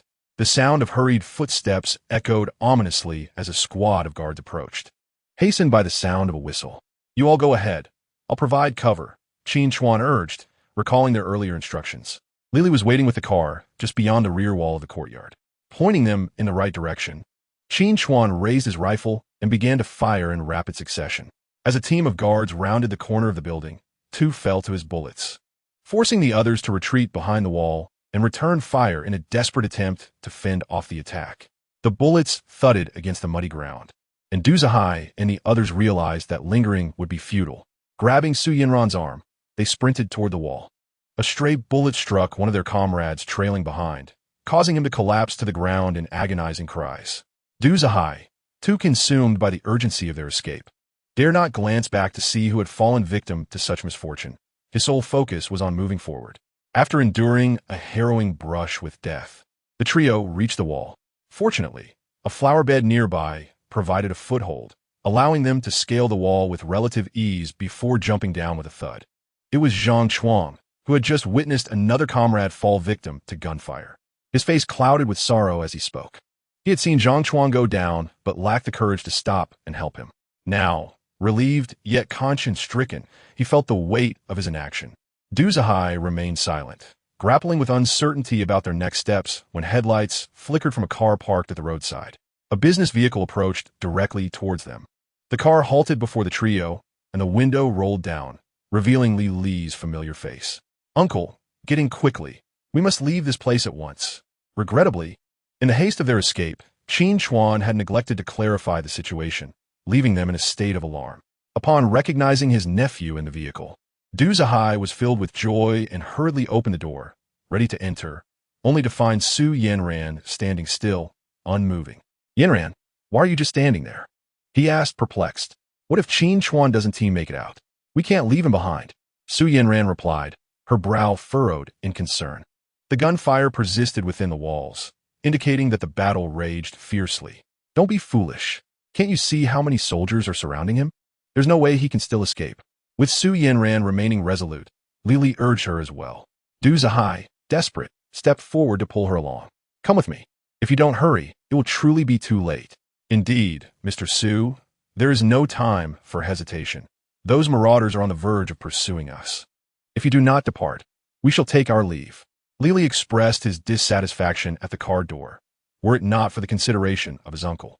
He would not squander precious moments of escape for the sake of a woman. Several bullets whizzed perilously close to Qin Chuan's head, nearly claiming his life. Crouched low, he remained steadfast, his eyes reflecting only resolve and chill. A volley of gunfire erupted, and the guards who emerged from around the corner fell as if struck by a sledgehammer, silent as they collapsed onto the grass. The ground around him was littered with gleaming brass casings, accumulating in number. Having expended another magazine, the tally of guards Qin Chuan had eliminated had risen to 18. While the enemy forces seemed to multiply, the distant roar of armored vehicles ominously audible. He understood, well, that if he did not flee now, he would be trapped.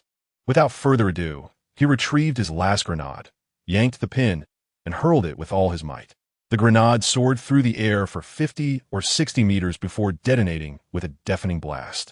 Cries of anguish echoing as soldiers concealed around the corner were caught off guard and felled. As the echoes of the explosion reverberated, Qin Chuan sprang to his feet and dashed towards the wall, moving with the swiftness of a cunning rabbit. It was hard to believe he had been shot and could still maneuver so nimbly. Bullets stitched a line behind him, each one a near miss. And had he hesitated by even half a second, he would have been riddled with holes. In a bid to enhance his speed, he discarded his rifle and sprinted over 100 meters, leaping effortlessly to grasp the top of the wall. A bullet struck his thigh, eliciting a muffled roar from his throat, yet his movements remained unimpeded as he vaulted over the wall, landing with a thud on the other side. He had escaped. "Pursue him relentlessly," the ruthless general commanded. "Not a single one shall be spared." Chaos ensued within the walls as soldiers emerged from various directions. Qin Chuan lay on the ground, catching his breath before struggling to rise with both hands. The frenzied sprint had seemingly drained every ounce of his strength. Standing was now a laborious task, blood trickling down his pant leg and staining the earth beneath him crimson. The street before him lay in shadowy desolation. Just as he had anticipated, the cowardly Du Zihai and Li had fled. Could his solitary life be exchanged for the lives of many? Was it not worth it? A sardonic smile crept across Qin Chuan's lips. The only solace was that Su Yanran had also departed with them. He hoped she would return safely to her homeland, pondering whether she would remember him in the days to come. "Old man," he mused, "you often scolded me in the army for lacking the demeanor of a soldier, for not embodying the spirit of one. This time, I have not disappointed you. Yet, I fear you shall never see me again, nor will anyone provoke your ire henceforth." Qin Chuan found himself unable to run any longer, fully aware of the dire state of his body. Leaning against the wall, clutching his pistol, he murmured to himself. Resignation was not his nature. Even in death, he would take a piece of the enemy with him. With his grenades exhausted and only one magazine remaining in his handgun, he was uncertain of how many foes he could still vanquish. Yet, he resolved that killing one would suffice, and any additional would be a gain. The sound of footsteps drew near swiftly. Gritting his teeth, he stepped towards a wall, just as Qin Chuan prepared to confront the impending enemy in a desperate struggle. A figure emerged from the dark alley behind him. Hearing that familiar voice, Qin Chuan turned around, unable to maintain his previous composure. "Why didn't you leave with them?" Looking at the figure rushing towards him, his gaze was complex, filled with both heartache and a touch of relief. This person was none other than Su Yanran, who had chosen to stay behind. He never expected that the aloof CEO he once knew would forsake her escape for his sake. "Come this way." Su Yanran grabbed Qin Chuan, only to find that he collapsed towards her, as stiff as a wooden doll. He is so heavy. Luckily, her reflexes were quick, and she managed to support him, her right hand resting on his back, only to feel a dampness there. Bringing her hand to her eyes, Su Yanran's beautiful eyes widened in shock. Her palm was stained crimson with blood. "You're injured?" Her voice trembled with concern. "I accidentally took 2 bullets. Qin Chuan replied with a faint smile, appearing indifferent, as though being shot was no more troubling than a mosquito bite. Yet his body betrayed him, feeling as though it had lost all strength, with nearly all his weight resting upon Su Yanran's shoulders. Were it not for her prior training, she might have truly struggled to support him. The two fled into the pitch-black alley, turning left and right, unaware if their pursuers were close behind. Su Yanran knew nothing of this city, her eyes clouded with uncertainty, not knowing where to go, feeling like a headless fly in chaos. "Come this way." Arriving at a fork in the road, Qin Chuan pointed to the narrow path on the right. Given his current condition, he feared he might bleed out before reaching the city's edge. They needed to find a place to hide nearby, which led him to think of the Hollier couple. Their home was directly across from the general's residence. Often, the most perilous places turned out to be the safest. After a roundabout journey through the alley, they finally arrived at the Hollier's doorstep. The lair was still brightly lit, and the blaring alarm rang incessantly. Su Yanran knocked vigorously on the door, and after less than half a minute, it creaked open. Hollier stood behind the door, vigilant as he questioned, "Who is there?" Upon recognizing Qin Chuan, supported by Su Yanran, he quickly opened the door, gesturing for them to enter. "Thank heavens! I feared you were in trouble when I heard the alarm," old Hollier exclaimed, clasping his hands in gratitude. He then turned to Su Yanran, his excitement palpable. "I presume this young lady is the one Qin Chuan insisted on rescuing?" Su Yanran's face flushed, and she nodded silently. At that moment, Hollier's wife, donning a sweater over her pajamas, hurried downstairs. Upon seeing Qin Chuan, bloodied and battered, she exclaimed, "Oh my God, you're injured. Quickly, come upstairs. I'll get some medicine." Upon hearing his wife's words, Hollier switched on the lights, only to realize that apart from Qin Chuan's face, he was nearly entirely drenched in red. He quickly moved to assist Su Yanran in supporting Qin Chuan as they ascended to the second floor. Outside the window, soldiers from the 2 barracks within the city, having received news of the attack on Kudu, rushed to the scene. A dense throng of soldiers, numbering no less than 1,000, gathered outside the gates of the general's residence. Accompanied by several officers, Kudu strode purposefully towards the assembled soldiers. "Someone has murdered my son. Immediately seal all exits. No one shall leave. You have 1 day to find the perpetrator. I will personally exact vengeance for my son." The anguished Kudu issued his order with a voice laden with fury. A large contingent of soldiers dispersed in various directions, while another unit, led by an officer who had met with Qin Chuan, began a meticulous search for the target, scouring each household for any trace. The soldiers inspected each residence, leaving no suspicious spot unchecked. Some took advantage of the chaos to plunder, violently raiding homes for valuables. Those who dared to resist faced severe beatings, while numerous young women fell victim to the marauders, their cries echoing through the streets. Inside a room, the Holier couple was tending to Qin Chuan's wounds. Dr. Holier, armed with tweezers and aided by faint light, carefully extracted the bullet lodged in Qin Chuan's back. Thankfully, the stray bullet had inflicted insufficient damage. It had become ensnared within the muscle, sparing the internal organs. Once the bullet was removed, the bleeding could be staunched. After suturing one wound, Dr. Holier examined the injury on Qin Chuan's thigh, which proved far more severe. A rifle bullet had nearly reduced the flesh to pulp, dangerously close to a major artery. If not treated promptly, it could prove fatal. Whether to feel fortunate or lament his misfortune was uncertain. The position where the bullet struck was mere centimeters from a vital area, and a slight deviation could have cost him his lineage. Qin Chuan gazed down at the mangled wound, a wave of dread washing over him as he silently acknowledged how narrowly he had escaped a grave fate. To facilitate the extraction of the bullet, Qin Chuan, following Dr. Holier's instructions, removed his blood-stained trousers, leaving only a tattered pair of undergarments, which had been worn for over a week on the deserted island and were now riddled with holes. Yanran quickly turned her face away. There's no anesthetic left. You must endure it. Can you manage? Dr. Holier asked apprehensively, gripping the scalpel. He needed to first remove the necrotic flesh, if the bullet remained unseen. Further incisions would be necessary. Not a problem. Proceed, Qin Chuan replied, his voice weakened from blood loss, his complexion paler than usual. As the sharp scalpel met the wound, his cheek involuntarily twitched. This was merely the beginning. As Dr. Holier gradually cleared away the decaying tissue, beads of sweat began to cascade down Qin Chuan's face. Yanran lacked the courage to look on. Merely the sound of Qin Chuan grinding his teeth felt as though the knife were slicing into her own flesh, leaving her with an indescribable discomfort. Suddenly, a loud knocking interrupted the procedure. Bang! Bang! Open up inspection. Dr. Holier exchanged a glance with his wife and instructed. Stay here and do not come out. We will deal with these marauders first. Understood, Yanran replied softly. The soldiers outside had begun to kick the door with great force. Holier quickly opened the door and stepped out, while his wife gathered the used cotton and Qin Chuan's blood-stained clothing, concealing them in a bag.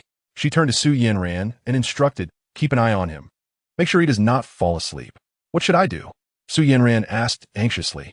Holier's wife shook her head and replied, just talk to him. As long as he stays awake, anything will do. With that, she exited, leaving Yanran alone with the barely conscious Qin Chuan. Meanwhile, the Holier couple descended the stairs. As they opened the door, a soldier burst in and slapped Holier across the face, followed by a brazen display of looting and destruction. The bottles and jars on the counter were swept to the floor, and though Holier attempted to intervene, he was struck down by the butt of a rifle. Collapsing and unable to rise, his wife cried out desperately, trying to shield him from the rampaging thieves, but she too was mercilessly knocked to the ground. In no time, every valuable item from the downstairs rooms had been pillaged, and the robbers, insatiable in their greed, intended to search for fugitives upstairs. Holier, though weak, fought valiantly to stop them, but it was futile. A brutal blow from the commanding officer struck his head, shattering his glasses and rendering him unconscious. Holier's wife emitted a heart-wrenching scream, helplessly watching as the band of robbers boldly entered their bedroom. Chapter 61. A Life on the Brink. The officer, accompanied by 5 soldiers, approached the bedroom door on the second floor and twisted the doorknob to enter. The room had evidently been ransacked. All surgical instruments and medicines had vanished, leaving only scattered bloodstains on the floor that had not been entirely wiped clean. The 6 men were solely focused on plundering valuables, oblivious to the possibility that their target might be concealed within. The officer stationed 1 soldier outside to monitor the Holier couple, while the remaining 4 rifled through the room. Before long, they discovered Holier's wife's jewelry and some cash in the nightstand, which together amounted to a considerable fortune. The officer licked his fingers, counting the folded bills with a look of satisfaction on his face. Let us go, he commanded with a wave of his hand, ready to move on to the next target. Just as he took a few steps, he caught a whiff of an unusual scent and paused, inhaling deeply. Indeed, it was the unmistakable odor of blood. Curiosity piqued. He approached the unsearched wardrobe and reached for the door handle. His instincts proved correct. Yanran and Qin Chuan were hidden inside. As the footsteps drew nearer, Yanran's heart raced, nearly leaping from her throat. What should she do? What should she do? In her overwhelming anxiety, as she pondered her options, the severely injured Qin Chuan slowly opened his eyes. Though gravely wounded and struggling to remain upright, a fierce glint appeared in his gaze, revealing signs of post-traumatic stress. As the officer pulled the wardrobe door open, a sharp paratrooper knife suddenly thrust through the gap, piercing the officer's eye without obstruction. The human body possesses numerous vital points, and a severe blow to any of these can jeopardize life. The eyeball, in particular, is a notably fatal target. When a blade pierces it, it can strike the brain's nerves and claim the officer's life in an instant. Astonishingly, the soldiers behind him remain oblivious to the anomaly, wondering why their commander, who had been gripping the doorknob, suddenly released his hold, allowing his hand to droop. As the lifeless body toppled backward, a shadow darted forth with lightning speed, the glinting knife becoming a blur as it sliced through the neck of a nearby soldier. Blood droplets danced in the air as yet another soldier fell, the blade plunging deep into his heart. The cramped confines of the bedroom provided an optimal setting for his deadly execution. The soldier across the room had only just removed his rifle from his shoulder, the muzzle still unsteady when he was swiftly dispatched. In a mere 3 to 5 seconds, the room was strewn with 5 lifeless bodies, while the soldier stationed outside, alerted by the commotion, turned in haste. Before he could pull the trigger, Qin Chuan's paratrooper knife flew from his hand, striking true to its mark on the soldier's forehead. The sound of his body thudding to the ground echoed as he tumbled down the staircase. Having eliminated 6 soldiers in one breath, Qin Chuan felt as though he had expended the last vestiges of his strength, swaying slightly before collapsing to the floor. Mr. Hollier and his wife bore various injuries, and the room lay in disarray from the chaos. The 6 corpses remained unaddressed, bloodied and sprawled across the floor. Mr. Hollier was covered in blood, unconscious and unresponsive, while his wife had sustained an injury to her arm, rendering her temporarily powerless. Su Yanran hurried downstairs to secure the door before returning to the room, where the scene before her was daunting. The gunshot wound in Qin Chuan's thigh continued to bleed profusely. He sat on the floor, leaning against the bed, his chest barely rising and falling. Who could fathom that this nearly lifeless individual had just moments ago taken the lives of 6 men? Mrs. Hollier articulated clearly that in order to save him, the bullet lodged in his thigh must be removed. Otherwise, the loss of blood alone could prove fatal. Now, the only one capable of action was she, and Qin Chuan had sustained his injuries solely in the act of saving her, leaving Su Yanran with a sense of obligation, even if it was to repay a debt of gratitude. Yet, she was at a loss as to where to begin. Throughout her life, she had never even killed a chicken, and the mere sight of blood made her dizzy. Fortunately, Mrs. Hollier remained conscious, albeit with limited strength in her right hand. Following her guidance, Su Yanran carefully used a cotton swab to pry open the flesh around the wound, peering anxiously inside. Unable to see the bullet, she spoke with a voice on the verge of tears. To bring a cold and aloof CEO to such a state was a feat unique to Qin Chuan. Regrettably, he lacked the energy to appreciate the sight of her tear-filled eyes as waves of dizziness relentlessly assailed his senses, nearing his breaking point. With a scalpel, he needed to widen the wound to seek out the bullet. Mrs. Hollier provided instructions from beside her. Reluctantly, Su Yanran grasped the scalpel, hesitated for a moment, then made her incision. The wound was significantly enlarged, yet still, the bullet eluded them, having shifted position within his body. The tweezers proved futile, leaving her to probe the wound with her fingers. Blood began to flow more swiftly, and infuriatingly, Qin Chuan's condition seemed dire while his presence became a hindrance. In an effort to gain a clearer view, Su Yanran leaned in closer, finding him exceedingly bothersome. "I am attempting to treat your injury. Could you not be so distracted?" she admonished, a mixture of embarrassment and irritation in her voice, yet unable to express her frustration fully. She could only remind Qin Chuan not to let his thoughts wander at such a critical moment. "It's a natural response. Can I be blamed for it? Who told you to be so strikingly handsome?" Qin Chuan replied weakly. Despite his usual demeanor as a stoic man, he was not devoid of charm when it came to women. Even in this life-threatening situation, he still found time to tease the female CEO.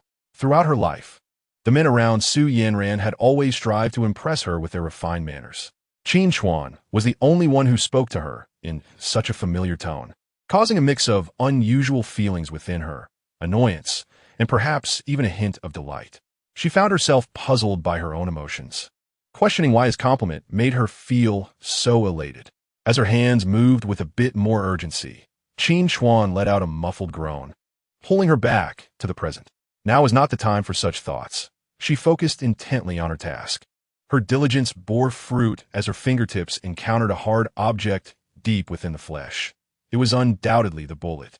"I found it," she exclaimed joyfully, relief washing over her as she turned to Qin Chuan, only to realize he was slumped, motionless, seemingly devoid of breath. A jolt of fear struck her heart. Could he truly leave her alone here? Was there any difference between that and death? She dared not dwell on the thought, calling out, "Qin Chuan, please speak to me. Don't worry, I can hear you. I'm just a bit tired and wish to rest my eyes." Qin Chuan's voice emerged, weak yet reassuring. Su Yanran felt a wave of joy wash over her, but recalling Mrs. Holier's instructions, she quickly added, "Please don't sleep. I beg you, you must stay awake. Why don't we have a chat instead?" Chapter 62. Qin Chuan's gratitude finally. Qin Chuan opened his eyes, his voice still faint.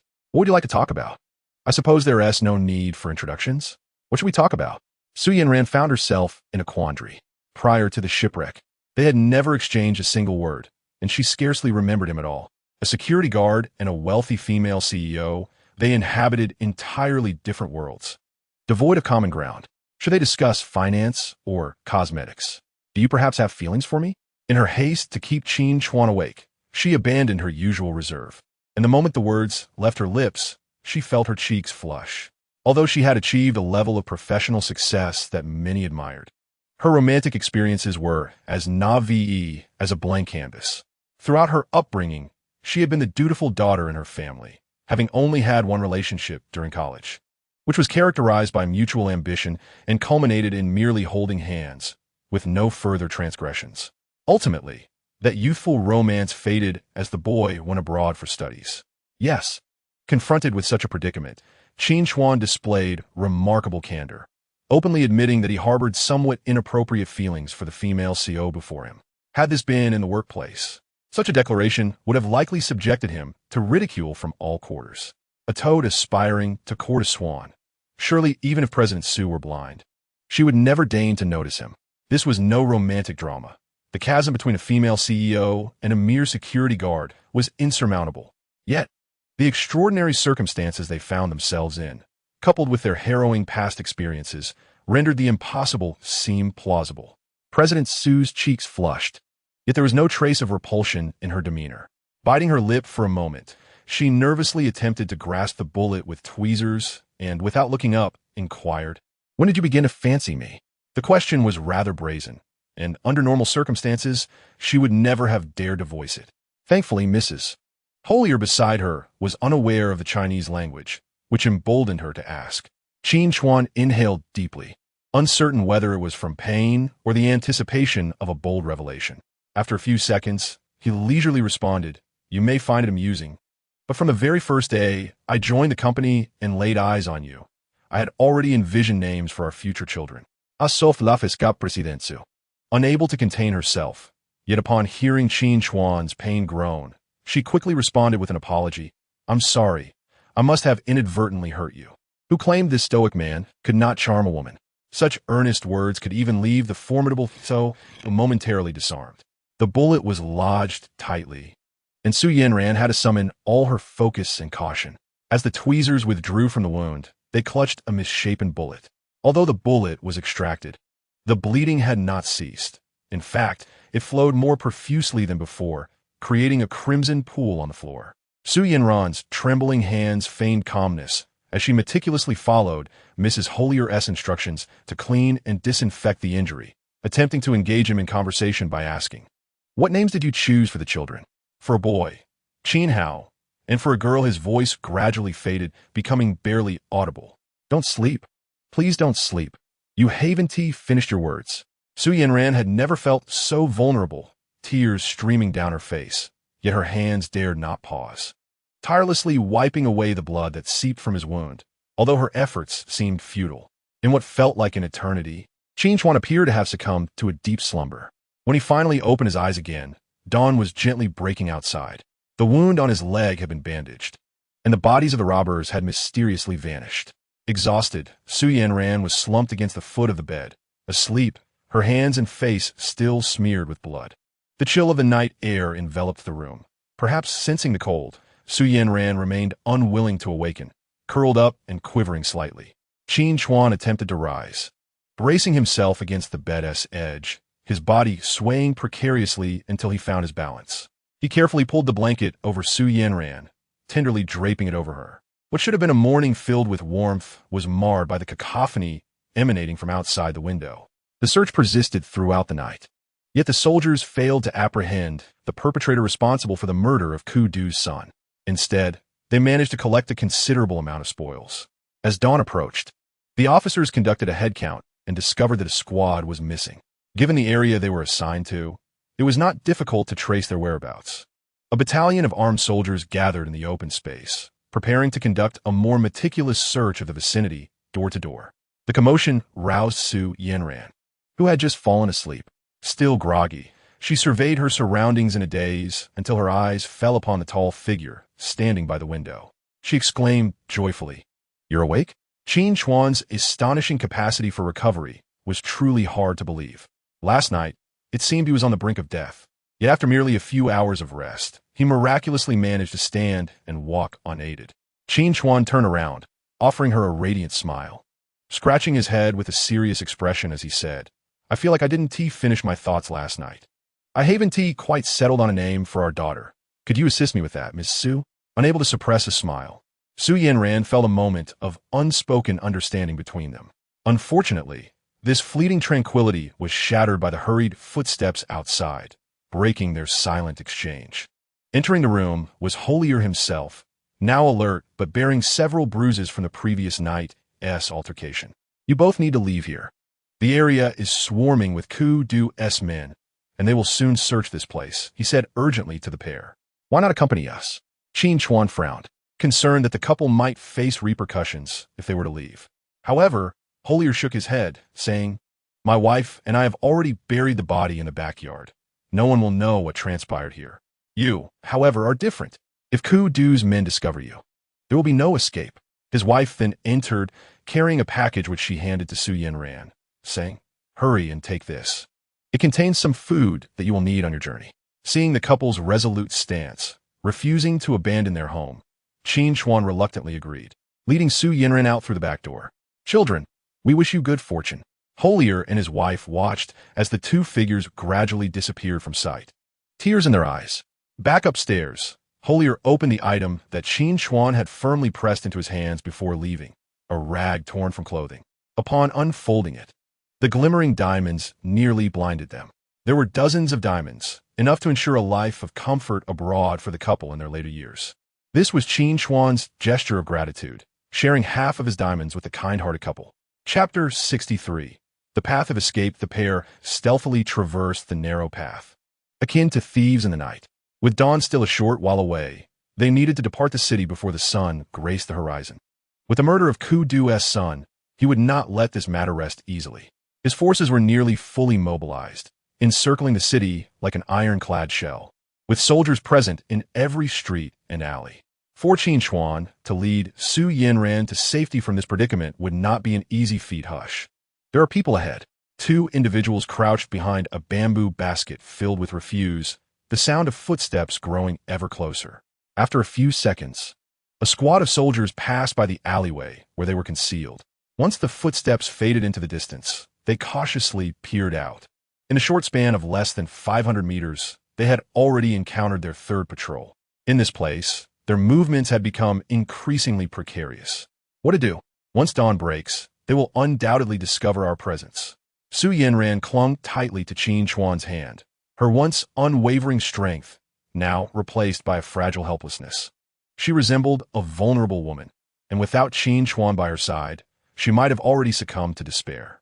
"Do not fear, there is always a way out," Qin Chuan reassured her, his gaze falling upon a pickup truck parked along the opposite street.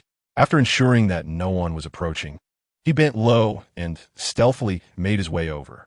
Approaching the truck, beads of cold sweat trickled down his forehead. Heaven knows how weak his body had become, as even a few steps caused his vision to blur, sustained only by sheer willpower. The door was locked, and after tugging at it fruitlessly, he removed his halyard jacket, wrapping it around his arm before striking the passenger side window with his elbow. With a faint cracking sound, a spiderweb of fractures spread across the glass, and with a decisive push, it shattered. He reached inside the vehicle, opened the door, and beckoned to Su Yanran. Mimicking his actions, she disregarded her appearance and hurriedly crouched over to the truck. They both climbed into the vehicle, and as they gazed at the control panel, disappointment flickered in Su Yanran's eyes. There were no keys, rendering the truck immobile. Did she need to remind him? Did Qin Chuan not already know? Yet, this minor inconvenience could not thwart him. He bent down and retrieved a bundle of tightly coiled wires from beneath the steering wheel, biting through the rubber coating to expose the metallic strands. When the two ends touched, sparks flew. Su Yanran watched in astonishment as Qin Chuan exhibited such skill. She pondered. What had this man done before? The pickup truck, at least a decade old, sputtered feebly but failed to ignite. Just then, a group of soldiers turned the corner, and fearing detection, Su Yanran hastily lowered her body in the passenger seat. They're coming. Hurry. It seems they have noticed us. As the soldiers approached, Su Yanran's palms began to sweat with anxiety. The pickup was parked by the roadside, and should they draw nearer, they would undoubtedly see the two occupants within, leaving them trapped like fish in a barrel. With a series of attempts, Qin Chuan finally succeeded in igniting the engine of the aging pickup truck. Gripping the steering wheel, he pressed the accelerator, and black smoke billowed from the exhaust as the vehicle lurched forward. The soldiers, now aware of the commotion, raised their weapons and commanded the approaching pickup to halt. Instead of stopping, the truck accelerated, barreling directly toward them. Was he reckless enough to risk his life? Get down. Qin Chuan managed to free one hand, pressing the bewildered Su Yanran down onto her seat. The sound of gunfire erupted, as several rifles discharged simultaneously under the command of an officer, bullets pummeling the windshield and creating a multitude of punctures in an instant. Shifting gears rapidly, the pickup truck roared with fury as it surged forward, accelerating dramatically towards the soldiers, blocking their path. The cowardly henchmen of Kudu, upon seeing the vehicle charging at them like a rampaging bull, dropped their weapons in terror and scattered in all directions. The front of the truck collided with a roadside garbage bin, sending it and two hapless soldiers flying, yet the vehicle continued its rapid escape. Bullets ricocheting off the steel plates of the truck's bed, sparks flying but failing to harm the two occupants within. Do not be misled into thinking they had broken through the encirclement. A relentless stream of vehicles and soldiers was converging from all directions toward the source of the gunfire. Ahead lay a fork in the road, where a troop transport vehicle appeared on the right. A machine gunner crouched atop, opening fire from a distance of merely 100 meters. Watch out ahead, Su Yanran screamed, as bullets thudded against the seat behind her. Qin Chuan gripped the steering wheel firmly, the truck exceeding 100 miles per hour, its tires screeching against the asphalt as he deftly swerved onto the left-hand road. This route led to the seaside, the only viable option to shake off the relentless pursuers behind them. The pickup sped along the road, pursued by a relentless procession of military trucks, a scene reminiscent of a high-octane chase from a film, yet infinitely more exhilarating in reality. While navigating the vehicle, Qin Chuan remained vigilant, scanning for signs of their pursuers. Through the shattered rearview mirror, he could see the enemy still in hot pursuit, the nearest of them a mere 30 to 50 meters away. The aging pickup was protesting with a cacophony of sounds, the engine hood riddled with bullet holes, billowing thick black smoke. Whether they could reach the coast was uncertain, yet an even graver threat loomed ahead. This was the sole road leading to the seaside, and the enemy had chosen a narrow stretch to set up a blockade. More than a dozen soldiers had erected barriers to seal off the road, one of them kneeling in the middle, shouldering a rocket launcher. As the pickup emerged onto the straight and narrow path, the soldier aimed with precision and decisively launched a rocket. A fiery plume erupted from the rear of the launcher, and the projectile sped towards its target at an almost imperceptible velocity. Qin Chuan spotted a red dot, the 200-meter distance vanishing in an instant. He knew all too well what was hurtling towards them and urgently swerved left.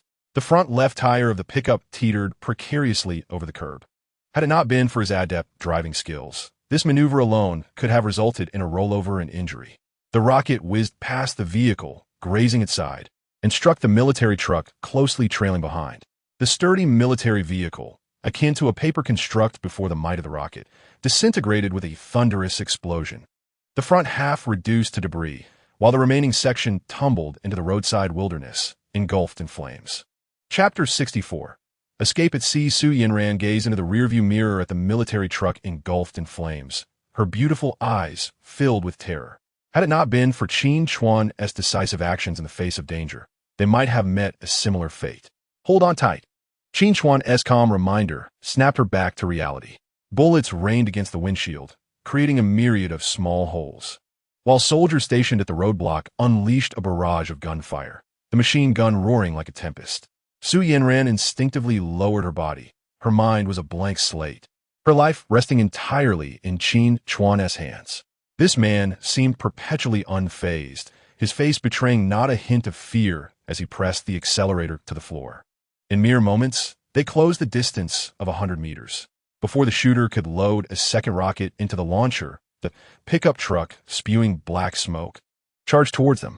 The two shooters howled in panic as they leapt off the road, and in the next instant, the pickup barreled through the barricade, akin to a wild stallion, continuing its reckless advance. Fortune smiled upon Qin Chuan and Su Yanran, for despite the truck's battered condition, it somehow remained operational. Although they had broken through another enemy blockade, the danger was far from over, as a multitude of pursuers relentlessly trailed them, the sound of gunfire drowning out all else. Almost there, just hold on a little longer. The road to the seaside was uneven, and traveling at over 100 yards per hour felt more exhilarating than a roller coaster. Su Yanran's petite frame was nearly jostled to pieces. Had she not gritted her teeth, she would have succumbed to nausea long ago. After more than half an hour of relentless pursuit, the vast ocean came into view ahead. Following his memory, Qin Chuan pressed onward for another 2 to 3 kilometers.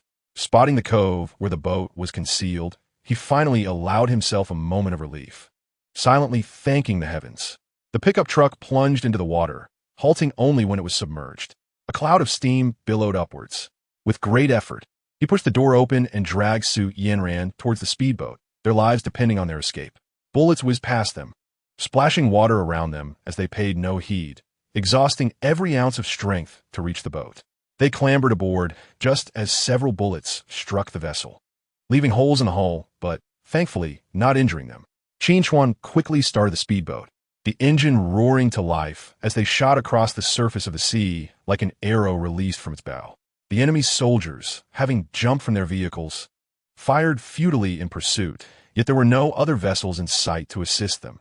Even if reinforcements were dispatched, they would be too late. The soldiers fired aimlessly from the shore, their gunfire serving as a farewell to the two fleeing souls. When the sounds of gunfire finally faded into silence, both collapsed weakly onto the deck. "We made it out," Qin Chuan said, looking at Su Yanran with a relieved smile. Her complexion was pale, though her body bore no significant injuries, just the shock of the ordeal. Catching her breath, she returned his smile, her teeth glimmering. They were not far from land, and safety was still a distant prospect. At this juncture, Qin Chuan lacked a definitive destination, so he steered the boat forward, vowing to escape this cursed place before contemplating their next move. The speedboat raced across the sea, the wind howling fiercely. After nearly 2 hours of travel, they had already drifted hundreds of nautical miles from land, and just when they thought they were safe, the speedboat suddenly ceased to function. Out of fuel, Su Yanran waved, observing the diminishing speed of the vessel. "Perhaps," Qin Chuan replied, "there's still a can of spare fuel on board. I'll go refuel." He had checked the spare fuel before their departure, so he wasn't overly concerned. However, upon reaching the stern, the sight of several bullet holes in the motor caused his brow to furrow deeply. There was still at least half a tank of gasoline. Clearly, the issue lay elsewhere. "What's wrong? Is it broken?" Su Yanran approached, noticing Qin Chuan's troubled expression as he squatted at the back of the boat. Qin Chuan nodded, his hands smeared with oil. The bullets pierced the motor's casing and damaged a set of gears inside. "It's remarkable we managed to travel this far before stalling, without replacement parts." Even though Qin Chuan understood the malfunction, he was powerless to rectify it. Perhaps fate deemed their troubles insufficient. Just moments ago, the sky had been clear, but suddenly dark clouds rolled in with a sinister gust of wind. With a clap of thunder, torrential rain began to pour, drenching the two of them instantly. On the second night of their shipwreck, they had faced similar foul weather while stranded on a reef, nearly drowning and almost becoming prey to sharks. The heavens were capricious, and they could only face it with a bitter smile, utterly powerless to resist.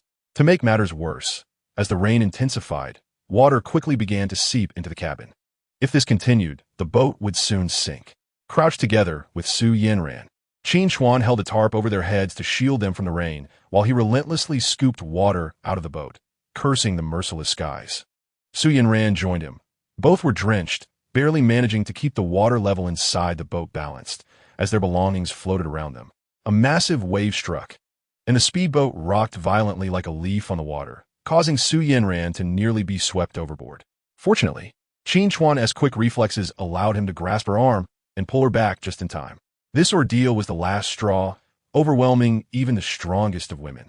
After countless brushes with death, it was nearly impossible for her to maintain her composure.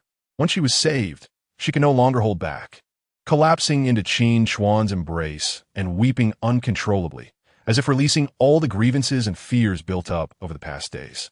Her cries were louder than the thunder, revealing a side of Su Yanran that was human and vulnerable, rather than the usual aloof ice queen she portrayed. Qin Chuan gently patted her delicate back, allowing the rain to drench them as they stood in knee-deep water, listening to her heartfelt sobs. The torrential rain, having tormented them sufficiently, dissipated quickly, and the clouds parted to reveal a bright sky. Exhausted, they sat on the soaked deck, too fatigued to utter a word. After a day of hunger, Qin Chuan's stomach audibly protested. Su Yanran opened the provisions prepared by Mrs. Holier, revealing a few slices of bread, jam, and ham. The two individuals divided the bread amidst the rain, conserving the ham for sustenance on the morrow. Having endured a period on the deserted island, both had cultivated a habit of frugality. Prior to discovering land, every morsel needed to be meticulously rationed. It was soon evident that they had made yet another prudent choice. For upon awakening the next day, they found themselves still adrift in an endless expanse of ocean, devoid of any hint of land. Where are we? Su Yanran mused aloud, her question echoing in the vastness, unanswered. After their speedboat lost power, they had been adrift for a full day and night, with no one able to fathom their location. Chapter 65. Life adrift. This is our last food, Qin Chuan remarked as twilight descended, the moonlight casting a silvery sheen upon the waves. Despite the breathtaking scenery, neither had the heart to appreciate it. It was the third day of their maritime ordeal, and Qin Chuan was left with but a solitary piece of ham. He tore the ham in half, sharing it with Su Yanran. They dined in silence, the meager portion insufficient even to fill the gaps between their teeth. Qin Chuan, reluctant to consume it all, nibbled only a bite, stowing the remainder in his pocket. Previously, on the island, complaints had been abundant. The environment was harsh, plagued by insects, with scorching days and frigid nights, leaving them perpetually hungry and inadequately clothed. Yet in stark contrast to the dire conditions they now faced, life on the island had been akin to paradise. The scant rainwater collected on the boat had been entirely consumed, and Qin Chuan licked his parched lips, unsteadily rising to his feet. His body, deprived of nourishment, healed slowly, with every movement bringing discomfort. He approached the boat's stern, eyeing the dismantled motor, and conceived a plan. One cannot perish from the need to urinate, he pondered. Must we truly succumb to hunger or thirst upon this vessel? Since repairing the motor was out of the question, he opted to salvage some parts to create something useful. He extracted a spring, cutting a segment with his survival knife, straightening it while preserving the hooked end. Then, he detached a rope from the tarpaulin, tying one end to a fishhook, thus crafting a rudimentary fishing tool. From his pocket, he retrieved the leftover ham, slicing half to attach to the hook before casting it into the sea, the other end secured to the boat. As for whether fish would be tempted by ham, he was uncertain. With no alternative bait at hand, he had to make do with this makeshift offering. With some rope remaining, he fashioned another hook, baiting it with ham and tossing it overboard. Their chances of securing a catch now lay in the hands of fate. Hours passed in vigil. The lines remained still, and even the fish seemed to have succumbed to slumber in the night. Returning to Su Yanran's side, he lay down. During their time on the boat, they had grown accustomed to each other's presence. Su Yanran naturally rested her head upon his strong arm, her voice a whisper of weariness. I am tired. Her eyes reflected profound exhaustion. The exhilaration of narrowly escaping death had long since dissipated, worn away by the days of drifting. Rest, perhaps when dawn breaks. We shall behold land. Qin Chuan gently caressed her hair as they slipped into slumber together. Unbeknownst to them, dawn had arrived, yet the aspirations of the two remained unfulfilled. Before them lay an expanse of water, and the fishing hooks cast the previous night yielded no bounty. To shield themselves from the relentless glare of the sun and to mitigate the evaporation of bodily moisture, Qin Chuan had fashioned a makeshift sunshade from a tarpaulin, spacious enough for both to recline beneath it. However, the experience was far from pleasant. It felt akin to a sauna, with beads of perspiration cascading down their bodies. After a brief moment of rest, Qin Chuan rose, clutching an empty plastic bottle as he made his way to a corner. It was needless to say that Su Yanran could easily surmise his intent. The confines of the boat were so limited that there were hardly any secrets between them. Aside from the fact that they had yet to lay bare their hearts, everything that was meant to be seen was laid bare before them. As Qin Chuan unfastened his trousers, the sound of water flowing into the bottle echoed softly. When he turned back, the vessel was already filled to a considerable degree. Having gone without water for an extended period, he found himself unable to relieve himself, realizing that this might be their last source of hydration. "Would you like a drink?" he inquired, adhering to the tradition of prioritizing the lady's needs, his heart in the right place. Would he truly offer her urine? Su Yanran averted her gaze. A clear rejection. She would rather perish from thirst than consume such a thing. Recognizing her resolute stance, Qin Chuan refrained from pressing the matter further, lifting the bottle to quench his own thirst when, out of the corner of his eye, he noticed the rope at the stern of the boat quivering slightly. Had he hooked a fish? He momentarily forgot his injuries, swiftly making his way to the back of the boat and grasping the trembling line. Upon contact, he confirmed that a fish was indeed on the hook, and it was a substantial one at that. As he engaged in a tug-of-war with the creature beneath the surface, Su Yanran rushed over, eager to assist, though uncertain of how to contribute. The fish exhibited remarkable strength, pulling their vessel along, and had it not been for the robustness of the rope, Qin Chuan would have feared it might escape. The struggle persisted for over 10 minutes, and with a splashing sound, a large, silvery fish burst forth from the water, which Qin Chuan managed to haul onto the deck by its gills. The fish, refusing to yield, thrashed in a desperate attempt to leap overboard, and realizing it was their lifeline, Su Yanran, without a second thought for her refined demeanor, pressed her body down onto the fish. It was a fortunate end for the creature, as few could claim to have been subdued by the likes of Su Yanran. "It's not going anywhere now," Qin Chuan assured her, pulling her up as he gazed in delight at his catch. What a magnificent specimen it was, measuring at least 1.5 meters in length and weighing 30 to 40 kilograms. Ample sustenance to sustain them for several days. Recognizing the necessity of consuming the fresh catch promptly, Qin Chuan crouched down with a paratrooper knife, not hastening to clean it, but instead, he delicately pierced the fish's eye, plucking out a globular morsel the size of a longan and presenting it to Su Yanran. His actions were not intended to humiliate her, but were motivated by genuine concern. The fish's eye contained a wealth of moisture that could be life-saving in dire circumstances. Initially hesitant, Su Yanran ultimately conceded under Qin Chuan's insistence, which left her with the choice of either consuming this or resorting to urine. Weighing her options, she reluctantly parted her lips, only for Qin Chuan to assertively place the entire eyeball into her mouth. The fish's eye seemed far less pungent and unpalatable than she had imagined. It merely evoked a sense of mild disgust. Su Yanran chewed it hastily and swallowed. Her parched throat, feeling as if it might ignite, found a surprising relief. Before she could utter a word, Qin Chuan presented her with a second, plump eyeball. "I've already eaten." "You eat," she began to protest. But Qin Chuan unceremoniously pushed the eyeball in her mouth, causing her to roll her eyes in exasperation. Discarding it would be a shame, especially at such a critical moment. How could she not realize that Qin Chuan's actions stemmed from genuine goodwill? Although her face displayed dissatisfaction, it was merely a woman's playful pout, while her heart was filled with sweetness. Qin Chuan, however, remained oblivious to these subtle shifts. He was preoccupied with gutting the fish, slicing the tender flesh into gossamer thin pieces. Upon tasting the fish, she detected a faint fishiness, yet it was far from unpleasant. A touch of soy sauce would have rendered it perfect. Regrettably, the small portion of urine he had collected earlier had been entirely wasted in the pursuit of fishing. With their bounty in hand, The two seemed to find a sense of tranquility, savoring the sashimi while relishing the breathtaking view of the sea, a rather unique experience.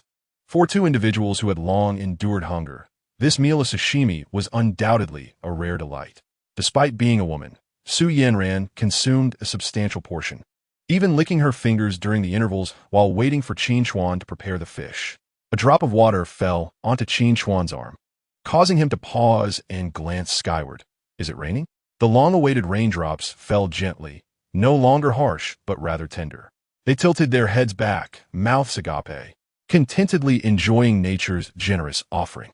The rain soaked their clothes, yet Su Yanran remained blissfully unaware, suddenly enveloping the unsuspecting Qin Chuan in a bear hug. It's raining. We have water to drink, she exclaimed excitedly, bouncing joyfully like a child. Having never experienced such a phenomenon, they could never truly grasp the significance of water to their survival. During the few days and nights aboard the boat, the solitary man and woman had leaned on each other, becoming each other's emotional refuge. The happiest moments naturally deserve to be shared with those most important, and Su Yanran's joy was anything but feigned. Witnessing the long-awaited smile bloom on her face as she jumped around in delight, Qin Chuan lost control and kissed her. Su Yanran, caught off guard, had no time to resist as he sealed her lips with his own, her innocent eyes widening before gradually softening. Attempting to push him away, her hands fell limply. They collapsed into a puddle, lost in a passionate embrace. This was a long-suppressed release, no matter how accomplished the female CEO was. She remained a woman. Over this period, as she came to know the man before her, her heart had softened significantly. While many suitors pursued her, how many were willing to risk their lives repeatedly to save her, as Qin Chuan had? It was only through genuine experience that she recognized this man was worthy of her lifelong devotion. The notion of social status and compatibility had become irrelevant in that moment. She had unwavering faith in her own judgment. Regardless of the dangers he faced, this man, whose gaze was as resolute as a blade, would inevitably overcome any obstacles in his path and one day achieve a height that would compel her to look up to him. This belief alone was sufficient. Just before Qin Chuan made his next move, the rosy-cheeked Su Yanran suddenly exclaimed, "No, you are injured." Her warning struck like a thunderbolt, timely in its intent to protect him. However, Qin Chuan was not one to abandon his course. Blood surged to his head, and at that moment, halting was out of the question. He felt no pain, not even if more wounds were inflicted upon him. Ultimately, Su Yanran, despite her fragile strength, conceded her resistance. Everything unfolded naturally. After a brief downpour, the rain ceased, and the exhausted Su Yanran curled up in his embrace, drifting into slumber.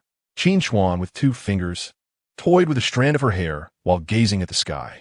She stirred in his arms, adjusting to a more comfortable position and falling back into sleep. Yet, Qin Chuan found it difficult to rest. His wounds throbbed painfully.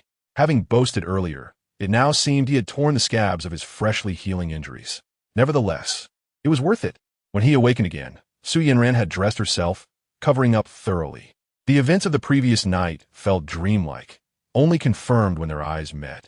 The fleeting shyness in Su Yanran's gaze proving it was no mere illusion.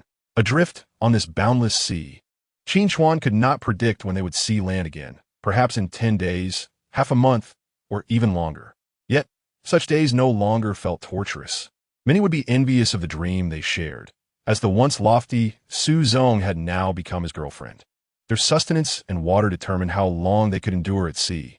Su Yanran filled every available container with rainwater. Meanwhile, Qin Chuan busied himself cleaning fish, tying them up to air dry. With a bit of gasoline left on the boat, they could start a fire and prepare grilled fish for lunch, using the entrails as bait to cast back into the ocean. Like many in love, whenever they had a moment to spare, they would cling to each other, chatting or exercising together. Su Yanran had her moments of curiosity, frequently pestering Qin Chuan for tales from his military days, reminiscent of her friend Xiaqing. Thanks to that girl, Qin Chuan had honed his storytelling skills, and his past experiences were rich with adventures. As he recounted the thrilling parts, Su Yanran found herself tensing in anticipation. Though she knew he was alive and well before her, she couldn't help but immerse herself in his stories, envisioning battlefields filled with the chaos of gunfire. The roar of artillery echoed in her ears, while helicopters hovered above, providing fire support for the ground troops. Days passed in this serene atmosphere, and as their understanding deepened, their feelings intensified. In the throes of romance, Su Yanran's eyes reflected only her affection for him. She had long ceased to be the aloof Ice Queen, looking at Qin Chuan with tenderness. As for what awaited them upon their return, her parents and family would undoubtedly object vehemently. The raw rice has already been cooked, and these considerations were not on her mind at this moment. Today marks the 11th day of their drift at sea. After this period of recuperation, Qin Chuan's injuries appear to have healed remarkably well. Each night, he was as vigorous as a little tiger. As usual, he rose in the morning and walked to the stern of the boat to check for any fish caught. The fishing line was taut beneath the water, indicating success. As he grasped the line to pull it up, his gaze inadvertently swept ahead, and he was momentarily stunned. Unbeknownst to him, Su Yanran had developed a bad habit of sleeping in, and it took several shouts to rouse her from her slumber. Upon joining Qin Chuan, the laziness on her face vanished. Land. We can finally see land, though they could only glimpse a small patch from their current distance. It did little to dampen their spirits. They paddled with their hands, eager to approach the land, even if it were merely an island, providing a place to set foot on, which was far better than remaining confined to a few square meters of a boat. As the distance gradually closed and their view became clearer, they could confirm that it was indeed a vast expanse of land. Are we going home soon? Su Yanran asked, still incredulous. Soon, once we reach the land, we will figure out a way to return, Qin Chuan replied, strenuously paddling. Before the boat had even reached the shore, Qin Chuan could hardly contain his excitement as he jumped into the water, standing in the waist-deep sea, marveling at the solid ground beneath him. The waves lapped against the shore, and with Qin Chuan's help, Su Yanran leapt from the bow of the boat, surveying her surroundings and asking, "Where to?" Qin Chuan was equally uncertain of the direction to take, but he felt confident that once they set foot on land, nothing could deter them. Thus, he took Su Yanran's hand and strode boldly towards the open terrain ahead. Chapter 67. Back to land. The sensation of solid ground beneath their feet was truly delightful. Qin Chuan led Su Yanran through the wild grasslands, his mind already envisioning a feast at a restaurant once they reached a city, followed by a restful slumber in a cozy room. However, after walking for 3 to 4 hours with the sun high in the sky, the endless expanse of wild grass remained before them. Perhaps we should find a shaded spot to rest for a while, until the temperature drops a bit, he suggested. The heat of the African savanna could reach nearly 50 degrees during the day, and both were drenched in sweat, feeling as if their skin might crack from the sun's intensity. Even the air they inhaled felt scorching. Su Yanran wiped the beads of sweat from her forehead with her sleeve. She intended to express her ability to persist, but her legs felt unresponsive. Qin Chuan guided her to a shaded area beneath a tree where they sat. He placed his palm above his brow, scanning the surroundings, and soon spotted a fruit tree a few dozen meters away, laden with numerous fruits. "Wait here. I will fetch some water," he said. "Okay, please return soon," Su Yanran replied, watching his retreating figure with a sigh, gently massaging her aching legs. The days of exposure to wind and sun had tanned her once fair skin considerably, and her delicate palms had developed calluses. Thankfully, Qin Chuan had accompanied her throughout this journey. Otherwise, she could not have endured until now. It is entirely his fault. Despite his injuries, he becomes full of vigor every evening, leaving her with sore legs after only a short distance today.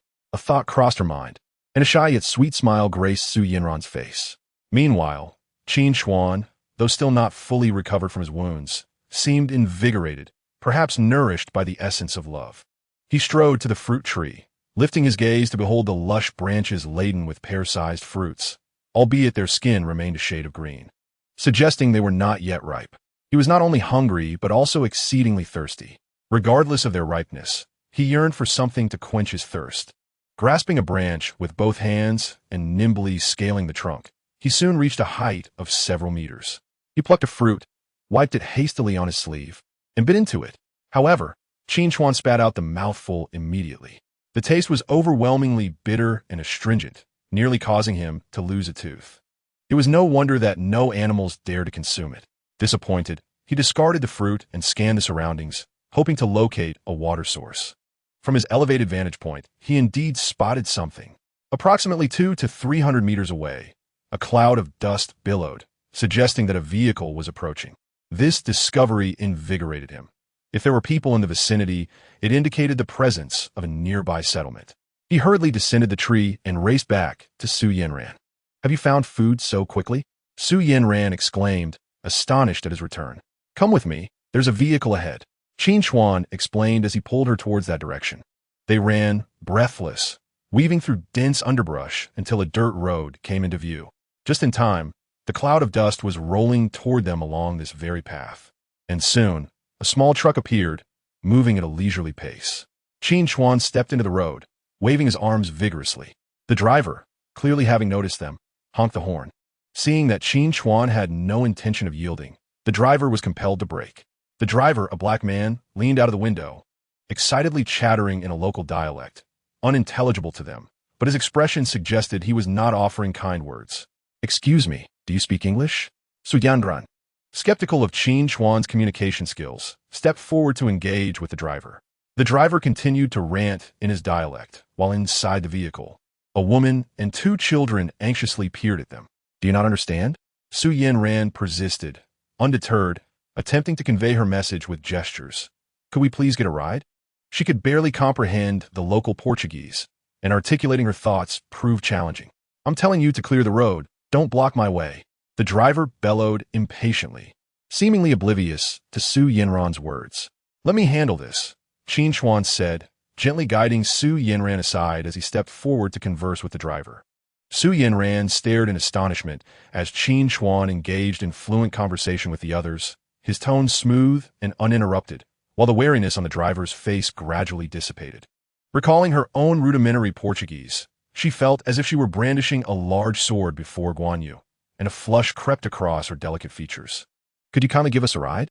Rest assured, we shall not intrude upon you or your family. We can simply sit in the back."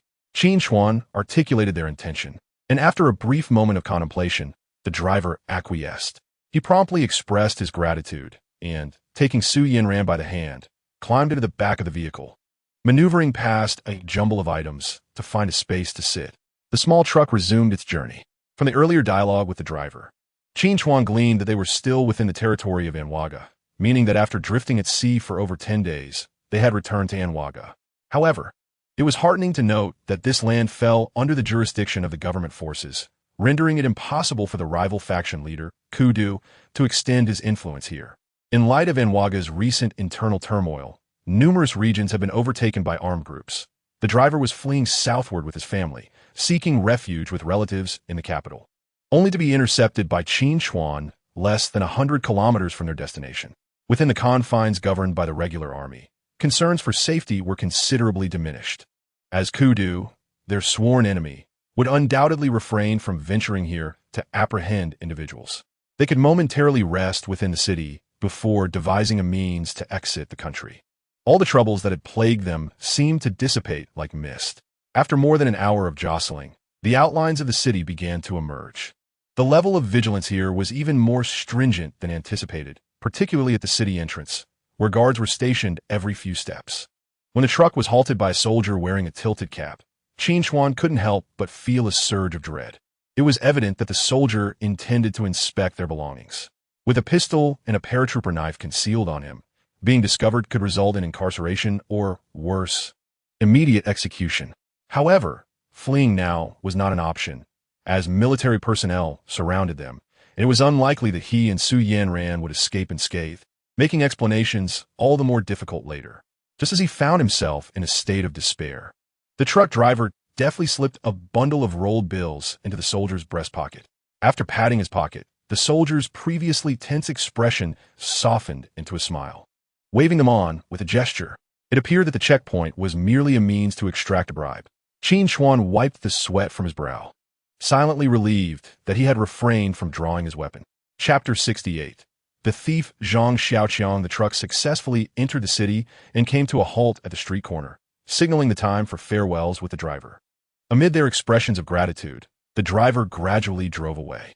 The bustling streets were alive with vendors vociferously hawking their wares at roadside stalls. Before them, a steaming pot simmered with a cow's head, the enticing aroma wafting invitingly through the air. "I am famished," Su Yanran exclaimed, patting her trim abdomen with a playful demeanor. Not only she, but also Qin Chuan could not help but swallow hard. He estimated that a single person could devour the richly spiced stewed beef head in the pot entirely. However, upon patting his pocket, he was compelled to confront a harsh reality. Neither he nor Su Yanran possessed even a single penny. Soldiers with sidearms patrolled the street, and attempting to dine and dash would undoubtedly invite considerable trouble. In truth, Qin Chuan was not destitute. The diamonds nestled in his pocket, any one of which could purchase the entire street, were not a viable currency. Surely, he could not present a diamond merely to savor a bowl of beef soup. Even if he were willing to do so, the vendor would likely regard him as a fraud and summon the authorities. How about we take a look ahead first? He suggested. Su Yanran, believing he was unable to pay for their meal, reluctantly nodded in agreement, albeit with some reluctance. The two strolled aimlessly along the bustling street, the most significant thoroughfare in Anwaga, alive with the sounds of commerce and the clamor of vendors.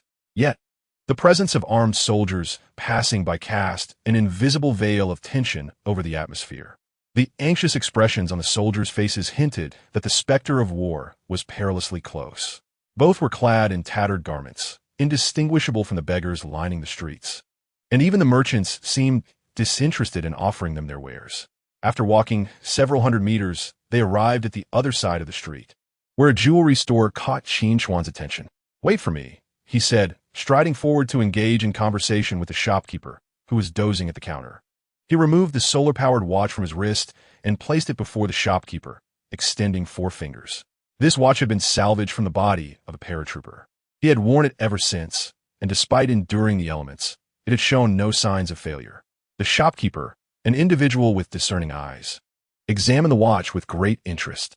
However, he was not satisfied with the price Qin Chuan proposed, mumbling something as he raised 2 fingers. Frowning, Qin Chuan retracted 1 finger. Yet the shopkeeper remained obstinate, insisting on offering only 2,000 common dollars. The two men engaged in a fierce verbal duel over a mere 1,000 common dollars.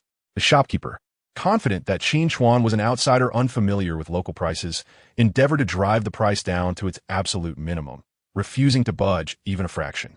When he saw the shopkeeper's unwillingness to compromise, Qin Chuan grew incensed, feigning to reclaim the watch, prompting the shopkeeper to reluctantly add 500. 100 common dollars was scarcely enough to exchange for 8 Chinese yuan, so purchasing a solar-powered watch for 2,500 was a considerable profit for the shopkeeper.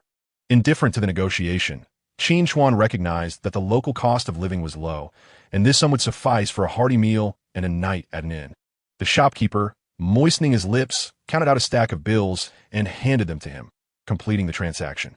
With money in his pocket, Qin Chuan felt emboldened, and he confidently led Su Yanran to the beef soup stall, requesting a generous serving of beef head and ordering 2 bowls of soup along with a few pancakes. Soon, a steaming bowl of meat soup was placed on the table, with a few emerald green scallions floating atop the milky broth. The mere aroma was enough to whet one's appetite. After savoring a couple of spoonfuls of the hot soup, I rolled the pancakes around the beef and took a bite. The exquisite flavor was indescribable. Qin Chuan, like a whirlwind, swiftly polished off the food on the table. Once Su Yanran had finished her meal, the two of them, hand in hand, decided to purchase a set of clean clothes. At the nearby market, the local attire and accessories captivated Su Yanran's attention. As a woman, she was inherently drawn to these vividly colored objects, feeling no fatigue in her legs or back. "Wait for me," she said, taking the garments handed to her by the shopkeeper, and cheerfully entered the changing room behind a curtain to try them on. When she emerged, transformed and radiant, Qin Chuan's eyes lit up, nodding enthusiastically like a woodpecker. In truth, the beauty of the clothing was secondary. It was Su Yanran's stunning looks and figure that rendered anything she wore appealing. Even if she donned an elderly woman's outfit, she would still exude an extraordinary charm. Receiving praise from her beloved, Su Yanran joyfully tried on several more outfits, nearly overwhelming Qin Chuan with her choices, yet she could not decide which was the most beautiful. In the midst of Su Yanran changing again, a commotion erupted outside as a group of people burst onto the street, shouting loudly about catching a thief. Qin Chuan turned to see local vendors pursuing a thief, and with the help of well-meaning bystanders, the thief stumbled and fell. The crowd, incensed, brandished brooms and hoes, raining blows upon the thief. The thief cried out in pain, pleading, "Please stop. I'm really not a thief. To Qin Chuan's astonishment, the thief spoke in fluent Mandarin, making the situation all the more embarrassing. His attention, however, was diverted as Su Yanran emerged from behind the curtain, twirling in a new outfit and playfully asking, "Do I look good?" His mind was elsewhere, and he absent-mindedly replied, "You look lovely. Try on a few more here while I go check." With that, he turned and swiftly made his way towards the commotion. As he drew nearer, he confirmed his suspicion. The unfortunate thief being beaten by the locals was none other than Zhang Xiaoqiang. There was no time to ponder why Zhang Xiaoqiang was here or where the others were. He hurried forward and managed to pull apart the furious crowd. "What is going on? Why are you attacking him?" Perhaps taken aback by the intensity in his gaze, the locals finally quieted down. A middle-aged man, claiming to be the shopkeeper, pointed at Zhang Xiaoqiang on the ground, explaining that the thief had just stolen a roasted duck from a shop. After much negotiation, involving both compensation and apologies, Qin Chuan finally managed to disperse the crowd.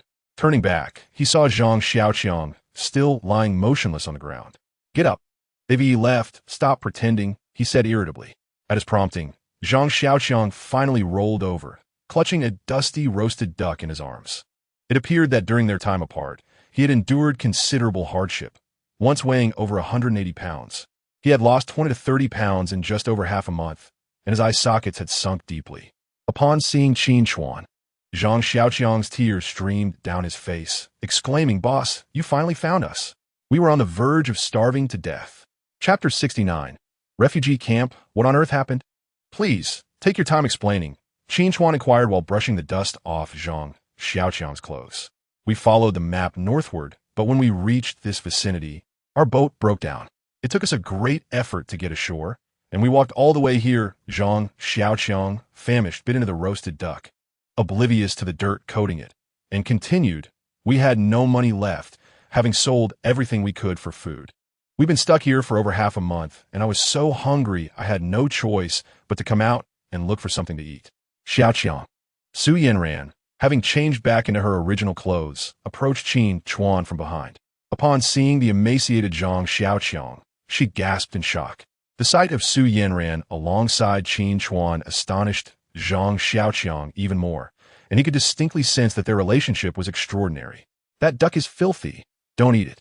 Let me treat you to a feast," Qin Chuan declared, taking the duck from Zhang Xiaoqiang and tossing it into the trash bin before guiding him back to the beef soup vendor they had just passed. "Boss, we'll have a pound of meat, a bowl of soup, and 2 pancakes," he ordered. With money in hand, the desired dishes were swiftly served at the table. Having gone several days without food, Zhang Xiaoqiang wasted no time, grabbing chunks of beef and shoving them into his mouth. His ravenous consumption resembled that of a starving ghost, drawing the attention of patrons at the nearby tables. "Slow down. If it's not enough, we can order more," Qin Chuan advised. "Then let us add 2 more pounds of beef," Zhang Xiaoqiang mumbled, his mouth full. "If he is this starved, I can only imagine the plight of others." "What about Sister Xia? Where is everyone now?" Su Yanran couldn't help but ask. "They're managing, I suppose, but food is scarce, and everyone is absolutely famished. This godforsaken place is worse than our days on the deserted island," Zhang Xiaoqiang lamented while feasting. If the people nearby could understand his words, they would surely give him a good beating for dreaming of feasting without money. "Pack up those meats to take back," Qin Chuan decided, instructing the vendor to prepare 10 more pounds of meat and dozens of pancakes, nearly clearing the vendor's stall. After settling the bill, he found himself with only a few hundred Carmen coins left, hardly enough to buy new clothes for Su Yanran. Zhang Xiaoqiang, with greasy hands, was reluctant to wipe them, perhaps savoring the memory of his long hunger. Leading the way, he felt revitalized after a satisfying meal, occasionally glancing back at the 2 walking beside him. In front of acquaintances and fellow employees, Su Yanran felt somewhat restrained, intentionally avoiding Zhang Xiaoqiang's sneaky glances. Qin Chuan, however, harbored no such reservations, effortlessly taking Su Yanran's hand, which left Zhang Xiaoqiang envious. Old Qin is indeed remarkable. Just half a month apart, and he's already won over the IC CEO. By the way, where are Lulu and the others? Why haven't we seen them? Zhang Xiaoqiang found himself reminiscing about the gentle and affectionate Bai Lulu. He had long since come to terms with the deception she had inflicted upon him. He remained steadfast in his belief that she would not harm him, convinced that she had been coerced by Du Zihai and his accomplices into betraying him. Anwaga was bordered by the sea on 3 sides, with the only land route leading north to the neighboring country. This was an essential passage. If Du Zihai and his associates managed to escape, they would undoubtedly traverse this route. Su Yanran inquired, "Did they leave in a vehicle? Did you not see them?" "No," Zhang Xiaoqiang replied, shaking his head. "Perhaps they merely departed ahead of us," she suggested. Given the character of Du Zihai and Li Li, it was reasonable to assume they would hastily vacate the country after their escape, thus not encountering Zhang Xiaoqiang and the others. However, Zhang Xiaoqiang shook his head with conviction, asserting, "That is impossible. The border has been sealed for over a month. No one can leave. Those fleeing are trapped here, unable to escape." It was no wonder that soldiers patrolled the streets. This small city had been overwhelmed by refugees. Yet, due to the blockade from the neighboring country, they were unable to flee, remaining confined within its limits. With no access to food or water, desperation drove them to theft and violence, exacerbating local lawlessness, prompting authorities to increase military presence to maintain order. The reality of the situation was even graver than Zhang Xiaoqiang had described.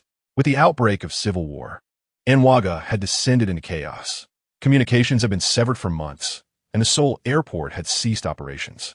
Even the capital city faced persistent water and electricity outages, with water supply available for only 2 hours each day during designated times. As the influx of refugees continued, the burden on local resources grew immense, leading to escalating prices and an increasing number of individuals unable to secure food.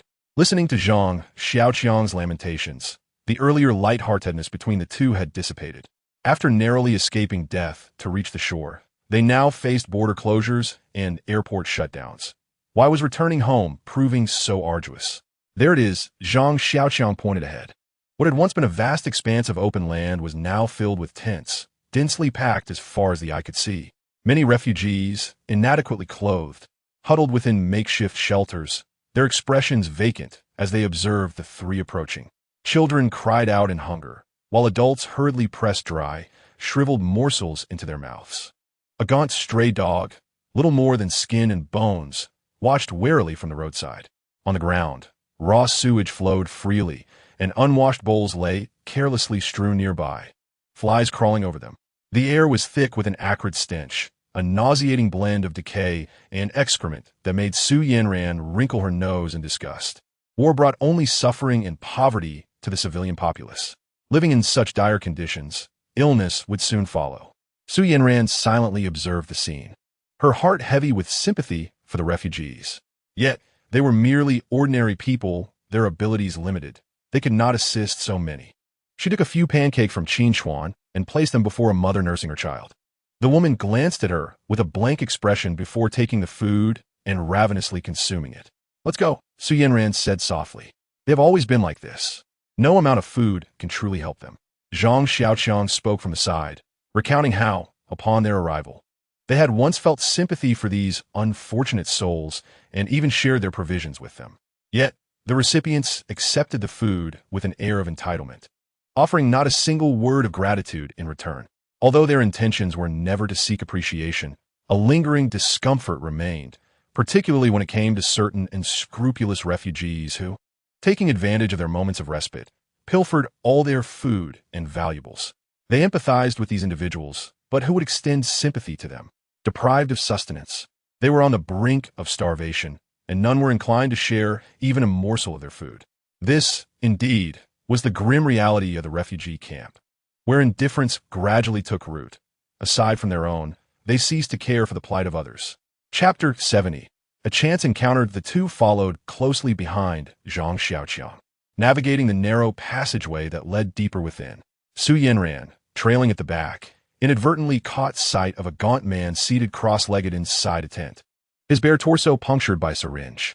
The man seemed to sense her gaze, turning to her with a skeletal grin that sent chills down her spine. Hastening her steps, she soon stumbled over something, nearly losing her footing. As she steadied herself and glanced back at the object that had tripped her, a gasp escaped her lips upon realizing it was a human foot. "What's wrong?" Qin Chuan inquired, turning back to her side. Terrified, Su Yanran pointed toward the figure lying between two tents. Qin Chuan initially assumed someone had taken advantage of her, but upon approaching and examining the scene, He discovered the individual on the ground had long since passed away. Flies the size of mung beans crawled over the corpse, incessantly entering and exiting through the mouth and nostrils, an undeniably grotesque sight. The man appeared to be in his 40s or 50s, emaciated, with only skin stretched over bone. His clothing had evidently been stolen, leaving him completely exposed, which certainly accounted for Su Yanran's fright. The refugees had long grown accustomed to the various forms of death surrounding them. No one spared a moment to glance at a corpse lying on the ground. Even Zhang Xiaoqiang, hardened by recent experiences, had become somewhat desensitized and approached Qin Chuan, stating, "Let us move on. The authorities will come to remove the body by tomorrow morning." In this open space, where tens of thousands of refugees congregated, countless lives were lost daily due to hunger, disease, or violence, and the authorities were too overwhelmed to offer assistance, merely delegating personnel to collect the dead to prevent outbreaks of plague. In truth, the scene before her instilled a deep fear in Su Yanran, who was accustomed to the comforts of civilized society, prompting her to instinctively grasp Qin Chuan's arm. "This is it," announced Zhang Xiaoqiang as they arrived at a tent constructed from woven bags and bamboo poles. He eagerly lifted the flap, calling out loudly before even stepping inside. Inside the modest shelter, a dozen individuals were crammed together, the ground barely covered with a few pieces of cardboard. Devoid of even a single blanket, those seated or lying on the floor turned their dazed eyes toward the two newcomers standing behind Zhang Xiaoqiang, responding to his shout. Upon catching sight of Qin Chuan's face, a petite figure dove into his embrace like a fledgling returning to its nest. "Old Qin, you've finally come to find us," Summer Qing exclaimed, her excitement causing her to leap into Qin Chuan's arms, oblivious to the fact that he was holding hands with Mr. Su. Clearing his throat, Qin Chuan glanced at Su Yanran beside him, noticing her expression remained devoid of displeasure as she embraced Wang Yuxia and Jiang Qin, who had drawn near. Setting aside other matters, the priority was to satiate their hunger. Qin Chuan called upon Zhang Xiaoqiang to retrieve the packed food, with no table available. They laid it on a cardboard sheet. Indeed, as Zhang Xiaoqiang had mentioned, the group had been famished for several days, and upon seeing the abundance of food, their eyes widened in astonishment. Forgetting the pleasantries, they eagerly seized the food, devouring it with loud, ravenous sounds. Each person abandoned decorum, indulging heartily. Even Zhang Xiaoqiang's earlier table manners paled in comparison to their current state, wishing they could gnaw on the hands that held their food. Meanwhile, Summer Qing, still nestled in Qin Chuan's embrace, soon noticed that he was still holding another person's hand. Mr. Su, if she could not discern the nature of their relationship, she would be quite naive, especially since women are particularly attuned to such matters. The sweet smile on Mr. Su's face offered undeniable clues. The thrill of seeing Qin Chuan vanished in an instant, and she took a couple of steps back, distancing herself from him, forcing a smile as she stammered. "I'm sorry, I was too excited to see Brother Qin and forgot you were here, Mr. Su. I'll go get something to eat." As she spoke, a pang of bitterness surged within her, accompanied by an urge to cry. Yet, not wanting to appear foolish in front of everyone, she suppressed her sorrow and joined the others in their silent feast. 10 kilograms of beef and dozens of pancakes barely sufficed to satisfy the ravenous crowd, who had been starved for too long, reluctant to relinquish their food even when choking. Qin Chuan feared that someone might choke, turning joy into sorrow. So he hastily handed 100 yuan to Zhang Xiaoqiang, instructing him to buy several bottles of boiled water from outside. The refugee camp lacked running water, and the only source was a nearby stream, its water murky, often floating with corpses. Even after boiling, it could still cause illness. Local residents seized the opportunity to sell bottled boiled water at the camp's entrance, reasonably priced at 3 yuan per bottle. Yet few were willing to spend money on drinking water. Zhang Xiaoqiang jogged back after purchasing 4 bottles, cheerfully returning with 2 bottles in each hand, blissfully unaware of the ominous gazes fixed upon him. He and T felt this joyful in quite some time. As long as Qin Chuan was present, there was no need to worry about food. He trusted that the leader would devise a way to lead them home. However, midway through his journey, he had a halt as he encountered 5 or 6 unsavory individuals blocking his path. He realized the gravity of the situation. The principle of not flaunting wealth had slipped his mind in his moment of joy. After a day without visiting the restroom, Qin Chuan felt a pressing urgency and inquired about the location of the public toilet before turning to leave. Within the refugee camp, there was only one toilet, situated a considerable distance away, prompting most individuals to resolve their needs by the roadside instead. Qin Chuan, undeterred by the inconvenience, traversed the densely packed shantytown towards the toilet, only to be met by a gust of wind carrying a foul stench that caused him to recoil. This place was undeniably the most unsanitary part of the camp, rendering it nearly impossible to find a suitable spot. It was no wonder that many advised him to seek relief elsewhere rather than brave the public toilet. What lay before him was not a toilet, but rather a fetid swamp formed from accumulated waste, raising concerns about whether stepping into it could lead to being engulfed. With no other options available, he reluctantly sought a secluded corner to relieve himself. As he made his way back, he resolved to find a lodging establishment for the group, as the living conditions here were utterly deplorable. Upon reaching the front of the makeshift shelter, he sensed an unsettling stillness that contrasted sharply with the lively atmosphere he had left moments earlier. Not a single sound could be heard, as if everyone inside were in a deep slumber. However, such a possibility seemed exceedingly unlikely. Chapter 71. A host of intruders without a moment's hesitation. Qin Chuan lifted the curtain before him. The first sight to greet him was a group of unfamiliar black faces, gathered around the pile of food he had purchased, indulging themselves without restraint. The 6 individuals noticed Qin Chuan's arrival, but paid him no mind, continuing their feast as though they were in the comfort of their own home. Meanwhile, Zhang Xiaoqiang and Xiaqing stood huddled in a corner, paralyzed with fear. Zhang Xiaoqiang bore 2 bruises on his face, and his clothes were marked with several footprints, giving him a rather comical appearance. Upon seeing Qin Chuan, rather than relaxing, Zhang Xiaoqiang vigorously shook his head, his expression seemingly urging him not to provoke these intruders. Despite having fired a gun on the deserted island, this fellow still exhibited an unexpected timidity. Qin Chuan found himself puzzled, wondering if these people had some significant background. Yet, sometimes, regardless of one's desire to avoid trouble, it finds a way to ensnare them. Among the uninvited guests was a bald man clad in a vest, evidently the leader of the group, who, while eating, fixed his gaze on Qin Chuan. Once he finished his food, he wiped his greasy hands on his clothing and stood up, beckoning Qin Chuan, who was standing at the doorway, with a crooked finger. "Hey, yellow-skinned pig, hand over all your money," he brazenly demanded. As Qin Chuan approached him, he opened his palm wide, unabashedly extorting him. He then lifted his tattered vest, revealing a knife tucked at his waist. Perhaps Qin Chuan's unfamiliarity led the thug to mistakenly believe there was something of value on him. Yet he could never have anticipated that the person he threatened was no mere fool, but a formidable individual. "Want money?" "Very well," Qin Chuan replied, reaching into his pocket to retrieve the few remaining bills and presenting them to the bald man. "Here, it's all here. Come and take it." His straightforward demeanor seemed to cause a moment of hesitation in the would-be extorter. The man's mind was somewhat sluggish. He had yet to employ his intended intimidation tactics, and his adversary had already capitulated. Indeed, individuals of Asian descent appear to be timid, easily frightened by mere threats. A few $100s constituted a significant fortune within the confines of a refugee camp, and the bald man, unable to resist the temptation, reached for the cash. However, just as he was about to seize it, a piercing pain radiated through his finger. It felt as though his digit was on the verge of being snapped, causing him to double over in agony, cries escaping his lips. His companions, witnessing this, rushed forward with intentions to assault Qin Chuan. The bald man, gritting his teeth against the excruciating pain, drew a knife from his waistband with his left hand and aimed it straight at Qin Chuan's chest. In this place, fatalities occurred daily, and the authorities showed no interest in intervening. The loss of 1 or 2 lives would scarcely matter. Just as the blade was about to pierce Qin Chuan's chest, it halted abruptly.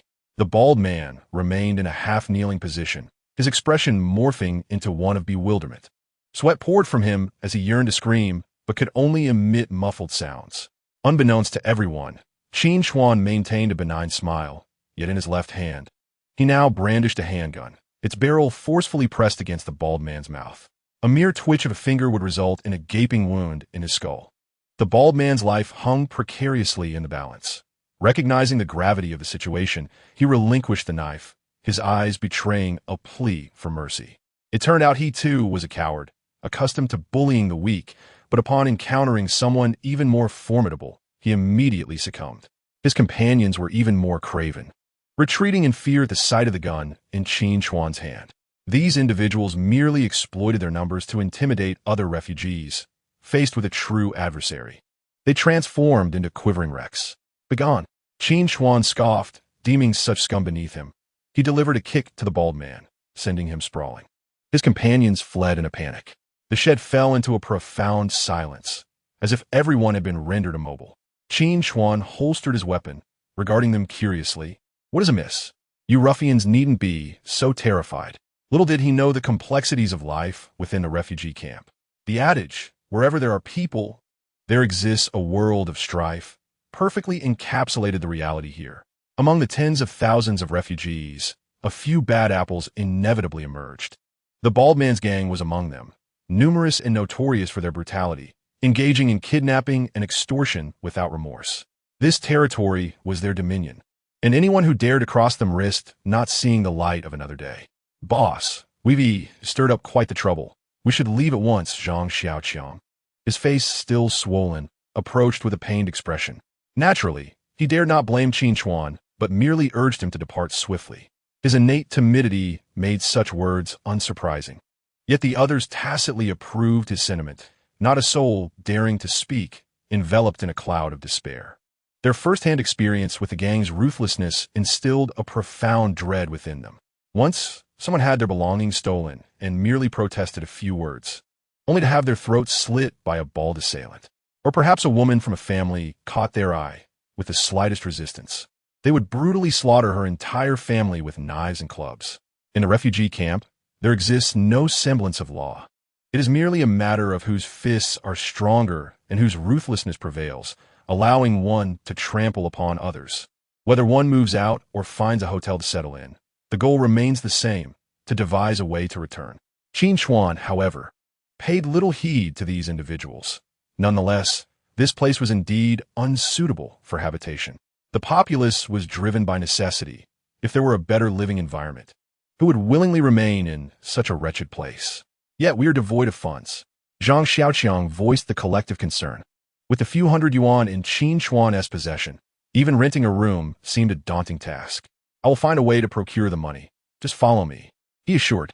The king of hell may be easily approached, yet the little devils are troublesome.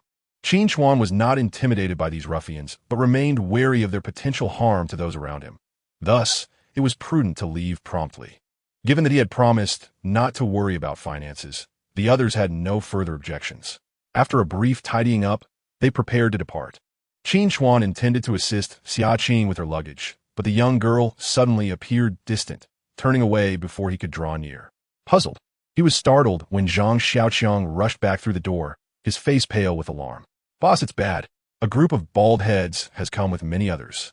They must be here for revenge. How many? Qin Chuan set aside other concerns, frowning as he inquired. So many. At least 300 to 500. Zhang Xiaoqiang exaggeratedly exclaimed. 300 to 500? Why not say 3,000 to 5,000? It was evident that the lad was startled. Logically, one could deduce that such a large number could not be gathered in such a short time. Qin Chuan estimated that the actual number was likely around 30 to 50. However, when he lifted the curtain, he was met with a sea of dark heads. Chapter 72. The cold-blooded fiend outside. A dense throng of heads gathered.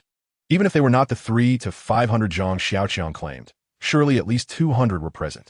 These were the bald thugs, and their numbers far exceeded Qin Chuan's expectations. The others seemed unreliable, and Qin Chuan was the only one capable of fighting. Facing 200 alone was something even films would dare not depict. Yet, did they have any other choice but to carve a bloody path through the crowd? Even if they were to rush out and immediately bow an apology to the bald heads, given their character, there would be no chance of mercy. Furthermore, Qin Chuan would never agree to such a thing. Over 100 individuals approached the tent in a formidable manner, instantly heightening the atmosphere to one of palpable tension, leaving everyone gasping for breath. Yanran stepped beside Qin Chuan, her voice trembling with concern. Your wounds have yet to heal. Do not act impulsively. Perhaps we should offer them something of value to ensure our escape. She was aware that Qin Chuan possessed a treasure trove of priceless diamonds. It seemed the only solution was to appease the situation with wealth. Yet, she overlooked the fact that these people outside were akin to insatiable dogs. Should he reveal those diamonds, it would only incite them to annihilate him completely. One must never underestimate the avarice inherent in human nature. Time is of the essence. And Qin Chuan appears resolute, his demeanor as composed as ever. Step back. I've not given permission for anyone to come forth. Be careful. Su Yanran observes Qin Chuan's intentions, concern evident in her eyes. A warmth envelopes Qin Chuan's heart as he strides boldly toward the advancing throng. As long as he draws breath, he will not permit these individuals to harm Su Yanran and the others. Reflecting inwardly, he acknowledges the daunting prospect of confronting over 200 adversaries. Even in optimal condition, such an endeavor would be nearly impossible. Yet, it is not entirely unfeasible. The crowd before him is merely a disorganized mob, lacking the valor of true warriors willing to embrace death. If he can inflict sufficient pain and instill fear, they will surely hesitate to provoke him further. Though easy to articulate, the execution of such a plan proved challenging. As he watches the crowd close in, Qin Chuan halts, aware that the bald man across from him, cognizant of his firearm, has strategically positioned himself behind the throng, eager for the unfolding drama. The distance between them narrows, and without superfluous dialogue, the foremost assailant raises a club above his head, preparing to strike. Convinced of his impending triumph, the assailant is taken aback as Qin Chuan suddenly closes the gap, colliding into him. With swift precision, he draws his combat knife, delivering 2 swift cuts to the man's abdomen. The assailant collapses, clutching his bleeding midsection and crying out in agony. Blood has been drawn. The onlookers momentarily freeze, then hasten forward, converging upon him, armed with an array of makeshift weapons, chair legs, blades, and bricks. They are determined to attack. Blood splatters through the air as Qin Chuan deftly evades a long knife aimed at him, retaliating with 2 rapid slashes to the assailant's arm. His strikes are executed with remarkable speed, a mere flash of silver, and the man falls, wounded yet alive. Each incision, though not fatal, deliberately avoids vital organs, ensuring that those injured scream in torment. In this harsh environment, injuries without medical attention can prove fatal, and surviving could lead to lifelong disabilities. Qin Chuan is not a gentle soul. He shows no mercy to those who threaten him and his friends. Although he refrains from targeting vital organs, he meticulously severs tendons and ligaments. His assault can be summarized in 3 words: swift, precise, ruthless. The adversaries have no time to regret their decisions before the glint of his blade brings forth a spurt of blood. In a refugee camp where the law of the jungle prevails, physical disabilities condemn one to the lowest rungs of society, leaving them vulnerable to exploitation. This fate is far more merciless than a swift death. The assailants attacking Qin Chuan fall one after another, yet he is only human and susceptible to lapses in vigilance. Just after overcoming one foe, a gust of wind rushes past him, and he barely manages to tilt his head as a heavy pickaxe strikes his shoulder. Despite his resilience, the blow takes its toll, causing him to stagger and kneel on one leg. The assailant, emboldened by his initial success, attempted to follow up with a brutal strike, raising his pickaxe high above his head. Had he succeeded, even Qin Chuan's ironclad skull would have succumbed, resulting in a gruesome demise. Just as the attacker believed victory was within his grasp, Qin Chuan, still partially kneeling, suddenly turned. His gaze was as cold and sharp as a blade, momentarily freezing the man in place. With a swift roll, Qin Chuan closed the distance, driving his combat knife forcefully into the assailant's thigh. The blade plunged deep, leaving only the hilt in Qin Chuan's grasp. With a vigorous twist, he extracted the knife, and blood gushed forth like a fountain, splattering across his face. The assailant let out a harrowing scream of agony, blood continuing to spurt profusely. The chilling wail sent shivers down the spines of the onlookers, who witnessed their comrade writhing on the ground, fear flickering in their eyes. Yet, mere terror was insufficient to deter the group. Qin Chuan rose, calmly surveying the mob of thugs before him, his demeanor unyielding as he gripped his knife and charged at the enemy. The tactical considerations that once occupied his mind were cast aside. He had transformed into a relentless beast, driven solely by the instinct to attack. Outside, the cacophony of screams persisted as one after another. The bald-headed henchmen fell into pools of blood. Those inside the tent were not spared from the tension, their teeth clenched, eyes fixated on the lopsided struggle. "Heaven help us! Old Qin must not come to harm," murmured Xia Qing, her hands clasped in prayer. Su Yanran's complexion turned pale. Her fists clenched so tightly that her nails pierced her palms, oblivious to the pain. After a fierce exchange, a brief lull enveloped the scene. Qin Chuan remained standing, blood dripping steadily from his blade. Around him lay a dozen or more fallen foes, their cries mingling in a harrowing chorus. The gang, who had once relied on their numbers to overwhelm him, instinctively recoiled several steps, leaving a vacant space encircling Qin Chuan. His combat knife, slick with the blood of so many, had become difficult to grip securely. He surveyed the scattered weapons on the ground, searching for a more suitable tool. Neither side seemed eager to make a move, as if an unspoken agreement lingered in the air. Finally, a burly man with a fierce countenance could no longer restrain himself, shouting, "He's just one man. What is there to fear? Let us all charge and take him down." As the last word escaped his lips, Qin Chuan's gaze locked on him. The man instinctively recoiled, but Qin Chuan's knife was swifter. It flew through the air, striking its target, and he fell backward, lifeless. Chapter 73. 1 against 100, a heavy silence descended upon the scene. "Charge! Charge!" urged the bald leader, sensing the tide turning, as he crouched behind the crowd, attempting to rally them. "If we do not eliminate him, there will be no place for us here in the future. He is but one man. Let us unite and vanquish him." The thugs, inspired by his words, hesitated no longer. The opponent was but a solitary figure, no matter how formidable. Once the crowd surged forward, they would surely overwhelm him. "Charge! Overpower him and seize their food and women." A voice shouted, igniting a fervor akin to a stimulant among the throng, who then rushed forward in unison. Amidst the advancing multitude, Qin Chuan remained unperturbed, bending down to retrieve a baseball bat, its surface entwined with barbed wire and steel nails. Weighing it in his hand, the assailant at the front had already closed in beside him. With a sudden pivot, he struck the man squarely in the face with the spiked bat. A wretched scream erupted as the assailant recoiled, leaving a gaping wound torn from his cheek.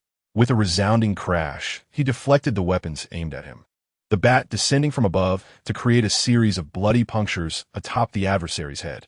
In the chaos of the brawl, the bat proved more effective than a combat knife, its embedded spikes amplifying its lethality to an extreme. Coupled with Qin Chuan's fierce and ruthless fighting style, each foe he faced was swiftly incapacitated. Flesh splattered and cries of agony echoed through the air. At that moment, Qin Chuan resembled a finely tuned machine, fully engaged in a mode of slaughter, with only his enemies in sight. Emotion cast aside, he always dealt the heaviest blows to his adversaries at minimal cost to himself. Even when injuries were exchanged, it was invariably the enemy who fell. As the fighting gradually subsided, the ground was littered with bloodied foes. Grasping the bat, still adorned with a piece of scalp, Qin Chuan strode toward the hiding place of the bald man, indifferent to the terror reflected in the eyes of those around him.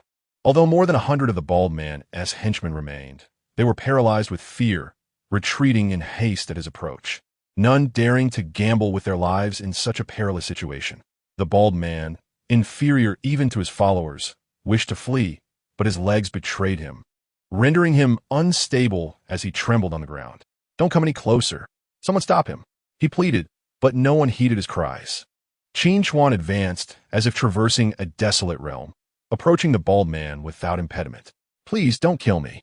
As Qin Chuan raised the bat high, the bald man began to plead. Yet it was too late.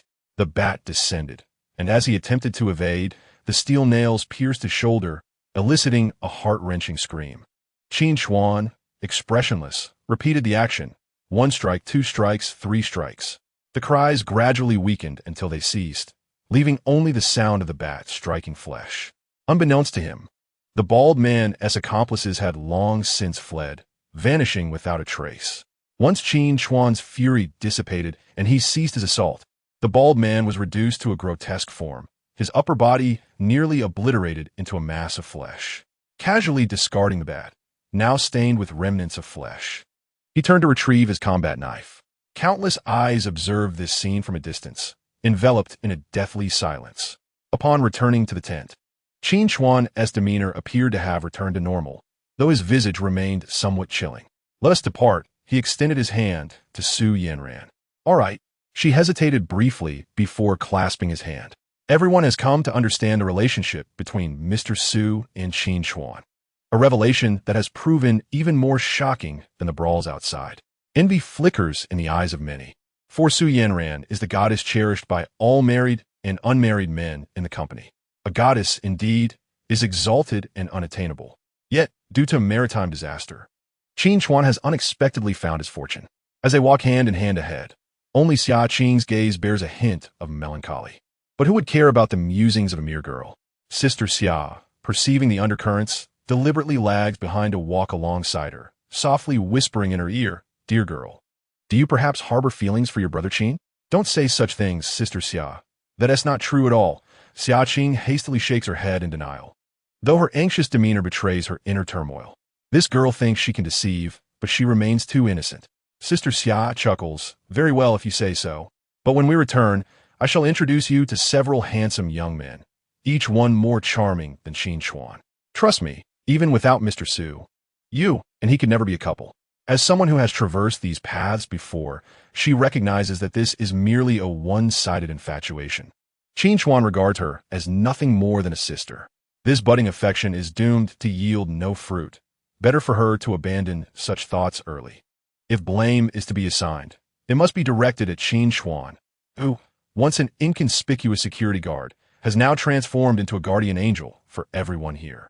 The girl, in her youth, is at an age where admiration for heroes flourishes, making her feelings for him quite natural. Alas, such is the nature of unrequited love. Sigh. What a pity. Observing the somewhat distracted Xia Qing, Sister Xia can only sigh in resignation within her heart. The group follows Qin Chuan, fearlessly departing the refugee camp. Even the notorious bald thug here has been reduced to a mere pulp by Qin Chuan's might. Who would dare to trouble them now? What lies ahead? The scant amount of money in Qin Chuan's pocket is insufficient even for the smallest room in a hotel. Would they once again resort to sleeping on the streets? Which would be no different from their stay in the refugee camp. Having led everyone out, he has long contemplated liquidating some diamonds for cash. Besides the expenses for food and lodging for their small group, he must also set aside a sum to facilitate their departure from this place. With the familiarity of an old hand, he returns to the jewelry store. The owner, preparing to close, brightens at the sight of him, greeting him with unexpected warmth from a distance. "My friend, do you have more treasures to sell me?" Clearly, the pilot's watch had proven lucrative for him, and seeing Qin Chuan return, his face beams with delight. Qin Chuan enters the shop without a word, placing a glimmering diamond on the counter. "Do you want this?" This jewelry store does not merely offer inexpensive trinkets. It also houses exquisite gems and crafts. However, with war looming, the absence of foreign tourists has rendered business bleak. The owner, adjusting his glasses perched on his nose, leans in for a closer inspection. He is a connoisseur and recognizes the diamond for what it is. A stone of this size could fetch a handsome price in affluent nations. The boss was immediately captivated, his mind racing with thoughts on how to acquire the diamond with minimal expense. "How much are you asking?" Qin Chuan inquired.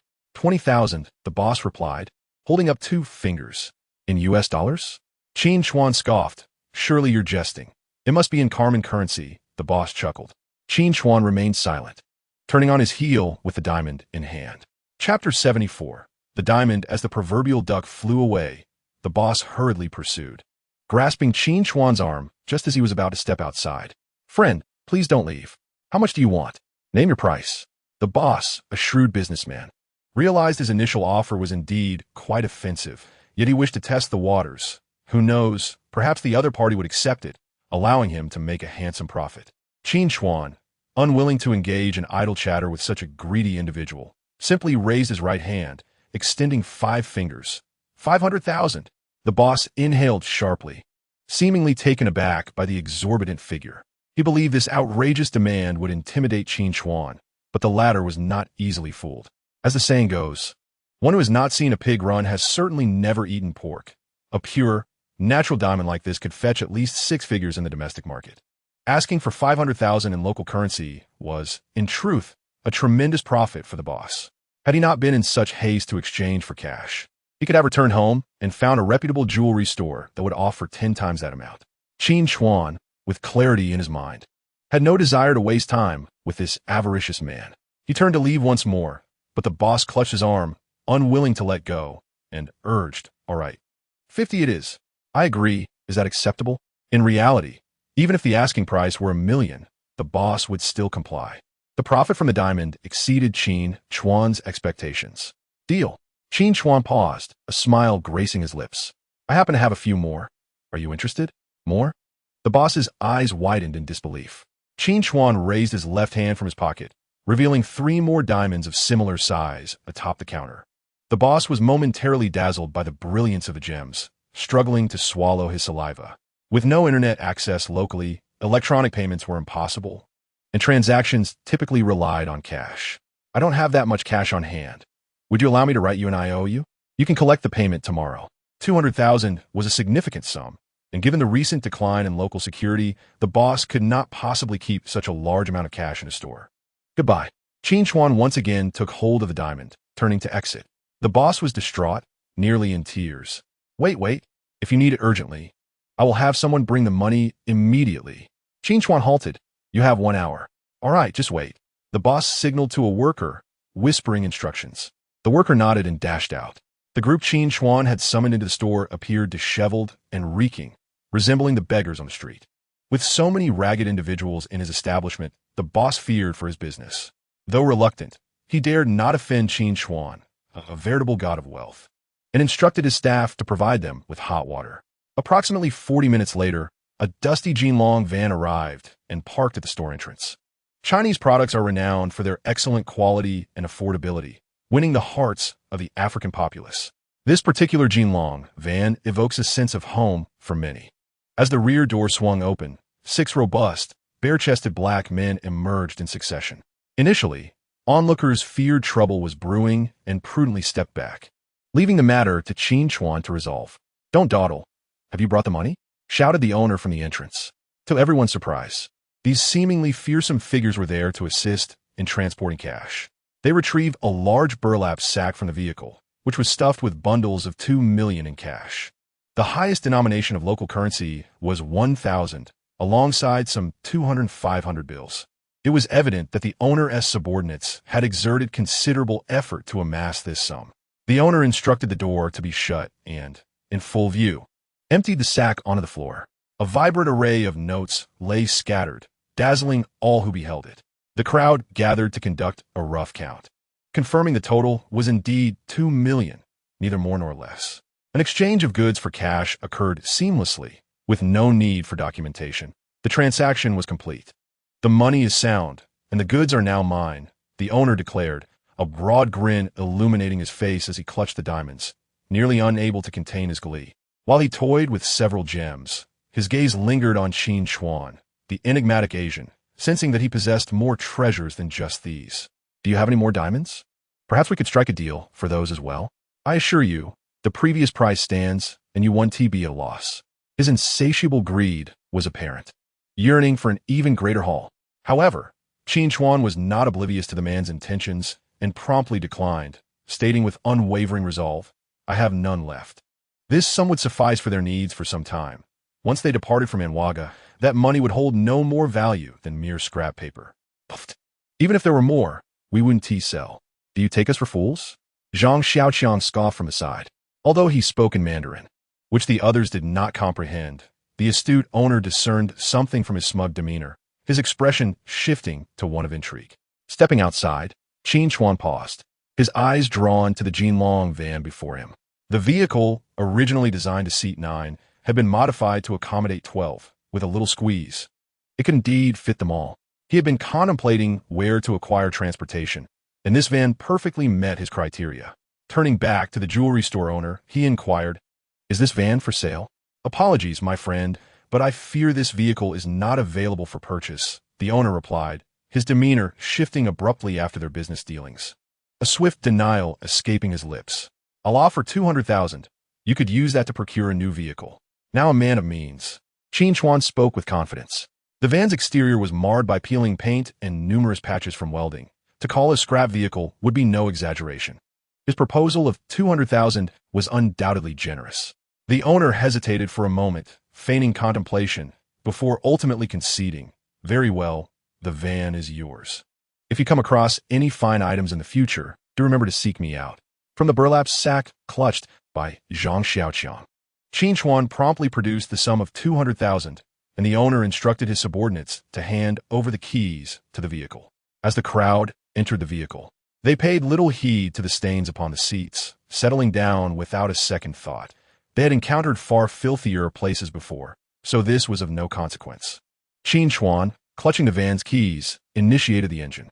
The vehicle gradually lurched forward, navigating the bustling streets at a leisurely pace. It was somewhat better than anticipated, though the wheels emitted a creaking sound as they traversed the uneven terrain, prompting concerns that it might fall apart if driven too swiftly. Nonetheless, with this means of transport at their disposal, they would not have to rely solely on their weary legs for the journey back. Due to an influx of refugees, the inns within the city were largely at capacity. Qin Chuan learned from a local that the most upscale hotel in town might still have vacancies, as its rates were prohibitive for the average traveler. As long as money could resolve the issue, matters would be manageable. Expressing his gratitude, Qin Chuan followed the directions provided by the passerby, steering directly towards the city center. Chapter 75. A dog's eye sees lowly. The affable local had not misled them. Indeed, there existed an international chain hotel, previously catering mainly to foreign tourists, its pricing significantly higher than that of local lodgings. Presently, the hotel still retained some vacant rooms, occupied predominantly by a number of stranded foreigners, primarily Caucasian. The majority of the hotel staff were black, while the manager was of Asian descent. Qin Chuan parked the van in the open space at the entrance, leaving the engine running when a security guard approached, tapping on the window to signal that they should relocate the vehicle to the rear, as that area was designated for guests. The guard evidently perceived their dilapidated vehicle as belonging to a delivery supplier, eager to settle into the comfort of the hotel rooms, enjoy a hearty meal, and then recline on a soft bed for a restful slumber. The group had little inclination to argue with a snobbish security guard. "We're here to stay. Move aside and don't block the way." Zhang Xiaoqiang was the first to disembark, cradling a sack filled with cash, feeling particularly elated. In his 20-plus years of life, he had never witnessed such a substantial sum of money. Though he found himself in this wretched place, it had afforded him a momentary thrill. The weighty bundle of banknotes felt light as air in his arms, and he confidently strode toward the hotel. Yet, before he could ascend the steps, the security guard obstructed his path once more. "You need to leave. This is not a place for you. If you don't depart, I will call for assistance." The guard barked, even shoving the stout man slightly. "Who is causing trouble? I'm here to check in. Step aside, or I'll file a complaint against you." Zhang Xiaoqiang retorted, his face flushed with indignation. Upon realizing he had encountered a formidable opponent, the guard wasted no time and threatened to resort to violence. No one anticipated that their eager arrival, laden with cash, would be thwarted at the threshold of the hotel by a mere security guard, considered a peer in the business. Qin Chuan was about to step forward to negotiate when a displeased gentleman emerged from the hotel entrance, frowning as he inquired, "Samson, what are you causing commotion about? If you attract discontent from the guests, you'll find yourself dismissed." "Manager, I won't let them in. They refuse to listen," Samson replied, looking quite aggrieved. The man, adorned with a manager's badge, descended the stairs with a self-important demeanor, casting a glance at them as he approached. Disheveled and clad in tattered garments, they bore an unmistakable resemblance to beggars. The manager, clearly a snob, had encountered the affluent too often, leading him to feel an unwarranted superiority. Despite sharing the same skin color, he exhibited no compassion for the group before him. Instead, he condescendingly instructed the security guard, "What is the point of conversing with these beggars? Call in a few more people to drive them away. We wouldn't want them to frighten our guests." Upon hearing this, even Su Yanran, known for her grace, could not suppress her indignation. This manager epitomized the narrow-minded, looking down on others. Had this been in their homeland, Su Yanran would not have deigned to exchange a single word with someone of his ilk. "How dare you speak like that? Who are you calling a beggar?" A male colleague could no longer contain his outrage. "Oh, you're upset at being called beggars? Do you intend to stir up trouble here?" The manager crossed his arms and barked at the security guard. "What are you waiting for? Hurry up and get them out of here. We don't want to dirty the floor." The guard promptly retrieved his radio, and instantly, uniformed security personnel rushed in, one wielding a shotgun. The sight of the firearm instilled a sense of trepidation among the group. In such a dismal place, it was likely that if shots were fired, no one would advocate for the plight of a few homeless souls. Fortunately, with Qin Chuan supporting them as their backbone, They were not driven to panic and flee. However, their confidence had undeniably diminished. Qin Chuan was a man of reason, resorting to violence only against those who resolved issues through aggression. He stepped forward to stand face-to-face with the manager. "Are you also of Chinese descent? What are you trying to do? Forge a connection? I am an American citizen." "You have mistaken your audience." Upon uttering the words American citizen, an inexplicable sense of superiority washed over him, as if his identity placed him on a higher pedestal than these compatriots before him. From the crowd, someone snickered derisively, clearly mocking the banana person, who appeared yellow on the outside, yet white within. The manager, oblivious to the disdain in that laughter, impatiently gestured to the arriving security. "Get them out." "Wait, what more do you wish to say?" Qin Chuan interjected. "This is no place for beggars. The refugee camp to the south is where you belong," the manager sneered, pinching his nose in disgust. "I assert that we wish to stay here. Are you not afraid of rejecting guests and facing complaints to your headquarters?" Qin Chuan replied, maintaining his composure and refusing to stoop to the level of such a man. "Stay here? Do you have any money? Do you know how much it costs to stay a night?" The manager, preparing to leave, turned back, his disdain evident. "I do not know," Qin Chuan answered candidly, shaking his head. Before the manager could further ridicule him, he snapped his fingers, signaling Zhang Xiaoqiang, who clutched a burlap sack, to approach. "What are you up to now?" the manager asked, bewildered. Without further ado, Qin Chuan reached into the sack and retrieved a bundle of cash, tossing it onto the manager without a glance. The stack consisted of $1,000 Carmen bills, totaling 50,000. The manager instinctively reached out to catch it, but failed, the money landing at his feet. Before he could pick it up, another bundle was flung down. As he scrambled to gather the cash from the ground, the expressions of the security guards transformed entirely. "I wish to reside in the most opulent suite available here. Is that sufficient?" Qin Chuan casually tossed 4 bundles of cash, amounting to a substantial 200,000, onto the ground. The manager, squatting before him, meticulously examined each stack of money, ensuring its authenticity before lifting his gaze once more. "That's more than enough," he remarked, his face beaming with a radiant smile. His demeanor towards Qin Chuan transformed as if he were greeting a long-lost father. Rising to his feet, he turned to the bewildered security personnel and bellowed, "What are you standing there for? Hurry up and assist the guest with his luggage." The manager's sincerity was palpable. To him, a wealthy patron was akin to a deity, and his swift change in demeanor left those on the steps momentarily stunned. Under the manager's enthusiastic guidance, the group, dressed in a manner reminiscent of beggars, entered the hotel lobby. Without the need for identification, the manager promptly arranged 3 suites for them and instructed that a prepared dinner be delivered to their rooms.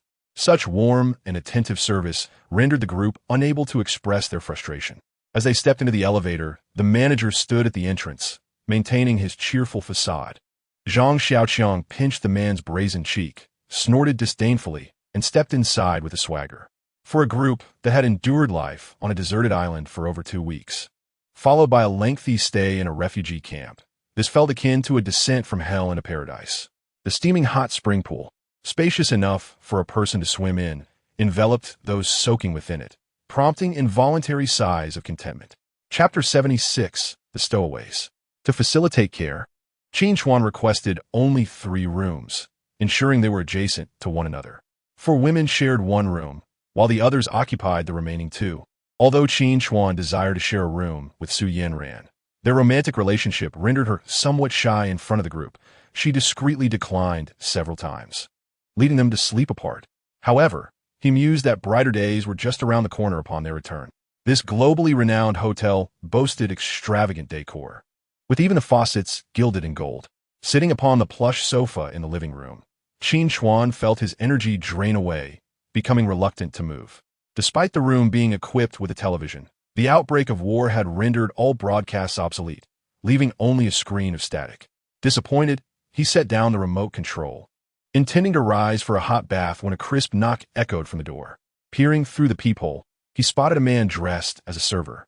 A black gentleman standing before a dining cart laden with an array of chicken, duck, fish, and meat, all exquisitely prepared. Qin Chuan opened the door to let the server in, casually slipping a 500 yuan note into the man's pocket as a gratuity. "Thank you, sir. I wish you a pleasant meal." The server beamed, grateful to encounter such a generous guest. Just as he was about to leave, Qin Chuan grasped his arm, prompting the server to halt and politely inquire, "Is there anything else you need? I would like to ask you something." Qin Chuan succinctly articulated his intentions. Their foremost concern was undoubtedly how to depart from Anwaga and secure passage to another country, be it by plane or ship, to return home.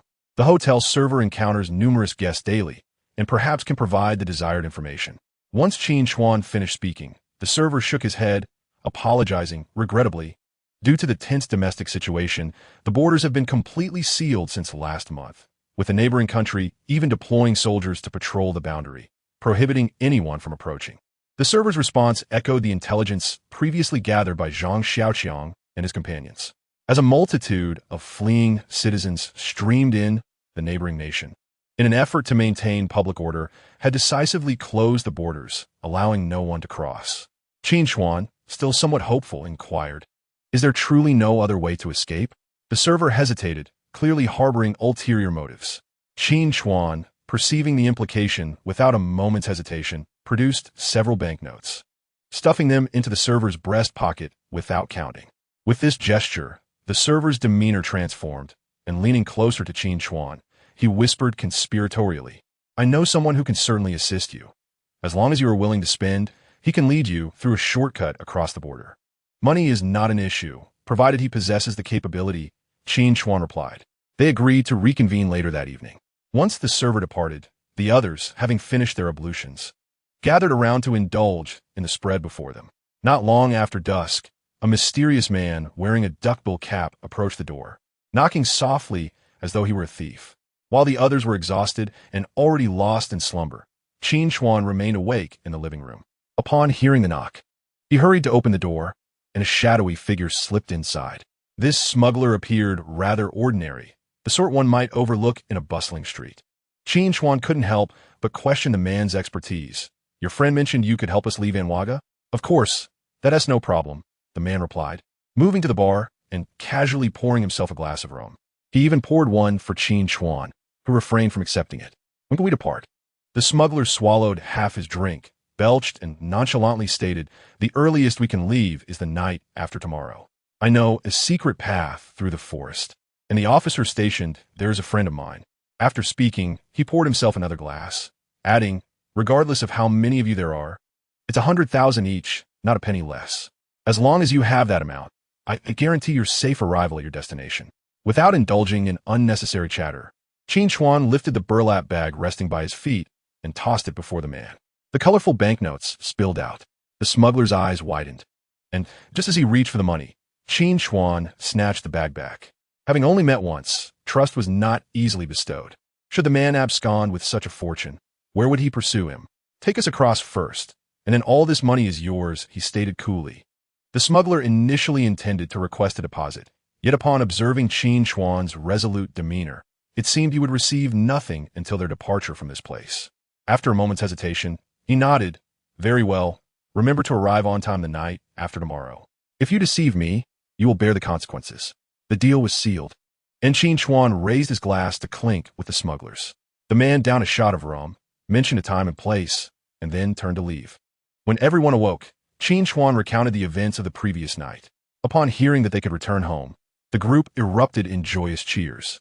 However, having learned from prior experiences, they were determined not to let their guard down this time.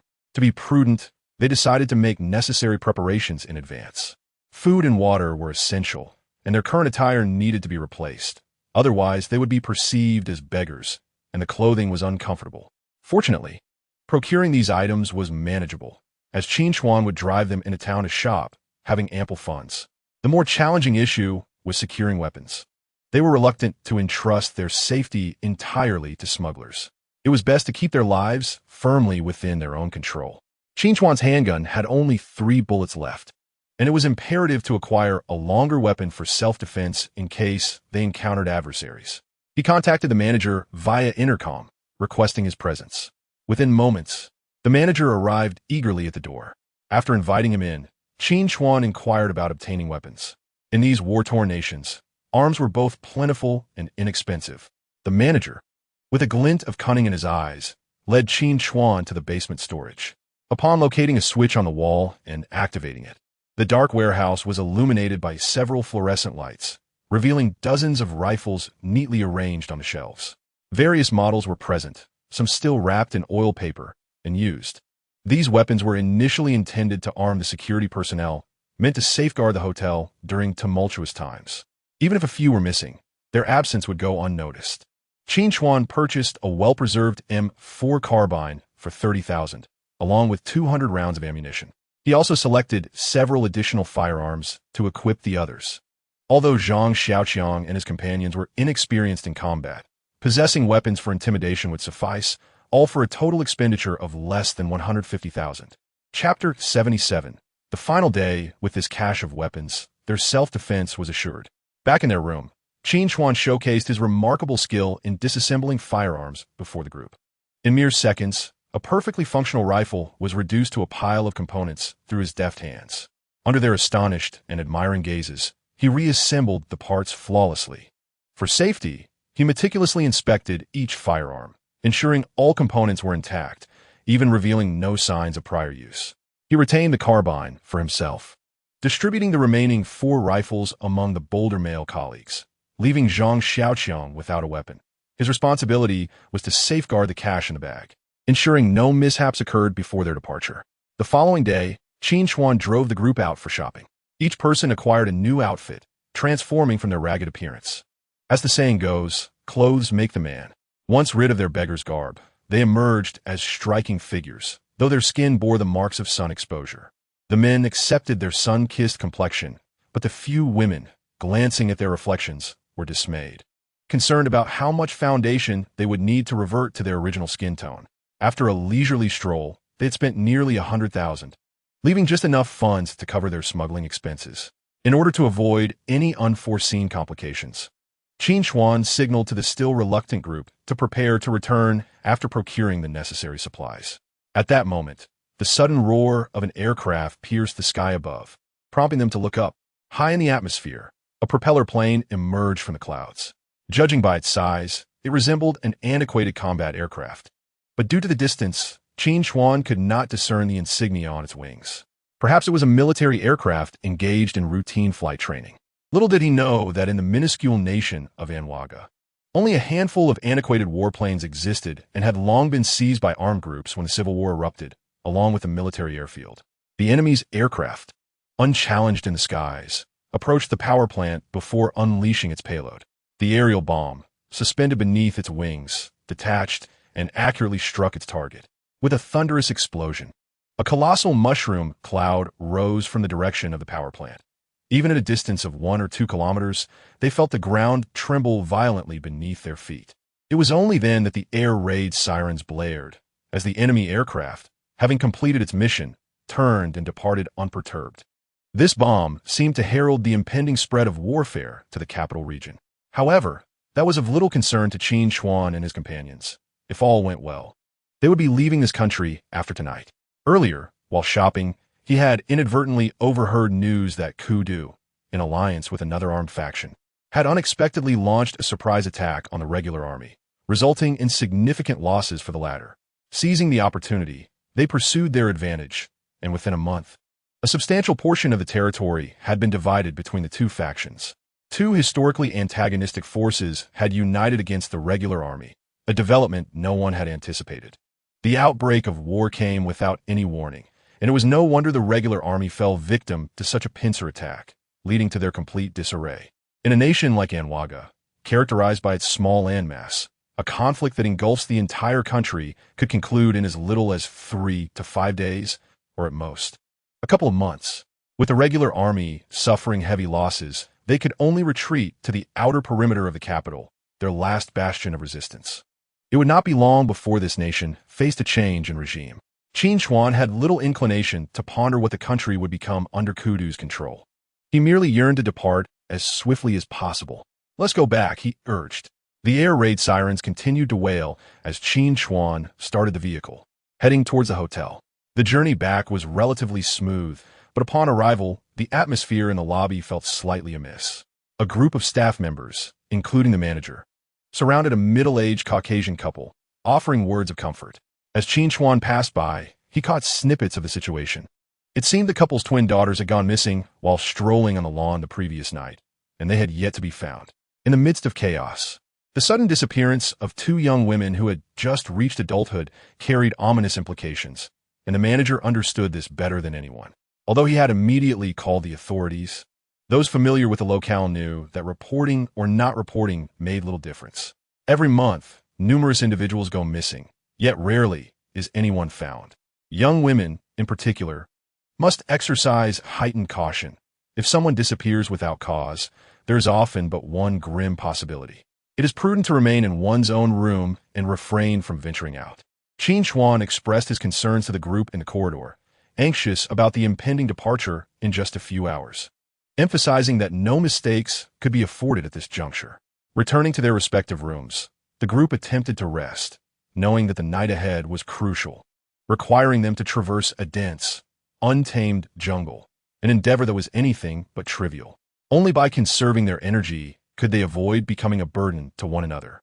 However, anxiety clouded their minds, making sleep elusive. They tossed and turned in their beds, contemplating their imminent escape from this terrifying place.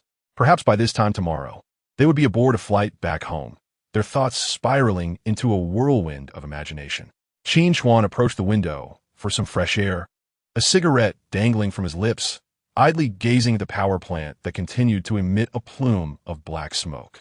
The hotel was equipped with its own generator, rendering the nearby facility's activities largely inconsequential. A police car pulled up outside the hotel, and two officers emerged, greeted by the manager and a Caucasian couple. Perhaps it was the couple's ethnicity that compelled the officers to make this begrudging visit, hastily taking notes before departing without a backward glance.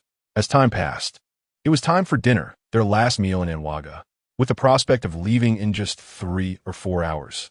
Excitement bubbled among them as they made their way to the dining hall, each selecting their preferred dishes and engaging in lively conversation. Yet, Xiaqing had felt despondent in recent days. Observing Qin Chuan and Su Yanran sharing laughter and closeness stirred a pang of jealousy in her heart. After only a few bites, she declared herself full and retreated to her room. Upon arriving at their floor via the elevator, Xiaqing stepped out only to have a mop unexpectedly sweep across her new shoes. The African-American janitor quickly offered his apologies. Not one to hold a grudge, Xiaqing chose silence due to her foul mood and turned to head back to her room. To her surprise, the door opened with a gentle push, perplexing her as she distinctly remembered being the last to leave and securing the lock. An unsettling intuition suggested the presence of someone inside. Though innocent, she was not foolish. She refrained from alerting the potential intruder still within the room. Instead, she pivoted to inform her companions in the dining hall. However, in that very instant, she caught sight of the janitor standing silently behind her, clutching a white towel. Chapter 78. The Disappearance of Xiaqing After Dinner. Qin Chuan and the others returned to their rooms, commencing their preparations for departure. They meticulously checked their weapons and ammunition, tucking 4 fully loaded magazines into their belts. In the face of danger, they would rely solely on their armaments to carve a path to safety. Not even the most formidable adversary could deter their resolve to leave this place. With all preparations complete and 3 hours remaining until the appointed time, tension mounted as they readied themselves. Suddenly, a series of loud knocks echoed from the door. Who could it be? Qin Chuan picked up his pistol and peered through the peephole, discovering it was Su Yanran, prompting him to hastily open the door. What's the matter? Noticing the anxious expression on her face, Qin Chuan sensed that something was amiss. Xiaqing is missing. We've searched everywhere, but Haven T found her. Xiaji interjected, her tone urgent. Didn't I tell you not to go anywhere? How could she suddenly vanish? Qin Chuan felt a headache coming on. It was truly a case of fearing what one did not wish to confront.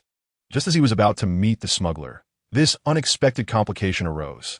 No one knew where Xiaqing had gone, or if she had encountered any misfortune. At dinner, she returned first after finishing her meal, but when we entered the room, she was nowhere to be found. Additionally, it seems our belongings in the room have been rummaged through. Xiajia's words made Qin Chuan furrow his brow. If Xiaqing had merely wandered off out of curiosity, that would be one thing. However, if she had crossed paths with ill-intentioned individuals, it could become perilous. As the saying goes, do not flaunt your wealth. They have been spending extravagantly in recent days, making them potential targets for thieves. Fortunately, Zhang Xiaoqiang carried the money bag wherever he went, thus their funds remained intact. Yet Xia Qing was still missing. The kind-hearted Xia Qing, with her gentle demeanor, was well-liked by everyone. Upon learning of her disappearance, the group became increasingly anxious, inevitably recalling the earlier mysterious vanishing of the Caucasian twin sisters, fearing she too might have fallen prey to human traffickers. The collective anxiety surged, and while they wished to venture out to search for her, Qin Chuan intervened. It's already chaotic enough. If everyone rushes out, what if two more go missing? That would only complicate matters further. He instructed the others to gather in one room, forbidding anyone from leaving, while he and Su Yanran descended the stairwell in search of clues. After a thorough search, they found nothing. The hotel outside was shrouded in darkness, and Xia Qing, being timid, would certainly not dare venture out alone. This led to an unsettling conclusion. She had indeed been abducted by traffickers. If they did not locate her promptly, she could be sold off to an unknown place, making her recovery all the more difficult. Given the series of disappearances at the hotel, Qin Chuan, as the person in charge, bore an undeniable responsibility. He caught the hotel manager loitering at the bar, his expression one of barely contained fury. One of my friends is missing. Take me to review the hotel surveillance immediately. Qin Chuan's demeanor was somewhat terrifying, his face clouded with ominous intent. It seemed the manager understood that any dissent would not be tolerated. Wisely, he refrained from opposing Qin Chuan, also considering the implications for the hotel's reputation. He certainly did not want to be unjustly accused of colluding with traffickers to abduct guests. Upon entering the duty room, the screens were all aglow. However, due to the absence of surveillance cameras in hallways, they were oblivious to what had transpired. Qin Chuan could only examine the elevator footage, hoping to uncover some clue. Around 6 o'clock, the footage clearly showed Xia Qing entering the elevator alone. Upon reaching her destination, she exited, and then she vanished as if into thin air. There were no sightings of her or any suspicious individuals.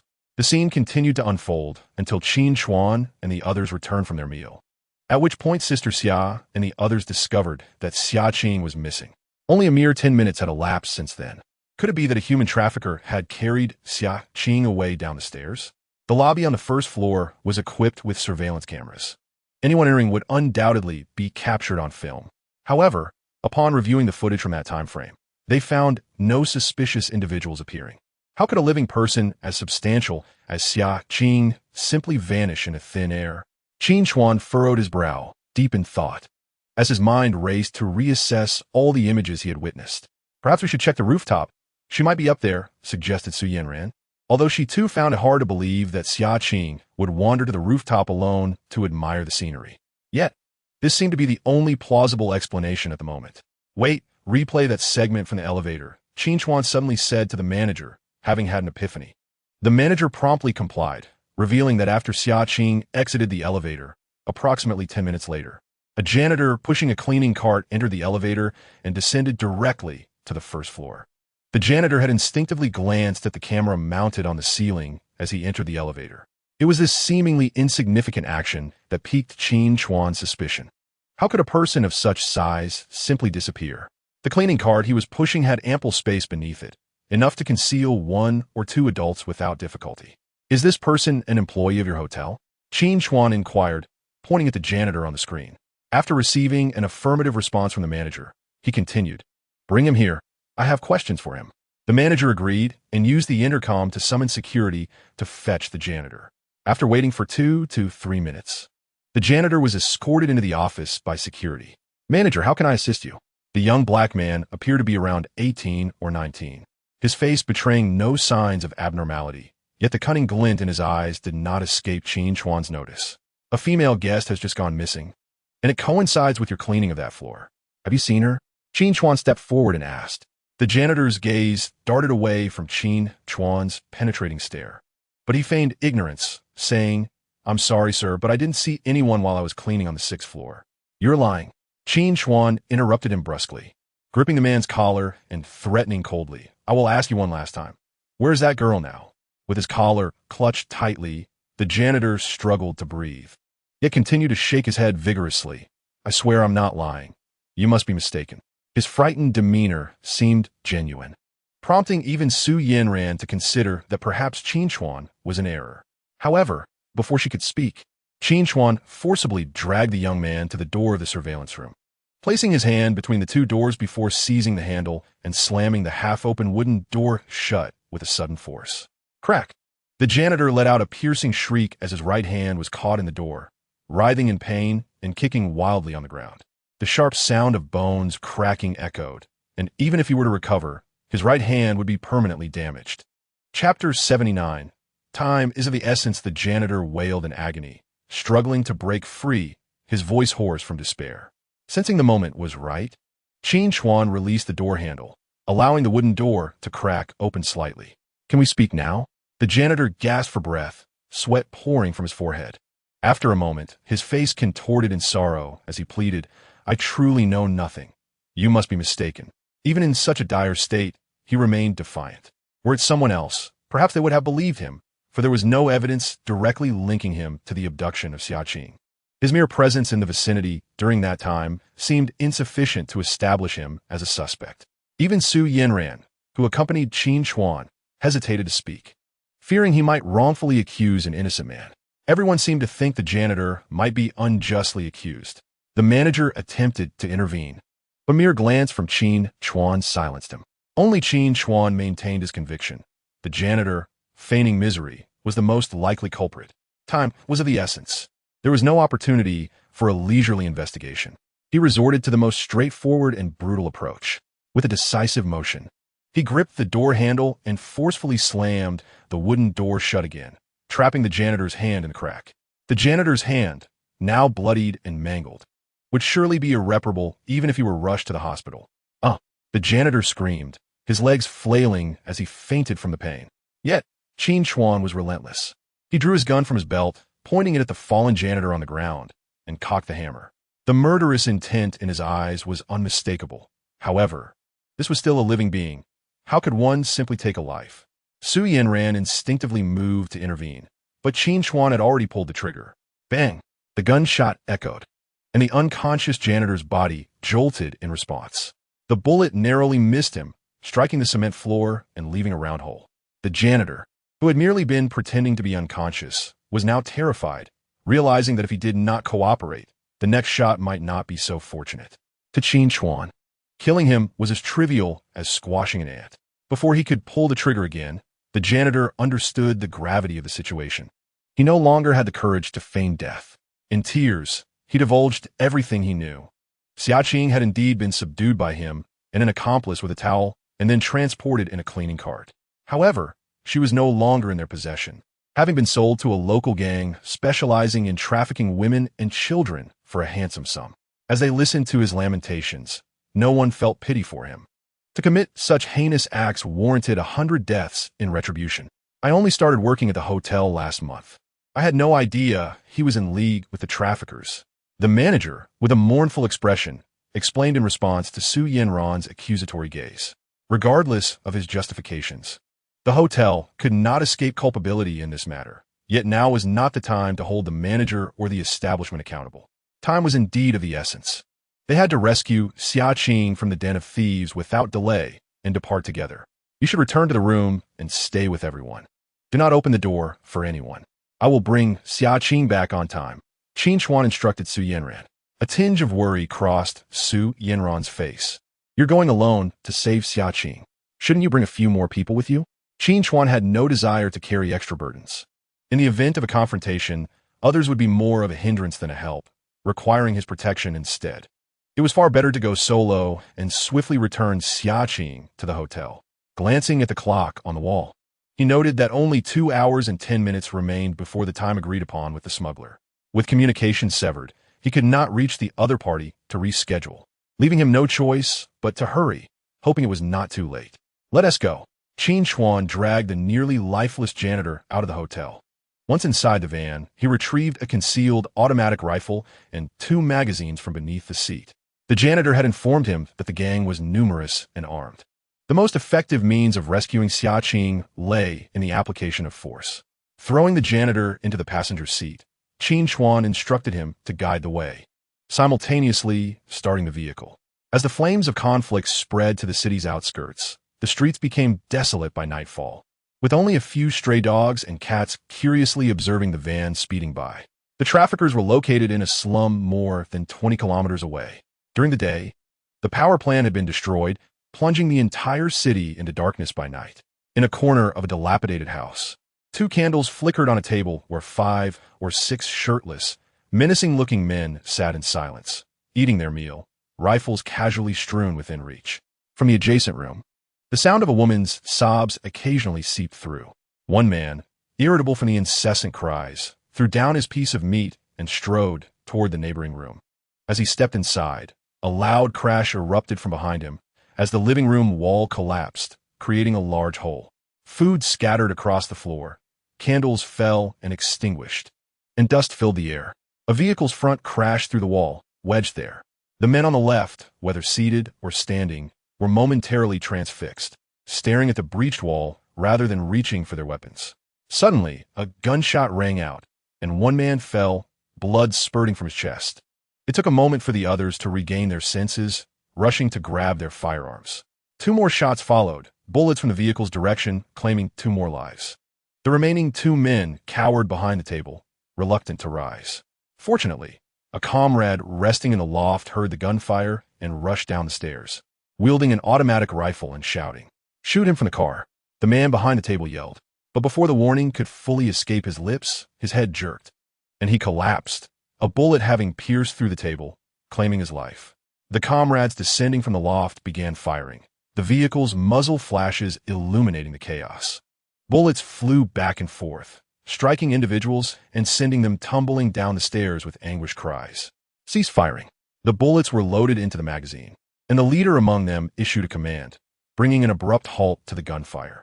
After a fierce exchange, the front of the vehicle had been riddled with bullets, and it was reasonable to assume that the adversaries inside had been reduced to mere husks.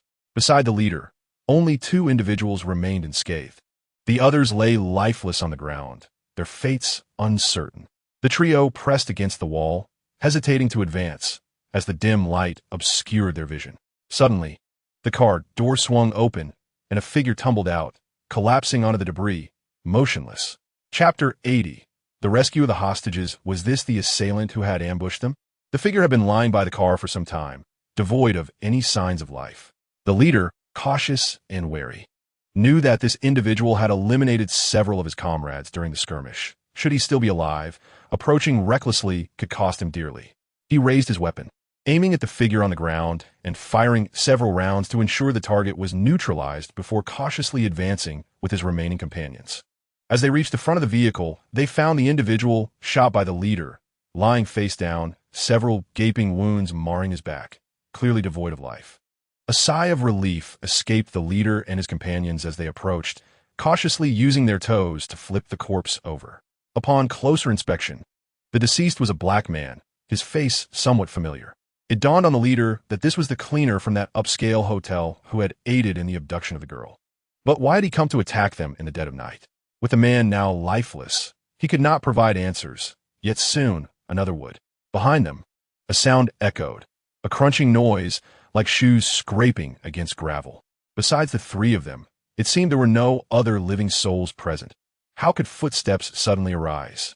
"Who goes there?" The leader and his companion exclaimed in alarm as they turned, but it was too late. From the shadowy darkness, gunfire erupted, and within moments, all 3 were struck down. Qin Chuan approached the trio, gun in hand. The leader's face bore the gruesome marks of gunfire, flesh torn away to reveal bone beneath. Remarkably, the man clung to life, his eyes filled with terror as he gazed at Qin Chuan. With a sharp crack, Qin Chuan's rifle discharged, extinguishing the last flicker of life in the leader.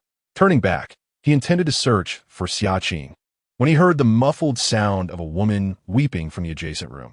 The sound was fleeting, as if a hand had been clamped over her mouth. Qin Chuan strode to the door, kicking it open with a resounding crash. Inside, the space was significantly smaller than outside, illuminated by an oil lamp hanging on the wall. 7 or 8 pairs of frightened, helpless eyes stared at him, the unexpected intruder. They were girls abducted by human traffickers, the eldest scarcely 20, the youngest merely 15 or 16. Had Qin Chuan not arrived, These girls would have soon been transported through clandestine channels to be sold abroad at exorbitant prices. Xiaoqing huddled in a corner with the other girls, her hands and feet bound, rendering any movement nearly impossible. Under the dim light, when she discerned that the person who had intruded was Qin Chuan, the girl immediately dismissed the threats posed by the traffickers and shouted, "Watch your back." At the very moment she spoke, an assailant concealed behind the door lunged at Qin Chuan from behind, brandishing a sharp knife aimed directly at his neck. The suddenness of the incident caught Qin Chuan off guard. His attention was solely focused on the group of kidnapped girls, unaware that an enemy lurked behind him. As a retired Special Forces soldier, his combat instincts remained sharp. Just as the blade was about to graze his skin, he raised his hand to block the assailant's arm. The knife halted perilously close to his neck, within a mere 5 centimeters, its coldness palpable. The assailant, unwilling to relent, gritted his teeth and summoned all his strength in a desperate attempt to pierce Qin Chuan's throat. Summer Qing, her eyes wide with terror, watched as Qin Chuan faced imminent danger, fearing for his life, yet feeling utterly powerless. In the midst of this deadly standoff, Qin Chuan released his grip on the rifle with his left hand and, as if performing a magic trick, drew a handgun from his coat, aiming it blindly behind him before pulling the trigger. The sound of the gunshot echoed, and the assailant's head jerked to the side, releasing Qin Chuan, whose body slumped against the wall, lifeless.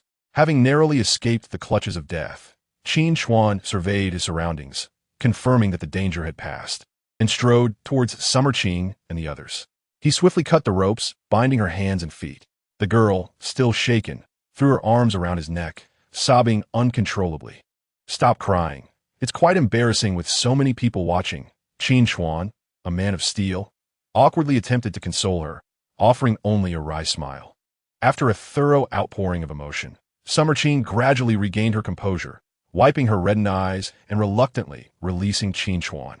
There were 8 girls in total who had been abducted, including the pair of white twin sisters reported missing the previous night, which presented a dilemma for Qin Chuan. With time running short, he was anxious to reunite with the others, knowing he could not leave these girls behind. Leading the 8 sobbing girls outside, they were startled by the sight of the traffickers' bodies strewn across the ground. One misstep could lead to a foot or hand landing on a corpse. Had Qin Chuan not been there to guide them, it would have been a loss. The domestic van proved to be remarkably sturdy, its front riddled with bullet holes. Yet it started without issue. Once all the girls were safely aboard, they reversed out of the hole. And the absence of police response to such a commotion highlighted the dire state of security in the area. Though Qin Chuan harbored reservations about entrusting the girls to the local police, he could not conjure a safer alternative. He was pressed for time and feared that missing the window could lead to further complications. The van sped towards the police station, where Qin Chuan personally handed over the rescued girls to an officer, only to be asked to remain and provide a statement. Qin Chuan felt an overwhelming sense of urgency. In the face of such circumstances, he could only patiently recount the sequence of events, albeit with the clever omission of any admission of guilt regarding the act of murder. Instead, he claimed to have stealthily infiltrated the scene to rescue the girls while the trafficker was caught off guard. The officer, methodically taking notes, appeared quite diligent, occasionally posing questions. After an entire half-hour had elapsed, the officer finally set down his pen and signaled for Qin Chuan to take his leave. Without hesitation, Qin Chuan turned and departed. This was no trivial matter. Should the officer's conscientiousness lead him to miss his window of opportunity, Qin Chuan would undoubtedly regret it deeply. Fortunately, it seemed he still had time. Qin Chuan pressed the accelerator to the floor, and the van surged forward under his command, racing back to the hotel with the wind at his back, leaving them with less than half an hour to spare. The pair of white twins accompanied him back to the hotel, and upon hearing their daughter's cries, their parents rushed downstairs in their pajamas. The joy of family reunion was palpable, and the twins' father, a successful businessman, immediately offered to reward Qin Chuan handsomely, a gesture which he graciously declined. He ushered everyone into the vehicle and set off towards the designated location. Thankfully, they arrived in time. The smugglers had already grown impatient and were preparing to depart. For any delay of 10 more minutes could have resulted in a missed opportunity. Chapter 81. Through the jungle, the smugglers were not merely conducting business with Qin Chuan and his group. Prior to their arrival, 4 or 5 vehicles had already parked ahead. The pickup truck was crammed with refugees, totaling around 50 individuals. at a fee of 100,000 Carmen dollars per person. The smuggler stood to earn several million from this venture, a lucrative prospect in the impoverished nation of Enwaga. The smuggler approached their vehicle, tapping on the driver's door, and expressed his dissatisfaction, complaining, "Why are you so late? Do you have the money?" Qin Chuan leaned out and replied, "Rest assured, once we reach the destination, you will receive every penny." He was not foolish enough to hand over the money at that moment. Should the smuggler attempt to abscond, it would spell disaster for them. One must always remain vigilant. Qin Chuan was a man of his word. As long as they reached the neighboring country safely, the payment would undoubtedly follow. Although the smuggler harbored some displeasure, he could do little to alter the situation and thus muttered a few disgruntled words in his native tongue. Glancing at his watch and noting the time, he instructed them to stay close before turning to lead the way. The convoy set off slowly, trailing behind an SUV as it navigated the narrow road. This area still fell within the capital's outskirts, and there remained a considerable distance to the jungle he had mentioned. The occupants of the vehicle fell into a tense silence, each one alert and acutely aware that success hinged on this moment. As long as they remained within Enwaga's borders, they could not afford to be complacent. The only sound accompanying them was the hum of the engine, and each individual cast anxious glances out the window, wary of any unforeseen occurrences. Qin Chuan personally drove at the rear, with the safety catch of the rifle beneath his seat disengaged, ready to respond to any threat. They proceeded quietly for several kilometers, and in the distance, the outline of the jungle began to emerge. In the dark, shadowy forest, the owl emitted an eerie call. Everything seemed to progress even more smoothly than anticipated. Crossing that sprawling woodland would lead them to the land of the neighboring country. At this moment, the right rear wheel of the pickup truck ahead inadvertently became ensnared in the soft mud at the roadside. No matter how fervently the driver pressed the accelerator, the wheel merely spun futilely in the muck, producing clouds of white smoke, yet achieving nothing. The smuggler, brimming with indignation, returned from the front, berating the driver harshly and beckoning everyone in the vehicle to disembark. Together, they exerted their strength to extricate the truck from a mire. The convoy resumed its journey, and only then did the tense group begin to relax. Ahead lay the dense jungle, impassable for vehicles, necessitating the abandonment of the truck at the roadside. One by one, they alighted, warily surveying their surroundings. Traversing the jungle represented the most arduous and perilous segment of their journey. The rugged path to the neighboring country had become treacherously slick from the saturating mist, and several individuals stumbled over the loose stones and branches scattered on the ground. Qin Chuan produced a flashlight he had prepared beforehand, distributing one between every two people, and with the illumination, the path indeed became considerably more navigable. Initially believing that, having arrived at this point, using the flashlight posed no issue, they were soon met with the smuggler returning, his tone sharp and commanding as he reprimanded the group again. "Are you fools? In the dead of night, using a flashlight will make us easy prey for anyone from afar. If you wish to perish, do not drag others down with you." His irritable demeanor perhaps stemmed from a sense of responsibility. Under the weight of the others' reproachful gazes, Qin Chuan had no choice but to extinguish the flashlights and proceed in the darkness once more. As they ventured deeper into the jungle, the path became increasingly treacherous, with a bottomless cliff looming perilously on one side. A single misstep could lead to a fatal plunge into its depths. Having enjoyed decent rest over the past 2 days, everyone was in relatively good spirits, though some were slightly breathless. Qin Chuan, undeterred by the effort, fashioned several branches and makeshift walking sticks from the roadside, providing them with a greater sense of security as they walked. The smuggler appeared solely intent on hastily escorting them to their destination, akin to a seasoned guide forging ahead relentlessly. However, many of the aged and weary struggled to keep pace, gradually falling to the rear of the group. Qin Chuan kept a vigilant eye on the smuggler's back. Losing sight of him in this vast jungle, resembling a labyrinth, would make finding the way out exceedingly difficult. After nearly 2 hours of trekking, the smuggler finally halted in a cleared area that had been recently logged. He cast a glance back at the panting crowd, a sneer involuntarily gracing his lips. Unexpectedly, Qin Chuan, who had been trailing behind, emerged as the second person to reach this spot. The incline of the path posed no challenge for him. With a few more trips to familiarize himself with the terrain, he was confident he could leave this fellow far behind. How much further? Qin Chuan inquired as he came to a stop beside the smuggler, pausing to wait for those lagging behind. "We are still far from done. We've only covered half the distance. At this pace, we'll need another 2 to 3 hours, the smuggler replied, settling onto a nearby rock and lighting a cigarette for himself. After 2 hours, they had traversed approximately 7 or 8 kilometers, which meant they still had a considerable distance to cover, nearly 20 kilometers. If measured in a straight line, this jungle appeared to be far more expansive than it seemed.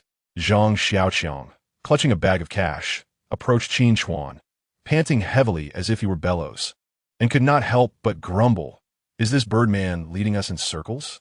How come we've been walking for so long and still haven't reached the end?" He spoke in Mandarin, unperturbed by the presence of a nearby smuggler. Qin Chuan, momentarily taken aback by his words, halted while supporting Su Yanran, who was about to sit down to rest. "What's wrong with you?" Su Yanran inquired, her beautiful eyes filled with curiosity as she gazed at him. Qin Chuan regained his composure and replied with a smile, "It's nothing, just lost in thought for a moment." As Su Yanran settled beside him, their shoulders brushed against each other, and inhaling her faint, alluring fragrance caused Qin Chuan to momentarily set aside his doubts. "Here, have some water. Can you hold on?" He thoughtfully retrieved a bottle of water from his backpack, unscrewed the cap, and offered it to Su Yanran. As the fittest member of the team, most of the food and water weighed down his backpack by at least 30 to 40 pounds. Despite having walked for such a long time, he appeared unfazed, with hardly any beads of sweat on his forehead. "I'm doing well. You should drink some too." Su Yanran brought the bottle to Qin Chuan's lips, and he took several generous gulps, all the while Zhang Xiaoqiang was watching them with great envy. Old Qin is indeed impressive. He has only been on the job for a couple of months, and has already managed to win over the icy Su zone.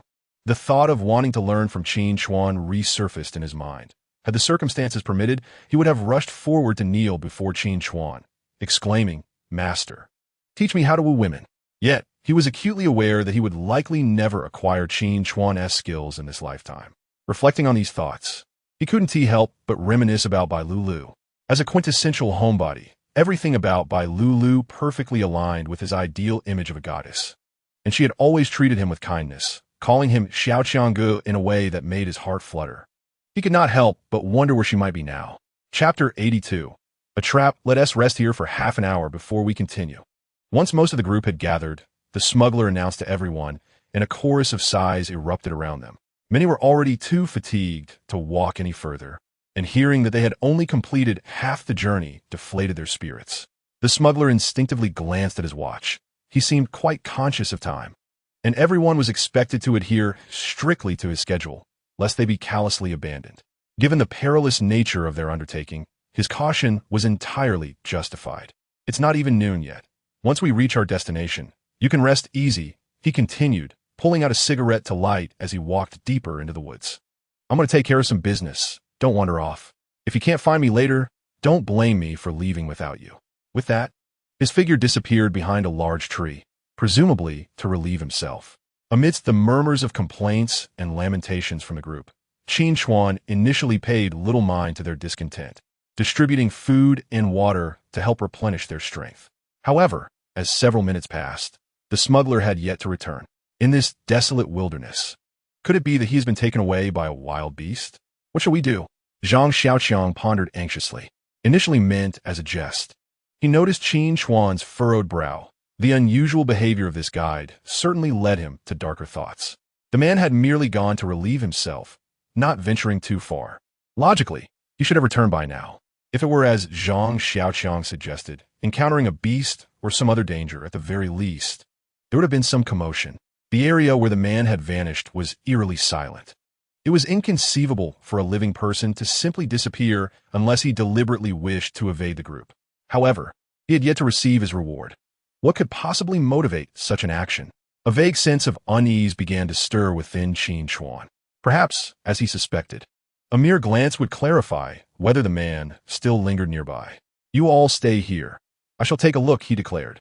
Witnessing his serious demeanor, the others inevitably grew tense, grasping their weapons at their feet, vigilantly surveying their surroundings. Qin Chuan ventured alone towards the towering tree, maneuvering to its rear. Yet he found no trace of the smuggler. He pressed on deeper into the woods, the ominous feeling intensifying with each step. Suddenly, the rustling of branches echoed nearby, signaling that someone was approaching. Concealed behind the trees, Qin Chuan discerned several indistinct figures and nearly concluded that they had been betrayed by the smuggler. Yet, who were these individuals, and what were their intentions? At present, the answers eluded him. Crouching low, he advanced a few steps, his posture mimicking that of a poised cheetah, stealthily lurking in the shadows, observing his prey. The newcomers were evidently unaware of the lurking figure concealed within the thicket. As one of them passed by the underbrush, Qin Chuan swiftly seized the man's calf, yanking him abruptly into the brush. His companions, bewildered, began to shout in panic, attempting to clear their line of sight with their rifles. They beheld their dragged ally sprawled on the ground, seemingly unconscious, yet neither had they caught sight of their assailant. Could it be that he had fallen on his own? Just as confusion clouded their minds, a figure surged forth like a specter, striking a decisive blow to one enemy's temple with precision and brutality. In a fluid motion, he pivoted, single-handedly seizing another adversary's rifle, his left hand forming a blade, thrusting it against the man's throat. Qin Chuan's strikes were swift and efficient. In mere moments, all 5 adversaries lay incapacitated before him, none able to withstand the surprise assault. The commotion minimal, the confrontation concluded. Before a formidable special forces operative, these men were utterly defenseless. Lowering his gaze, Qin Chuan meticulously examined the fallen foes, peeling back the raincoat to reveal a segment of khaki uniform. At a glance, he recognized it as the standard military attire of the Anwaga Regular Army. The other 4, beneath their raincoats, adorned similar garb. This revelation was sufficient to ascertain their identities. What business did the regular army have in this jungle at such an hour? It seemed they had been forewarned of the group's presence. Qin Chuan found himself puzzled as to why the regular army, instead of guarding the front lines, had come specifically to confront them. It seemed likely that the smuggler had conspired with the regular military, deliberately luring them into a trap. This scenario bore a striking resemblance to a black-on-black conflict. Until the smugglers were apprehended, the true reasons behind this situation remained shrouded in uncertainty. He understood the urgency to evacuate his companions swiftly, for the enemies lurking in ambush could not possibly number only a few. Without further contemplation, he picked up his weapon and turned to flee. However, before he could reach safety, he was met with a cacophony of gasps and the sound of gunfire. Realizing the gravity of the situation, he cursed under his breath, lamenting his tardiness. Crouching low, he approached a clearing, shielded by the cover of night, where it appeared no one had noticed his presence. To his dismay, he observed that their resting place had been completely encircled by the regular army, comprising at least 200 soldiers, their dark muzzles aimed at the trembling civilians. Thus far, no one had detected the absence of several soldiers. A young officer approached, shining his flashlight on the faces of the civilians. Trailing closely behind him was someone who could only be a smuggler. This was evidently a trap. The military's large-scale deployment was clearly aimed at capturing this group of smugglers. Dismay washed over him as he realized that the young man was not among them and had likely escaped. They needed to be found quickly. The diamonds were most likely in his possession. The smuggler, having meticulously counted the numbers, shouted at the officer about the diamonds. How could he possibly know of their existence? Qin Chuan furrowed his brow, finally grasping that these individuals were indeed after the diamonds. Yet, he could not fathom how the smuggler had this knowledge. With a platoon of soldiers searching in their direction, he hastily retreated into the dense underbrush. Hundreds of soldiers, under the officer's command, commenced a thorough search of the area. However, in the dead of night, locating someone within such a vast expanse of jungle would be akin to finding a needle in a haystack. As long as Qin Chuan was determined to hide, they could search for half a month without discovering him. Nevertheless, the 5 soldiers he had incapacitated had been found. This led the opposing forces to conclude that Qin Chuan had seized the opportunity to escape. Frustrated and empty-handed, the officer's expression darkened as he found himself at a loss for what to do next. He ordered the soldiers to escort the civilians attempting to cross the border illegally back to their base, particularly focusing on Qin Chuan as companions, each of whom was assigned at least 2 soldiers for escort. The allure of diamonds was sufficient to drive these individuals to take such risks. With the smuggler leading the way, they emerged from the forest in just half an hour, arriving at the spot where they had initially disembarked. Chapter 83. Delving into the enemy's lair, Qin Chuan's van had been thoroughly ransacked by the soldiers, who inspected every inch with meticulous care, even cutting open the seat cushions. It still found nothing. The officer, exasperated, drew his pistol and demanded that Zhang Xiaoqiang reveal the location of the hidden diamonds. Faced with the barrel of the gun, Zhang Xiaoqiang nearly fainted from fear, hastily shaking his head, though his evasive gaze betrayed that he was certainly concealing something. The pistol was lowered as the officer abandoned his intention to shoot. He turned back and whispered a few words to the smuggler, then gestured towards the distance. A convoy of over a dozen military trucks, concealed in the shadows, surged forth and halted before them. Following the officer's command, the soldiers began to load everyone onto the vehicles, heading back towards the city. Just as the last truck was about to depart, Qin Chuan stealthily emerged from the underbrush, nimbly slipping beneath the vehicle, unnoticed by anyone. As the convoy returned to the military camp, Zhang Xiaoqiang and the others were all imprisoned, subjected to severe interrogation by the soldiers. They aimed to use him as a leverage point to extract information about the whereabouts of the stolen diamonds. The crowd gradually dispersed, and the officer stood before the truck, lighting a cigarette as if awaiting someone, showing no urgency to leave. Were it not for the guard station behind him, Qin Chuan would have long since lost patience and taken action against this man. Time ticked by, and after a wait of about 10 minutes, a private car drove in nonchalantly. The vehicle halted a few meters from the officer, and it was evident that the occupant was the person he had been waiting for. When the rear door swung open, a portly middle-aged man emerged, and to Qin Chuan's surprise, it was none other than the jewelry store owner, the very man who had offered 500,000 for each of his diamonds. It turned out that on the day of their transaction, the astute owner had already discerned that Qin Chuan possessed more than just a few diamonds, immediately linking it to the batch that had gone missing. His identity was not merely that of a jeweler. He was also an intelligence broker, with insiders embedded within both the regular army and various armed factions.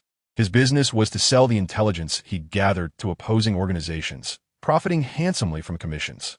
The diamonds in Qin Chuan's possession had ignited the owner's greed, prompting him to conspire with the regular army officer to set a trap, aiming to seize the diamonds and subsequently eliminate any witnesses, ensuring that no one would know the stolen batch was in his possession. However, Qin Chuan proved to be far more cunning than he had anticipated. Despite the meticulously laid plans, he managed to escape. Upon hearing the officer's response, the owner, filled with fury, stomped his foot in frustration.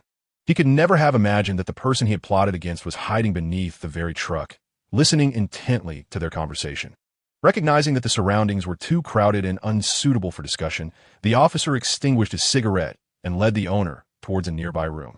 As soon as they departed, Qin Chuan rolled out from beneath the truck, stealthily following them like a cat. They arrived at a wooden cabin, where the officer entered with the owner, leaving the others outside to keep watch. Such a trivial matter could be botched. What a bunch of incompetence, the owner muttered under his breath, only to have the officer abruptly turn around and seize him by the collar. When will you deliver the payment you promised? The officer demanded, his expression darkening.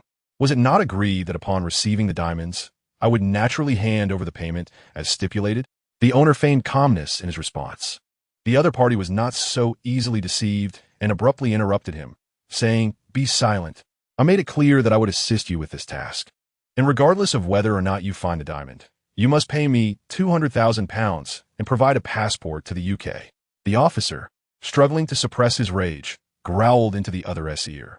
He knew that taking such unilateral action without authorization would lead to grave consequences if his superiors were to find out. Had he not anticipated an imminent attack from the rebels, necessitating his escape abroad with money and a passport, he would never have agreed to such a perilous venture. I have prepared both the money and the passport for you, but you must assist me once more in retrieving that boy and the diamond, the boss stated, fully aware that the other party needed his cooperation and thus felt emboldened. I will increase the payment by another 200,000, but you must ensure that I get that person back. Upon hearing this, the officer's eyes flickered with desire.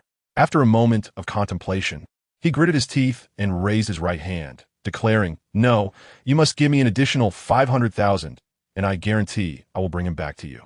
The two continued to haggle within the confines of the room, oblivious to the muffled sounds emanating from outside. 10 minutes later, they reached an agreement. The boss adjusted his slightly wrinkled collar and pushed the door open to exit the building. However, just as he took a couple of steps, he stumbled over something, nearly falling. He looked down to find a soldier's lifeless body sprawled at his feet. "Did you not wish to find me? Here I am," came a ghostly voice from behind. The blood drained from the boss's face as he recognized the figure standing behind him, the owner of the diamond. He opened his mouth to scream, but Qin Chuan's hand swiftly covered his mouth, while his other hand thrust a sharp knife directly into the boss's back. Releasing his grip, the corpse collapsed onto the soldier's body, and Qin Chuan flicked the blood from the blade before turning towards the only remaining living individual in the room. "What is happening outside?" the officer inquired, pushing open the door. He was met with the dark muzzle of a gun, followed by the cold smile of Qin Chuan. Upon seeing the lifeless body of the boss on the ground, the officer realized the situation. If he were to shout, the soldiers in the entire camp would be alerted, and even if the other party had 9 lives, he would be doomed. However, he knew he would be the first to perish. With just a flick of the finger, his life would be forfeit. "What do you intend to do?" He feigned calmness while searching for an escape route. "Take me to rescue my friends," Qin Chuan demanded. Yanking him forward, the officer, concealed behind his back, gripped a handgun tightly. He believed he had concealed it well, but he failed to evade Qin Chuan's keen perception. With a swift maneuver, Qin Chuan seized his gun-wielding right hand, twisting and pushing it down until with a crack, the officer's arm fell limply to his side. Pain surged through him, and despite his mouth opening, he could not utter a sound. That single action had dislocated his right arm, causing the handgun to clatter to the ground. "One more trick, and I will blow your brains out," Qin Chuan threatened coldly in his ear. With the gun pressed against his back, the officer dared not resist, and, with a pale face, made his way towards the cell where the prisoners were held. As Qin Chuan passed by a structure resembling a warehouse, he noticed a soldier standing guard with a firearm at the entrance. He paused and inquired, "What place is this?" The officer replied, "An armory." Chapter 84. Torture of Zhang Xiaoqiang. An armory? A plan formed in Qin Chuan's mind as he pressed his gun against the officer's back and commanded, "Move. We are heading to the armory." The officer, taken aback, turned around, clearly filled with confusion. Yet, with his life in Qin Chuan's hands, he dared not protest. Qin Chuan fell back a step, accompanying the officer to the grand entrance of the armory. The guard at the door, noticing his superior's arrival, promptly stood at attention and saluted. "Good evening, sir." Due to the dim lighting, the soldier failed to notice the unusual expression on the officer's face, nor the gun pressed against his waist. The officer arrogantly nodded without responding and slowly ordered, "Open the warehouse door. I need to conduct an inspection." "An inspection of the armory at this late hour?" "Indeed."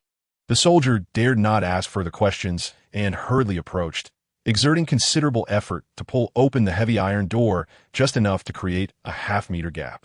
"That will suffice. You remain outside while we take a look." The officer led Qin Chuan into the warehouse. Upon locating the light switch along the wall and turning it on, the vast interior, spanning several hundred square meters, truly astonished Qin Chuan. As one of the most significant cities in Anwaga, the armory was abundantly stocked with ammunition and supplies, featuring an array of lightweight weapons such as machine guns and rocket launchers. These armaments could sufficiently equip an entire battalion, yet Qin Chuan was alone. Even if allowed to take as he pleased, how much could he carry away? A cold smile crept across the officer's lips. For the items here were not meant to be taken, only gazed upon. Scanning the surroundings, Qin Chuan approached a neatly arranged pile of ammunition boxes. Unfazed by the officer's thoughts, he drew out a paratrooper knife, prying open the box with ease. Inside, he discovered 16 grenade-sized 26-style hand grenades, which he silently stuffed into his pockets, knowing they would likely prove useful later. The officer observed in silence, kept at bay by the gun pointed at him, never contemplating escape. After securing enough grenades, Qin Chuan turned and offered 2 to the officer. "Take these." "What are you planning?" the officer asked, puzzled, yet obediently accepted the grenades. As Qin Chuan lifted a nearby tarp, revealing bundles of explosives beneath, the officer began to grasp the precarious situation. Qin Chuan stripped the officer of his coat, binding the bundles of explosives to his front and back with a length of rope, ultimately securing the 2 grenades as well, leaving one end of the rope attached to the grenade pins. The other end was firmly held in Qin Chuan's grasp, should the officer attempt any trickery. A gentle tug on the rope would detonate the explosives strapped to him. The officer, drenched in sweat, watched in horror as Qin Chuan meticulously fastened the explosives to him. his prior calculations evaporating in an instant. Qin Chuan instructed him to don his coat once more. The previously slender officer now appeared considerably bulkier. With the rope firmly in hand, Qin Chuan felt assured that the officer would not dare to play any games. "Let us proceed," he commanded, holstering his weapon. The officer, apprehensive and obedient, cautiously walked ahead, fearful that a misstep might inadvertently sever the rope. Each stride he took was marked by an extraordinary carefulness.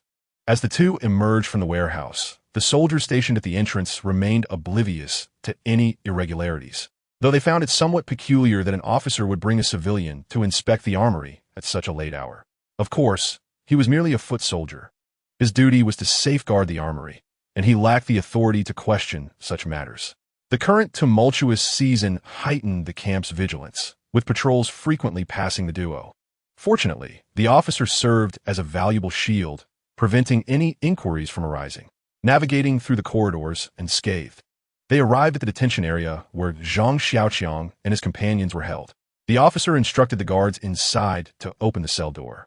The moment the door swung open, Qin Chuan delivered a swift punch, rendering the unsuspecting soldier unconscious, and commanded the officer to conceal the body beneath the table. They continued down the corridor, and from a distance, chilling screams echoed through the air. Zhang Xiaoqiang's voice. The officer felt a shiver creep down his spine and turned to explain himself, but before he could utter a word, he received a sharp kick to his abdomen. Doubling over in agony, his face contorted in pain, he stifled any sound, managing to straighten up despite the excruciating discomfort. In light of his compliance, Qin Chuan temporarily spared him, instructing him to lead the way. Inside a modest room, the temperature soared due to the heat from furnace. Two muscular black men, bare-armed, wielded whips to mercilessly strike Zhang Xiaoqiang, who was bound to a wooden frame. Each lash from the water-soaked whip inflicted gruesome wounds, and after only a few strikes, Zhang's voice grew hoarse as he divulged everything he could, yet the two men showed no signs of mercy. "Where is the diamond hidden?" one of the men inquired, his tone monotonous. "I truly don't know," Zhang Xiaoqiang replied weakly, his head drooping. He had never endured such torture before. The few lashes had nearly cost him his life. Yet he had no inkling that this was merely the prelude to his suffering. The walls on either side were adorned with an array of grotesque torture instruments, many still stained with darkened blood, sending chills down one's spine at the mere sight. Zhang Xiaoqiang was indeed innocent. He had no knowledge of where Qin Chuan concealed the diamonds. Yet the two tormentors were indifferent to his plight, intent on extracting answers through their slow and cruel methods. One of them approached the furnace, grasped the glowing iron brand, and strode back toward Zhang Xiaoqiang. "Will you speak?" he asked, bringing the searing iron closer to Zhang's chest. Even before it touched his skin, the deadly heat was palpable, accompanied by the acrid scent of burning flesh. "I truly don't know. Please, let me go," Zhang Xiaoqiang cried out, a flicker of desperation igniting within him as he struggled wildly against his chains, tears, saliva, and snot streaming down his face as he watched the iron draw nearer.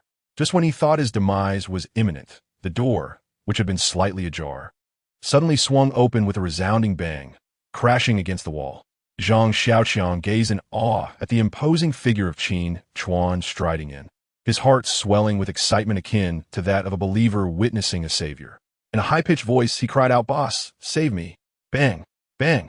With a swift motion, Qin Chuan raised his hand and fired 2 shots. The interrogators barely had time to comprehend the situation before they collapsed, struck in the head.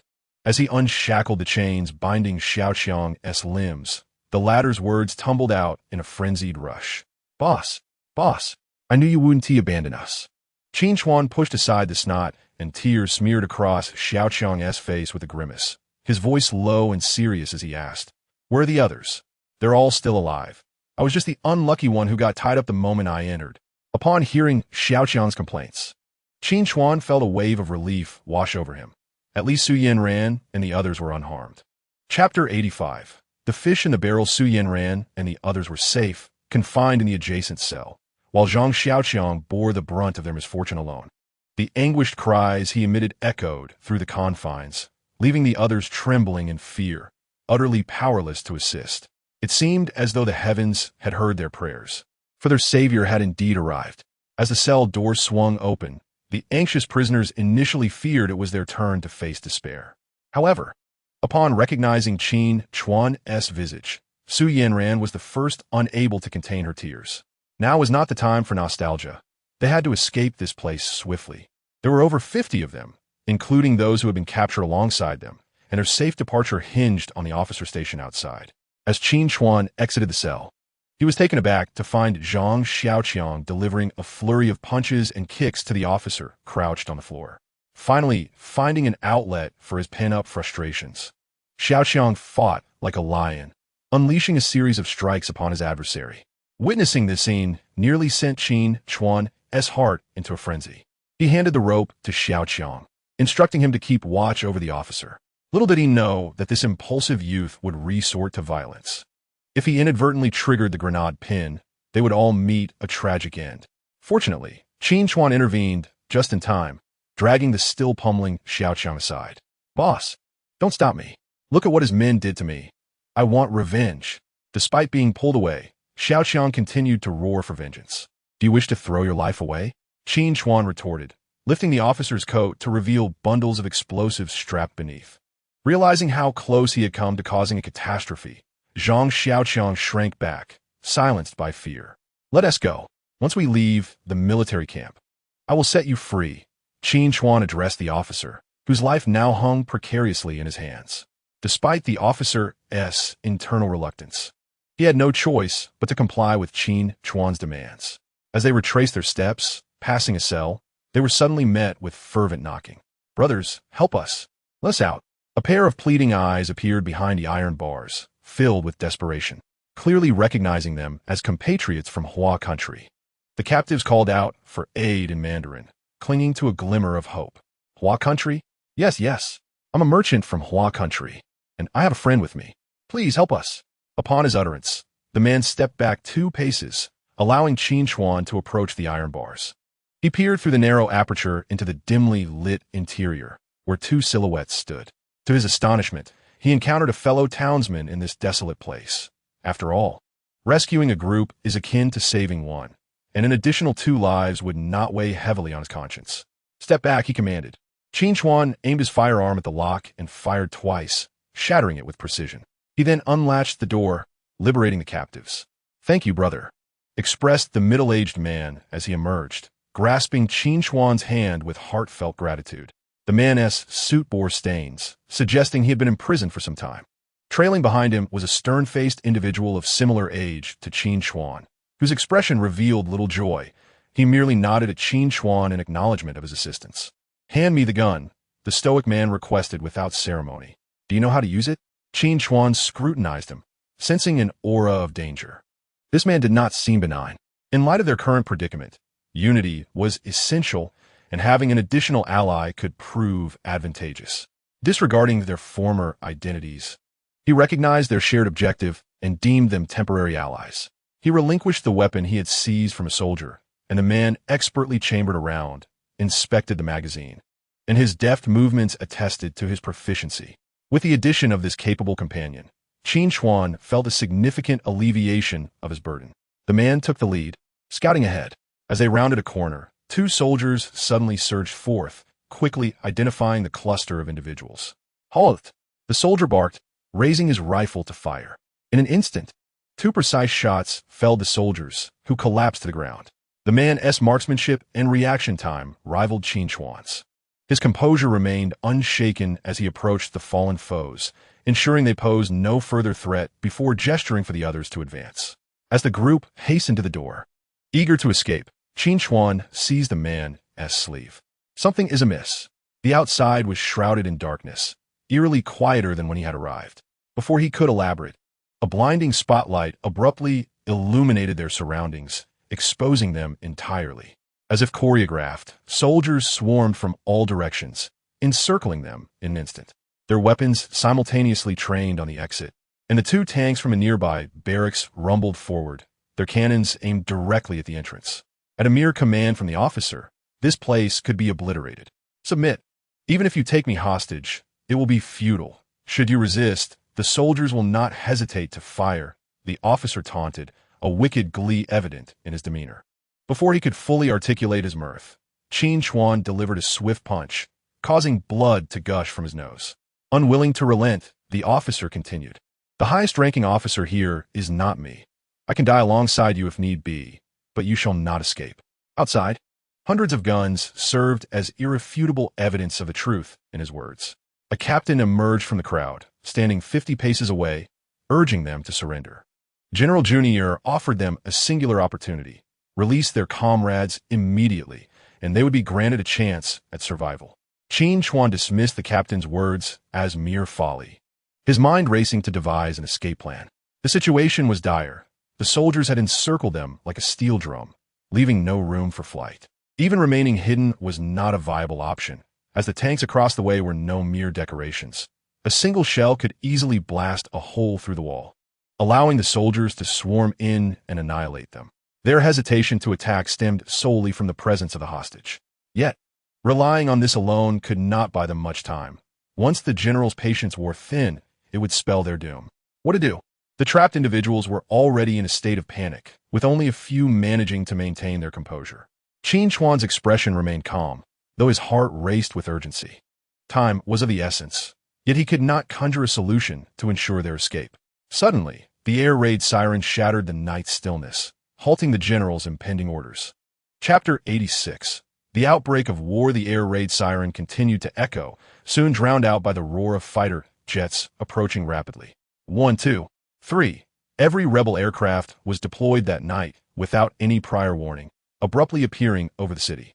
In an instant, a fighter jet zoomed past the barracks, releasing a bomb from its wing, which whistled ominously as it plummeted toward the building less than 200 meters from Qin Chuan and his group. Boom! The explosion erupted with tremendous force, flames leaping to heights of several meters, and a violent shockwave sent debris flying in all directions. It was akin to a magnitude 10 earthquake, the ground shaking violently. Unprepared, the soldiers staggered, cries of alarm filling the air. The 5-story building at the explosion's epicenter stood only half intact, the other half reduced to rubble. Before the stunned crowd could regain their composure, the bomber reappeared, executing a 180-degree turn above them and dropping a second bomb. This time, the regular soldiers surrounding them were not so fortunate. The 250-pound bomb fell squarely into the densely packed crowd. Amidst the soldiers' desperate screams, the bomb detonated with a deafening roar. This explosion was closer to Qin Chuan and his companions, the blast nearly shattering their eardrums, the shockwave striking them like a blade, causing unbearable pain. Down! Qin Chuan shouted at the moment of detonation. Almost instinctively, they obeyed, feeling the tremors from the ground, their eyes filled with terror. The chandeliers above swayed violently. Only after some time did they finally settle, as Qin Chuan, invigorated with a surge of vitality, shook off the clinging dust and grime. He slowly propped himself up to behold a vast crater, measuring several meters in diameter, a mere 50 to 60 meters away. The surroundings, including soldiers and 2 tanks, lay in utter disarray, reduced to a fragmented wreckage. The barrel of one tank had twisted grotesquely, its turret lying abandoned beside the exit. The scene was chaotic and tumultuous, leaving one to wonder if the commanding officer had survived the recent explosion, as the soldiers were in complete disarray. Enemy aircraft continued to circle ominously above, occasionally swooping down to unleash a torrent of gunfire upon the scattered ground targets. The regular army's sporadic defensive measures finally began to retaliate following the initial bombardment. The thundering roar of anti-aircraft guns erupted, sending a cascade of crimson tracer rounds into the sky. There was no time to linger. Qin Chuan entrusted the officer, who had feigned death on the ground, to those behind him before he boldly charged out the door with his automatic rifle in hand. He had anticipated a fierce battle. Yet to his astonishment, the soldiers were solely focused on evading air strikes, showing little inclination to engage further.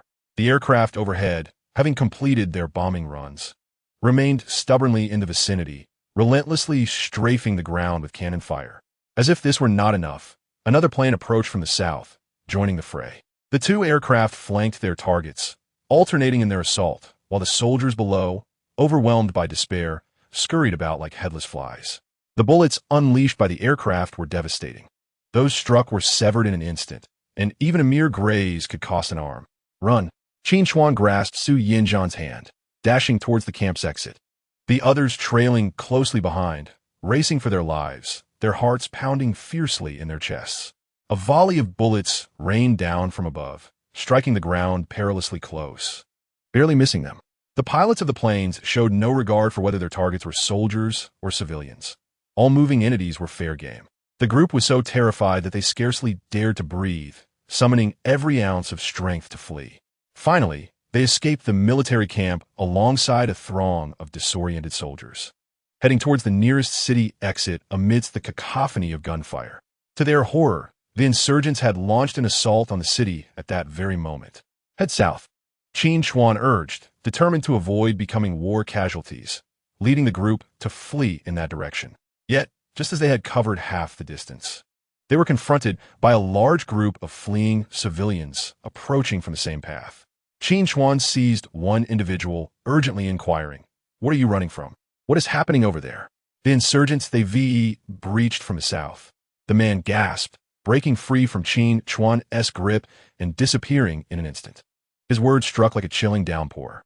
The insurgents were attacking from multiple fronts, sealing off all exits. "It's over. What do we do now?" Panic set in among the group.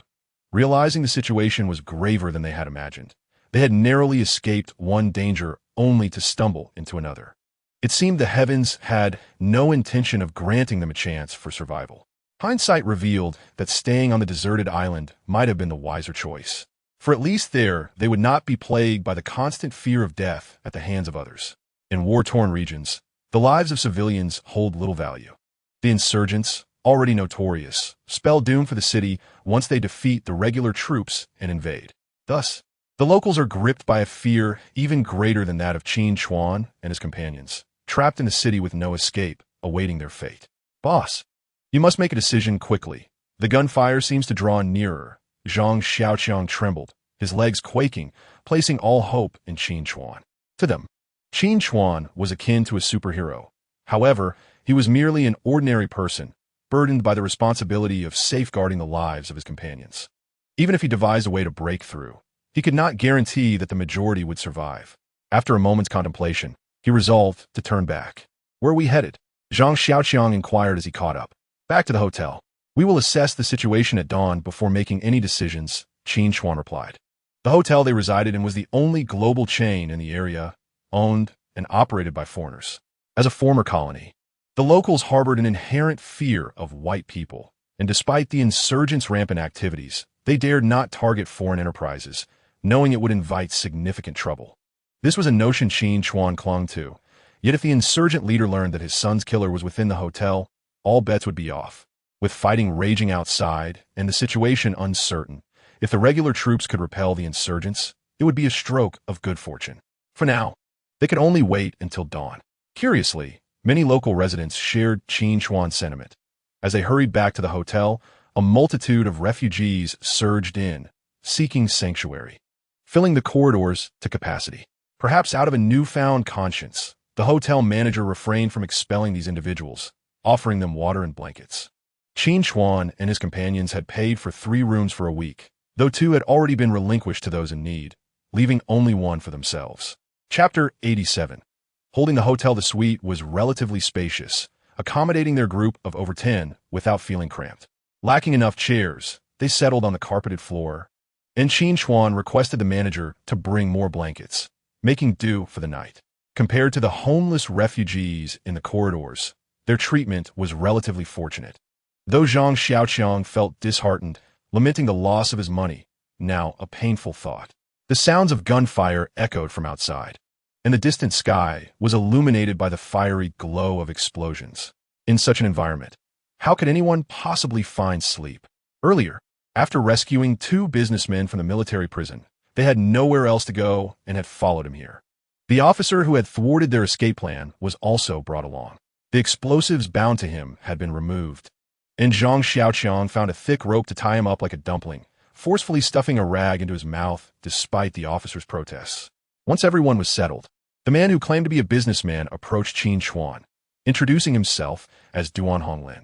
He had come to Anwaga to engage in the timber trade, but unfortunately, his business endeavors had faltered, and he had fallen victim to a malicious scheme that led to his imprisonment. Had it not been for his encounter with Qin Chuan, He and his companion Li Feng might have perished in this predicament. The sincerity in his gaze revealed his profound gratitude towards Qin Chuan for his timely rescue. As for the details regarding his timber business and the reasons behind his entrapment, only he possessed the full knowledge of those matters. Qin Chuan was not easily deceived and chose not to confront him directly. Since Duan Honglin was reluctant to divulge more, he had no interest in pressing further. The nature of Duan Honglin's profession was inconsequential to Qin Chuan, as long as he did not cause any disturbances at this juncture. Expressing his inability to repay the life-saving favor, he assured, "In the future, should you require assistance domestically, do not hesitate to reach out, my brother." Duan Honglin proved to be quite the conversationalist, quickly establishing a friendly rapport with Qin Chuan. His assertion of being a businessman was undoubtedly accurate. His amiable demeanor made it difficult for anyone to harbor negative feelings towards him. In stark contrast, his companion Li Feng exuded an aura of coldness. His expression seemingly adorned with a warning that read no entry. Those nearby instinctively distanced themselves from him, and since their escape from the military camp, he had yet to utter a word. "Duan, come here for a moment," Li Feng interjected, unable to contain himself as he observed his boss engaged in endless conversation with Qin Chuan. Duan Honglin nodded apologetically at Qin Chuan before turning to converse quietly with his brother at the wall.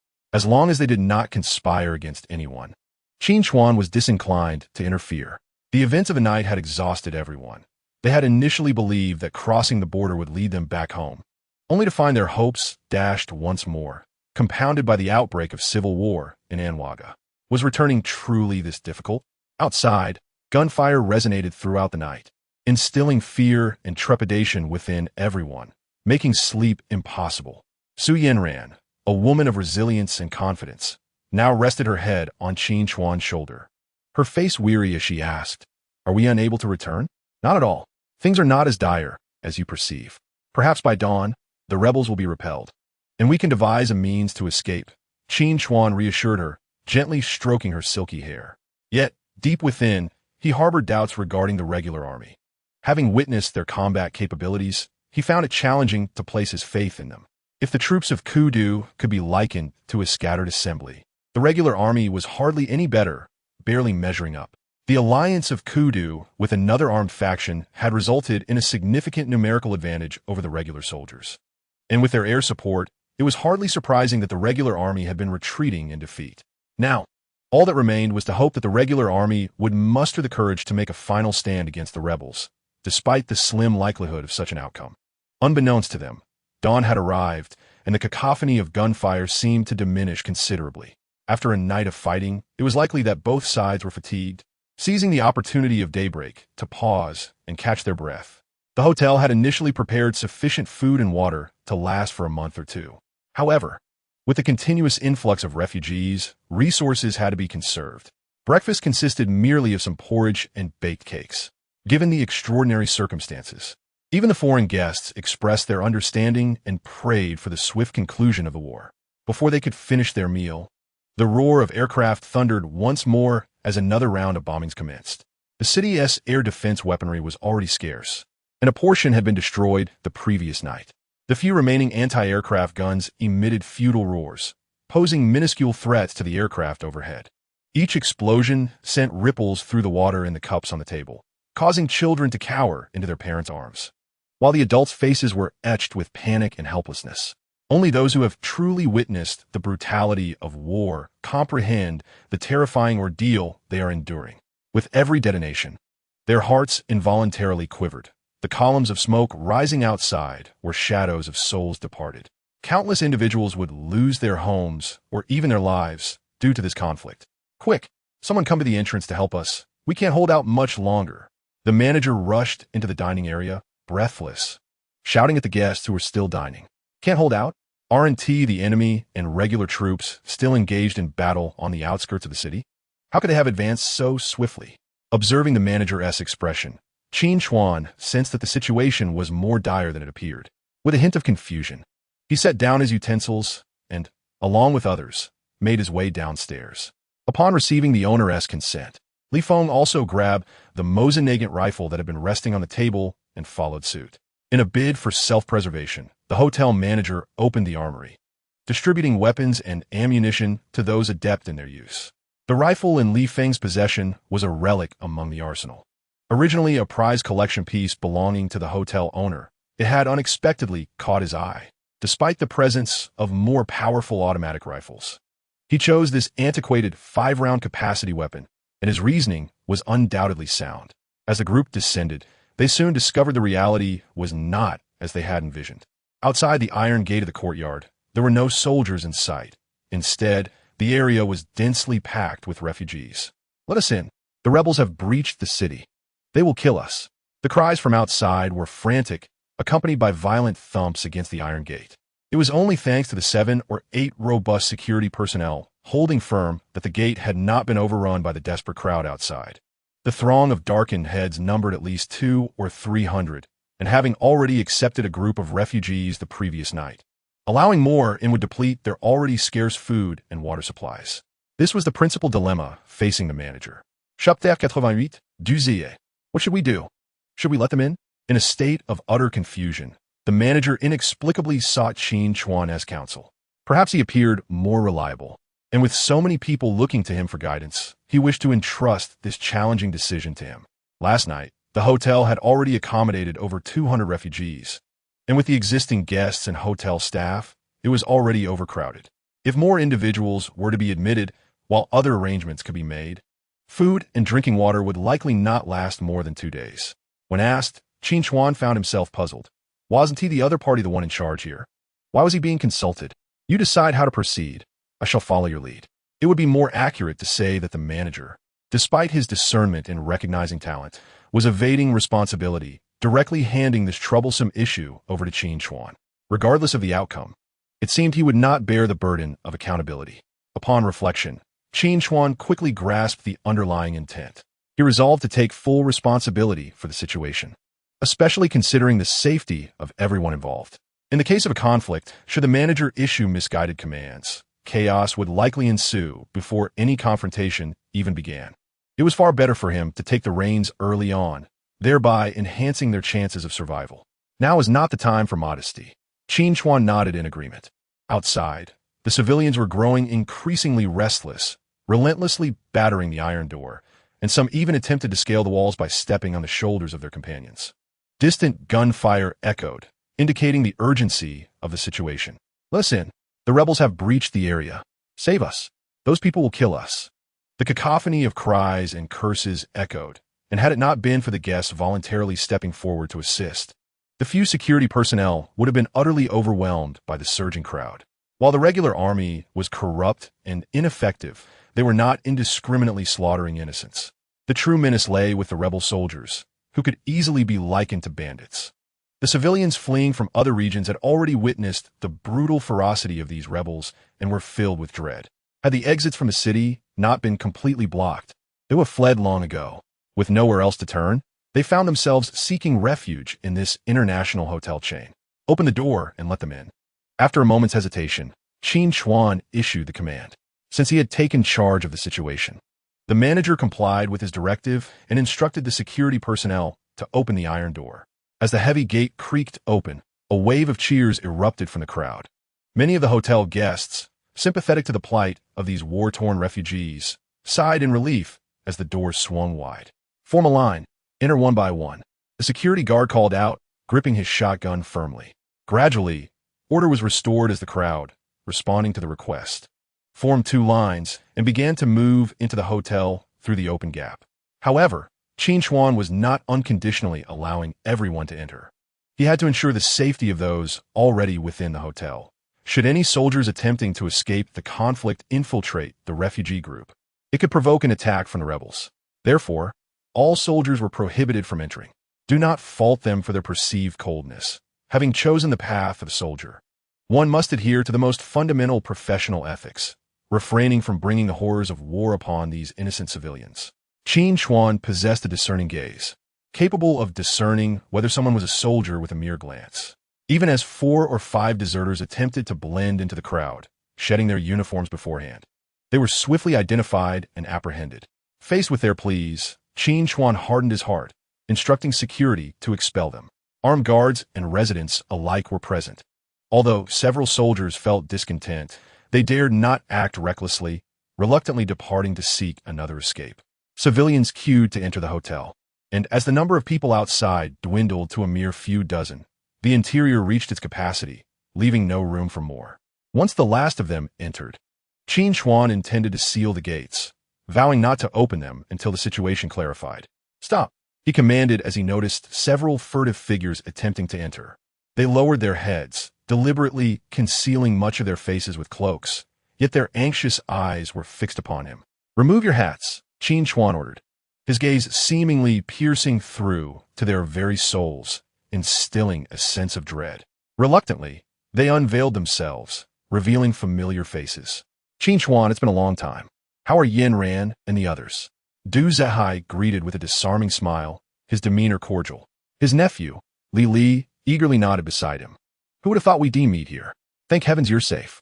Despite their outward expressions of joy at encountering an old acquaintance, their furtive behavior suggested guilt. If their consciences were clear, why the need for such subterfuge? Only Bai Lulu cast a glance of remorse towards Qin Chuan, aware that their actions had been dishonorable. A person with even a slight sense of morality would not engage in such ungrateful behavior. "Leave. This is not a place for you," Qin Chuan stated calmly as he regarded the trio. To claim he bore no resentment would be a falsehood, considering they were his compatriots. His restraint in not executing them was an act of tremendous mercy. Even if Su Yanran witnessed this scene, she would not blame him for his perceived cruelty. Du Zhihai's expression darkened upon hearing Qin Chuan's words, yet he forced a smile, saying, "Qin Chuan, things are not as you think. We did leave in the car at that time. I have reprimanded Li Li for it. He even turned back to look for you in Yanran, but could not find you. Yes, I was terrified and drove away. I owe you and Yanran an apology. I also turned back but missed you both," Li Li added, taking the blame upon himself. "You and General Su managed to escape safely. So surely you wouldn't be so heartless as to let us perish at the hands of the rebels? Did they truly return to search for them?" Their collusion was an insult to Qin Chuan's intelligence. He had chosen not to dwell on their previous betrayal of fleeing in a stolen boat, primarily out of respect for Su Yanran. Yet it was evident they had not learned their lesson, once again abandoning others in their desperate flight for survival. Qin Chuan had nothing further to say to such individuals. He refrained from drawing his weapon merely to keep his hands untainted. "I have made it clear. Your presence is unwelcome here. Leave at once," he coldly refused. Chapter 89. Hotel Turmoil. Bang! Bang! The sound of gunfire erupted once more. A stray bullet striking the wall beside Du Zhihai. "We are all friends. Can you truly turn your back on us and watch as we are gunned down?" Seeing Qin Chuan's unwavering determination, Du Zhihai's expression grew complex, as if he hesitated to give up. "Uncle, let us stop pleading with him. Let us simply leave and see how he explains this to President Su." Li Li, in contrast to Du Zhihai, exhibited far more resolve and, in a fit of anger, intended to find another way to escape. "Wait!" A voice called from behind Qin Chuan, prompting the trio to turn with renewed hope. The speaker was Zhang Xiaoqiang, who rushed to Qin Chuan's side and whispered something in his ear. Upon finishing, he made a gesture of entreaty. Qin Chuan initially remained noncommittal, but after a few seconds, he nodded in tacit agreement. Observing this, both Du Zhihai and Li Li silently sighed in relief, time and again. It was Zhang Xiaoqiang who proved to be reliable, and upon returning, he would undoubtedly be promoted to security manager. Indeed, there seemed to be a glimmer of hope, a way out of despair. Just as words of gratitude were about to escape his lips, Zhang Xiaoqiang beckoned to Bai Lulu, saying, "Lulu, come in. Old Qin has agreed to let you stay."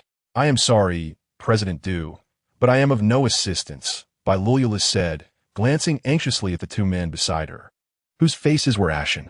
After a brief moment of hesitation, she grasped Zhang Xiaoqiang's hand and pulled him inside. In that moment, Du Zhihai found himself utterly isolated. With only his nephew, Li Li, remaining at his side, no one else came forth to speak a word in his favor. Just as despair threatened to engulf him, he inadvertently spotted Su Yanran standing by the window of the second-floor restaurant. His eyes brightened, as if he had discovered a lifeline, and he waved frantically, shouting, "Yanran, it's me. Please help me." Su Yanran's expression softened slightly. After all, Du Zhihai had always treated her well. The thought of turning a blind eye to his plight weighed heavily on her conscience. Hesitating, She couldn't help but glance down at Qin Chuan, her eyes reflecting a plea. However, this time, she would likely be disappointed, for Qin Chuan, fully aware of her unspoken words, resolutely chose to ignore her. Close the door. He instructed the security guard by the entrance. Without a moment's hesitation, the guard pushed the desperately pleading Du Zihai out the door and slammed the gate shut with a clang. Outside, only the two stunned men remained, as a group of insurgents appeared at that very moment. Quick, block the door with anything. The crowd hurriedly piled sandbags, tables, and chairs against the iron gate, preparing to hold their ground. The two outside futilely pounded on the door, but their cries for help fell on deaf ears. Bang! The small squad of insurgents spotted the two men outside and fired a shot in their direction. The bullet struck nearby, causing Du Zihai's eyes to redden. He shed his genteel facade and, gritting his teeth, cast a furious glance at Su Yanran above, then turned to Qin Chuan, threateningly declaring, "Very well. If you wish for my demise, I shall ensure your lives are no better. Go." Upon finishing his words, he seized his nephew Li Li and turned to dash outside. They were not fleeing in another direction. Rather, they were heading straight towards the group of rebel soldiers. While running, Du Zihai shouted, "Do not fire. I wish to speak with General Kudu. I have vital information to share." He was one of the few privy to the enmity between Qin Chuan and Kudu. He understood clearly that if he wished to survive, there was a way, by informing Kudu that the one who had slain his son was within the confines of this hotel, thus securing a chance for his own survival. "You have acted without mercy, so I shall act without righteousness," he thought to himself, hastening his pace towards the soldiers. Qin Chuan kept his gaze fixed on their receding figures, and as he observed them rushing towards the rebels, he surmised their intentions. If they had chosen to flee in another direction, they might have had a sliver of hope for survival. Alas, they had chosen a path that led to certain death. Li Feng crouched beside him, aiming his weapon towards the outside. "Should I shoot?" he asked without turning his head. This time, Qin Chuan did not hesitate, coldly uttering two words, "Fire!" Bang! At the very moment he spoke, Li Feng's rifle discharged. The group of rebels was taken aback, quickly dropping to the ground. But none were struck by the bullets. Du Zihai stumbled and fell, a gaping wound the size of a bowl appearing on the back of his head, and he succumbed instantly. Witnessing his uncle's tragic demise, Li Li was paralyzed with fear. His earlier bravado had been a mere facade. With his uncle gone, terror engulfed him, and he sank to the ground, about to plead for mercy, when another crisp gunshot rang out from the direction of the hotel, claiming his life in an instant. The rebels perceived the shooting of two men as a provocation and immediately retaliated. The civilians in the hotel courtyard, hearing the barrage of gunfire, fled in panic, leaving only Qin Chuan and a dozen armed individuals to engage in the first exchange of fire with the rebels. The enemy squad comprised merely 10 or so soldiers, posing little threat to the hotel. Li Feng's cold gaze locked onto a target, and he decisively squeezed the trigger. The sound of gunfire echoed, and the only machine gun in the rebel ranks fell silent, a bloody hole appearing in its operator's forehead. Qin Chuan turned to him, expressing approval with a glance, while his rifle unleashed a series of shots, striking two soldiers who had taken cover behind a stone. Li Feng's lips curled into a self-satisfied smile as he swiftly reloaded and targeted another enemy. The skirmish lasted less than 10 minutes, resulting in 6 or 7 bodies left behind by the retreating rebels. Although they had successfully repelled the enemy, the occupants of the hotel could not find joy in their victory, for they knew that once the rebels had dealt with the remnants of the regular army, they would turn their attention back to them. Above the hotel, dark clouds loomed ominously. In the overcrowded lobby, the manager paced anxiously with a satellite phone, shifting from the east side to a corner, his face etched with worry. "This won't do. I cannot get a call through," he lamented to Qin Chuan as he entered. No one had anticipated that the rebels would launch a sudden assault on the city. And when the manager realized the gravity of the situation and attempted to seek assistance from his boss in far-off Europe, the satellite phone proved ineffectual. As war erupted, the first course of action was naturally to sever all signals from wireless communication devices. Thus Qin Chuan was hardly surprised by this outcome. Presently, gunfire still echoed within the city, with the situation remaining uncertain. It was far safer to remain holed up in the hotel with so many people than to rashly attempt a breakout. Personnel had already been stationed outside, ready to notify them of any disturbances at the slightest sign of trouble. Qin Chuan busied himself by organizing the able-bodied refugees, moving cumbersome furniture and decor outside to fortify the first line of defense. Chapter 90. Compensation from President Su. Why must he die? Upon their meeting, Su Yanran immediately voiced her inquiry. It was the first time Qin Chuan had witnessed her in a fit of anger. He could not quite place his feelings, though it seemed somewhat predictable. The company staff were all aware that Du Zihai had forsaken a lucrative overseas position to serve as vice president at Hongding Group solely for Su Yanran. Although their relationship had not progressed to a romantic one, they maintained a cordial rapport. Watching her friend being murdered, especially in connection with her boyfriend, how could Su Yanran not be enraged? If I do not kill him, he will inform the poisoners of our hiding place in the hotel, potentially leading to more lives lost due to his selfish actions. Qin Chuan patiently elucidated. Su Yanran was astute. She understood this reasoning. Yet witnessing Du Zihai being killed by their own left her with an uncomfortable feeling. Couldn't you have resolved it another way? Perhaps by letting them in? Then, when we face danger, he could stab us in the back. Don't claim he wouldn't do such a thing. This isn't the first time. Qin Chuan interrupted her, unleashing a barrage of soul-piercing questions that rendered Su Yanran speechless. Everyone must bear the consequences of their misdeeds. Some matters cannot simply be forgiven with an apology. Reflect on that, he concluded, turning away and leaving Su Yanran standing there alone. This marked his first instance of raising his voice at the goddess. He understood that Su Yanran was not ignorant of the stakes involved. It was merely that women tend to be more tender-hearted, particularly those accustomed to a life of privilege, often viewing matters through an overly rosy lens. He could have chosen to overlook Du Zihai's repeated transgressions, granting him yet another chance. But the latter not only squandered it, but also entertained thoughts of dragging everyone down with him. Such individuals are not worthy of lament. Killing him was merely a necessity. His ire stemmed solely from Su Yanran's attitude. Even in such dire circumstances, she still spoke in his defense. Must one wait until a catastrophe ensues, endangering everyone, to feel remorse? Ascending to the balcony on the second floor, Qin Chuan withdrew a cigarette, igniting it and inhaling deeply. The cold wind swept past, seemingly carrying away the earlier tension. With Du Zihai's demise, their grievances dissipated. However, Qin Chuan was unaware that a greater crisis loomed on the horizon due to Du Zihai's death. As night fell, Qin Chuan and the audaciously Feng, under the cover of darkness, scaled the wall to reach the site where several treacherous soldiers had been eliminated during the day. They had long set their sights on this light machine gun. Possessing such an armament would significantly enhance the hotel's firepower. The machine gunner lay lifeless. A gaping hole in his face where a rifle bullet had pierced, the crimson blood congealed upon the bricks, evoking a rather gruesome sight. Yet, Qin Chuan remained unfazed, prying open the stiff fingers of the corpse to retrieve the machine gun from its embrace. He also liberated the ammunition belt slung across the body, claiming it as his own. Uncertain how long they would remain at the hotel, it was prudent to amass as many weapons and supplies as possible. He then scavenged the two other rebel corpses nearby for their ammunition and weaponry. Meanwhile, Li Feng stealthily returned, proudly displaying his spoils to Qin Chuan, an impressive rocket launcher accompanied by 3 rockets. This rebel squad was remarkably well equipped, boasting not only a machine gun but also rocket artillery. After scouring the battleground, the 2 men hoisted their plunder and climbed back over the wall into the hotel. Gunfire erupted throughout the city, occasionally punctuated by the sound of explosions. The regular army was evidently still putting up a fierce resistance, offering them a glimmer of hope. The rebel air support had not made an appearance all day, likely due to the depletion of aerial munitions, leading to an impending confrontation between ground forces.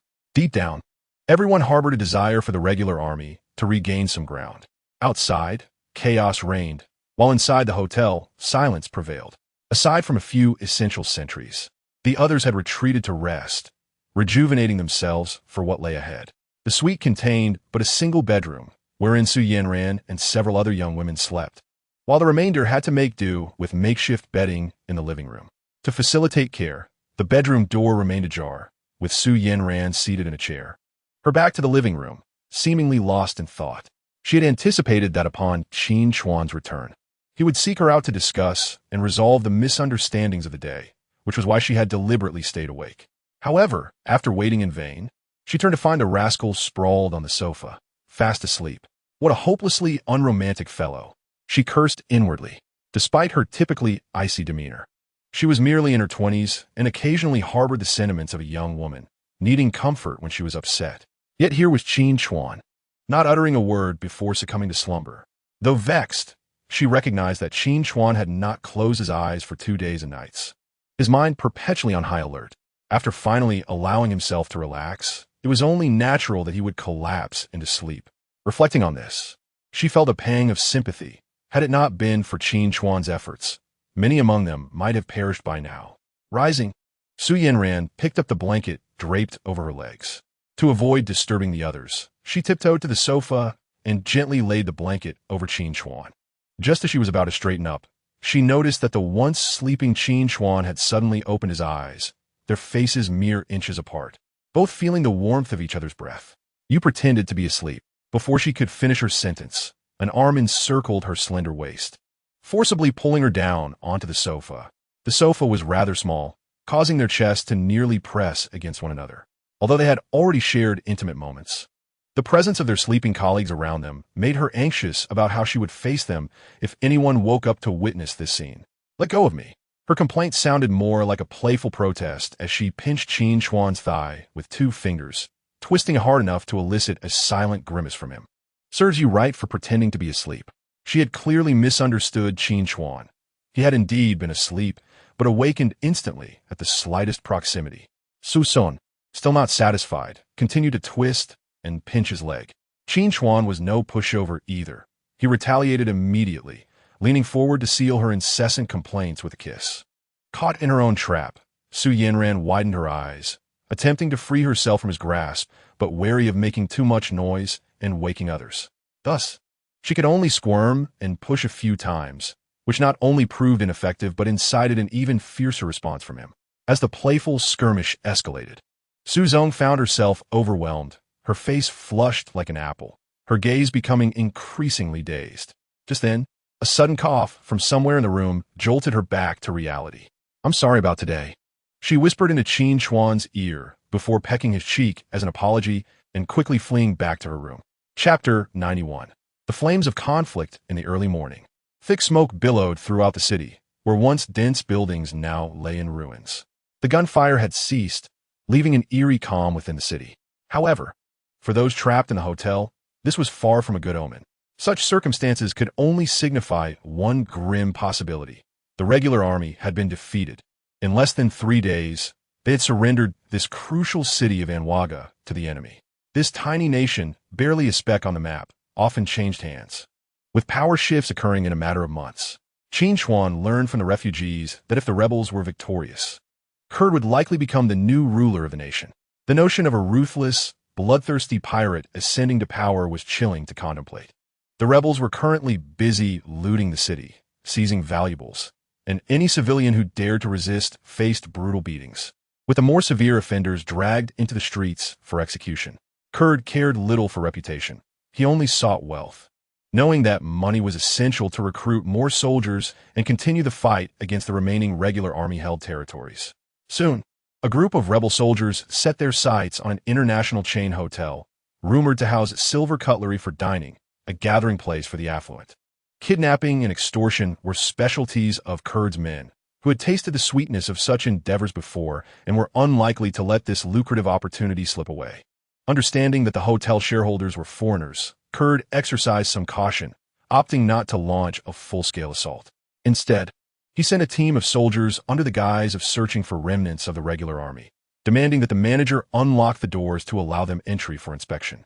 The manager was well aware of the ulterior motives behind their actions. As soon as this door opened, the fate of the white individuals might still be spared, while the others faced an uncertain demise. He summoned a server to bring forth a case of champagne and several boxes of exquisite cigars, attempting to bribe the group outside. A tactic that had proven effective in the past was rendered useless today. The rebels accepted the items sent over the wall, yet insisted on a thorough inspection. The manager steadfastly refused to open the door, exhausting every conceivable rationale, but the officer leading the opposing force remained unmoved by such arguments. He even drew his weapon, threatening to force entry if the door remained closed. It was evident that negotiations were doomed to fail. as the allure of wealth within the hotel had driven them to madness. The tone of the dialogue escalated, veering towards chaos. In terms of oratory skills, not even 10 officers combined could rival the manager. Yet seeing the obstinacy of his adversary, the impatient officer pulled the trigger. The manager was caught off guard when shots rang out from behind the iron bars. By the time he realized the danger, it was too late, and a crimson bloom erupted from his chest. His body swayed momentarily before collapsing. From their vantage point on the second-floor balcony, Qin Chuan and his companions witnessed the manager being struck. "Open fire," Qin Chuan bellowed, with the prospect of a peaceful resolution extinguished. The individuals within the hotel were resolute in their refusal to surrender. As his words fell, Li Feng decisively squeezed the trigger. The bullet pierced through the gap in the barred door, finding its mark at the top of the officer's head, who fell silently. Those who had long been lying in ambush behind the walls and on the second floor unleashed a torrent of gunfire upon the vile rebels outside. Bullets flying as if they were free, sending the attackers sprawling. The machine gun Qin Chuan had set upon the sandbags roared to life, a barrage of bullets mowing down several of the fleeing rebels. The insurgents, a disorganized rabble lacking discipline, were skilled in plunder and destruction, but faltered against the resolute resistance of Qin Chuan and his allies, ultimately retreating after leaving over 20 of their comrades lifeless on the ground. With some remaining to keep watch, Qin Chuan rushed to the manager's side. The manager had been shot in the chest, blood pooling around him. One after another, individuals arrived, including Su Yanran, who previously harbored disdain for the opportunistic man. It was only when he unconditionally accepted the refugees that their impression of him began to shift, albeit slightly. Who would have guessed that this avaricious and cowardly individual would muster the courage to negotiate with the rebels to protect the hotel and its occupants? Kneeling beside him, Qin Chuan examined the manager's injuries. After a brief glance, he silently shook his head. The bullet had struck a vital area, and even if the world's finest doctors were summoned now, it would be futile. The manager seemed to sense his impending demise. Weakly raising his hand to grasp Qin Chuan's arm, his lips moving in an attempt to convey something, blood trickling from the corners of his mouth, yet no words emerged. Ultimately, he could not endure any longer. His hand, once grasping Qin Chuan's, fell limply, and the brilliance in his eyes gradually faded. A stifled sob echoed from behind, enveloping the atmosphere in profound sorrow. "Rest in peace." Qin Chuan extended his hand to gently close his eyes. Rising once more, he turned to the weeping crowd behind him, yearning to utter words of comfort, yet swallowed back his sentiments. Death is irreversible. Those who remain must strive to secure their right to continue living. As anticipated, the retaliation from the insurgents would soon arrive, and the ensuing assault would be far more ferocious. While everyone remained enveloped in grief, Qin Chuan began to assign roles. Each individual within the hotel was required to prepare for the impending battle. The elderly and women were to fortify the defenses with any movable items they could find, while he personally led a group over the wall to gather weapons and ammunition from the fallen insurgents, distributing them among the survivors. The young and vigorous men were prioritized for firearm allocation.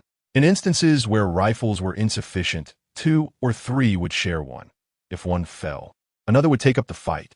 Some resolutely seized their weapons to defend the hotel alongside their compatriots, while others, faced with the offered guns, shook their heads vehemently, lacking the courage to engage in combat against the enemy. For those who were cowardly and sought protection without contributing, Qin Chuan offered only 2 choices: either take up arms and join the fight or leave the hotel immediately. If they were unwilling to contribute, the group had no obligation to shield them. After a moment of hesitation, these individuals acquiesced. Forcing them to leave the hotel now would undoubtedly lead them to their demise. Qin Chuan simply instructed them on the usage of firearms and essential precautions. Thereafter, their fates rested in their own hands. To become a competent warrior, one must endure the crucible of battle. Just as he taught them how to aim and fire, the lookout atop the building sounded the whistle and pointed southwest. There, a battalion of over 100 insurgents and an armored vehicle advanced towards their position with great force. Chapter 92. The Sharpshooter, the Insurgent Force. Taking advantage of the ruins surrounding them for cover, spread out and began to close in on the hotel from all sides. Before the enemy even entered firing range, many hands clutching weapons were already slick with sweat. Previously, they were merely ordinary civilians, Now, faced with a ruthless adversary, they had no choice but to take up arms to protect their families. Bang! It was uncertain who fired the first shot, but the collective tension found its release, and they all began to fire upon the encroaching enemy. In an instant, gunfire erupted. The insurgents, at a disadvantage due to the terrain, quickly took cover and retaliated. The two sides exchanged fire amid the chaos, yet the carnage inflicted was minimal. Some even fired indiscriminately above their heads, unleashing a hail of bullets that only served to impede the enemy's advance, yielding little in terms of casualties compared to the ordinary civilians. Those foreign gentlemen who climbed atop tables and leaned against the walls to shoot demonstrated far greater accuracy. These individuals have all wielded firearms to some extent. Among them are two former Marines, whose combat tactics are notably meticulous. The moment the enemy peered from behind their cover, they were immediately forced back by a hail of bullets. Bang! Li Feng, stationed on the second-floor balcony, is a natural marksman. As soon as the gunfire erupted, an enemy 300 meters away fell lifelessly to the ground, a vibrant life extinguished by his hand. His expression remained utterly unchanged as he swiftly reloaded and aimed for the next target. Just then, a bullet ricocheted off the railing before him, sparking a bright flash. Yet he did not flinch, maintaining his composure as he squeezed the trigger. Bang! The target collapsed in response. The insurgents had come prepared this time, with an armored vehicle dispatched to the front lines by their officers. Bullets struck the vehicle with a ringing sound, yet they posed no threat to those inside. This was merely a standard light armored vehicle, yet to those within the hotel, it represented a formidable obstacle, as bullets merely sparked against its surface without effect. The armored vehicle advanced unperturbed, its firing ports belching forth orange-red flames. A torrential downpour of bullets enveloped the entrance, sending debris flying from the walls, while those concealed behind cover were suppressed, unable to raise their heads. The armored vehicle, with increased power, thundered towards the entrance while unleashing fire. The insurgent soldiers, previously hidden, rushed forth at their officer's command. Should the main entrance be breached, those holed up in the hotel would lose their most crucial line of defense, sealing their fate. Amidst frantic gunfire, their shots merely tickled the advancing armored vehicle, which was now less than 100 meters from breaking through the gates. At that moment, Qin Chuan appeared atop the rooftop. He bore a rocket launcher salvaged from the battlefield, poised to strike from above.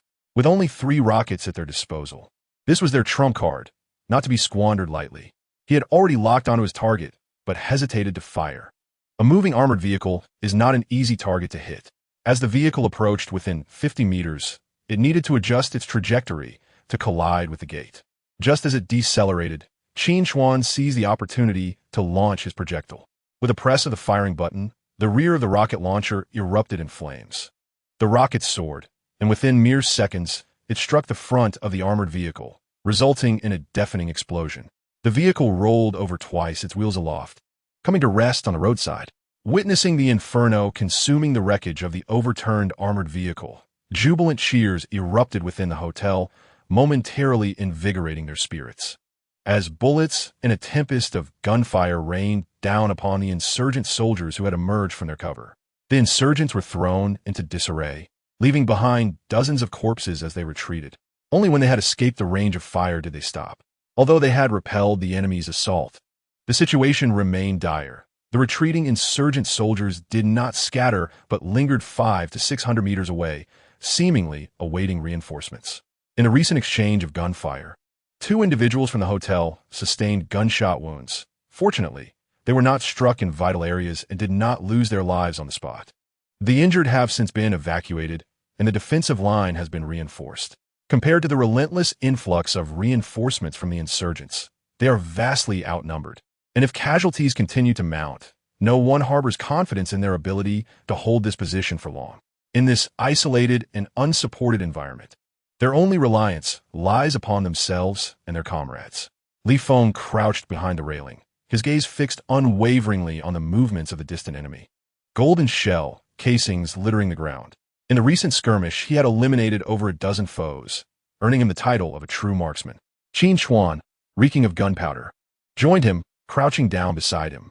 He pointed towards an officer in the distance, who was rallying the insurgent soldiers, and commanded, "Take him out." The officer was positioned a good 500 to 600 meters away, well beyond the effective range of this rifle. Li Feng silently shook his head, indicating that it was impossible. Let me give it a try, Qin Chuan insisted, unhesitatingly taking the rifle from Li Feng, who looked on in astonishment. Given the distance, how could such a feat be accomplished? Bullets, Qin Chuan dismissed Li Feng's doubts, opening his palm and speaking without looking back. Soon, he had a bright orange rifle round in hand, which he blew on while muttering a few words before chambering the bullet. Was this some sort of ritual? Li Feng, crouching nearby, smirked, curious to see whether this man was merely boasting or truly possessed the skill to hit a target 600 meters away. He still leaned towards the former possibility. With the bullet chambered, Qin Chuan did not rush to fire. He lay still on the ground, as if even his breathing had ceased. He maintained his shooting stance for an extended period, and just as Li Feng was losing patience and considering reclaiming the rifle, a sharp crack of gunfire echoed.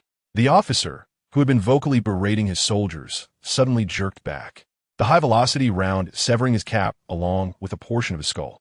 The officer collapsed, and the surrounding insurgent soldiers, terrified, scrambled to retreat.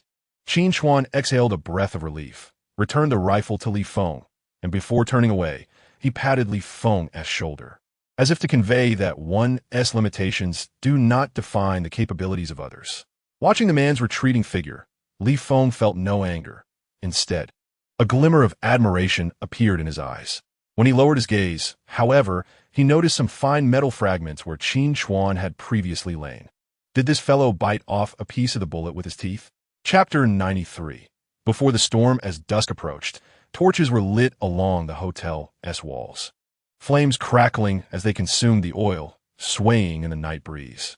Sentinels stood vigilant behind the walls, their weapons firmly in hand, never allowing their guard to waver for a moment. In the open area outside, a few wild dogs had appeared at some point, circling the corpse of a slain insurgent.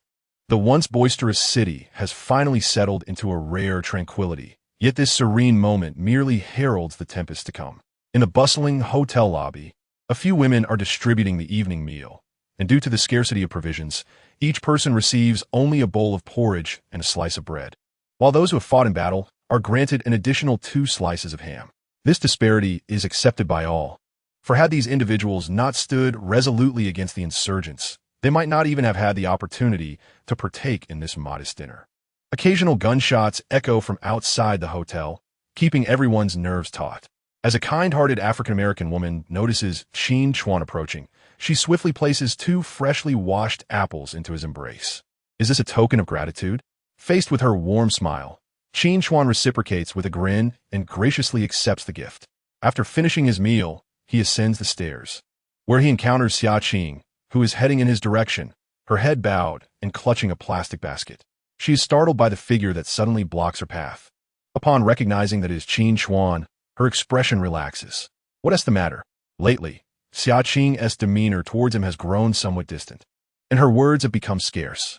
Oblivious to her change in attitude, Qin Chuan, in his typical blunt manner, pulls out an apple from his pocket and places it into her basket, playfully pinching her delicate cheek. By the time Xia Qing blushes and turns around, he has already walked away. Su Yanran is busy in her room, laboring over the shortage of medical supplies. They must wash the soft bed linens and cut them into strips for bandaging the wounded. When Qin Chuan finds her, she is in the laundry room, slicing the dried linens. Take a break. Don't overexert yourself, he says, handing her the last apple. Once a commanding CEO, she now resembles a devoted housewife, with a few stray strands of hair falling on her forehead, her face glistening with the sheen of exertion. Nevertheless, her natural beauty remains striking even without embellishment. Qin Chuan gently smooths her disheveled hair, and without hesitation, Su Yanran happily takes the apple, biting into it before offering it back to him. They share the fruit in a delightful exchange, gazing at the chiseled features of the one she loves. Su Yanran wonders if she should be grateful for this unforeseen turn of events. Had it not been for the shipwreck, she and Qin Chuan may have never found their way to one another. It seems that fate has intervened. At this moment, she simply wishes to remain by her beloved's side, casting aside thoughts of the future. Qin Chuan consumes the apple down to the core, his expression reflecting a sense of insatiable delight. He is not merely eating an apple, but brazenly taking advantage of Su Yanran's kindness. What are you thinking? Under his unwavering gaze, Su Yanran feels her cheeks flush, and she quickly lowers her head. In his presence, she feels like a bashful girl, her heart racing. In this intimate scene, Qin Chuan ought to make a gesture, but just as he reaches to close the door with his foot, Duan Honglin, an oblivious businessman from Huagua, appears at the threshold. "Brother, I find you here. There is a matter I wish to discuss with you. Is this a convenient time?" Lao Duan spoke with earnestness, entirely oblivious to the awkward atmosphere within the room. Su Yanran hastily turned away, resuming her work with the scissors to mask her own embarrassment. "Is it urgent?" Qin Chuan inquired with a hint of irritation, yet he understood that Duan Honglin must have something of great importance to discuss. Though he felt quite displeased, he buried it deep within. It seemed Duan Honglin only then realized the awkwardness, offering Qin Chuan an apologetic smile. "Shall I return in an hour?" The moment those words escaped his lips, Su Yanran's face flushed crimson, as if she might bleed from embarrassment. An impulse surged within Qin Chuan to kick this person out. The two retreated to a quieter location, where Qin Chuan produced a cigarette, extending one towards his companion. "Speak plainly. What is it that you wish to discuss?" As he lit the cigarette, Duan Honglin grimaced. The locally produced tobacco irritated his throat, leaving him uncomfortable. He gazed into the distant, pitch-black cityscape, cleared his throat, and began, "You are undoubtedly more aware of our predicament than I am. We cannot leave. Remaining in this hotel renders us like fish in a barrel. The insurgents will inevitably return, and unless a miracle occurs, we cannot hold our ground." Qin Chuan was well aware of this, despite having repelled the insurgents' attacks. It was merely a fade. Once the insurgents fully seized control and turned their attention towards them, it would not take long for this place to be reduced to rubble. "Speak plainly, what is your plan?"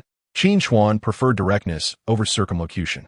"I am an old friend of the military commander of Oman, and he happens to be addressing the refugee crisis near the border. If I present him with my handwritten letter, I am certain he will dispatch troops to rescue us," Duan Honglin asserted. Noticing the certainty in his tone, Qin Chuan turned to scrutinize him closely. "The commander of the Omani military is his acquaintance?" At that moment, Duan Honglin exuded an enigmatic aura, suggesting there were many secrets concealed within him. Now is not the time to dwell on his identity.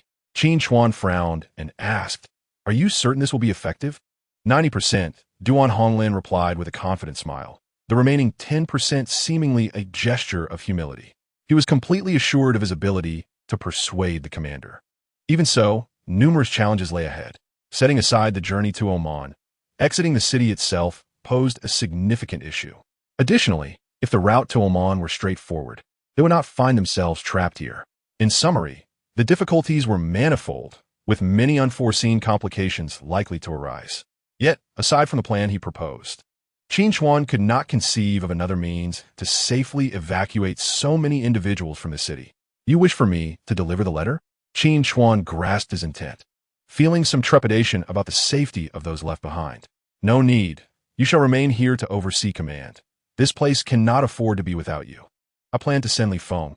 He should be capable." Duan Honglin had already calculated his strategy.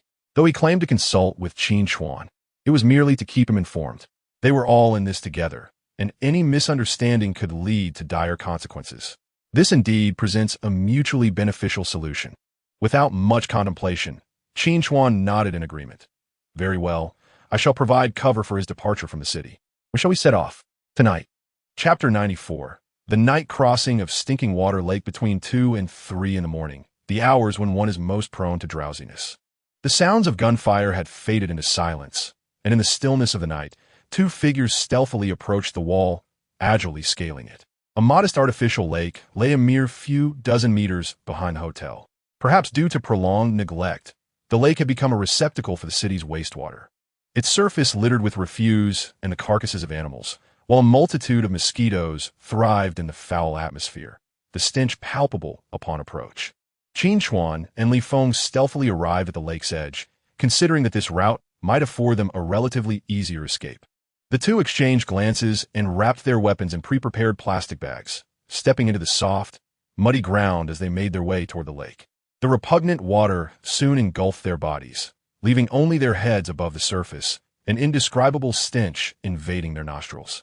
As they swam, they had to be cautious not to create too much noise, lest they alert the insurgent soldiers concealed nearby. Navigating the water while bearing a load of 15 to 20 kilograms in weaponry was not overly challenging for them. However, the contaminated water posed a concern for potential skin ailments. After swimming straight for about 700 or 800 meters, the shore came into faint view, and their feet could finally feel the muddy bottom beneath the water. "What do you see over there?" Li Feng seemed to have spotted something and gestured ahead. A multitude of objects floated a mere 10 meters away, resembling the carcasses of dead livestock. The darkness obscured their clarity, and Qin Chuan was equally uncertain of their identity. As they cautiously moved toward the shore, one of the floating objects drifted closer with the rippling water. A pale, swollen face emerged within their line of sight, its unblinking eyes wide open in death. This was no livestock. These were clearly the bodies of slaughtered civilians, densely clustered, with many more piled on the shore, at least several hundred corpses. Any ordinary person encountering such a sight would likely be paralyzed with horror, yet the two, though not ordinary, felt a chill run down their spines upon witnessing this gruesome tableau. The bodies bore evident gunshot wounds, and it was clear they had not been deceased for long. Their true cause of death was not difficult to surmise. The merciless insurgents spared no one, not even the defenseless elderly, women, and children.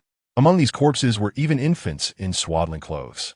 In the distance, the roar of an engine echoed, prompting the two to quickly conceal themselves behind a large rock as they had just reached the shore. After a brief pause, the brilliant headlights illuminated the area. A military truck slowly approached the bank, executing a turn to face the lake. Inside the truck bed lay a gruesome stack of civilian corpses, and two insurgent soldiers jumped down, removing the tailgate. "Hurry up! There are dozens more waiting for us to clear," the truck driver called out, poking his head out of the window towards his comrades at the back. As soon as he finished speaking, he suddenly sensed something flash past the front of the vehicle. He quickly turned his head, and before he could discern what it was, a figure abruptly appeared before him, one hand gripping his throat while the other plunged a sharp knife into the side of the driver's head. The driver convulsed twice before falling entirely silent. Qin Chuan flung open the car door and discarded the driver's lifeless body onto the ground. Li Feng also emerged from the rear of the vehicle, signaling that he had dealt with the two soldiers behind them. Once he settled into the car, Qin Chuan started the engine, driving along the muddy road ahead. The two men exchanged no words during the ride, their weapons within easy reach, as they encountered numerous squads of rebels along the way. These foes remained oblivious to any irregularities as the military truck continued its unimpeded journey. Just as they were nearing the city's exit, they encountered a group of soldiers stationed at a checkpoint. From several dozen meters away, the soldiers waved their hands, signaling the truck to halt for inspection. However, instead of stopping, Qin Chuan pressed the accelerator to the floor, causing the truck to roar and gain speed. The rebels at the checkpoint quickly recognized the situation, and the machine gunner, crouching behind a sandbag, pulled back the bolt and opened fire on the approaching truck. "Jump!" Qin Chuan shouted, and in perfect synchronization, the two men flung open the doors and leaped from the speeding vehicle. The distance between them was approximately 20 meters, and the truck, propelled by inertia, barreled forward, startling several sentries into retreat. As soon as Qin Chuan hit the ground, he rolled twice before maintaining a half-kneeling position, hurling a grenade from which he had removed the safety pin. The grenade traced a flawless parabolic arc through the air, landing precisely in the machine gun nest.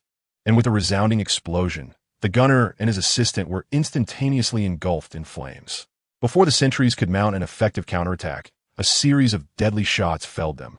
The two men were unerring, concluding the skirmish in less than half a minute. Simultaneously, the gunfire alerted enemies from other locations, and soldiers began rushing in from all directions. "Let's go." Qin Chuan tossed a grenade toward the alley entrance, and a fireball erupted, instantly toppling several pursuing enemies, causing the remaining ones to retreat. "Take care," Li Feng said, firing a burst toward the alleyway before decisively turning and sprinting away. His figure swiftly vanished into the darkness beyond the city. After Qin Chuan emptied a magazine and repelled the emerging foes, he resolutely rose and sprinted in another direction. The sound of bullets was closely behind him as he ran with all his might toward a 2-meter-high earthen wall. Without hesitation, he leaped into the air, grasped the top of the wall with one hand, and agilely vaulted over it. By the time the rebel battalion reached the wall, Qin Chuan's silhouette had already dissolved into the inky shadows of the alley. Quickly chase him. He nearby. The once tranquil city erupted into chaos once more as soldiers arrived in droves, launching a search in every direction. Listening to the gunfire erupting outside, the hearts of everyone in the hotel tightened, acutely aware of Qin Chuan and Li Feng's perilous undertaking, and they couldn't help but worry for their safety. After enduring over an hour of anxiety, a figure finally vaulted over the wall and entered. As Qin Chuan returned, covered in grime, yet unscathed, the anxious hearts of those present finally found solace. Leaving behind the sentinels, everyone retreated to rest. Qin Chuan entered the bathroom, filled a basin with water, and cleansed his face and body of the dirt. Having successfully escorted Li Feng out of the city, his mission was deemed accomplished. Now it rested solely on Li Feng to summon reinforcements. With uncertainty looming over whether the rebels would continue their assault the following day, it was imperative to rejuvenate his spirit in preparation for the battles ahead. As he closed his eyes and drifted into slumber, he felt a tug on his arm. "Wake up! There seems to be trouble outside." The voice belonged to Zhang Ziqiang, the security team leader on watch that night.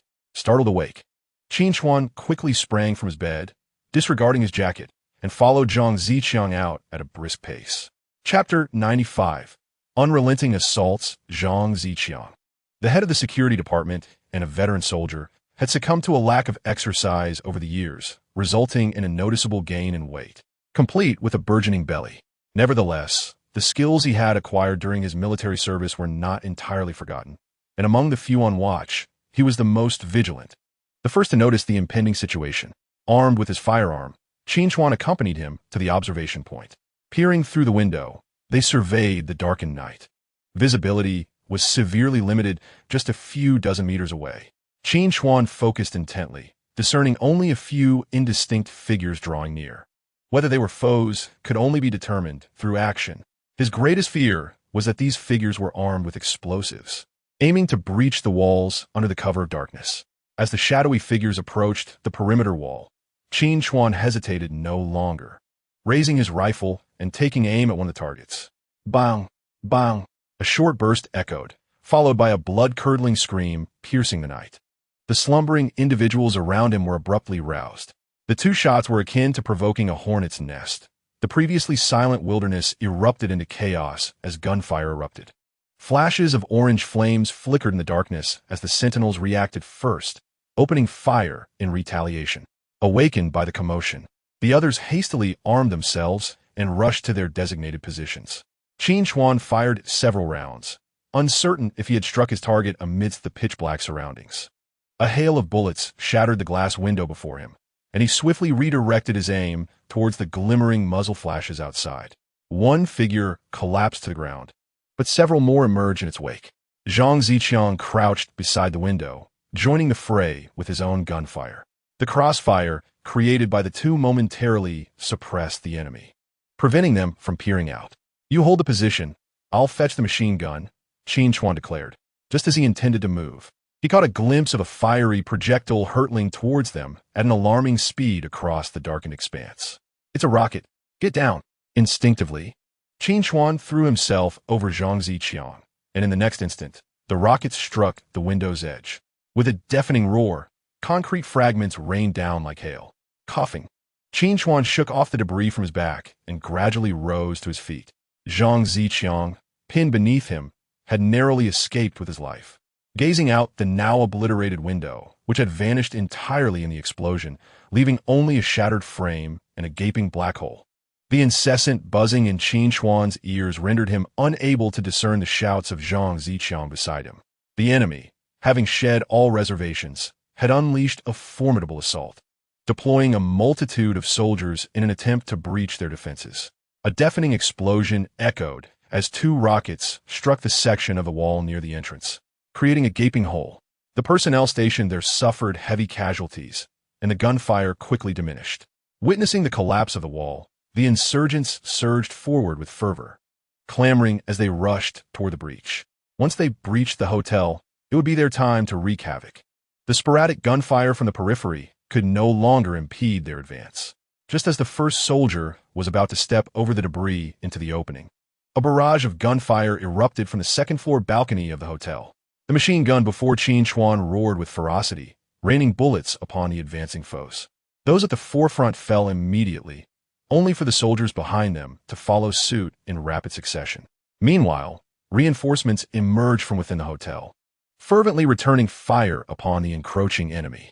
United in their efforts, they inflicted nearly 100 casualties upon the insurgents, driving them back once more. However, the defenders also suffered significant losses, with several individuals trapped beneath the collapsed wall, their fates uncertain. Seizing the brief respite as the enemy retreated, Qin Chuan hurried to organize personnel to rescue the wounded and to barricade the breached wall once more. A group of individuals gathered at the ruins, lifting debris and stones, with even the elderly and women joining the effort. Soon, they located the trapped individuals, but tragically, 3 had already succumbed to their injuries, while 2 others were wounded.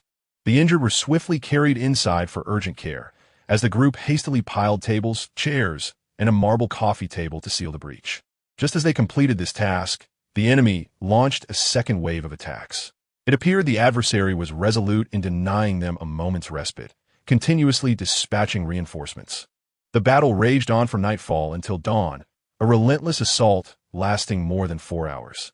It was only when the first light of day illuminated the city, enhancing visibility and accuracy for the defenders behind the walls, that the enemy was compelled to retreat. The battlefield was shrouded in smoke, with enemy corpses strewn across the ground, and the anguished cries of the wounded echoed around. The insurgents suffered considerable losses during the assault, while those guarding the hotel fared little better, with 16 lives claimed and over 20 injured in just one night. Their most formidable defense, the wall, had been breached in several places, and it was only through the collective courage of the group, who risked their lives to barricade these openings with makeshift materials, that the enemy had not already invaded. As the ammunition for the machine gun was exhausted, Qin Chuan switched to a rifle, keeping a vigilant eye on the movements of the enemy while directing efforts to repair the breaches and collect weapons and ammunition from the bodies of the insurgents. Breakfast was prepared, and those tasked with cooking distributed the food to each combatant. In the opulently adorned hall, silence reigned, each countenance etched with profound fatigue and trepidation. Many clasped their hands in prayer, murmuring fervent invocations. Qin Chuan furrowed his brow. Their ammunition was dwindling, and should the enemy persist in such large-scale assaults, they might soon falter. He pondered the progress of Li Feng, who had become their sole beacon of hope. If, as Duan Honglin had asserted, aid could be summoned and returned within 2 days, perhaps a glimmer of opportunity remained. 10 hours had already elapsed. They needed only to endure for another 30. With this thought, he steeled himself anew, taking hearty bites of the now-cold flatbread. This sustenance was best enjoyed warm. Once cooled, it resembled stone, clattering ominously, nearly impossible to chew for those with weak teeth. It was said that even this bread had been reserved for the frontline fighters, while the rest could only subsist on porridge. With nearly 1,000 souls to feed, the hotel's provisions had long since dwindled. After tonight, hunger would be their companion. As he tore off a piece and swallowed it, a voice rang out. "The enemy is here." So soon, Qin Chuan dropped the flatbread and seized his weapon. Witnessing a throng of rebel soldiers reassembling a few hundred meters away, their formation tightening as they advanced, an antiquated T-34 tank, belching black smoke, rumbled at the forefront. Chapter 96. The indomitable tank Anwaja was exceedingly impoverished, comparable to a small 3rd or 4th tier city within Huagua. Kudu possessed but a scant few tanks. In his campaign against the capital's defenses, he had deployed them all. Now, most lay destroyed or incapacitated, with only a handful operational. To seize the last stronghold within the city, Kudu had committed his reserve of venerable tanks. These relics, unable to sway the tide of battle on the front line, posed a formidable threat to the hotel, lacking anti-tank weaponry. As the tank's lengthy cannon was aimed in their direction, Qin Chuan's heart sank, and he bellowed, "Get down!" The combatants firing from behind the wall had already crouched low, yet this action offered little solace. The tank's elongated barrel quivered, unleashing a blinding red flame. Moments later, a thunderous explosion erupted.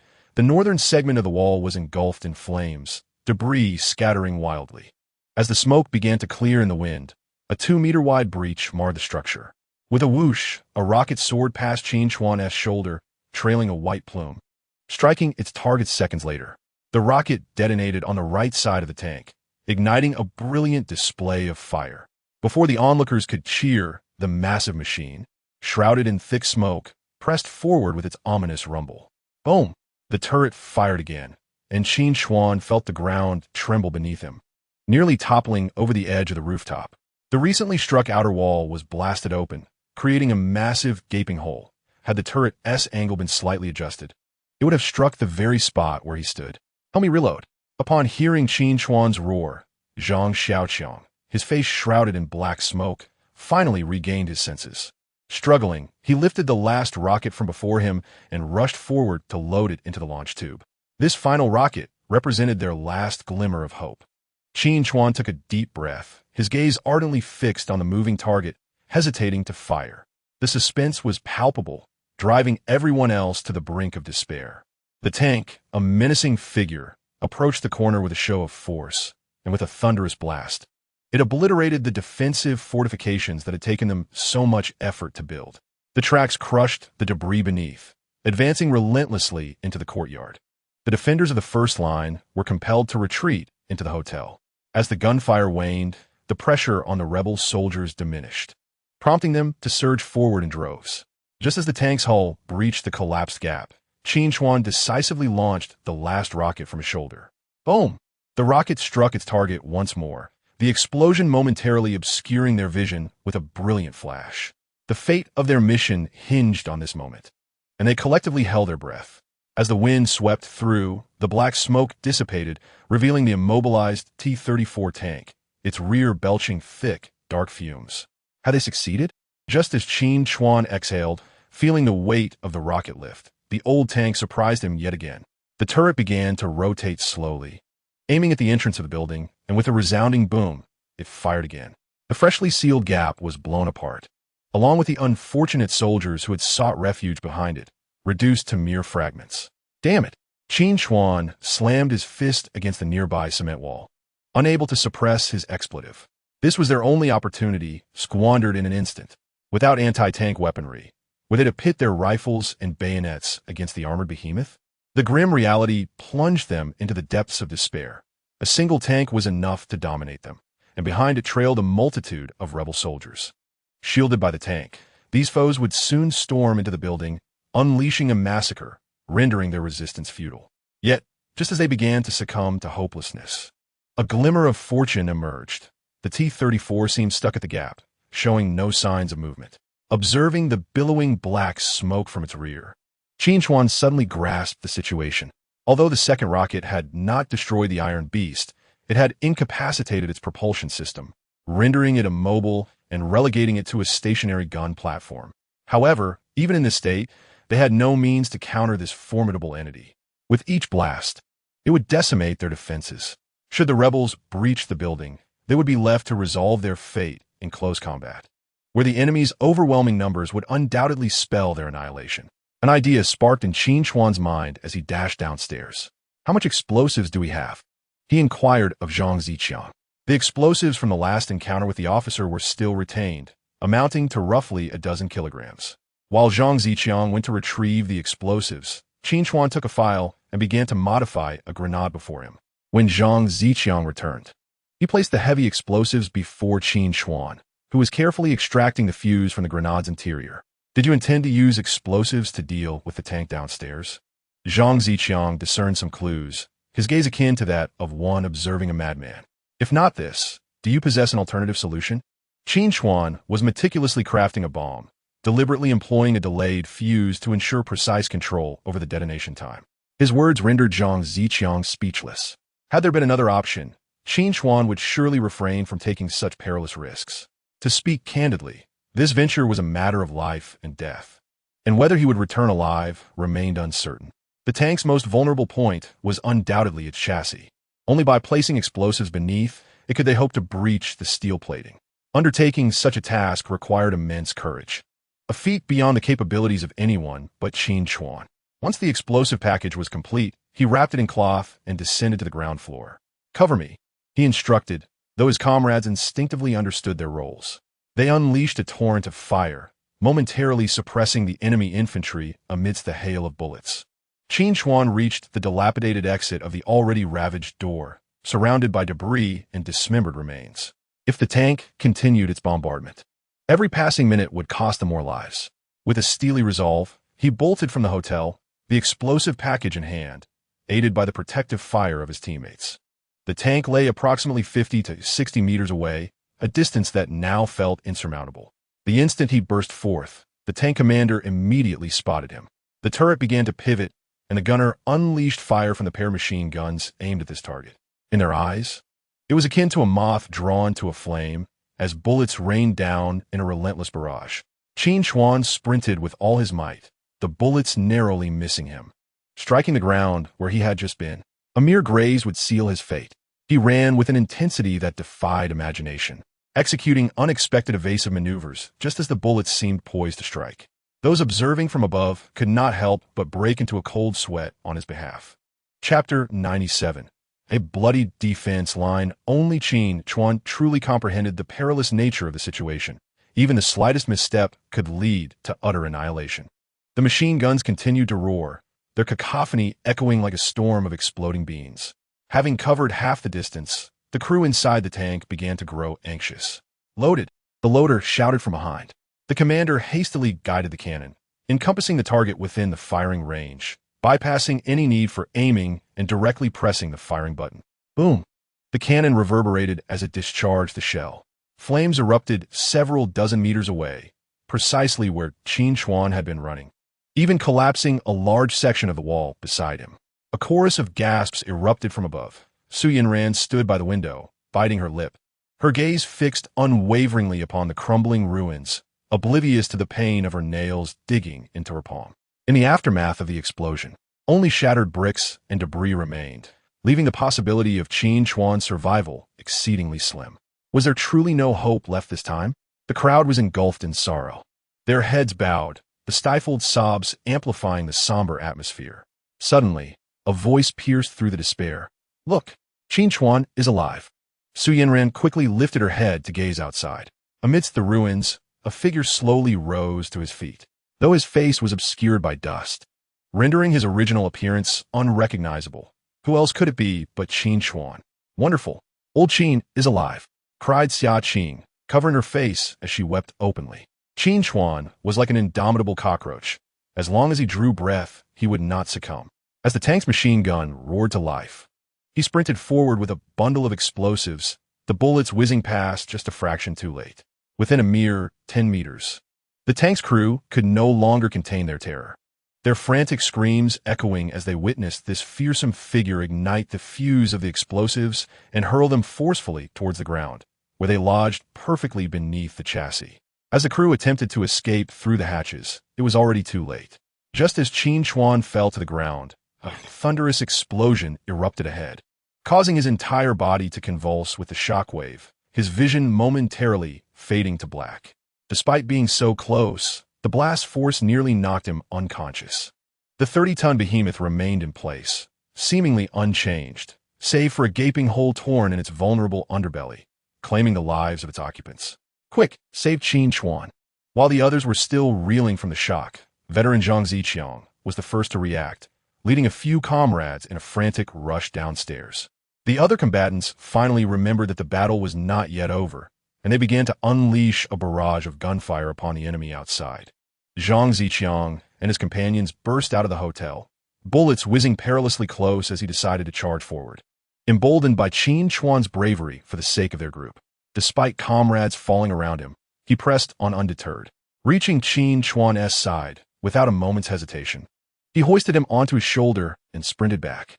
Just as they returned to the safety of the hotel, Zhang Ziqiang lost his footing, crashing to the ground alongside Qin Chuan. Having narrowly escaped death, they lay there, utterly spent, barely able to muster the strength to move even a finger. Soon, others came to relocate them to a safer location. Yanran and Xia Qing surrounded Qin Chuan, fearing that his wounds were fatal, tears streaming down their dust-covered faces, etching paths of sorrow. The gunfire continued unabated, and after Yanran managed to give him a few sips of water, Qin Chuan sprang back to life as if injected with adrenaline, scrambling to his feet. Reaching the window, he peered out to see small groups of insurgents infiltrating the courtyard, taking cover behind obstacles, engaged in a fierce exchange of gunfire with the defenders hidden within the building. Reinforcements were arriving in waves, the pressure on everyone mounting. Quick! Move the supplies upstairs. Those not engaged in combat began hauling crates of vodka and other high-proof spirits to the third floor. The bottlenecks were all stuffed with cloth, soaked in alcohol, ready to ignite with a mere spark. A battalion of insurgent soldiers, shielded by their comrades, charged towards the hotel entrance, determined to breach it with a concerted effort. Throw the Molotov cocktails. As they approached the ground floor, from the third-floor window, a dozen bottles filled with high-proof liquor and gasoline were ignited and hurled out. The bottles shattered at the feet of the rebel soldiers, the liquid igniting upon contact with the flames, instantly engulfing those nearby. A ferocious blaze erupted, soldiers ablaze rolling on the ground, their anguished cries piercing the air. To be consumed by fire is a far more agonizing fate than a swift bullet. Some, their bodies charred, still clung to life, helplessly wailing in torment. A pungent odor of charred flesh permeated the air, as many burning soldiers lay on the ground, ceasing their struggles, while the flames continued to blaze. Though their fate seemed just, a flicker of compassion flickered in the eyes of the onlookers. Reality is often merciless. Had they not expended every effort to vanquish their foes, it would have been they who perished. The flames roared on, as the rebels suffered grievous losses, ultimately failing to breach this defensive line. Once the flammable materials were consumed, the fire gradually subsided, leaving behind dozens of charred corpses and a destroyed tank, while the remaining soldiers retreated. They had managed to hold the line, but barring unforeseen circumstances, the enemy's next assault would be even more ferocious. Within less than a day since Li Feng's departure, the situation at the hotel had become dire.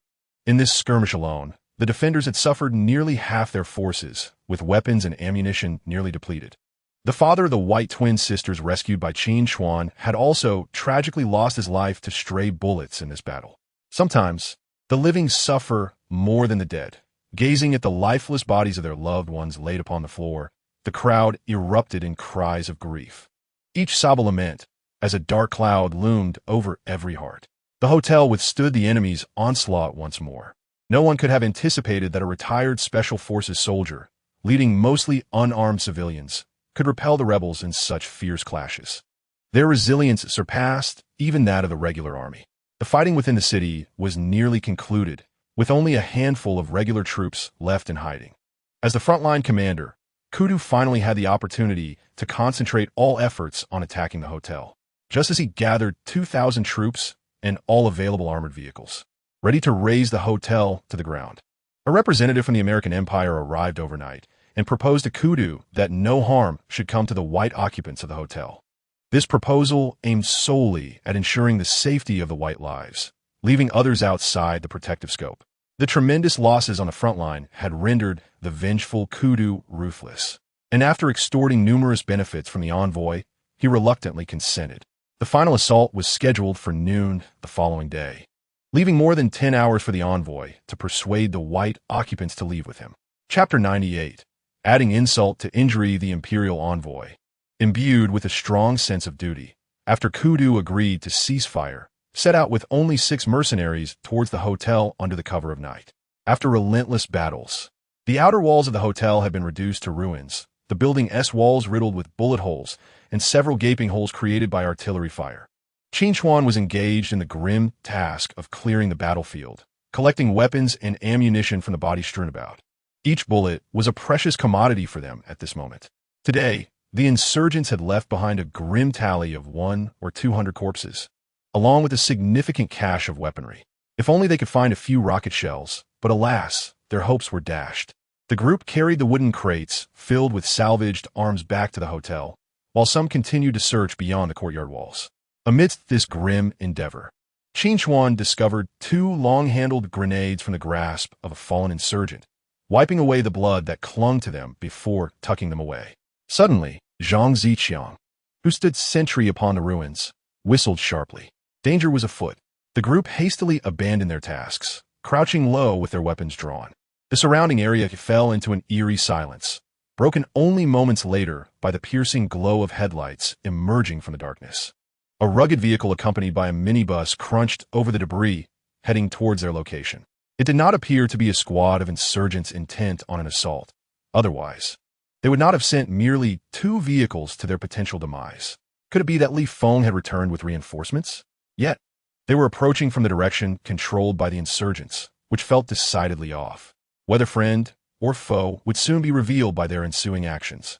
Qin Chuan raised his right hand, signaling the concealed warriors to refrain from firing and to remain vigilant. The occupants of the vehicles were evidently aware of the perilous situation. They disembarked approximately 200 meters from the hotel.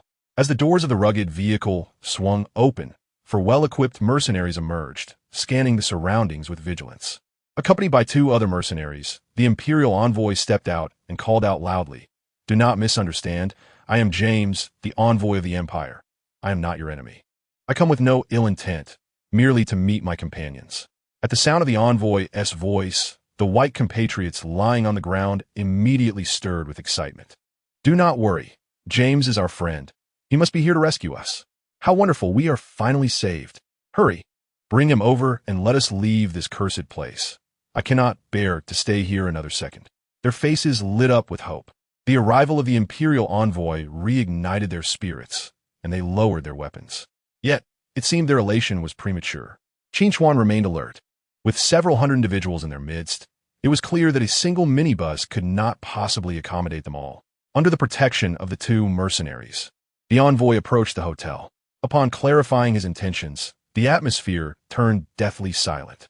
The grand expectations they held were met with an equally profound disappointment. After all their anticipation, it became evident that he had come solely to escort away those of his own kind, leaving the others behind.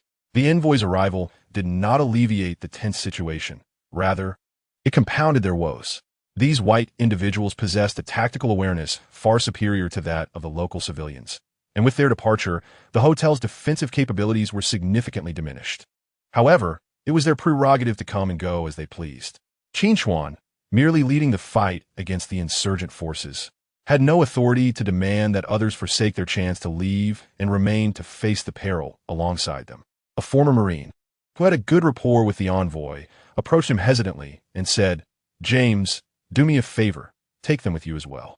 During their days at the hotel, the individuals from diverse backgrounds forged a bond of camaraderie through shared hardships, cultivating friendships that transcended the boundaries of life and death. If circumstances permitted, he still yearned to extend a helping hand to others. Meanwhile, numerous voices rose in plea, prompting a visible struggle on the envoy's face as he shook his head, saying, "I'm afraid, my friends, that I cannot assist you. The rebels are stationed outside, and bringing you with us would likely lead to our demise. Must these wretched bastards eliminate everyone here?" Someone shouted in anger. "They are merely ordinary civilians, not soldiers. Can you bear to witness their demise at the hands of the insurgents?" "I have exerted my utmost efforts. I am truly sorry," James replied, his expression one of regret. Yet his stance remained resolute, devoid of any inclination to concede. Silence enveloped the scene once more, as James's gaze shifted towards Qin Chuan, discerning his leadership among the group. He stepped forward, producing a cigarette and offering it. Qin Chuan accepted the cigarette, lit it, and casually inquired, "How long until the rebels launch their assault?" Qdoc responded, "They will not attack here until before noon tomorrow. You have a little more than 10 hours. Could I borrow a light?" James leaned in, taking a couple of puffs from his cigarette. This was perhaps the most favorable news Qin Chuan had heard that day. At least the envoy had procured them an additional 10 hours, prompting him to smile and say, "Thank you. Forgive me for not being able to assist you further." "You are a brave warrior," James sincerely stated, bestowing high praise upon Qin Chuan. Prior to their encounter, he had been informed of the insurgents' losses in the area. Qin Chuan, accompanied by a motley crew of fighters, had not only defended the hotel against relentless assaults, but had also inflicted significant casualties upon the rebels. The damage they had wrought upon the enemy far surpassed that of the disorganized regular troops. This might be their final meeting. James cast a deep glance at the smoke-laden figure of the Chinese man beside him, inwardly sighing. Just as he turned to depart, a woman from Anwaga rushed towards him, clutching her child, and knelt before him, imploring, "Please, take my child with you." The infant in her arms was merely 2 or 3 years old, gazing with wide, innocent eyes at the well-dressed foreign gentleman before her. In her wake, several others with children followed suit, kneeling before James.